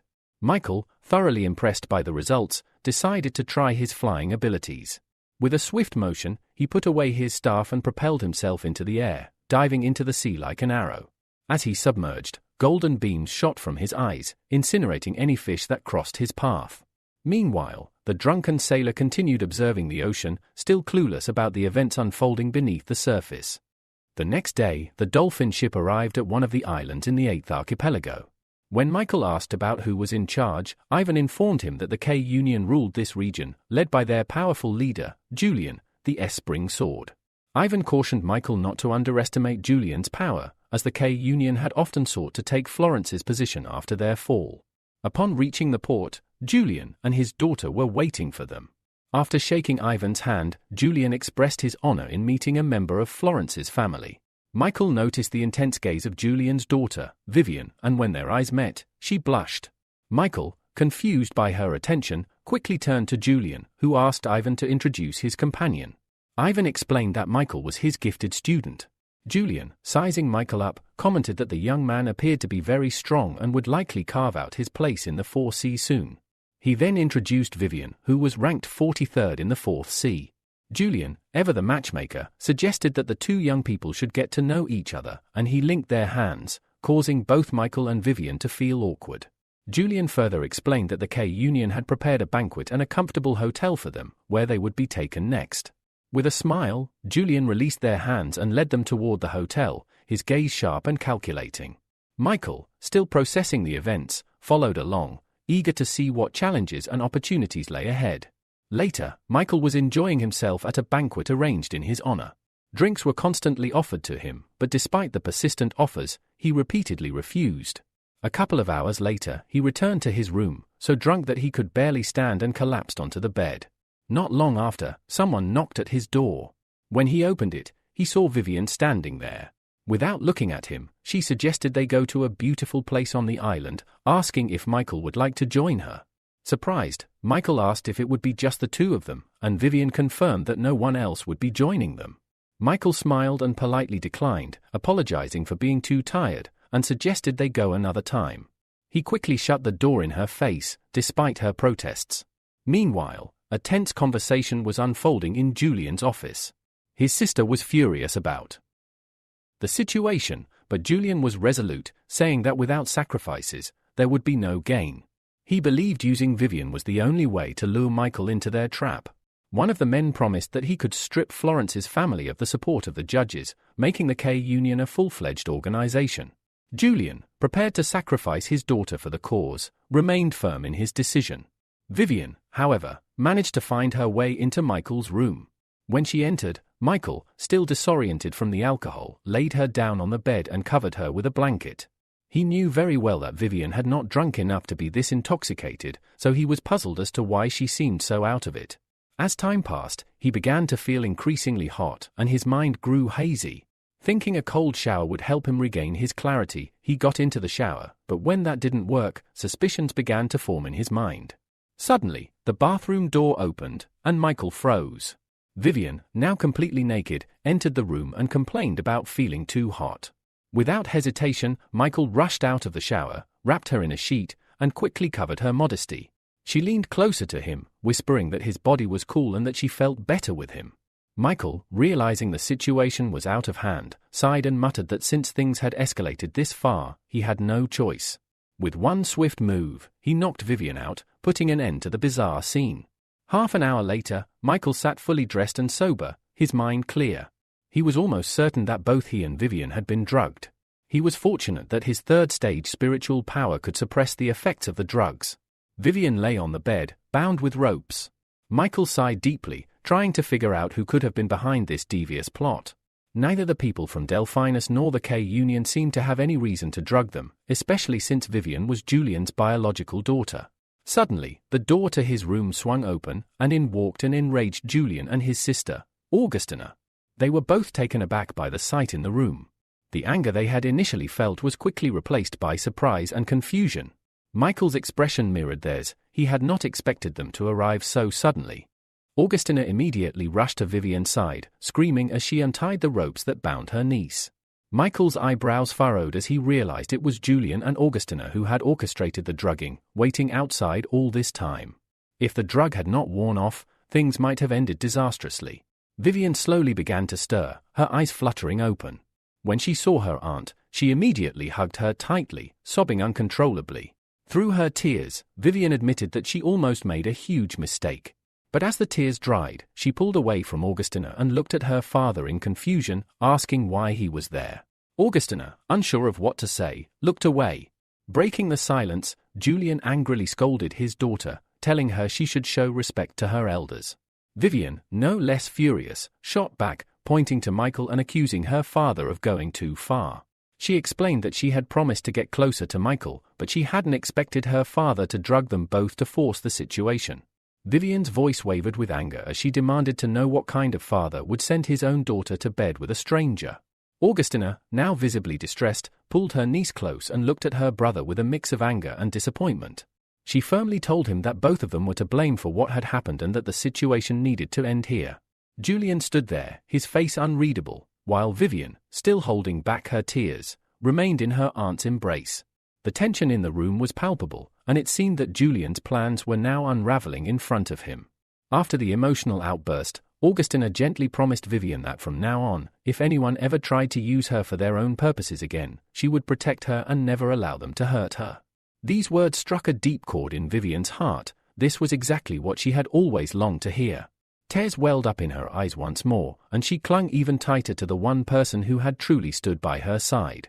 Julian scoffed in irritation at the display and left the room without another word. As the tension lingered in the air, Michael, feeling awkward, offered to leave and move into another room to give them privacy. Augustina, wearing a soft smile, asked him instead if he could just step out for a few minutes while she helped Vivian get dressed. 15 minutes later, Vivian was composed again, and Augustina turned to Michael with a heartfelt apology for all the trouble they'd caused him. Michael responded with a modest, somewhat embarrassed smile, saying there was no need to apologize since he hadn't been hurt. However, he emphasized that situations like this required mutual consent. With a pleading voice, Augustina then asked if he could keep what had happened a secret, for Vivian's sake, since she too had been a victim in this mess. Michael gave a solemn nod and assured her she could count on his silence.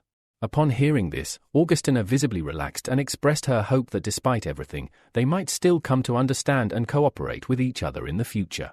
Michael, however, struggled to keep his polite demeanor. Deep down, he knew that Augustina had merely changed her approach. She was still trying to get what she wanted, just from a different angle. As Vivian got out of bed, she grabbed her aunt's hand and, her face burning red, hurriedly pulled her out of the room. Left alone, Michael let out a long sigh. It had been far too eventful a night, and just as he began to hope for a moment of peace, a loud knock rang out once more. Suppressing his irritation, he walked to the door, warily wondering who might try another underhanded tactic. But to his surprise, it was Vivian. She bowed low and thanked him sincerely for helping her, then quickly ran off. A small, involuntary smile formed on Michael's face. Despite everything, the girl really did seem rather endearing. The next morning, everyone gathered at the port to depart. Julian placed a hand on Michael's shoulder and, smiling warmly, said it pained him to see such dear guests leaving so soon. He then casually suggested that Michael consider staying a little longer and perhaps becoming his son-in-law. Michael was taken aback. The man's audacity and skillful acting could have earned him an Oscar. Forcing a smile, Michael replied that the head of the K Association shouldn't joke like that, especially since Vivian hadn't even come to see them off. Then, with a faint edge in his voice, he asked if she was feeling well. The question caught Julian off guard, and he looked away, clearly uncomfortable. He muttered that it was time to depart and left it at that. As farewells were exchanged, the passengers from Delphinus began boarding the ship. But then, an unfamiliar voice rang out from above, calling Michael by the nickname Rooster and demanding he come forward if he had even a shred of conscience left. All eyes turned as a man hovered in the air with a stormy expression. It was one of the Rose warriors. Whispers broke out among the onlookers. Why would a warrior from the Rose faction be confronting someone from the judges? What kind of scandal had unfolded? Michael was stunned. He didn't even recognize the man. Ivan approached and asked if he had any idea why a Rose Knight would hold a grudge against him. Michael, equally baffled, replied that he hadn't crossed paths with anyone like that in a long time. Ivan then looked toward Julian and asked why the Rose Knight had come. The man explained that he had no quarrel with the judges, but he had no choice. His fiancée had cheated on him with the Rooster. He was here today to seek justice. Gasps echoed throughout the port. The claim was shocking and seemed to give new context to Julian's hunger for revenge. Michael frowned, now even more confused. Why was he being dragged into this family drama, accused of something he hadn't done? Then, with a mocking tone, Julian sneered and questioned if the judges' organization was truly made of cowards, since Michael hadn't stepped forward to answer for his shameless act. He glanced around, expecting his opponent to emerge. When nothing happened, he scoffed and said he would leave for now, but next time, he wouldn't come with mere warnings. Suddenly, Julian, the head of the K family, stepped forward and declared that if the Rose Knight wished to insult someone on his territory, he had better get past his spring sword first. The Rose Knight snapped that this matter concerned only him and that scoundrel from the judges. No one else needed to interfere. But before he could finish speaking, Julian unsheathed his sword and attacked.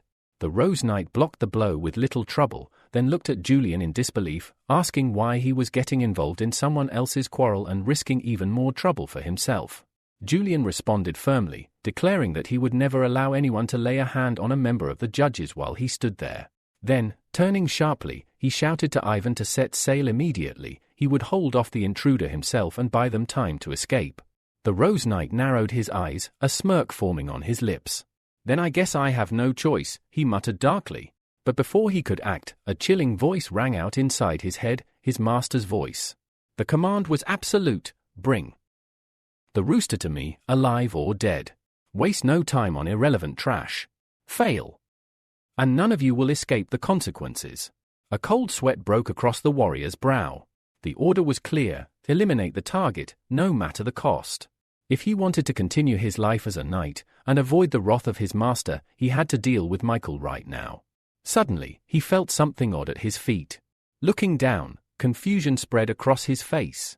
A small golden dragon had coiled itself around his leg, its scales gleaming with spiritual energy. But before he could react, Julian had already launched himself toward Michael, sword raised high and killing intent blazing in his eyes. Michael didn't flinch. With practiced speed, he summoned his spiritual gloves and clenched his fist, gathering energy until it buzzed in the air. When Julian brought the blade down, Michael met it head-on with a powerful punch. There was a sharp clang as metal met raw force. But to Michael's surprise, the sword didn't break. It was stronger than he had expected, perhaps even stronger than anything he'd faced recently. As Julian skidded back slightly, unfazed, Michael narrowed his eyes. It was clear now, if he wanted to win, he'd have to stop holding back. With a deep breath, he began channeling his maximum spiritual power, the air around him pulsing with energy as a brilliant aura flared to life around his body. Would you like this battle to continue next, or should we shift focus to what's happening aboard the ship? The next moment, a clone of Julian, clad in shimmering golden dragon armor, materialized behind him. The clone's voice boomed through the air, declaring coldly that he had seen enough of their foolish games. This would be the end. The Knight of Roses shifted his stance, eyeing the newcomer warily. The presence of yet another powerful figure from the judges made one thing clear: this was no longer a simple duel. Things were quickly spiraling beyond his control. He hesitated, then struck Michael aside with a quick swing of his sword, not out of aggression, but to buy time and assess the situation. He needed at least one of these individuals to switch sides, if only he could tempt the monkey. With a forced grin, Julian called out, "I take it you agree with the judges too." Then perhaps, but Michael cut him off, voice booming with annoyance, "Not interested. I've been dying for a good fight, and you just volunteered." His eyes gleamed behind his mask with battle lust. Julian instinctively stepped back, raising his palm to placate him. "This has nothing to do with you, monkey. You're not obligated to get involved." Feigning boredom, Michael picked his ear with a gloved finger and said, "You insulted my brother. That makes it my business. If you want the rooster, you'll have to get through me first." Julian's expression twisted in frustration. This lunatic clearly wasn't going to let him walk away. Before he could react, Michael vanished and reappeared behind him, delivering a devastating kick to his back. Julian was launched across the air and crashed into the ocean with a violent splash. The crowd gasped. A moment later, Julian's head broke the surface, coughing, shocked by the sheer speed and force of the attack. But he had no time to recover. A whooshing sound signaled Michael's rapid approach. With a growl, Julian raised his sword and activated a signature move, Sword AA technique. A massive rose bloomed in front of him, exuding a sickle-sweet scent meant to disorient enemies. Michael didn't flinch. He surged forward and shattered the rose with a brutal kick, the blow landing squarely on Julian's chest. Blood burst from the knight's mouth as both men plunged beneath the water. Julian thrashed under the weight of his opponent, but Michael pressed down without mercy. Suddenly, the pressure vanished. Using Julian as a springboard, Michael launched himself from the water, soaring into the air. Before the stunned onlookers, arms crossed, he looked down and said, "I expected more." Whispers rippled through the watching crowd. No one could believe how easily Michael was tossing around the famed Knight of Roses like a training dummy.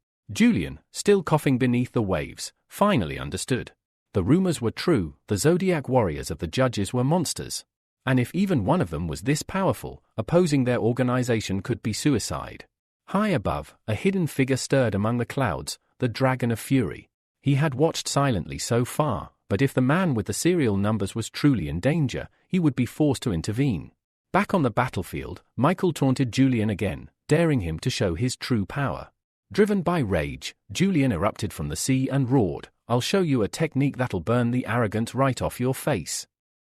He raised his sword, and his entire body burst into scarlet flames. A column of fire surged skyward, and struck something. A dragon. The Dragon of Fury, caught in the blaze, snarled as he was forced to shed his draconic form and return to his human body. He descended toward the battle below, smoke rising from his back. Julian sneered. "You do all the hard work, and he gets the benefit. What a pathetic deal." The man landed calmly on the water, clapping his hands together as if he'd just arrived. "What a coincidence," he said smoothly. "I was just passing by when I saw Julian bullying someone weaker. Figured I'd teach him a lesson. But looks like you beat me to it." Michael raised an eyebrow behind his mask. The lie was embarrassingly transparent. Without further words, the man turned to the water and summoned a new dragon, which appeared behind Julian. With its jaws wide open, the beast lunged. Julian's eyes widened in terror. He knew he couldn't escape this. Death was only seconds away, until Michael appeared again, intercepting the dragon with a punch. "No one touches my prey without permission," he growled. The attack shattered the illusion. The dragon dissipated, and standing in its place once again was the man, Howard, now fully revealed in his reincarnated form. "I was just helping the Florence family clean up their trash," he said with a smug grin before vanishing into thin air. Michael stood alone once more, the crowd watching in stunned silence. The game of alliances had just gotten a lot more dangerous. Would you like to continue with the aftermath of this battle or dive into what's happening with the Florence family next? However, just moments later, Howard reappeared in front of Michael, this time with a massive dragon looming behind him. Its bloodthirsty grin stretched unnaturally wide, and its eyes burned with unrestrained fury. The air around them thickened with pressure, and the onlookers instinctively stepped back. Michael let out a low chuckle. Now this is getting interesting. With a smug glance, Howard left the summoned dragon to face Monkey. Then, without a word, he turned toward Julian. The knight, already battered and bleeding, raised his sword defensively, shouting in disbelief, "This isn't what we agreed on." Howard's cold eyes didn't waver. The situation's changed. Julian clicked his tongue in irritation. TCH. Damn rotten luck. With a scowl, he lowered his sword. "I've done my part of the deal. I'm leaving." He turned to walk away, but stopped dead in his tracks. Something invisible had wrapped around his throat. His eyes bulged with horror as his air was cut off. Julian clawed at his neck, struggling violently, but there was nothing to grab, only the crushing grip of an unseen force. Blood trickled from his mouth as his body was racked by pain.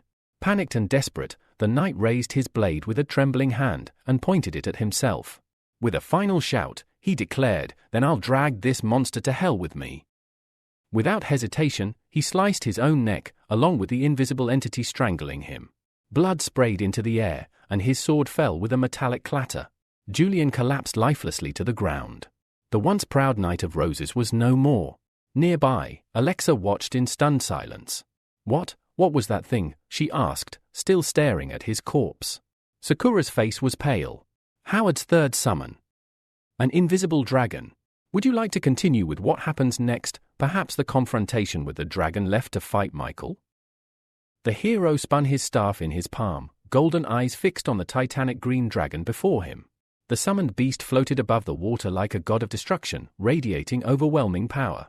Despite the towering threat, Michael stood his ground with a faint, amused smile.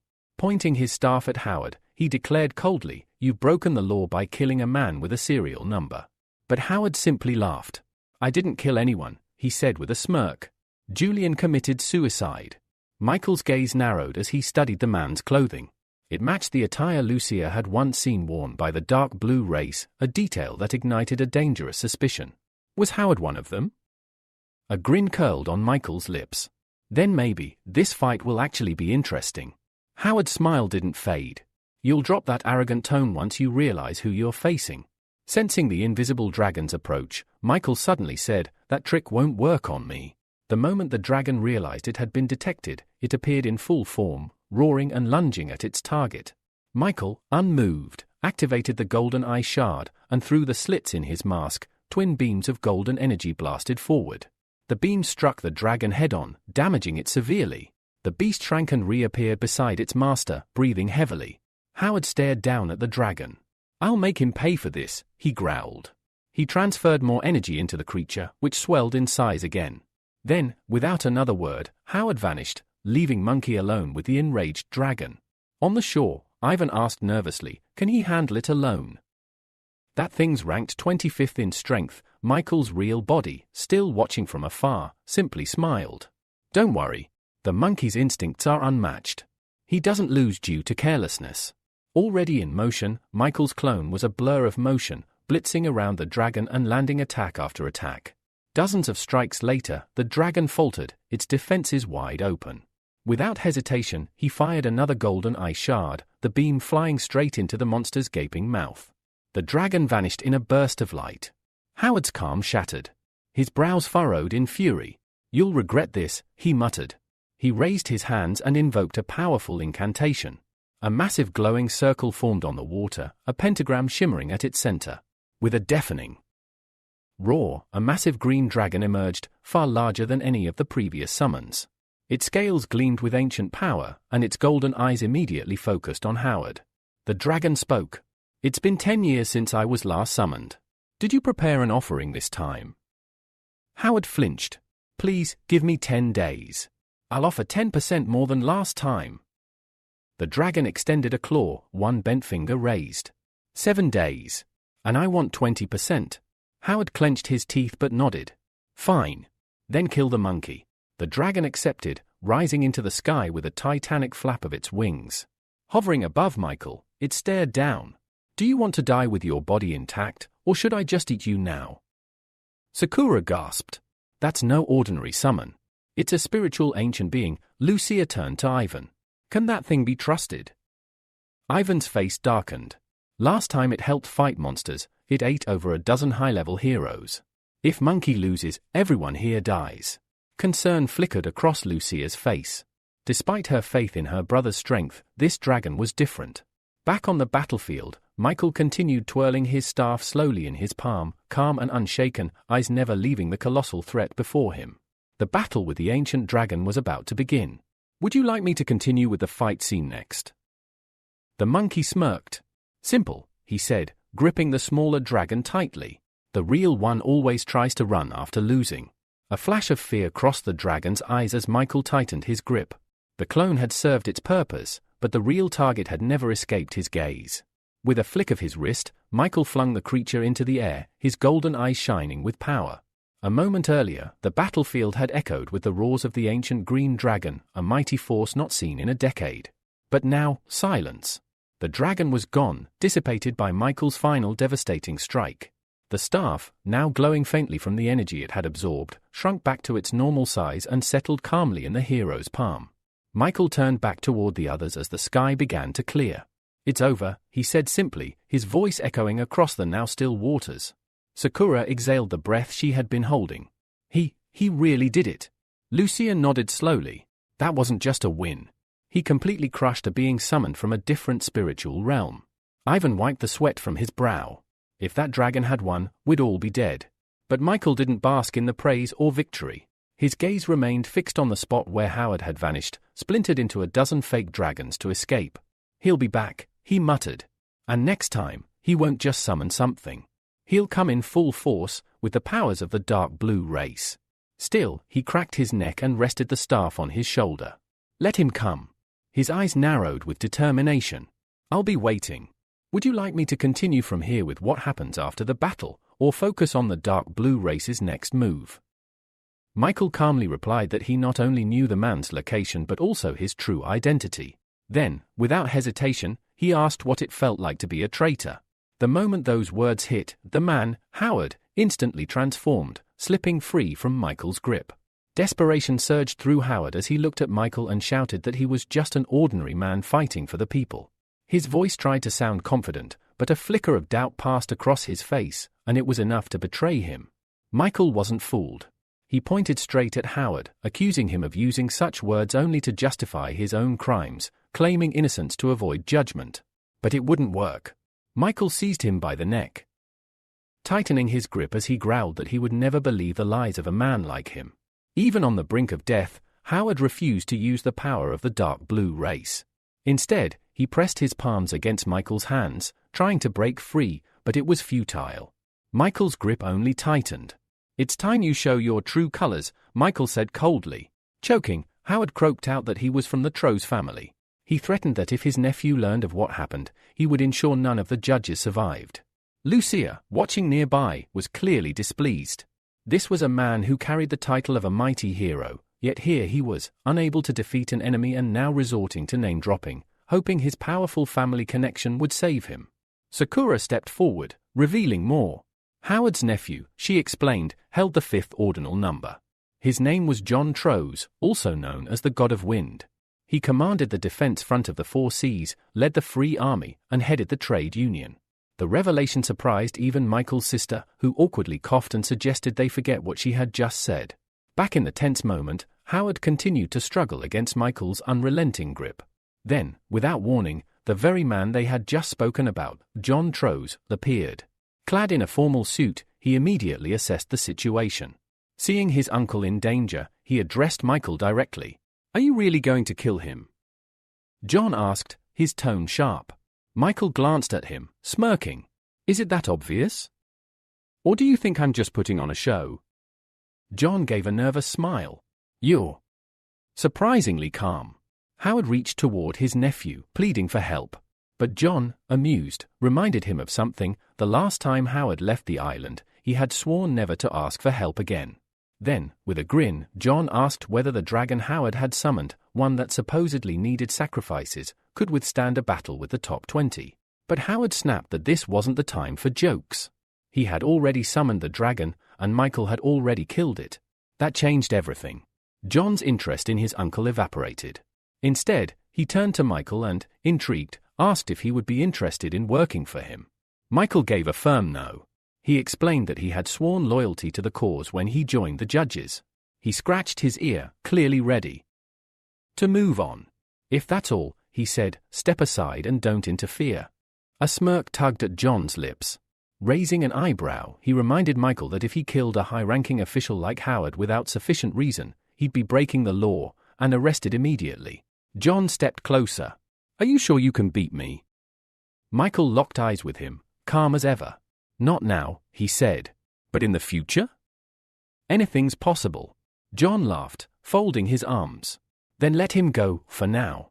When the time is right, you can kill him. But Michael wasn't letting go. I have a good reason, he growled, his grip tightening. Then, without warning, Howard's hair changed, turning a deep blue. With a sudden burst of power, he broke free and hurled Michael into the water. Everyone froze. John's eyes widened in shock. The truth hit him, his uncle was a member of the dark blue race. Shock gave way to rage. I never imagined, John shouted, trembling with fury, that you'd disgrace our family like this. The man stated that it was Yang who controlled the position of the head, and that there was no place left for him in the so-called family. Frowning, Ian reminded him that for the past couple of years, he had been using their family name to advance his own goals. Yet, now, he so easily renounced it. Howard responded that he had done so because the family had become useless to him. Suddenly, a loud splash of water interrupted the moment. Michael leapt out, moving swiftly. Howard's face showed surprise at the sight of the boy he had just thrown into the water. As Michael neared him, he swung his staff, catching Howard off guard. The strike was too strong, it landed squarely on Howard's head. The blow knocked the man unconscious, causing him to fall back into the water. Michael, glancing at Ian, who stood nearby, said that now Ian should understand why he had been justified in killing the old man. Ian nodded, acknowledging this and replying that he wanted to propose a deal. He would forget everything that had transpired here, and in return, the judges would take control of the seventh island of the defensive front. The condition seemed favorable to Michael, and without hesitation, he agreed to the proposal. After parting ways with Ian, Michael boarded his ship. Approaching his original, he tossed him a mask, remarking that he had performed well and successfully completed the star path. From this day forward, he would be called Raven. As Michael looked down at the mask, he saw the image of a black raven, symbolizing the position he now occupied. With that, the monkey left the ship, which was now free to continue its journey. Lucia and Ivan raised their heads and waved goodbye to him. Sitting atop one of the clouds, Michael reflected on the future of their organization. He realized that in order to deal with the territory of the four seas, they would need to expand. To achieve this, he would need to recruit new members. Not wanting to delay, Michael decided to move towards the Heavenly Palace. He understood that his organization was unlike any other force. While others resembled traditional markets, his judges were more like an online trading platform, selling abilities, elixirs, and searching for new members. The reward for this was certainly worthy. As Michael materialized one of the ability pearls in his palm, he decided to first upgrade the contract ability to S rank before seeking out new members. In just a few minutes, the upgrade was complete. He now held an S-rank pearl, which allowed him to use spiritual power to distract enemies and contact individuals from a distance. It also contained 2 skills, a seal for creating contracts and a spiritual space. Next, Michael took one of the empty masks. Using the seal, he planned to create new masks and compel all members of the judges to wear them. These masks would grant them the right to enter the Heavenly Palace. Based on the signs of the zodiac, he decided there would be 12 signs, among which only the strongest would be chosen, along with 28 constellations. In the future, he intended to create even lower ranks if needed. Moments later, the empty masks transformed into 8 identical masks, each adorned with characteristic zodiac signs and inscriptions. Michael realized that he could distribute these masks throughout the 4 seas. Those eager to acquire the ability elixir would soon begin searching for the heavenly masks. After finishing the masks, Michael turned his attention to the remaining fragments of dark energy. Satisfied, he saw that there was enough energy left to improve some abilities to SS rank. Without hesitation, he decided to enhance his superb brain, materializing the corresponding ability pearl in his palm. He fed it the remaining dark energy, and after a couple of minutes, everything was ready. A message then appeared in front of him, revealing the details of the improved ability. It now contained 4 skills: heart control, penetration, spiritual seal, and justice. Additionally, the ability could enhance the 5 senses, grant the 6th sense of intuition, and the 7th sense of knowledge. Michael was thrilled. He had expected nothing less from the 3rd stage ability. However, there was one thing that confused him with the 7th sense.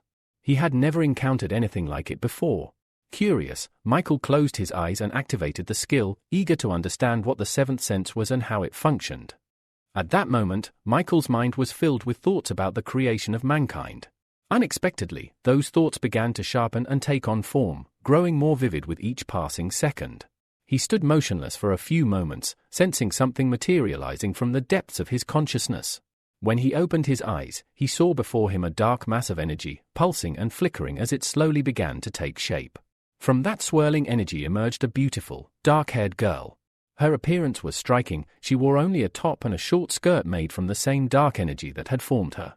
Michael couldn't help but gaze at her in astonishment and admiration. It was hard to believe he had brought forth this vision from his imagination into reality. The girl bowed gracefully and greeted him, calling him older brother. This confused Michael even more. Flushing in embarrassment, he assumed there had been some kind of mistake during her creation. Regaining his composure, he gently corrected her, instructing her to call him sir from now on. He then informed her that other people would soon appear here, as their organization was expanding rapidly. Having explained this, Michael turned to the vast sky and created several floating palaces. He designated the Green Dragon Palace to oversee the Iron Blood Sea territory, the Phoenix Palace to govern the Heroic Lands, the White Tiger Palace to control the Free Alliance, and the Mysterious Turtle Palace to take command of the Mixed Waters. Each palace represented a vital part of the organization's growing influence. He then revealed to the girl that each palace would house 7 constellations, though for now, there would temporarily be 9 heavenly spirits. After laying out his plans, he asked her which palace she wished to belong to. Smiling, the girl replied that she was a part of him, and therefore, his thoughts were her thoughts. She requested to be made the Phoenix. Michael nodded in agreement, blushing once again. Lightly rubbing his cheek, he awkwardly asked her to wear something more appropriate. In the next moment, the transformation was complete. A golden mask appeared over her face, a dark dress flowed down her form, and her hair shimmered with orange highlights. She rose into the air, flying gracefully toward the Phoenix Palace. Watching her depart, Michael thought with a touch of regret that such perfect girls did not exist in the real world. Turning away, he muttered that someone was calling for him and that he needed to return. As she flew off, the girl, and now Phoenix, assured him that he could always rely on her. Meanwhile, Lucia was banging persistently on her brother's door, urging him to hurry. She informed him that the dolphin ship was about to depart and that the head of the Florence family had personally requested his presence at the upcoming sea ceremony. As soon as Michael opened the door, Lucia grabbed his hand and pulled him along without hesitation. Seeing them arrive, Ivan rushed toward them, saying that everyone had been waiting for their appearance. Once the group was finally assembled, Vincent raised his voice to officially commence the sea ceremony. Silence fell upon the deck. All those present lifted lit incense to their foreheads and bowed solemnly in respect. Michael's attention was drawn away when he heard footsteps approaching. Looking to the side, he saw Vivian and her father. With a warm smile, the older man greeted everyone, announcing that he had come to personally send off their guests. Ivan bowed deeply, thanking the head of the K Association for his support. The man returned the bow, affirming that he would always stand with the Florence family in their battle against the monsters. Julian then turned to his daughter and unexpectedly revealed that she wished to accompany them for training. The statement visibly surprised both Michael and Ivan. Michael, in particular, was baffled by Vivian's decision to once again place herself under her father's control, especially after the troubling incident from before. Yet Vivian simply smiled and bowed slightly, asking to join them and learn under their guidance. Though still uncertain, Michael offered a polite smile and extended his hand, welcoming her aboard. Their journey continued for a full week, sailing steadily across the sea until an island finally came into view. Ivan informed everyone that they were approaching the island of Philly. Michael, energized by the news, looked forward to showcasing what the judges' organization was truly capable of. Half an hour later, the ship docked. As the people at the port recognized the banner of the Florence family, emotions overwhelmed them. Tears of joy streamed down their faces. They understood now that the Florence family had regained its strength. Ivan stepped off the ship and apologized for the delay. He declared proudly that they were now allied with the organization of judges, and a bright new future awaited them. In the crowd, Anna and Sakura also wept with joy. Soon after, the group moved to the Florence family estate. There, Ivan and Michael began to discuss the next steps. They agreed that once a representative from the judges arrived on the island, they would begin the first stage of their plan. Michael, holding a teapot in his hand, knew that the real work was only just beginning. The man asked who exactly would be visiting them and whether the Florence family needed to make any preparations for the guests' arrival. Michael calmly responded that it would be Phoenix, a figure who held a rank even higher than the zodiac signs and supreme judges. He explained that every elixir of ability used by the organization had originated from her inventions. Ivan's eyes widened in shock. This revelation clearly surprised him. Michael added that this visit would also serve another purpose. They would need Florence's influence to gather a few journalists. He wanted to make a public statement and give the people of the Four Seas an opportunity to grow stronger. A sinister smile crept across his lips as he declared that this would be the first step in their heavenly spirit's grand plan. The man nodded solemnly, handed Michael a cup of tea, and promised that they would prepare a fitting press release by the end of the day. Later, Michael traveled to the Heavenly Palace and visited Phoenix in her domain. As they began discussing the internal structure of the judges' organization, Phoenix proposed introducing 3 categories of missions: normal missions, information-gathering missions, and secret missions. Normal missions, she explained, would involve the daily collection of resources. These missions would resemble those undertaken by activist groups combating various monsters. The loot from these missions could be refined into ability pearls using dark energy.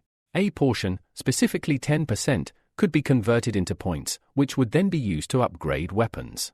Michael listened intently, clearly impressed by the depth of her strategy. In awe, he admitted the plan sounded excellent. Phoenix simply smiled and reminded him that her thoughts were merely a reflection of his own. Slightly flustered, Michael coughed awkwardly and asked her to explain the remaining 2 types of missions. Phoenix stepped forward and elaborated. Information-gathering missions would reward participants with points in exchange for intelligence. Secret missions, however, were far more delicate. These would involve espionage, assassinations, and other covert tasks.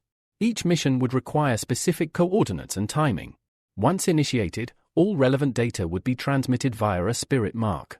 Michael was thoroughly pleased with her plan and asked what progress had been made regarding the distribution of masks, a key marketing tool to attract attention to the ability elixirs.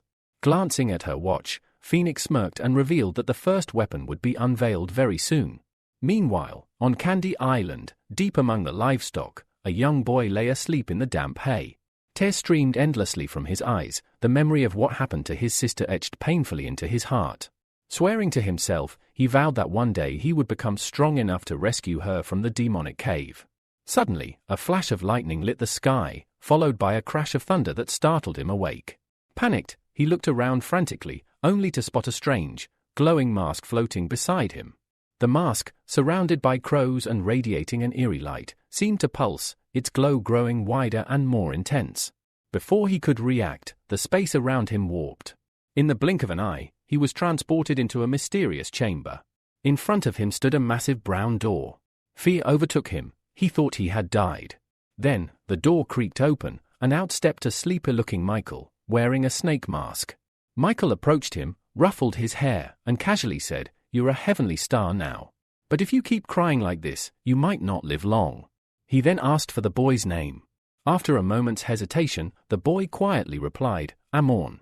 "Nice to meet you, Amorn," Michael said, handing him a heavenly mask. "Put this on, and next time someone asks you something, don't answer so easily." Amorn obeyed and thanked him, but Michael simply waved it off. "Too early for thanks. I need to bring you up to speed first." Half an hour later, Michael had explained everything. Looking at the boy still sitting dejectedly on the floor, he encouraged him to stay positive. "You've been chosen to join the judges. That's a rare honor." Amorn looked up, sadness still lingering in his eyes. "But I don't have any abilities. I wouldn't even be able to kill a D-rank monster?" Michael rubbed his chin, thoughtful. Glancing sideways, he asked, Phoenix, any ideas? Appearing instantly behind him, Phoenix nodded and said, we could allow recruits with no abilities to borrow points in exchange for a C-rank elixir. They'd need to repay the points within 1 month. Michael considered her proposal. A C-rank elixir should be enough to take down D-rank monsters. If we do the math, he'd just need to defeat 1 D-rank a day. Pointing at Phoenix, Michael looked at Amon and smiled faintly. Looks like you've got your first challenge. Michael frowned, clearly displeased. He said bluntly that this was only the beginning and putting that kind of pressure on Amon right out of the gate wasn't the smartest move. Phoenix, however, smiled calmly. She reminded him once again that she was only voicing his thoughts. Besides, she added, no one was forcing the new recruits to take on combat missions. They could choose simple resource-gathering tasks instead. Michael let out a deep sigh. She had a point. Scratching his head, he reluctantly agreed and declared they'd officially call it a relief loan. Suddenly, a massive golden roulette wheel appeared beside him. Gesturing toward it, Michael told Amon that, as the first lucky new recruit, he would be allowed to participate in a lottery. Taking a few cautious steps forward, Amon gripped the handle and pulled. The wheel spun several times before gradually slowing, finally stopping at a red arrow labeled B-rank ability. Smiling behind his mask, Michael told Amon that his luck was exceptional today. He explained that the prize would be delivered to him soon, but for now, it was time to return. When Amon opened his eyes, the sun was already high overhead, and the roosters had started crowing for what felt like the 100th time. Reality hit him hard, and so did the bucket of ice-cold water poured directly on his face. The man standing above him, Rob, looked furious. He held a whip in one hand and glared down at the boy. How dare you still be sleeping? Rob shouted. You haven't worked off your debt. Before Amon could even sit up, the beating began. Rob lashed him mercilessly, striking again and again. Amon tried to shield his face and begged for mercy, but the blows didn't stop. Rob kept screaming, spitting out words of cruelty. Your sister, she couldn't do anything without the whip either. After what felt like an eternity of pain, Rob finally grew tired of the abuse. He lowered the whip and stormed back toward the house, barking at Amon to get to work immediately. Bruised and aching, Amon slowly stood. He picked up the crow mask he had received earlier and stared at it bitterly. Was it really all just a dream? He wondered. A fantasy born of desperation? But at that very moment, the mask glowed, bright, almost blinding. And out of nowhere, Phoenix appeared before him, her own mask gleaming like fire. In her hand was a flask filled with a glowing green liquid. This is your ability, she said. To claim it, you need to drink. Still filled with doubt, Amon hesitated. Just drink it. Phoenix nodded silently. Taking a deep breath, Amon threw his fear aside and downed the entire potion in one gulp. Back at the house, Rob was busy harassing one of the maids. The poor girl, eyes filled with tears, begged him to stop. But he was too far gone, until a strange noise outside caught his attention. Annoyed, he pulled away from the girl and threw the door open, yelling, You think you can distract me and get away with it? He stepped outside, and was met with a completely different Amon. Rob raised his leg to strike the boy, but this time, Amon didn't flinch. Instead, he caught Rob's leg mid-kick and glared. In a low, threatening voice, he demanded, Who did you sell my sister to? Rob was stunned. This was no longer the pitiful boy he had beaten for so long. The man stammered before finally spitting out the name, the Star Club. But he laughed bitterly, adding, Knowing won't help you now. That was the last thing he said before Amon slammed his foot into Rob's chest, knocking the wind and consciousness out of him. With one final look at the house he had suffered in, Amon set it ablaze, leaving it and its monster of an owner behind. Tracking down the Star Club didn't take long. And when he finally found his sister Julia, she pleaded with him to leave. You can't save me, she whispered. Just run. But Amon stood his ground. I'm here to bring you home. Just then, a figure emerged, a man with the ability to transform into a cheetah. He sneered at Amon. She's mine now. I paid for her. In a flash, he lunged and grabbed Amon by the throat, snarling, Thieves don't deserve to live. But then, the cheetah froze. A look of horror spread across his face. A moment later, a smoking hole appeared in his chest, and he collapsed, dead. Gasps erupted from the bystanders.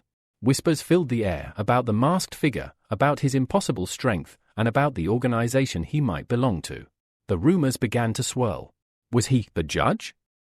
Far above the chaos unfolding below, Michael remained in the heavenly palace, lounging comfortably with a drink in hand. A small, satisfied smile played on his lips. The first stage of the operation had gone off with a bang. But deep underground, in the shadows of a remote cave, another story was unfolding. At the center of that dark space stood a mysterious man, wrapped head to toe in a black cloak. Around him, several blue flowers had bloomed, grown through sheer willpower. His glowing red eyes burned with fury as he glared at one particular flower. "It's because of Howard," he muttered, irritation lacing his voice. "Now we have to completely revise our strategy for the Four Seas territory." He was furious. His once promising subordinate had failed him. Again. Then, the flower moved, and spoke. It smiled faintly and said, "It wasn't my fault. I was exposed by someone who should have been long dead." That only enraged the cloaked man further. Without hesitation, he fired a red laser beam from his eyes, nearly disintegrating the talking flower. "Don't argue with me, Casper," he snarled. Casper, clearly unnerved, sighed heavily. He already knew he'd need to find a new manager for Moonlight Island. Worse yet, it was time to unleash the true power of the sea territories. Still wearing his eerie smile, Howard, the man behind the flower, tried to salvage the situation. "Our plan is still on track," he said. "Besides, the little surprise is already in place." Casper nodded. "There'll be a press conference soon. Until then, keep watching. We can't afford any more surprises." Meanwhile, back in the heavenly palace, Michael reclined peacefully, still enjoying the calm before the storm. He sipped lazily through a thin straw and decided to use the downtime to learn more about a castle his sister had once seen in her visions. Closing his eyes, he activated his ability, control over another's consciousness. His target was Arthur, a middle-aged man with golden hair, sharply dressed in a grey formal suit. Arthur admired his reflection in a large mirror when suddenly he felt a familiar intrusion. He instantly recognized it as Michael. In his mind, Michael's voice echoed, "Report your current situation." Arthur responded calmly, saying he was just on his way to a family dinner. When Michael asked who would be attending, Arthur listed them off: his brother Chris Green, also known as Number 37, and his sister Elizabeth, a seasoned B-rank user. Pleased with the answer, Michael told him to look at a photograph of the castle he had previously sent. After that, he let Arthur continue with his evening. About an hour later, the family had gathered in a lavish dining hall, all waiting for the final two members to arrive. Arthur entered first, lost in thought, and made his way toward his seat. Just as he was about to sit, Elizabeth, his sister, entered after him. She curtsied with a smile and greeted him sweetly. At that moment, Arthur's voice echoed in Michael's mind, asking him to kiss Elizabeth on the forehead as a polite gesture. Michael paused. The request caught him off guard, but Elizabeth was now standing beside him, waiting. With a reluctant sigh, he leaned in and kissed her on the forehead, pushing past the awkwardness. Once seated, Michael relinquished control, handing the body back to Arthur. But he wasn't done yet. While Arthur chatted with his siblings, Michael used the time to scan and analyze each guest at the table. One by one, he assessed their energy levels, their power signatures, until he landed on Chris. The readings were off the charts. Turning back to Arthur, he asked if his brother's strength could possibly exceed level 3. At that same moment, Chris furrowed his brow, clearly sensing someone probing his aura. Michael immediately warned Arthur to be cautious around his brother, then quietly withdrew from his consciousness. Back in the heavenly palace, Michael stretched, his body relaxing again after the mental excursion. Right on cue, Phoenix appeared beside him, holding a file. She handed it over and said, "We have information on a new member of the White Tiger Palace." Michael flipped through the pages quickly. "Who's attending today's press conference?" he asked. "All the major media outlets and big-name organizations are sending representatives," Phoenix replied. "The only ones missing are the Trose family." Michael raised an eyebrow. "They may not have received an invitation," she added. "Or maybe we were simply too far off their radar." After Phoenix finished her briefing, she informed Michael that the press conference was about to begin. 10 minutes later, he stood at the massive doors of a grand hall, poised for his entrance. Placing both palms on the doors, he glanced sideways and smiled. "Ready?" Beside him, his clone in the form of a monkey folded its arms and replied confidently, "After today, no organization in the world will dare to stand in our way." With a shared nod, they pushed open the doors and stepped inside. All eyes turned skyward as the two figures descended toward the stage. The crowd murmured with curiosity and anticipation. The press conference had officially begun. Michael reached the platform and greeted the audience. His face was instantly projected onto the towering monitors behind him. Among the crowd sat Cassandra, regal and composed, with Jacob at her side, visibly uneasy. Cassandra turned to him with a sly smirk. "What's wrong, dear nephew?" she asked mockingly. "Still uncomfortable around your beloved aunt?" She didn't wait for a reply. Instead, she leaned in closer. "Perhaps I should turn you into another Dylan." Jacob paled instantly, sweat beading on his brow. He tried to muster a smile, though it faltered. "You misunderstand, aunt. It's an honor to be seated beside you." Before she could press further, a sudden presence silenced the room. Floating down from above was a girl wearing a phoenix mask. Conversations broke out all around, whispers and wild guesses swirled about her identity. Even Jacob looked up in confusion. There was something familiar about her spiritual aura. As Phoenix gracefully landed on stage, Michael greeted her with a deep bow. The gesture did not go unnoticed. Cassandra tensed. She hadn't been able to learn anything about this mysterious woman, and now she realized that Phoenix's status might even surpass that of the monkey zodiac. Phoenix ignored the audience and pulled out a flask containing a glowing green potion. Turning to Michael, she addressed him by his title, Moon Raven. "You've done well. The organization has prepared a reward for you. Your rank will be elevated." Michael accepted the potion with a faint smirk. These weren't just items of digital fantasy, elixirs of abilities were real, tangible power. And now, he would demonstrate that power to the world. Popping the cork, he drank the entire flask in one gulp. The crowd held its breath. Some were stunned. Others leaned forward, captivated by the idea of a potion that could grant such strength. This was more than a display, it was a declaration. Michael closed his eyes, focusing internally. Within moments, he upgraded the plump-style marine combat suit ability embedded in him, elevating it to S rank. It took less than 2 minutes. Opening his eyes, he turned to the audience. "The judges have heard your cries," he began. "Monsters are growing stronger. Humanity needs to rise."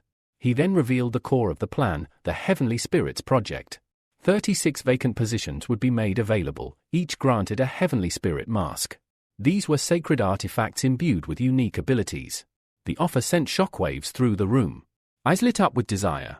Whispers of opportunity swept across the crowd. For the next 40 minutes, Michael explained the full scope of the plan. Cameras captured every word, and the broadcast streamed live, reaching millions. The public's reaction was overwhelmingly positive. The judges, already revered, now stood even taller in the eyes of the world. They weren't just protectors, they were generous benefactors, willing to share their most powerful tools. As Michael neared the conclusion, he lifted one of the starry celestial masks, its surface etched with an intricate scorpion design. He declared that the remaining 35 masks would be sent across the 4 seas immediately. But this mask, this special one, would only be awarded to someone who could win a series of battles in the arena. That's when it happened. A young man leapt to his feet and shouted, "I'm against this. Ordinary rookies have no chance against seasoned warriors who've fought monsters their entire lives." The crowd gasped. All eyes turned to Michael, waiting for his response. Michael raised his hand calmly, his voice composed and reassuring. "There's no need to panic," he said. "I've prepared something for everyone." With that, he took a single step forward, his demeanor shifting, his eyes grew serious. "Each of you will have a chance to obtain B-rank abilities." A murmur rippled through the crowd. Beside a dark-haired girl stood Jacob, who smiled slightly and gestured toward the stage. "Go ahead," he offered. The girl, Agnes, nodded confidently and walked to the center of the platform. Standing before Michael, she drew her sword, the metal glinting under the lights. "Six-fold blade mirage," she shouted. In a flash, her energy surged into the weapon, and the blade multiplied, 6 copies slicing into existence. With a mere thought, she directed them at her opponent. Then, she too launched forward, charging straight at Michael. Yet Michael didn't flinch. With his hands clasped behind his back, he effortlessly evaded the barrage using Mistigate, which let him float and glide through the air with uncanny grace. One blade came straight at his face, and he caught it with just 2 fingers, mere centimeters from his eyes. He flicked it aside like a toy. Gasps filled the hall. Even against the 5th strongest young fighter present, Michael fought without drawing a weapon. The crowd was stunned. But Agnes smiled. That expression made Michael pause. Suddenly, a blue haze pulsed from her blade again, and more phantom blades began to form, this time faster, deadlier. Michael dropped her sword and instantly leapt aside as the next wave of attacks whistled past, dissolving into thin air. In the blink of an eye, he appeared at Agnes's side. She barely had time to register his movement before he raised his leg to strike. Despite her shock, Agnes swung her sword upward, using it to block the blow. A massive shockwave exploded outward from the impact, blasting a towering gust of wind that rattled the entire arena. The sound alone made the audience cover their ears. And when the dust settled, Michael stood on top of her sword, completely unharmed. He bent down slightly and looked her in the eyes. "Thank you for the duel," he said with a calm smile. Then, he jumped off and landed lightly on the stage. Agnes, visibly shaken, wordlessly stepped back and returned to her seat, though her gaze lingered on Michael with a mix of awe and disbelief. Now came the second challenger. A young man with a bold grin approached the platform. This was Dominic. Without a word, he activated his ability. Long, jagged claws sprouted from his right hand, crackling with small arcs of lightning. The energy surged around him as he prepared for an all-out strike. Suddenly, he charged, aiming his deadliest technique, Lightning Heart Attack, straight at Michael. It was a move usually reserved for high-level monsters. Still, Michael didn't move. He simply raised his palm, catching the electrified strike with ease. The onlookers were stunned. Dominic, meanwhile, was still smirking. "You won't be able to hold that for long," he said mockingly. "My body holds enough energy to destroy even a judge." Michael said nothing. Instead, he began to absorb the attack, pulling in the energy itself. The realization hit Dominic like a brick wall. "What?" he gasped. Michael's grip suddenly tightened around Dominic's wrist. The young man cried out in pain and dropped to his knees. It felt like his bones were about to snap. Having made his point, Michael slowly turned to face Chris, who sat in the front row. "Would you like to give it a try as well?" he asked. Chris didn't answer right away. Instead, he said quietly, "Elizabeth always wanted to know what it felt like to fly, so, as her brother, I'll do whatever it takes." For a moment, the two locked eyes. Michael could sense it. Chris's spiritual energy was far beyond the third stage. He couldn't let this opportunity slip. His plan was clear: draw Chris into a duel and implant an ability pearl into his body to track him afterward. Chris didn't hesitate. Moments later, he stood on the stage, having already transformed, his power radiating ominously.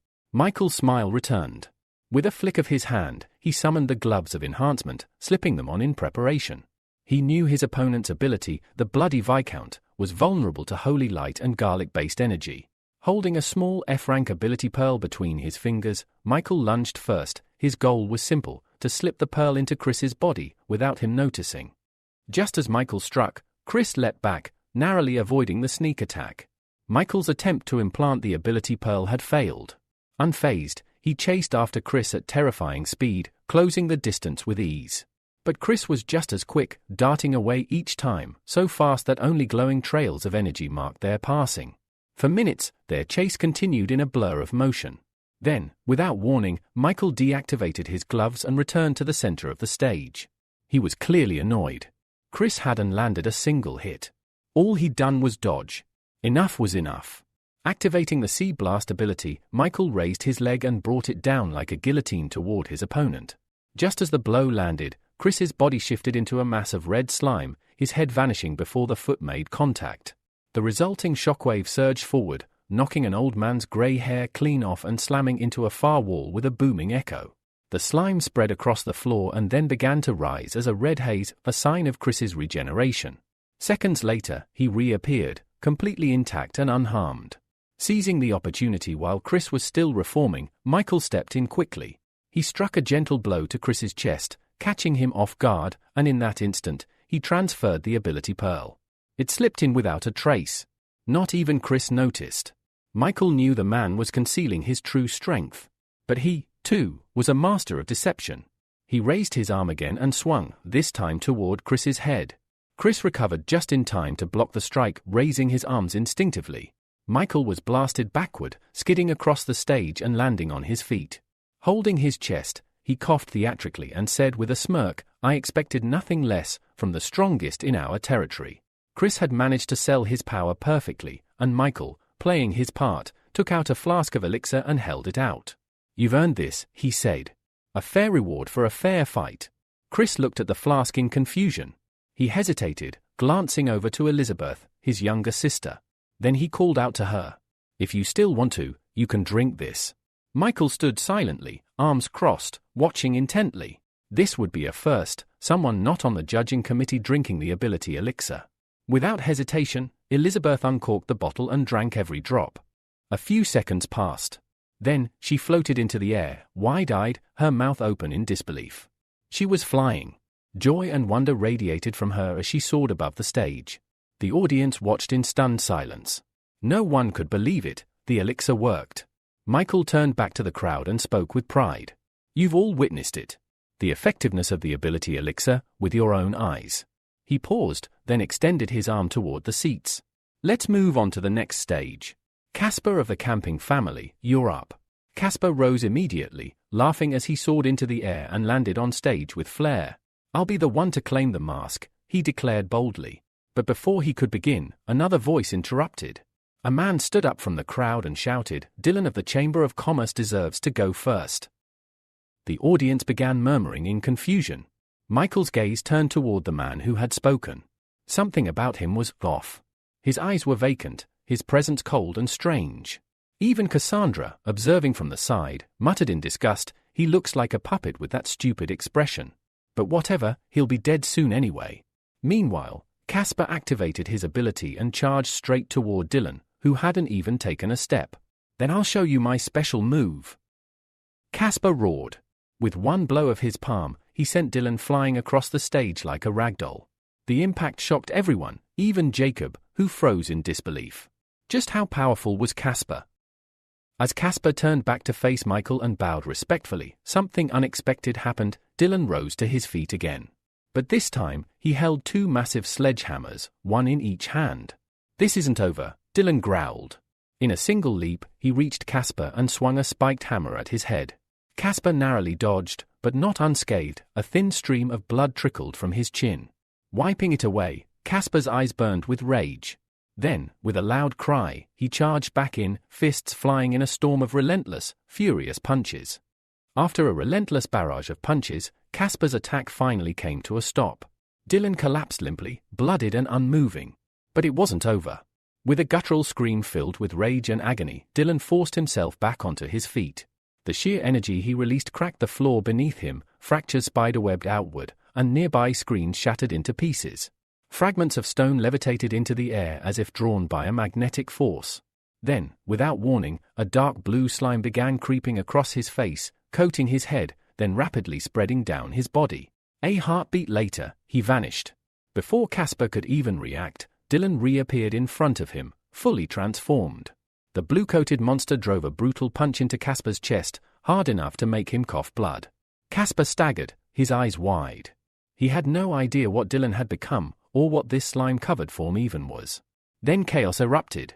The audience panicked, scrambling from their seats in a desperate attempt to flee the growing threat.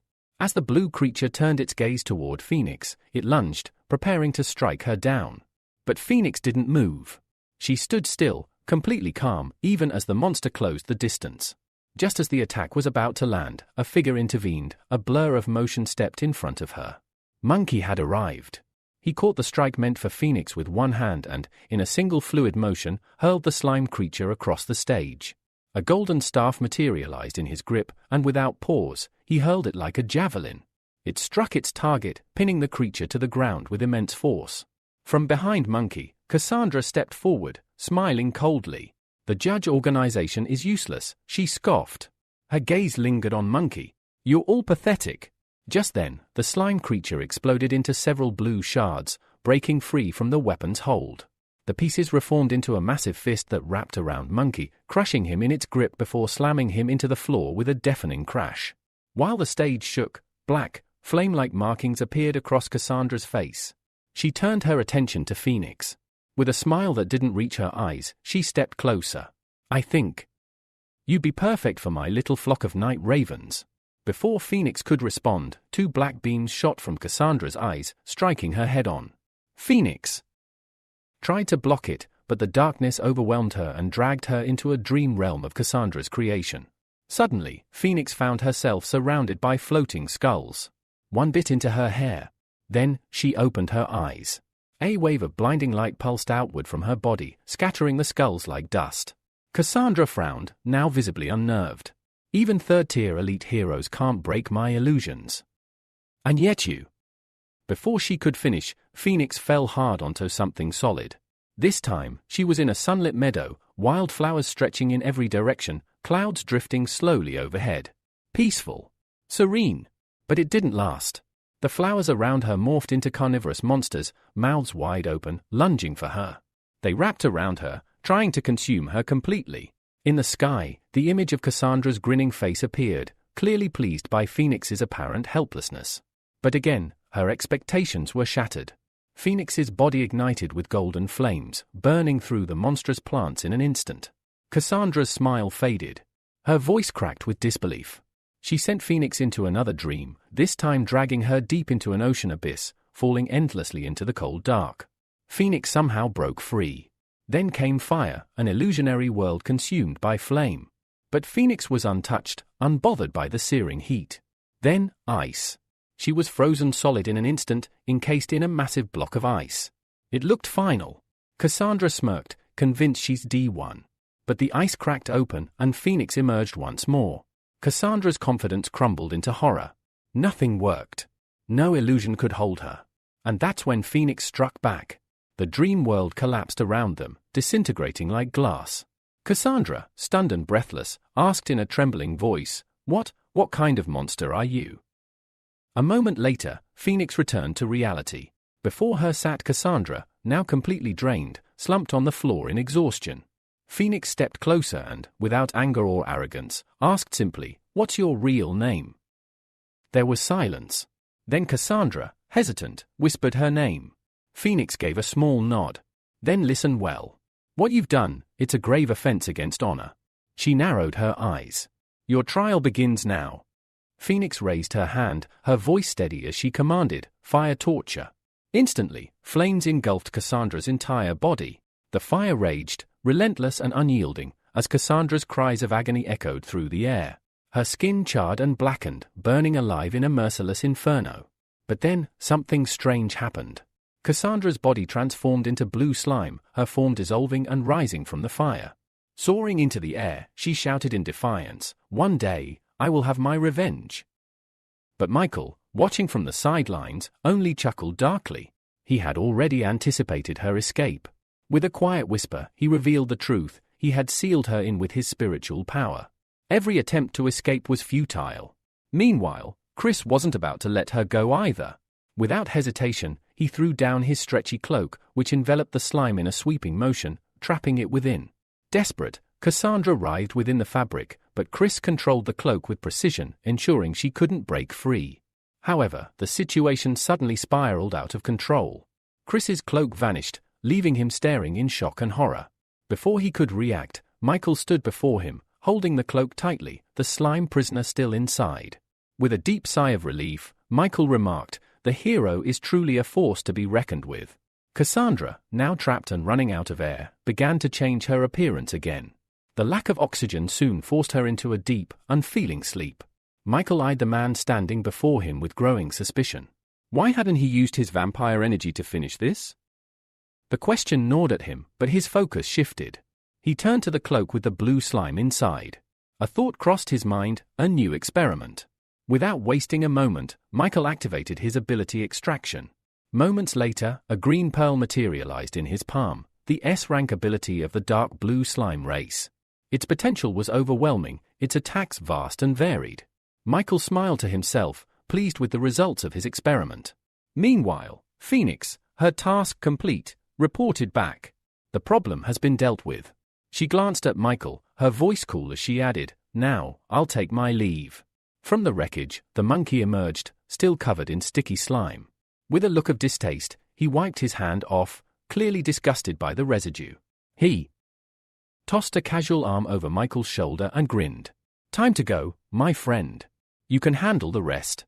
Casper, still unable to rise, was left sitting on the floor, clutching his bruised chest. Michael approached him, offering a scorpion-designed mask. "This mask is now yours," Michael said, his tone firm. "Use it wisely." Casper took the mask in shock, his eyes wide with disbelief. A little later, Michael returned to the Heavenly Palace, meeting with Phoenix. "How many masks have already been given out?" he asked, curious. Phoenix replied without hesitation, "In the Free Union, 6. In the Heroic Lands, 3. The Sea Iron Blood and Mixed Territories each have 2. Her eyes narrowed. "Among the heroes of the 4 seas, there's an old acquaintance of ours, the Black Dragon." Michael raised an eyebrow in surprise.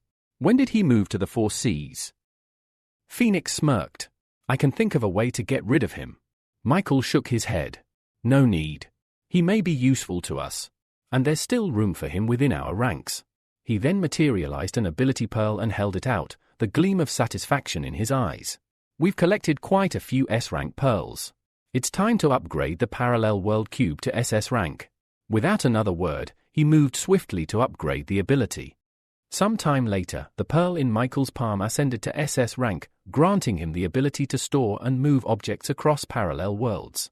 However, when he read the details of this ability, he was confused. The information stated that living beings could not enter the parallel world, but it was unclear whether this meant that organisms would die if they entered, or if they couldn't enter at all. Determined to understand this better, Michael activated the skill and decided to conduct an experiment. He took a live fish and, after a brief moment of contemplation, threw it into the parallel world. Within mere seconds, the gate spat the fish back out, now lifeless. Michael frowned as the realization dawned on him. The parallel world seemed to absorb life energy, making it incapable of sustaining living beings. This revelation sparked a new idea. Taking another live fish, he tried attacking it with the same gate, but this time, the gate appeared smaller in size. To his surprise, the attack was absorbed by the gate, along with the fish itself. Michael quickly realized that this was a space-type skill capable of absorbing both enemies and their attacks. He deactivated the ability and decided to pass it on to Pig, knowing that it could provide substantial combat power. Some time later, a clone of Pig, dressed in his image, stood before Michael. Just then, Phoenix appeared behind him, startling him momentarily. However, the girl paid no mind to his surprise and reported that the Hero Association had begun capturing other worlds in an effort to acquire the status of mediator. Pig, deep in thought, turned to her. He mused that the dark blue race also came from another world, and thus, a mediator might not be necessary for them. He speculated that the people from other worlds and the dark blue race could form an alliance. As Michael pondered this new information, Phoenix added that Alexa, Anna, and others had already arrived at the Turtle's palace. This news caused Pig to react with frustration, questioning why he hadn't been told earlier. Meanwhile, at the Turtle's palace, Alexa and Anna eagerly discussed the numerous missions available to earn the ability Elixir.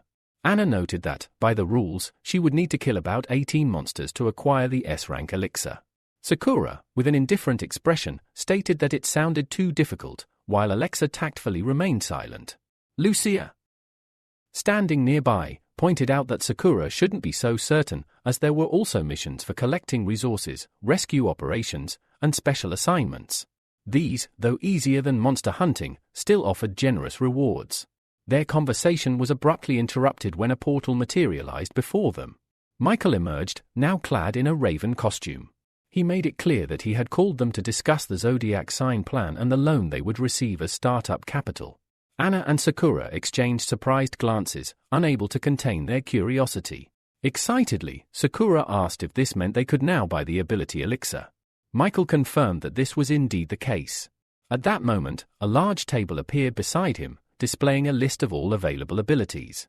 He instructed the girls to choose one quickly, explaining that the stronger his key figures were, the faster they could gather essential information, thus improving humanity's chances of defeating civilizations from other worlds. A few days later, the dolphin ship docked at the port of Banana Island.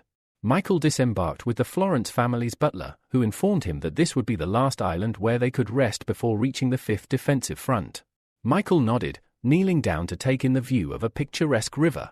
Neil, the butler, explained that the Moon River was the largest water source on the island, and some believed that drinking from it could bring eternal luck. With a grin on his face, Michael scooped up some water, curious about the truth behind these claims. But as he examined the water more closely, he noticed small particles within it, and a memory flashed in his mind. It was of one of his sister's visions, where a blue liquid was poured into water. He wondered why the dark blue race would pour such a substance into the Moon River. Standing up, he asked Neil where the river's source was located. After a brief pause, Neil answered that it could be found somewhere in the middle of Mount M on the island. Without hesitation, Michael made his way to the mountain. Upon reaching the source, he quickly assessed the situation. Given the concentration of the water, he concluded that an ordinary person would not experience reincarnation or mutation, even after drinking from it for a year. This left him even more confused. Determined to uncover the truth, Michael crossed his arms and decided that the best course of action was to create a secret headquarters to monitor the situation closely. He created a clone of himself, which immediately transformed into a serpent. He instructed the clone to observe the area carefully and report any suspicious activity immediately. Afterward, Michael returned to the ship, and just a few hours later, they arrived at the 7th island of the archipelago, where the 5th defensive front was located. As soon as they docked, workers immediately began unloading the cargo. A blue-haired man, accompanied by 2 soldiers, stepped forward to greet the group and inquired which warrior from the judges had arrived with the esteemed Florence family. Michael responded that the organization had sent him as one of the constellations to temporarily protect the 5th defensive front. The man's expression showed clear surprise at this information, and he asked again if only Michael had been sent, with no other zodiac signs. Michael smiled silently, knowing he couldn't reveal that he was, in fact, a combination of a monkey, a rooster, and even a rabbit. Instead, he took a step aside and gestured toward the girl standing behind him. He explained that besides him, there were 3 other powerful heroines who were all S-rank ability users. The man, now confused, quickly composed himself. He sternly declared that even if they were S-rank or higher, he could not take their word for it. The young warrior standing beside him chuckled and suggested they test the girl's abilities in an upcoming trial. They would be fighting alongside each other on the battlefield, and it was important to avoid any misunderstandings. The man next to him looked at the girls with disdain and said he would not fight them due to their excessive thinness and weakness, adding that they wouldn't even last a minute, much less survive a fight. Michael, unfazed, smiled and told the man that he could choose one of the girls for himself. If he managed to win, Michael would give him his gloves of light. After thinking for a moment, the man, Raven, pointed at Alexa and shouted that he would fight her. He activated his ability, warning her to admit defeat before it was too late. But when Alexa stepped forward, he created a ring of ice needles, which immediately flew toward her. Holding her sword in front of her, Alexa calmly responded that if he truly understood what she had been through, he would know that his actions wouldn't affect her in the slightest. With that, she activated her ability and rushed headlong into the barrage of ice, cutting through it with her blade. She then made a beeline for her stunned opponent. Raven hastily created a shield from ice and multicolored stones, but less than a couple of seconds later, he collapsed. Alexa's sword stopped mere centimeters from his face. Russell, watching the scene unfold, approached Michael with a smile and suggested they conclude the duel and head to the commander's house. Receiving an approving nod from Michael, Russell stepped aside, and Michael moved forward, his mind focused on the strength required for such negotiations. Meanwhile, Edgar, who had received information about people from another dimension hiding beneath the sea, was making his way toward his target, driven by the desire to earn as many points as possible. His informant had been correct. At the bottom of the sea, an alien creature indeed lurked. A girl with translucent wings sat inside a massive, open shell, her expression mocking as she observed the other creatures around her.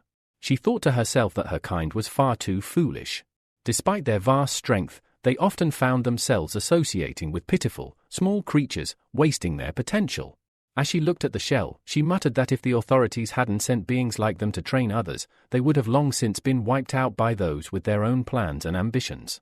The shell responded, advising her to focus on the crystal cave, which would lift her spirits. Daphne, the girl with wings, nodded in agreement. She explained that she only needed one very transparent crystal to reach the 2nd rank. Afterward, she would return the crystal to the O-plane and sell it, earning unimaginable wealth. Suddenly, Daphne's face tensed, and she looked up to see a man approaching.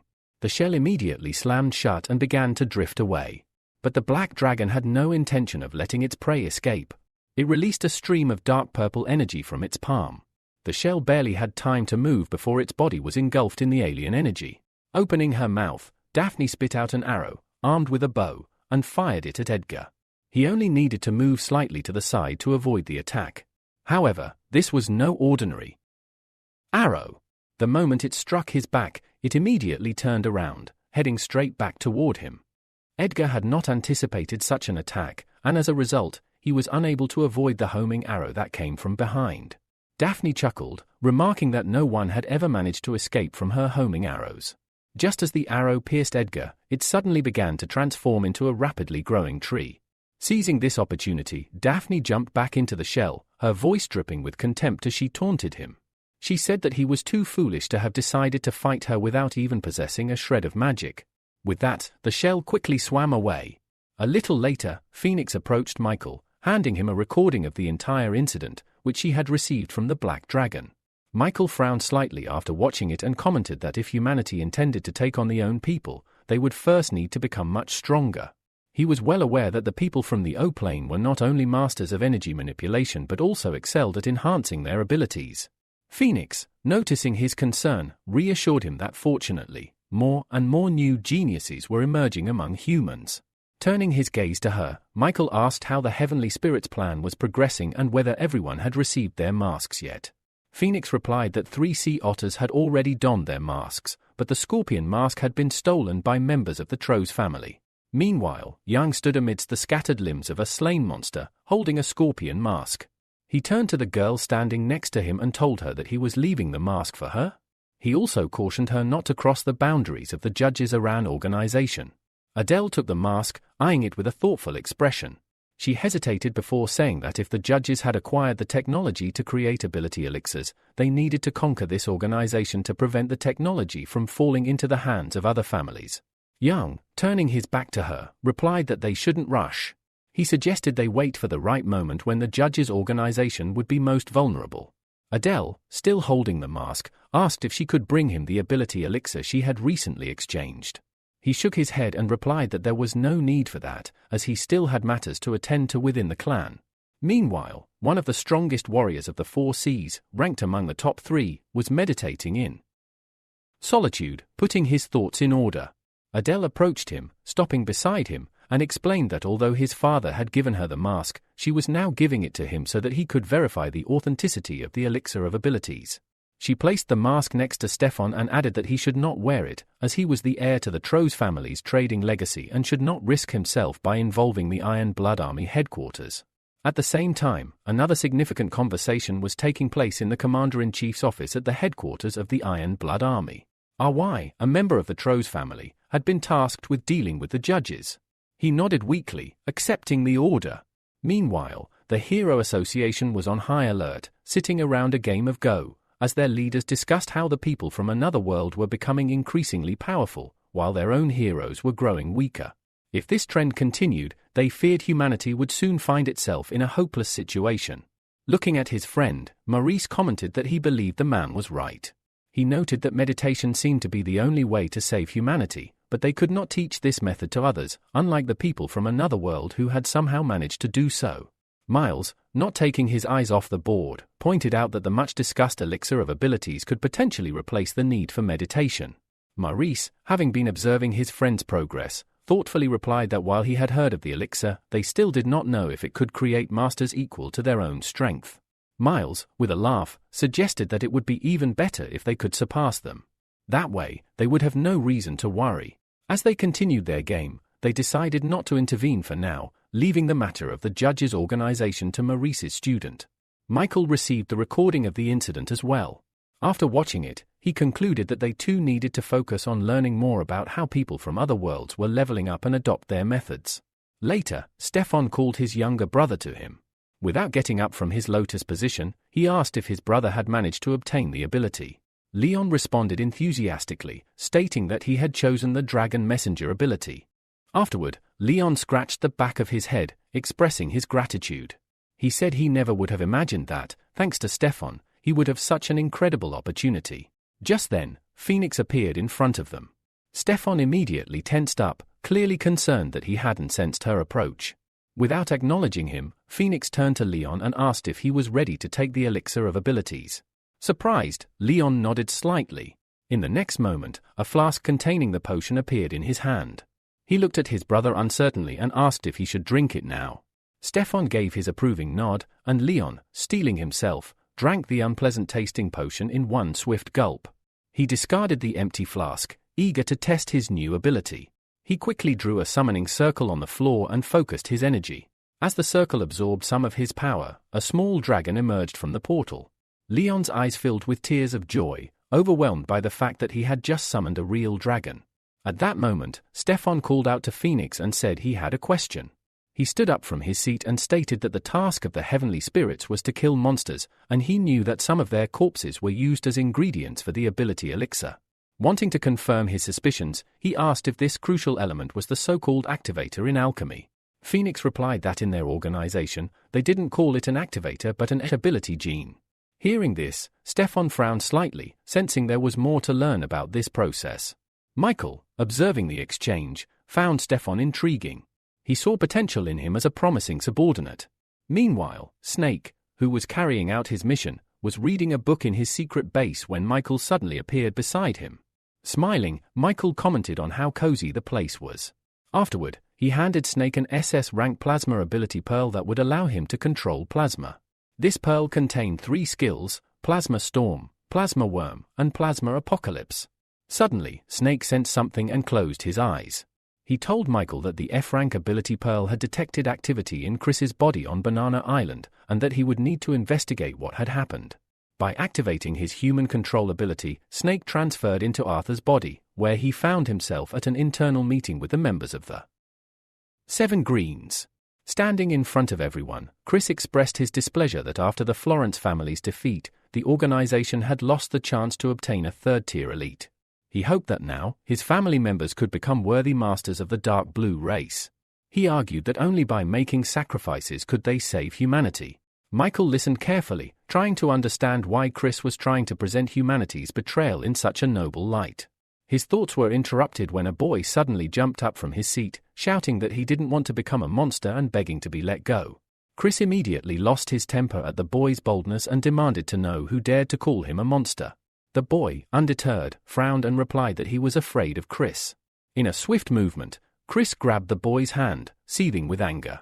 He warned that since not all family members agreed with him, he would have to take extreme measures. Chris stood up and grabbed the boy by the chin, stating that any sacrifice was worth it to preserve the human race. He then squeezed the boy's neck, causing the child to fall limp to the floor. Chris, glancing at the rest of his family, coldly asked what they would say now. Michael, controlling Arthur's body, replied that he would follow Chris to save humanity. Another man sitting nearby also agreed. Chris, overjoyed by their support, smiled and declared that it was time to go to Banana Island to pick seasonal fruits. Later, Michael moved to the VIP room of the hotel, his mind troubled. He had only about 3 hours left, yet he still had no idea what the people of the dark blue race were planning. Meanwhile, Peter, who was tied up tightly with ropes, asked in confusion what they hoped to achieve by kidnapping him. Smiling, Chris, sitting in his chair and filing his nails, replied that he hadn't brought Peter here for friendly reasons. Afterward, Chris stood up and gazed out the window, casually mentioning that one of the reasons Peter was there was to witness a great show. The bound man, confused, asked what he meant. Just then, a truck outside collided with a passing cargo vehicle. A disgruntled man got out of his car, angrily shouting that the truck driver was obliged to pay for the damage. However, when he noticed the driver's strange behavior, his suspicion grew. As he started to approach, Luke, the truck driver, backed away, holding his hand up to signal him to stay back. But his pleas went unheard, and the strange man continued walking toward him. Suddenly, Luke's appearance changed completely, and where the man had been, a green monster now stood, snarling fiercely. Peter, who was watching the scene unfold, gasped in horror as he realized that Chris was spreading the virus throughout Banana Island. Chris, however, chuckled and casually dismissed the idea, saying they didn't resort to such low tactics. Instead, they used 3 driving forces for the dark blue mutation. He explained that the island's inhabitants had been drinking water laced with tiny blue particles for several months. While the concentration had been small, he was certain that with the 3 provoking factors, the island's inhabitants would immediately grow to the 3rd rank. Meanwhile, the monster killed Luke, absorbing his energy. Michael, watching this from a distance, tried to think of a way to stop Chris before it was too late.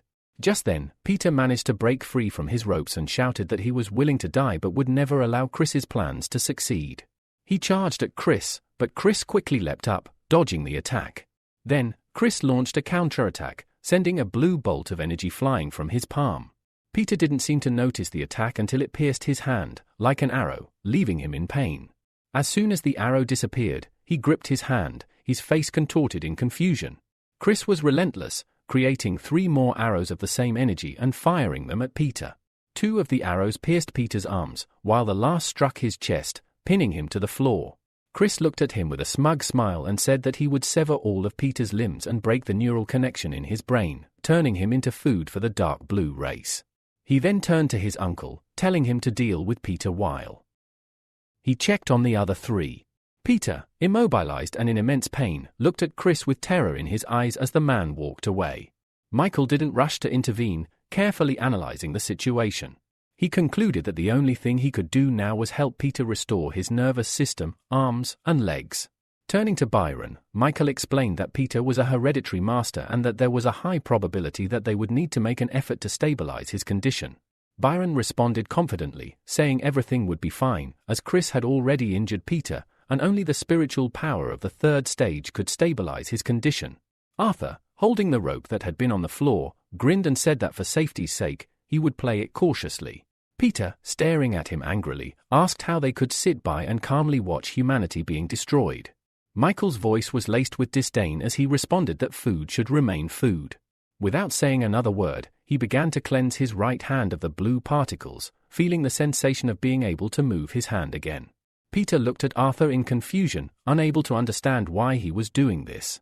A few moments later, Arthur stood up and announced that he was finished. Peter, pretending to be exhausted, acted as though he had passed out. Byron, rising from his seat, approached them with a satisfied smile, praising their success. But as soon as Chris left the building, he froze, sensing something had gone wrong. Realizing that his uncle had died, Chris turned around with a puzzled expression and looked at the hotel building. Transforming into a swarm of bats, he flew into the building and reformed his human shape inside. There, he found his uncle's body and, after inspecting it closely, realized that the wound on his uncle's body had been inflicted by Peter. Just as Chris absorbed the information, something flew past him, and he quickly ducked, trying to locate the source.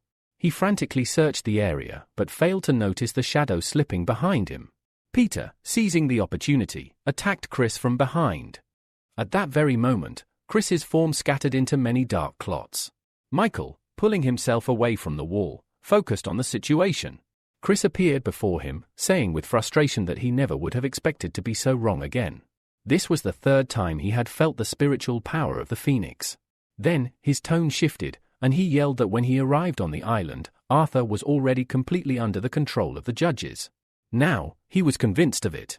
Creating a blue blade in his hand, Chris stated that it was for the best because the leader was planning to deal with the organization anyway, and Phoenix's death would be an important step toward that goal. In a flash, Chris charged toward Arthur. Michael, thinking quickly, realized that the snake had been sent to eliminate the 3 causes of mutation, so he couldn't rely on that. Instead, Michael created a shadow clone to switch places with him, jumping aside as he shouted that if Chris killed him, he would also kill his precious little brother. Chris stood frozen for a moment, stunned by the unexpected move, but he quickly regained his composure. Dark stripes appeared near his eyes as he looked at his opponent, replying coldly that even if his brother died, he would die with honor. With those words, Chris used the same ability as Cassandra, an army of night ravens. 2 dark beams intertwined into one, flying straight at Arthur. Suddenly, Phoenix appeared in front of Arthur, holding her palm out in front of her and completely absorbing the attack. Peter shouted that he would leave everything here to Phoenix, while he went to deal with the monsters outside. Chris immediately turned his attention to Peter, shouting at him not to even think about escaping. Creating a blue arrow, he hurled it at Peter. Michael frowned. He knew that of those still able to handle the mutant threats on the island, only he and Peter remained. He couldn't afford to let Peter be killed. Michael rushed forward, creating a small blade in his hand to intercept Chris's attack. However, in a shocking turn, Chris stabbed him in the chest, declaring that this had been his original goal all along. Meanwhile, green monsters were already chasing people across the island. One of the men managed to hide behind a house and began recording everything on his camera. Suddenly, one of the fearless men blocked the path of a monster. Teddy, hiding nearby, was shocked to realize that the man was his brother, Sheriff France. France, pulling out his gun, began shooting at the monster, intending to hold it off until a hero could come to their aid. However, the monster was unusually fast and dodged every shot. France noticed Teddy and, without hesitation, rushed straight toward him. The last thing the camera captured was the monster's terrifying face and its blood-curdling roar. Teddy, stepping back and covering his eyes, screamed for help. Just then, 3 black clots of energy, engulfed in blue flame, flew at the monster. A moment later, the creature was pierced by dark bayonets and fell dead. Teddy, still in shock, looked at himself in disbelief, not understanding how he had survived. He then noticed a shadow and raised his head, seeing the back of the snake in front of him. The snake created a dark purple flame with electric discharges on his palms and threw it at the monster. The flames consumed the creature's body, finally killing it. Michael, dropping down next to the monster, extracted the ability it contained. He was impressed to find that the ability was a dark blue bloodline, an S-rank ability with several skills: berserk, movement, collecting tiny particles, and extracting them. Michael wondered if this ability might help remove the traces of the dark blue race from his sister's body, but he remembered that the sprouts had already taken root in Lucia's spiritual body, making the situation far more complicated. He recalled that the fighter from the Florence family who had lost consciousness was in a similar situation. Perhaps he could try this ability on him. Suddenly, Teddy grabbed his leg, tears in his eyes, and begged Michael to take him with him. Michael tried to pull the boy off, but he refused to let go. Meanwhile, Michael's time was running out, and he was soon ejected from Arthur's body. Chris's face contorted with visible displeasure. Just as this happened, a voice echoed from above, declaring that Chris would now be judged.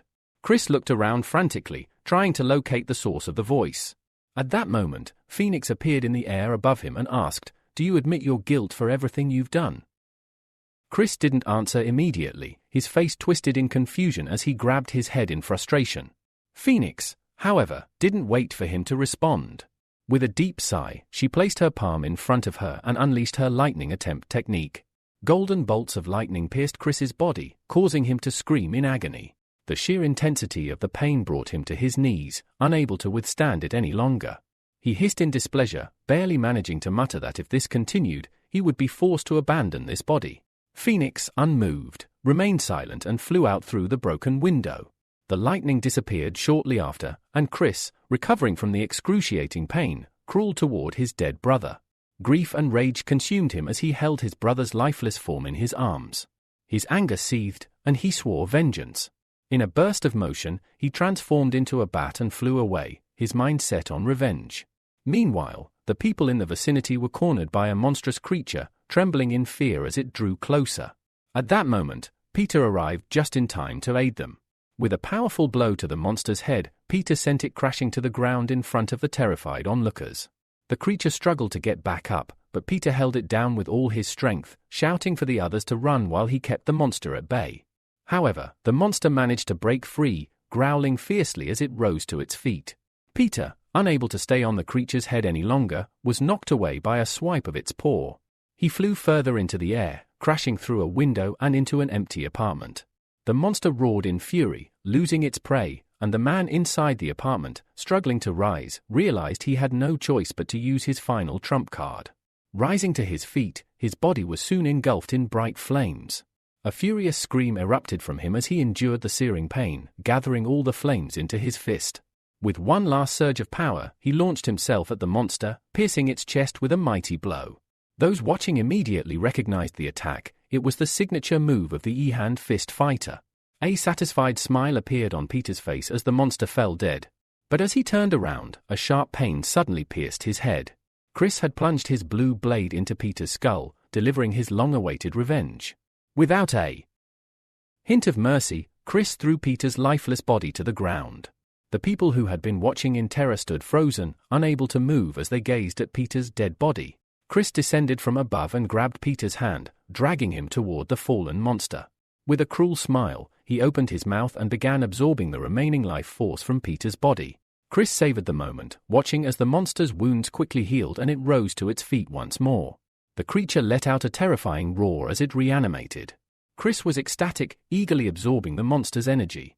He could feel his own strength growing, and he couldn't wait to see just how much stronger he had become. However, his moment of triumph was interrupted by a voice behind him. Turning around, Chris saw a suspicious figure wearing a mask similar to the one worn by the judges. The figure remarked that he had arrived just in time to test Chris's newfound power. Chris, expecting an immediate attack, was confused when the figure did not react. "Why aren't you attacking?" Chris demanded, irritated. "I'm standing right in front of you, and I'm getting stronger by the second." Michael, the masked figure, responded with calm indifference. "I'm just waiting for you to finish," he said. When the opponent is too weak, fighting becomes boring. Chris's irritation grew. He finished absorbing the monster's energy and sneered, "Thanks to your stupidity, I'll be able to slice your body into 3 parts in one go."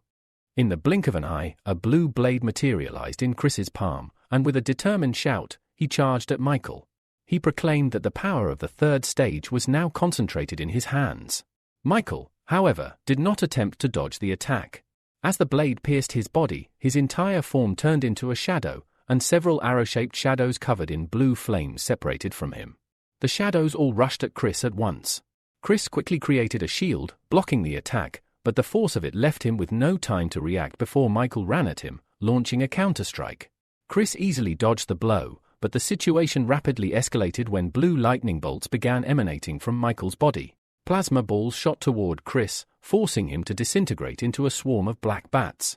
Yet, the plasma balls followed each bat, hitting them one by one. Even after reforming, Chris returned to his previous shape and sneered, stating that the power of skills alone didn't decide the outcome of a battle, tactics were the key. He began forming blue needles from his energy and taunted Michael, asking how many times he could use such a powerful technique. Before he could strike, however, he was suddenly struck in the back by something, a bat. The last thing Chris saw before his vision darkened was a monkey and phoenix floating in the air above him. As he collapsed to the ground, the essence of the dark blue race left his body. Realizing that fighting against such a large number of powerful enemies was futile, Chris's body finally ceased moving. Michael couldn't help but chuckle, marveling at how this entity managed to escape, even with the spiritual seal activated. Phoenix commented that, though Chris had escaped, it came at a significant cost. He had used many tiny particles to open a hole in the seal, allowing him to flee. Determining that saving the people was their immediate priority, the two flew off to finish their mission. Once everything had settled, Michael and Phoenix returned to the Heavenly Palace. Phoenix informed him that, following the incident on Banana Island, their organization had gained significant fame across the 4 realms. This newfound recognition was a good thing, as it attracted more people interested in joining the ranks of the judges. However, the number of spots available for heavenly spirits was limited to just 36, and some would likely shift their focus. To Florence's family, Phoenix expressed concern that this might open the door for spies to infiltrate Florence's family, using this opportunity to their advantage. Michael confidently reassured her that Ivan would handle the problem on his own.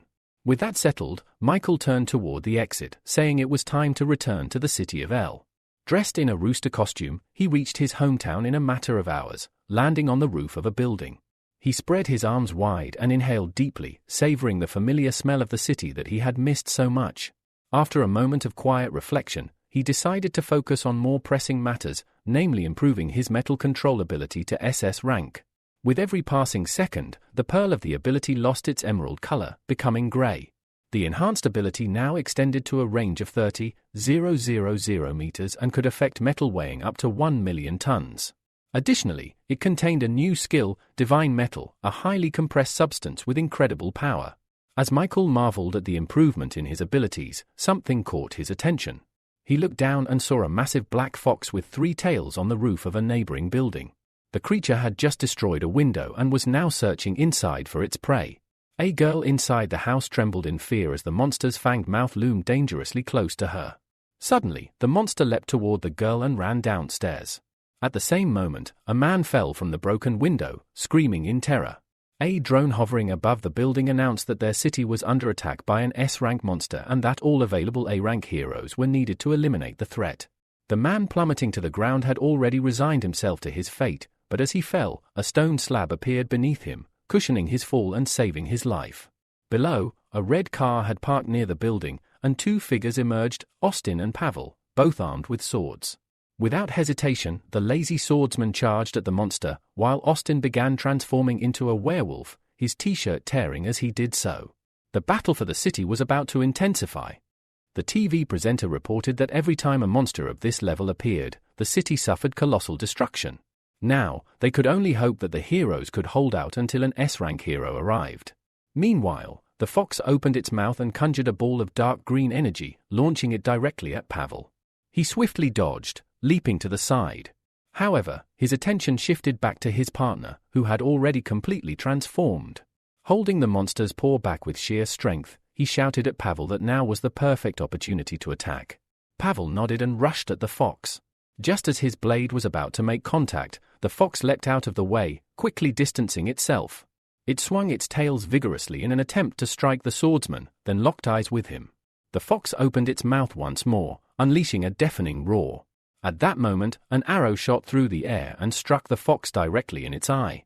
The impact caused the monster to crash to the ground, incapacitated for the moment. Michael, having observed the situation, turned his gaze and saw a girl with a bow in her hands.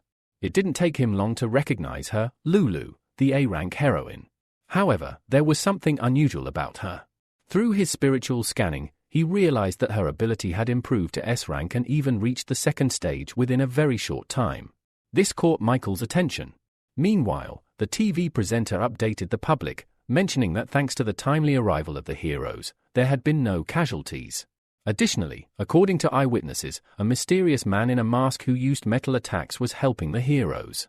The words about the mysterious hero's abilities led the presenter to believe that Mr. Rooster had finally returned. In the sky above, something strange began to happen. Dark clots of energy formed from all directions, converging at a single point. The black fox, its head raised to the sky, howled loudly as the concentrated energy in the sky ignited. Lulu, drawing her bow, aimed it at the fox, preparing to fire.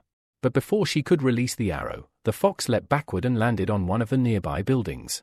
The TV host, rubbing his chin, commented that the night demon fox was exceptional at using the darkness of the night to conceal itself and avoid attacks. This would make it extremely difficult for Lulu to land a hit. As the fox jumped back and rushed toward one of the heroes, Austin stepped in, grabbing the monster by its hind legs and holding it in place. He shouted at Lulu to shoot quickly. Without hesitation, Lulu fired a fiery arrow, which struck the fox directly in the eye. The monster roared in pain, thrashing its paws in an attempt to shake Austin off. Moments later, the fox succeeded in pinning the werewolf to the ground with its hind paw.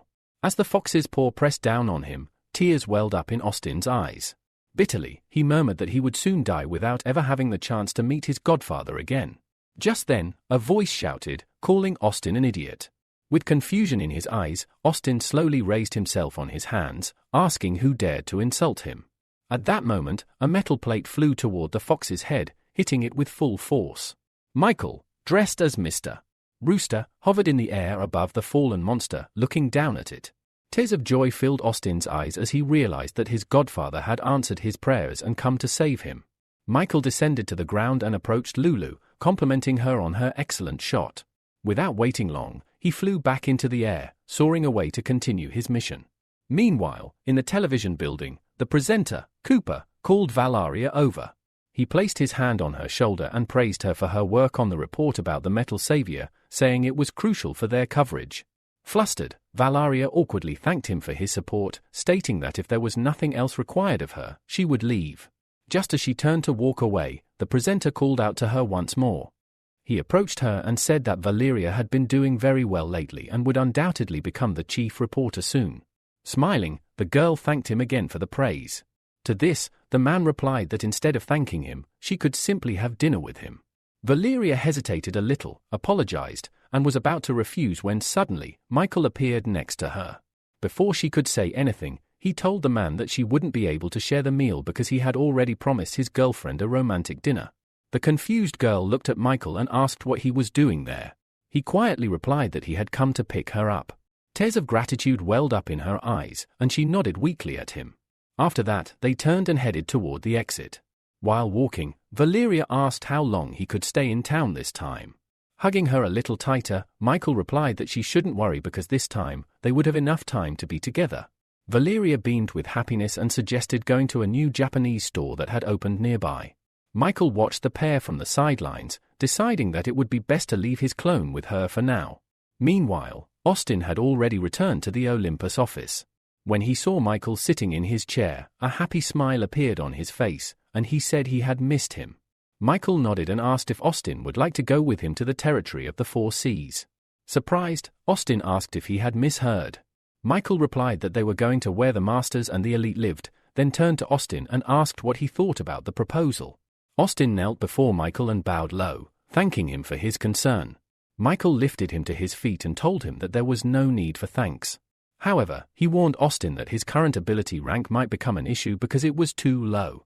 Michael offered to lend him some of his points to exchange for an S-rank ability elixir. Austin agreed, and they made their way to the Turtle's Palace. Once there, Michael asked Austin which S-rank ability he would like to obtain. Without hesitation, Austin answered that he wanted the werewolf bloodline. He explained that quality was much more important to him than quantity, so it was better to develop an existing ability and sharpen it to the limit. Michael nodded, telling his godson that he was acting very wisely. He touched Austin on the shoulder and asked if he remembered the promise he had made to him. Austin didn't quite understand at first, but then a thought flashed through his head: maybe Michael wanted to become his real father. Contrary to his expectations, Michael took out a mask and said that the mask of the constellation of the Timberwolf now belonged to him. Austin, feeling a bit frustrated, accepted the mask. He thought they would only become a real family once the judges had fully completed their formation. This idea consoled him slightly. He turned his gaze to Michael, standing in front of him with a smile, and thanked him. Then, squeezing his hands together, he said with confidence that this day would come very soon. Michael asked, puzzled, what Austin was thinking. Taking a few steps back, Austin explained that the Timberwolf belonged to the White Tiger Castle, so soon he and another person would go to the southwest in a free alliance. Michael moved toward the exit, throwing a parting remark that as soon as Austin sorted out his affairs, he could follow him to the territory of the Four Seas. Austin had no choice but to submit to Michael's will. He put on the Timberwolf mask, raised his fist in front of him, and shouted that his godfather need not worry, because very soon, the judges' organization would be entirely theirs. As Michael flew off to his next destination, he suddenly sneezed, feeling a chill run down his spine. He clearly sensed that someone was remembering him. Lucas had not wasted his time. He had been training hard, even now doing his evening workout. At some point, he was distracted by the feeling of someone else's presence. When the rooster appeared before him, Lucas immediately knelt and greeted his master. However, Michael decided to skip the formalities and get straight to the point. He asked if Lucas had received an invitation letter from the Hero Association after hearing that Lucas had won first place in the competition. Lucas replied that not only him but also several other people he closely communicated with had received the letter, including Lulu, an S-rank heroine. After some thought, Michael asked how close Lucas was to Lulu. Lucas explained that unlike the others, he did not communicate with her much, except that they had crossed paths during lunch a couple of times. Michael, curious, asked if she had any particular habits, to which Lucas responded that she was very fond of meditating. This piqued Michael's interest, and he suspected that Lulu had somehow managed to master a unique meditation technique on her own. He decided that he needed to meet her. After thanking Lucas for the information, Michael said he still had urgent matters to attend to. Lucas watched his retreating figure and promised himself that, one day, he would become the most powerful weapon in Michael's hands. Later, Michael ventured into the forest, his thoughts consumed by Lulu. After a while, he finally found her meditating. The sight of her meditating confirmed his suspicions. Lulu had indeed mastered the meditation technique. However, he couldn't remain unnoticed for long. Lulu, distracted from her meditation, looked around and called out to the source of the disturbance, demanding that whoever was there come out. Rising to her feet, she grabbed her bow and aimed it at the tree behind which Michael had been hiding. Michael raised his hands in a peaceful gesture and stepped out, explaining that he came in peace and only wanted to offer her a deal. Lulu, still frowning, asked what the deal was. Instead of answering directly, Michael asked her what her secret was for her rapid growth in skills.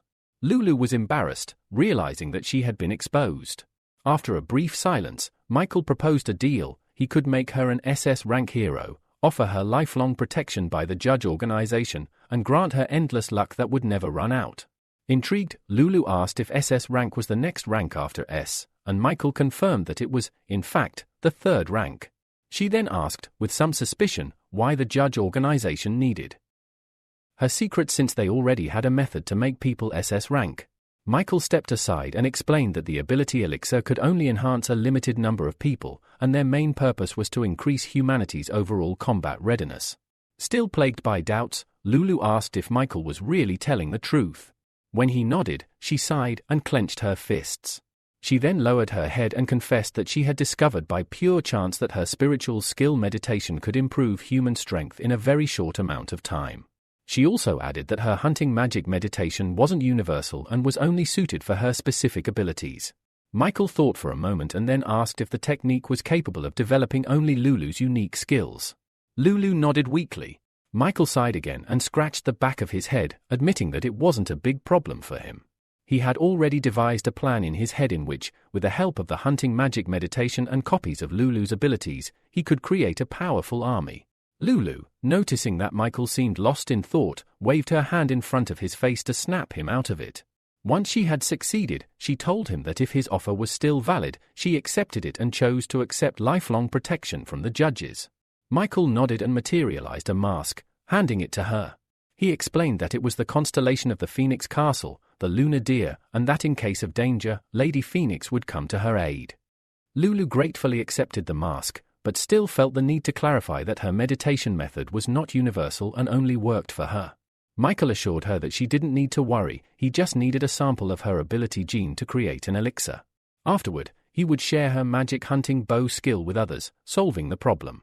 Hesitant, Lulu took a few steps back and asked if taking a sample would affect her body in any way. Michael waved his hand dismissively, assuring her that she would be fine and nothing would change.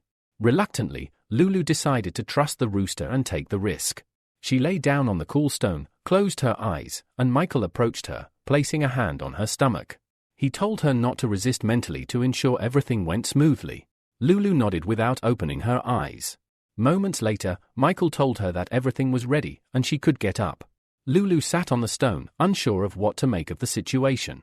She remarked that he had done it faster than she expected, and there was something in her tone that made Michael uncomfortable.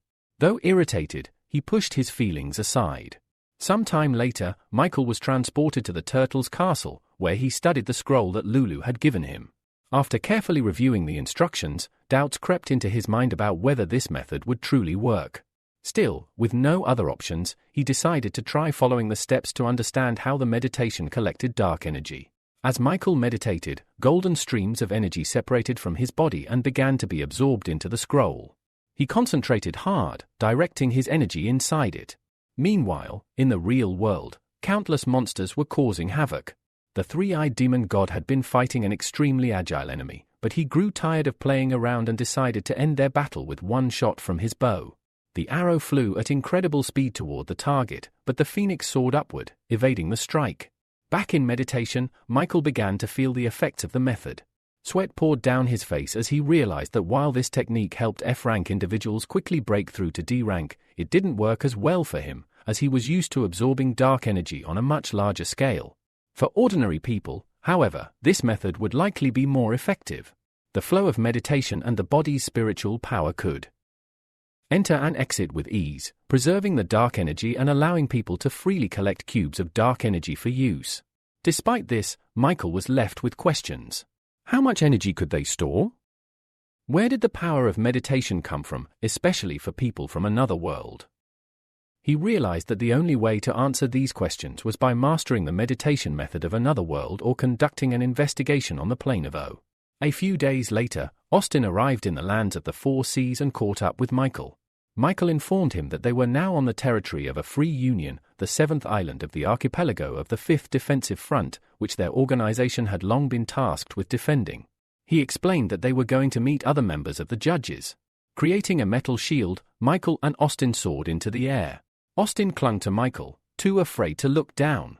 A couple of hours later, they landed at the agreed-upon spot, where Raven, Ivan, Casper, and two guards were already waiting. Raven stepped forward and greeted Michael, bringing a confused Austin out from behind him.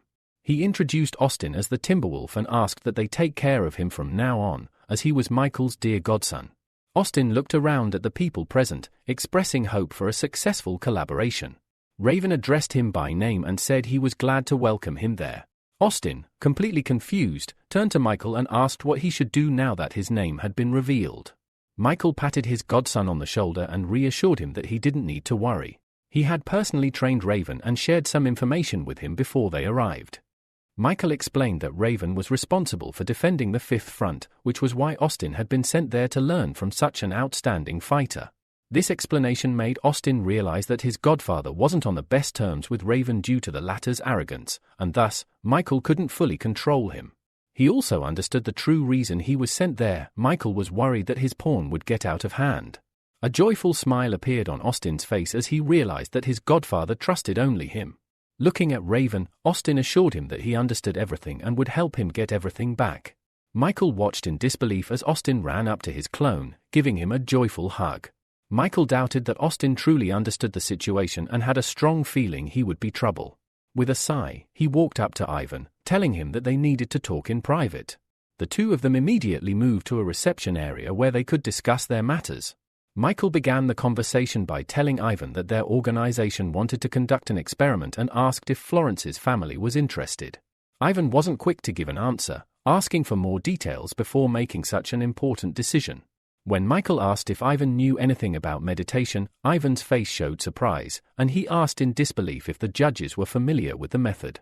Michael didn't directly answer but deduced what was going on. Ivan explained that he had learned about meditation from his son and that only a true expert could master it. He also mentioned that their version of meditation was incomplete compared to what people from another world used.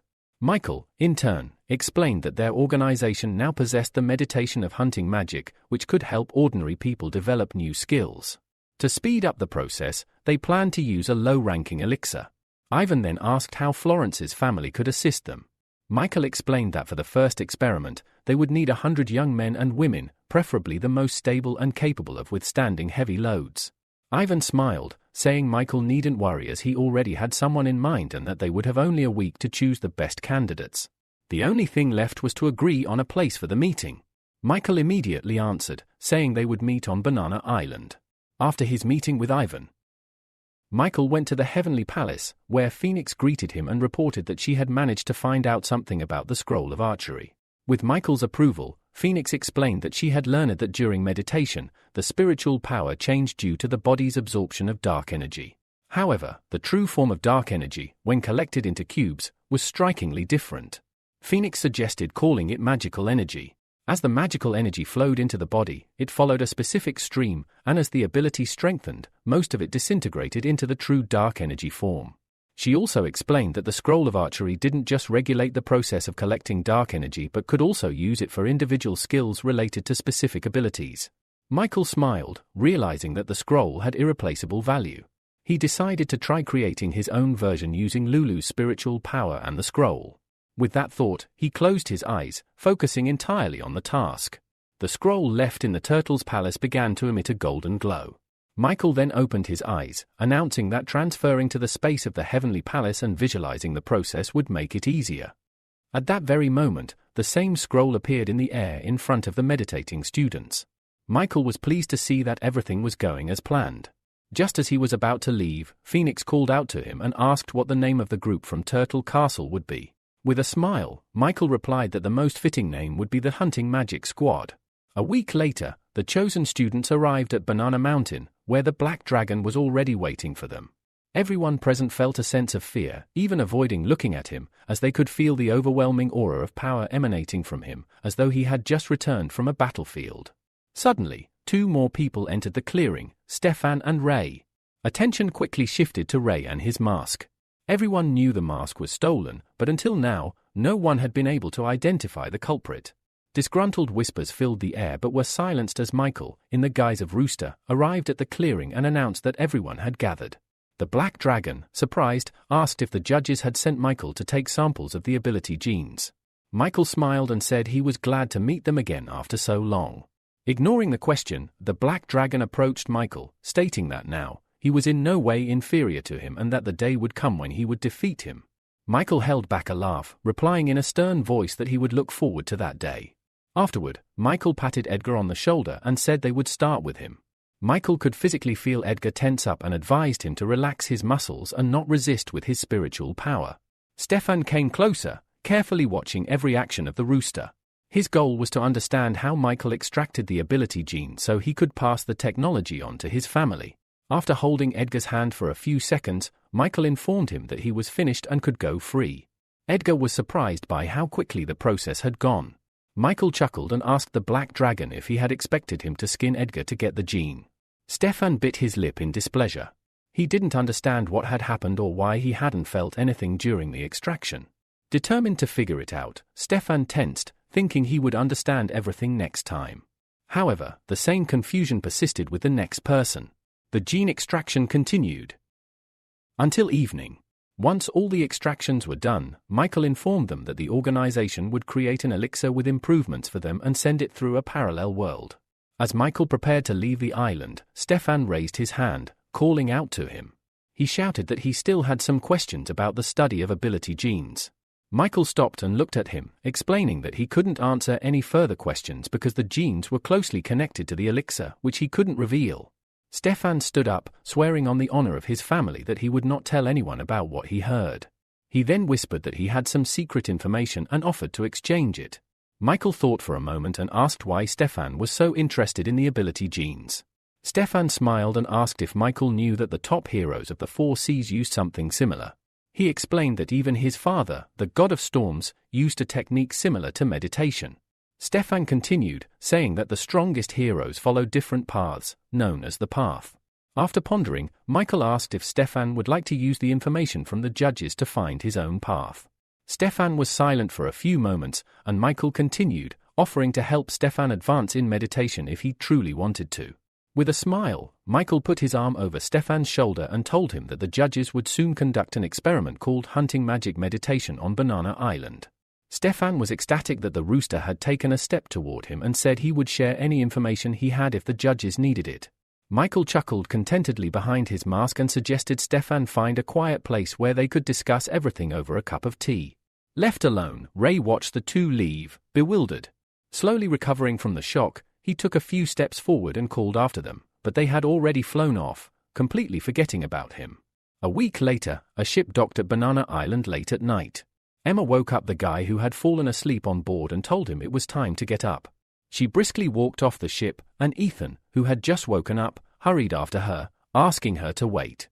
As he caught up, he introduced himself and asked her name, noting that they had been on the same ship for so long but still didn't know each other's names. Emma glanced over her shoulder at Ethan and, with a hint of displeasure, commented that although they had been sailing together for days, the thought of introducing themselves only seemed to come to him once they had arrived. Sighing, she turned to him and revealed her name, Emma Lupin, adding that she was likely related to the well-known Michael Lupin. Ethan, with a mischievous smile, leaned closer and whispered, "In that case, you might even turn out to be Michael's brother's aunt." Emma laughed at his playful remark and, teasingly, replied, "If you recalling Michael Lupin your brother and me your aunt, should I address you as my grandson?" Ethan smiled wider and jokingly responded, "In that case, you'd have to call me grandma." Suddenly, both of them fell silent as they felt the weight of a heavy gaze upon them. Ethan turned his head and met the eyes of Rooster, who stood nearby. However, Rooster quickly lost interest and turned away. Emma, with a relieved sigh, said, "I almost got scared, thinking he might have heard everything." Ethan reassured her, "Don't worry, it's just a joke. It has nothing to do with the judges." Michael, holding back his irritation, took note of the couple, his adopted aunt and the arrogant boy. He waited for everyone to disembark the ship before stepping forward and asking, "Do you all want to become stronger?" In unison, everyone shouted their agreement, declaring that they would do anything to gain power. This was enough for Michael to test their resolve. He released a wave of spiritual power in their direction, and many immediately collapsed to the ground, losing consciousness. Ethan, struggling with an overwhelming weakness, barely managed to stay on his feet. He glanced at Emma, who was also fighting to stay conscious. But soon, both their stamina gave out, and they fell onto the cool ground, unconscious. Stefan, one of the few who still managed to hold on, felt a great strain. He had not expected such a cruel method of selection. He fought to stay conscious but, eventually, fatigue overtook him, and he too collapsed. Michael announced that the 18 people who fell last would pass this test. The next day, the 18 chosen disciples gathered at the Heavenly Palace. Michael congratulated them on passing the first stage. His tone turned serious as he explained the importance of the experiment they were part of. The future of all humanity depends on this, he stated. Everyone listened attentively, understanding the gravity of the situation. Michael continued, "Abilities are usually awakened randomly, But now the judges have developed a new method that will help even ordinary people receive and develop abilities. This method is called the meditation of hunting magic. Ethan, filled with excitement, asked, "Can even the most ordinary people really gain abilities?" Michael confirmed, "That's correct." To test the meditation's effectiveness under different conditions, Michael explained, the participants would be divided into 2 teams. 9 would receive an F-rank ability, the magic hunting bow, while the others would attempt to awaken abilities from nothing. He asked those who could cultivate abilities and wanted to practice the hunting magic meditation to step forward. The group hesitated, uncertainty written on their faces. No one stepped forward.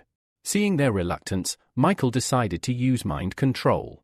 The individuals he had chosen from the previous day were compelled to move forward, and as one, they declared, "For the future of humanity, we choose meditation." Once everyone was divided into groups, Michael smiled under his mask and said, "In that case, we can begin." He gave the command, and the participants sat in the lotus position, beginning their meditation. As he watched them, Michael reflected on how the universality of this meditation method was still too small. If anyone could develop it, the situation would have taken a completely different turn. Just as he thought this, he felt a simultaneous call from the island chain on the southern continent. The urgency of the call stressed him out. If nothing serious had happened, there would have been no reason for him to be contacted.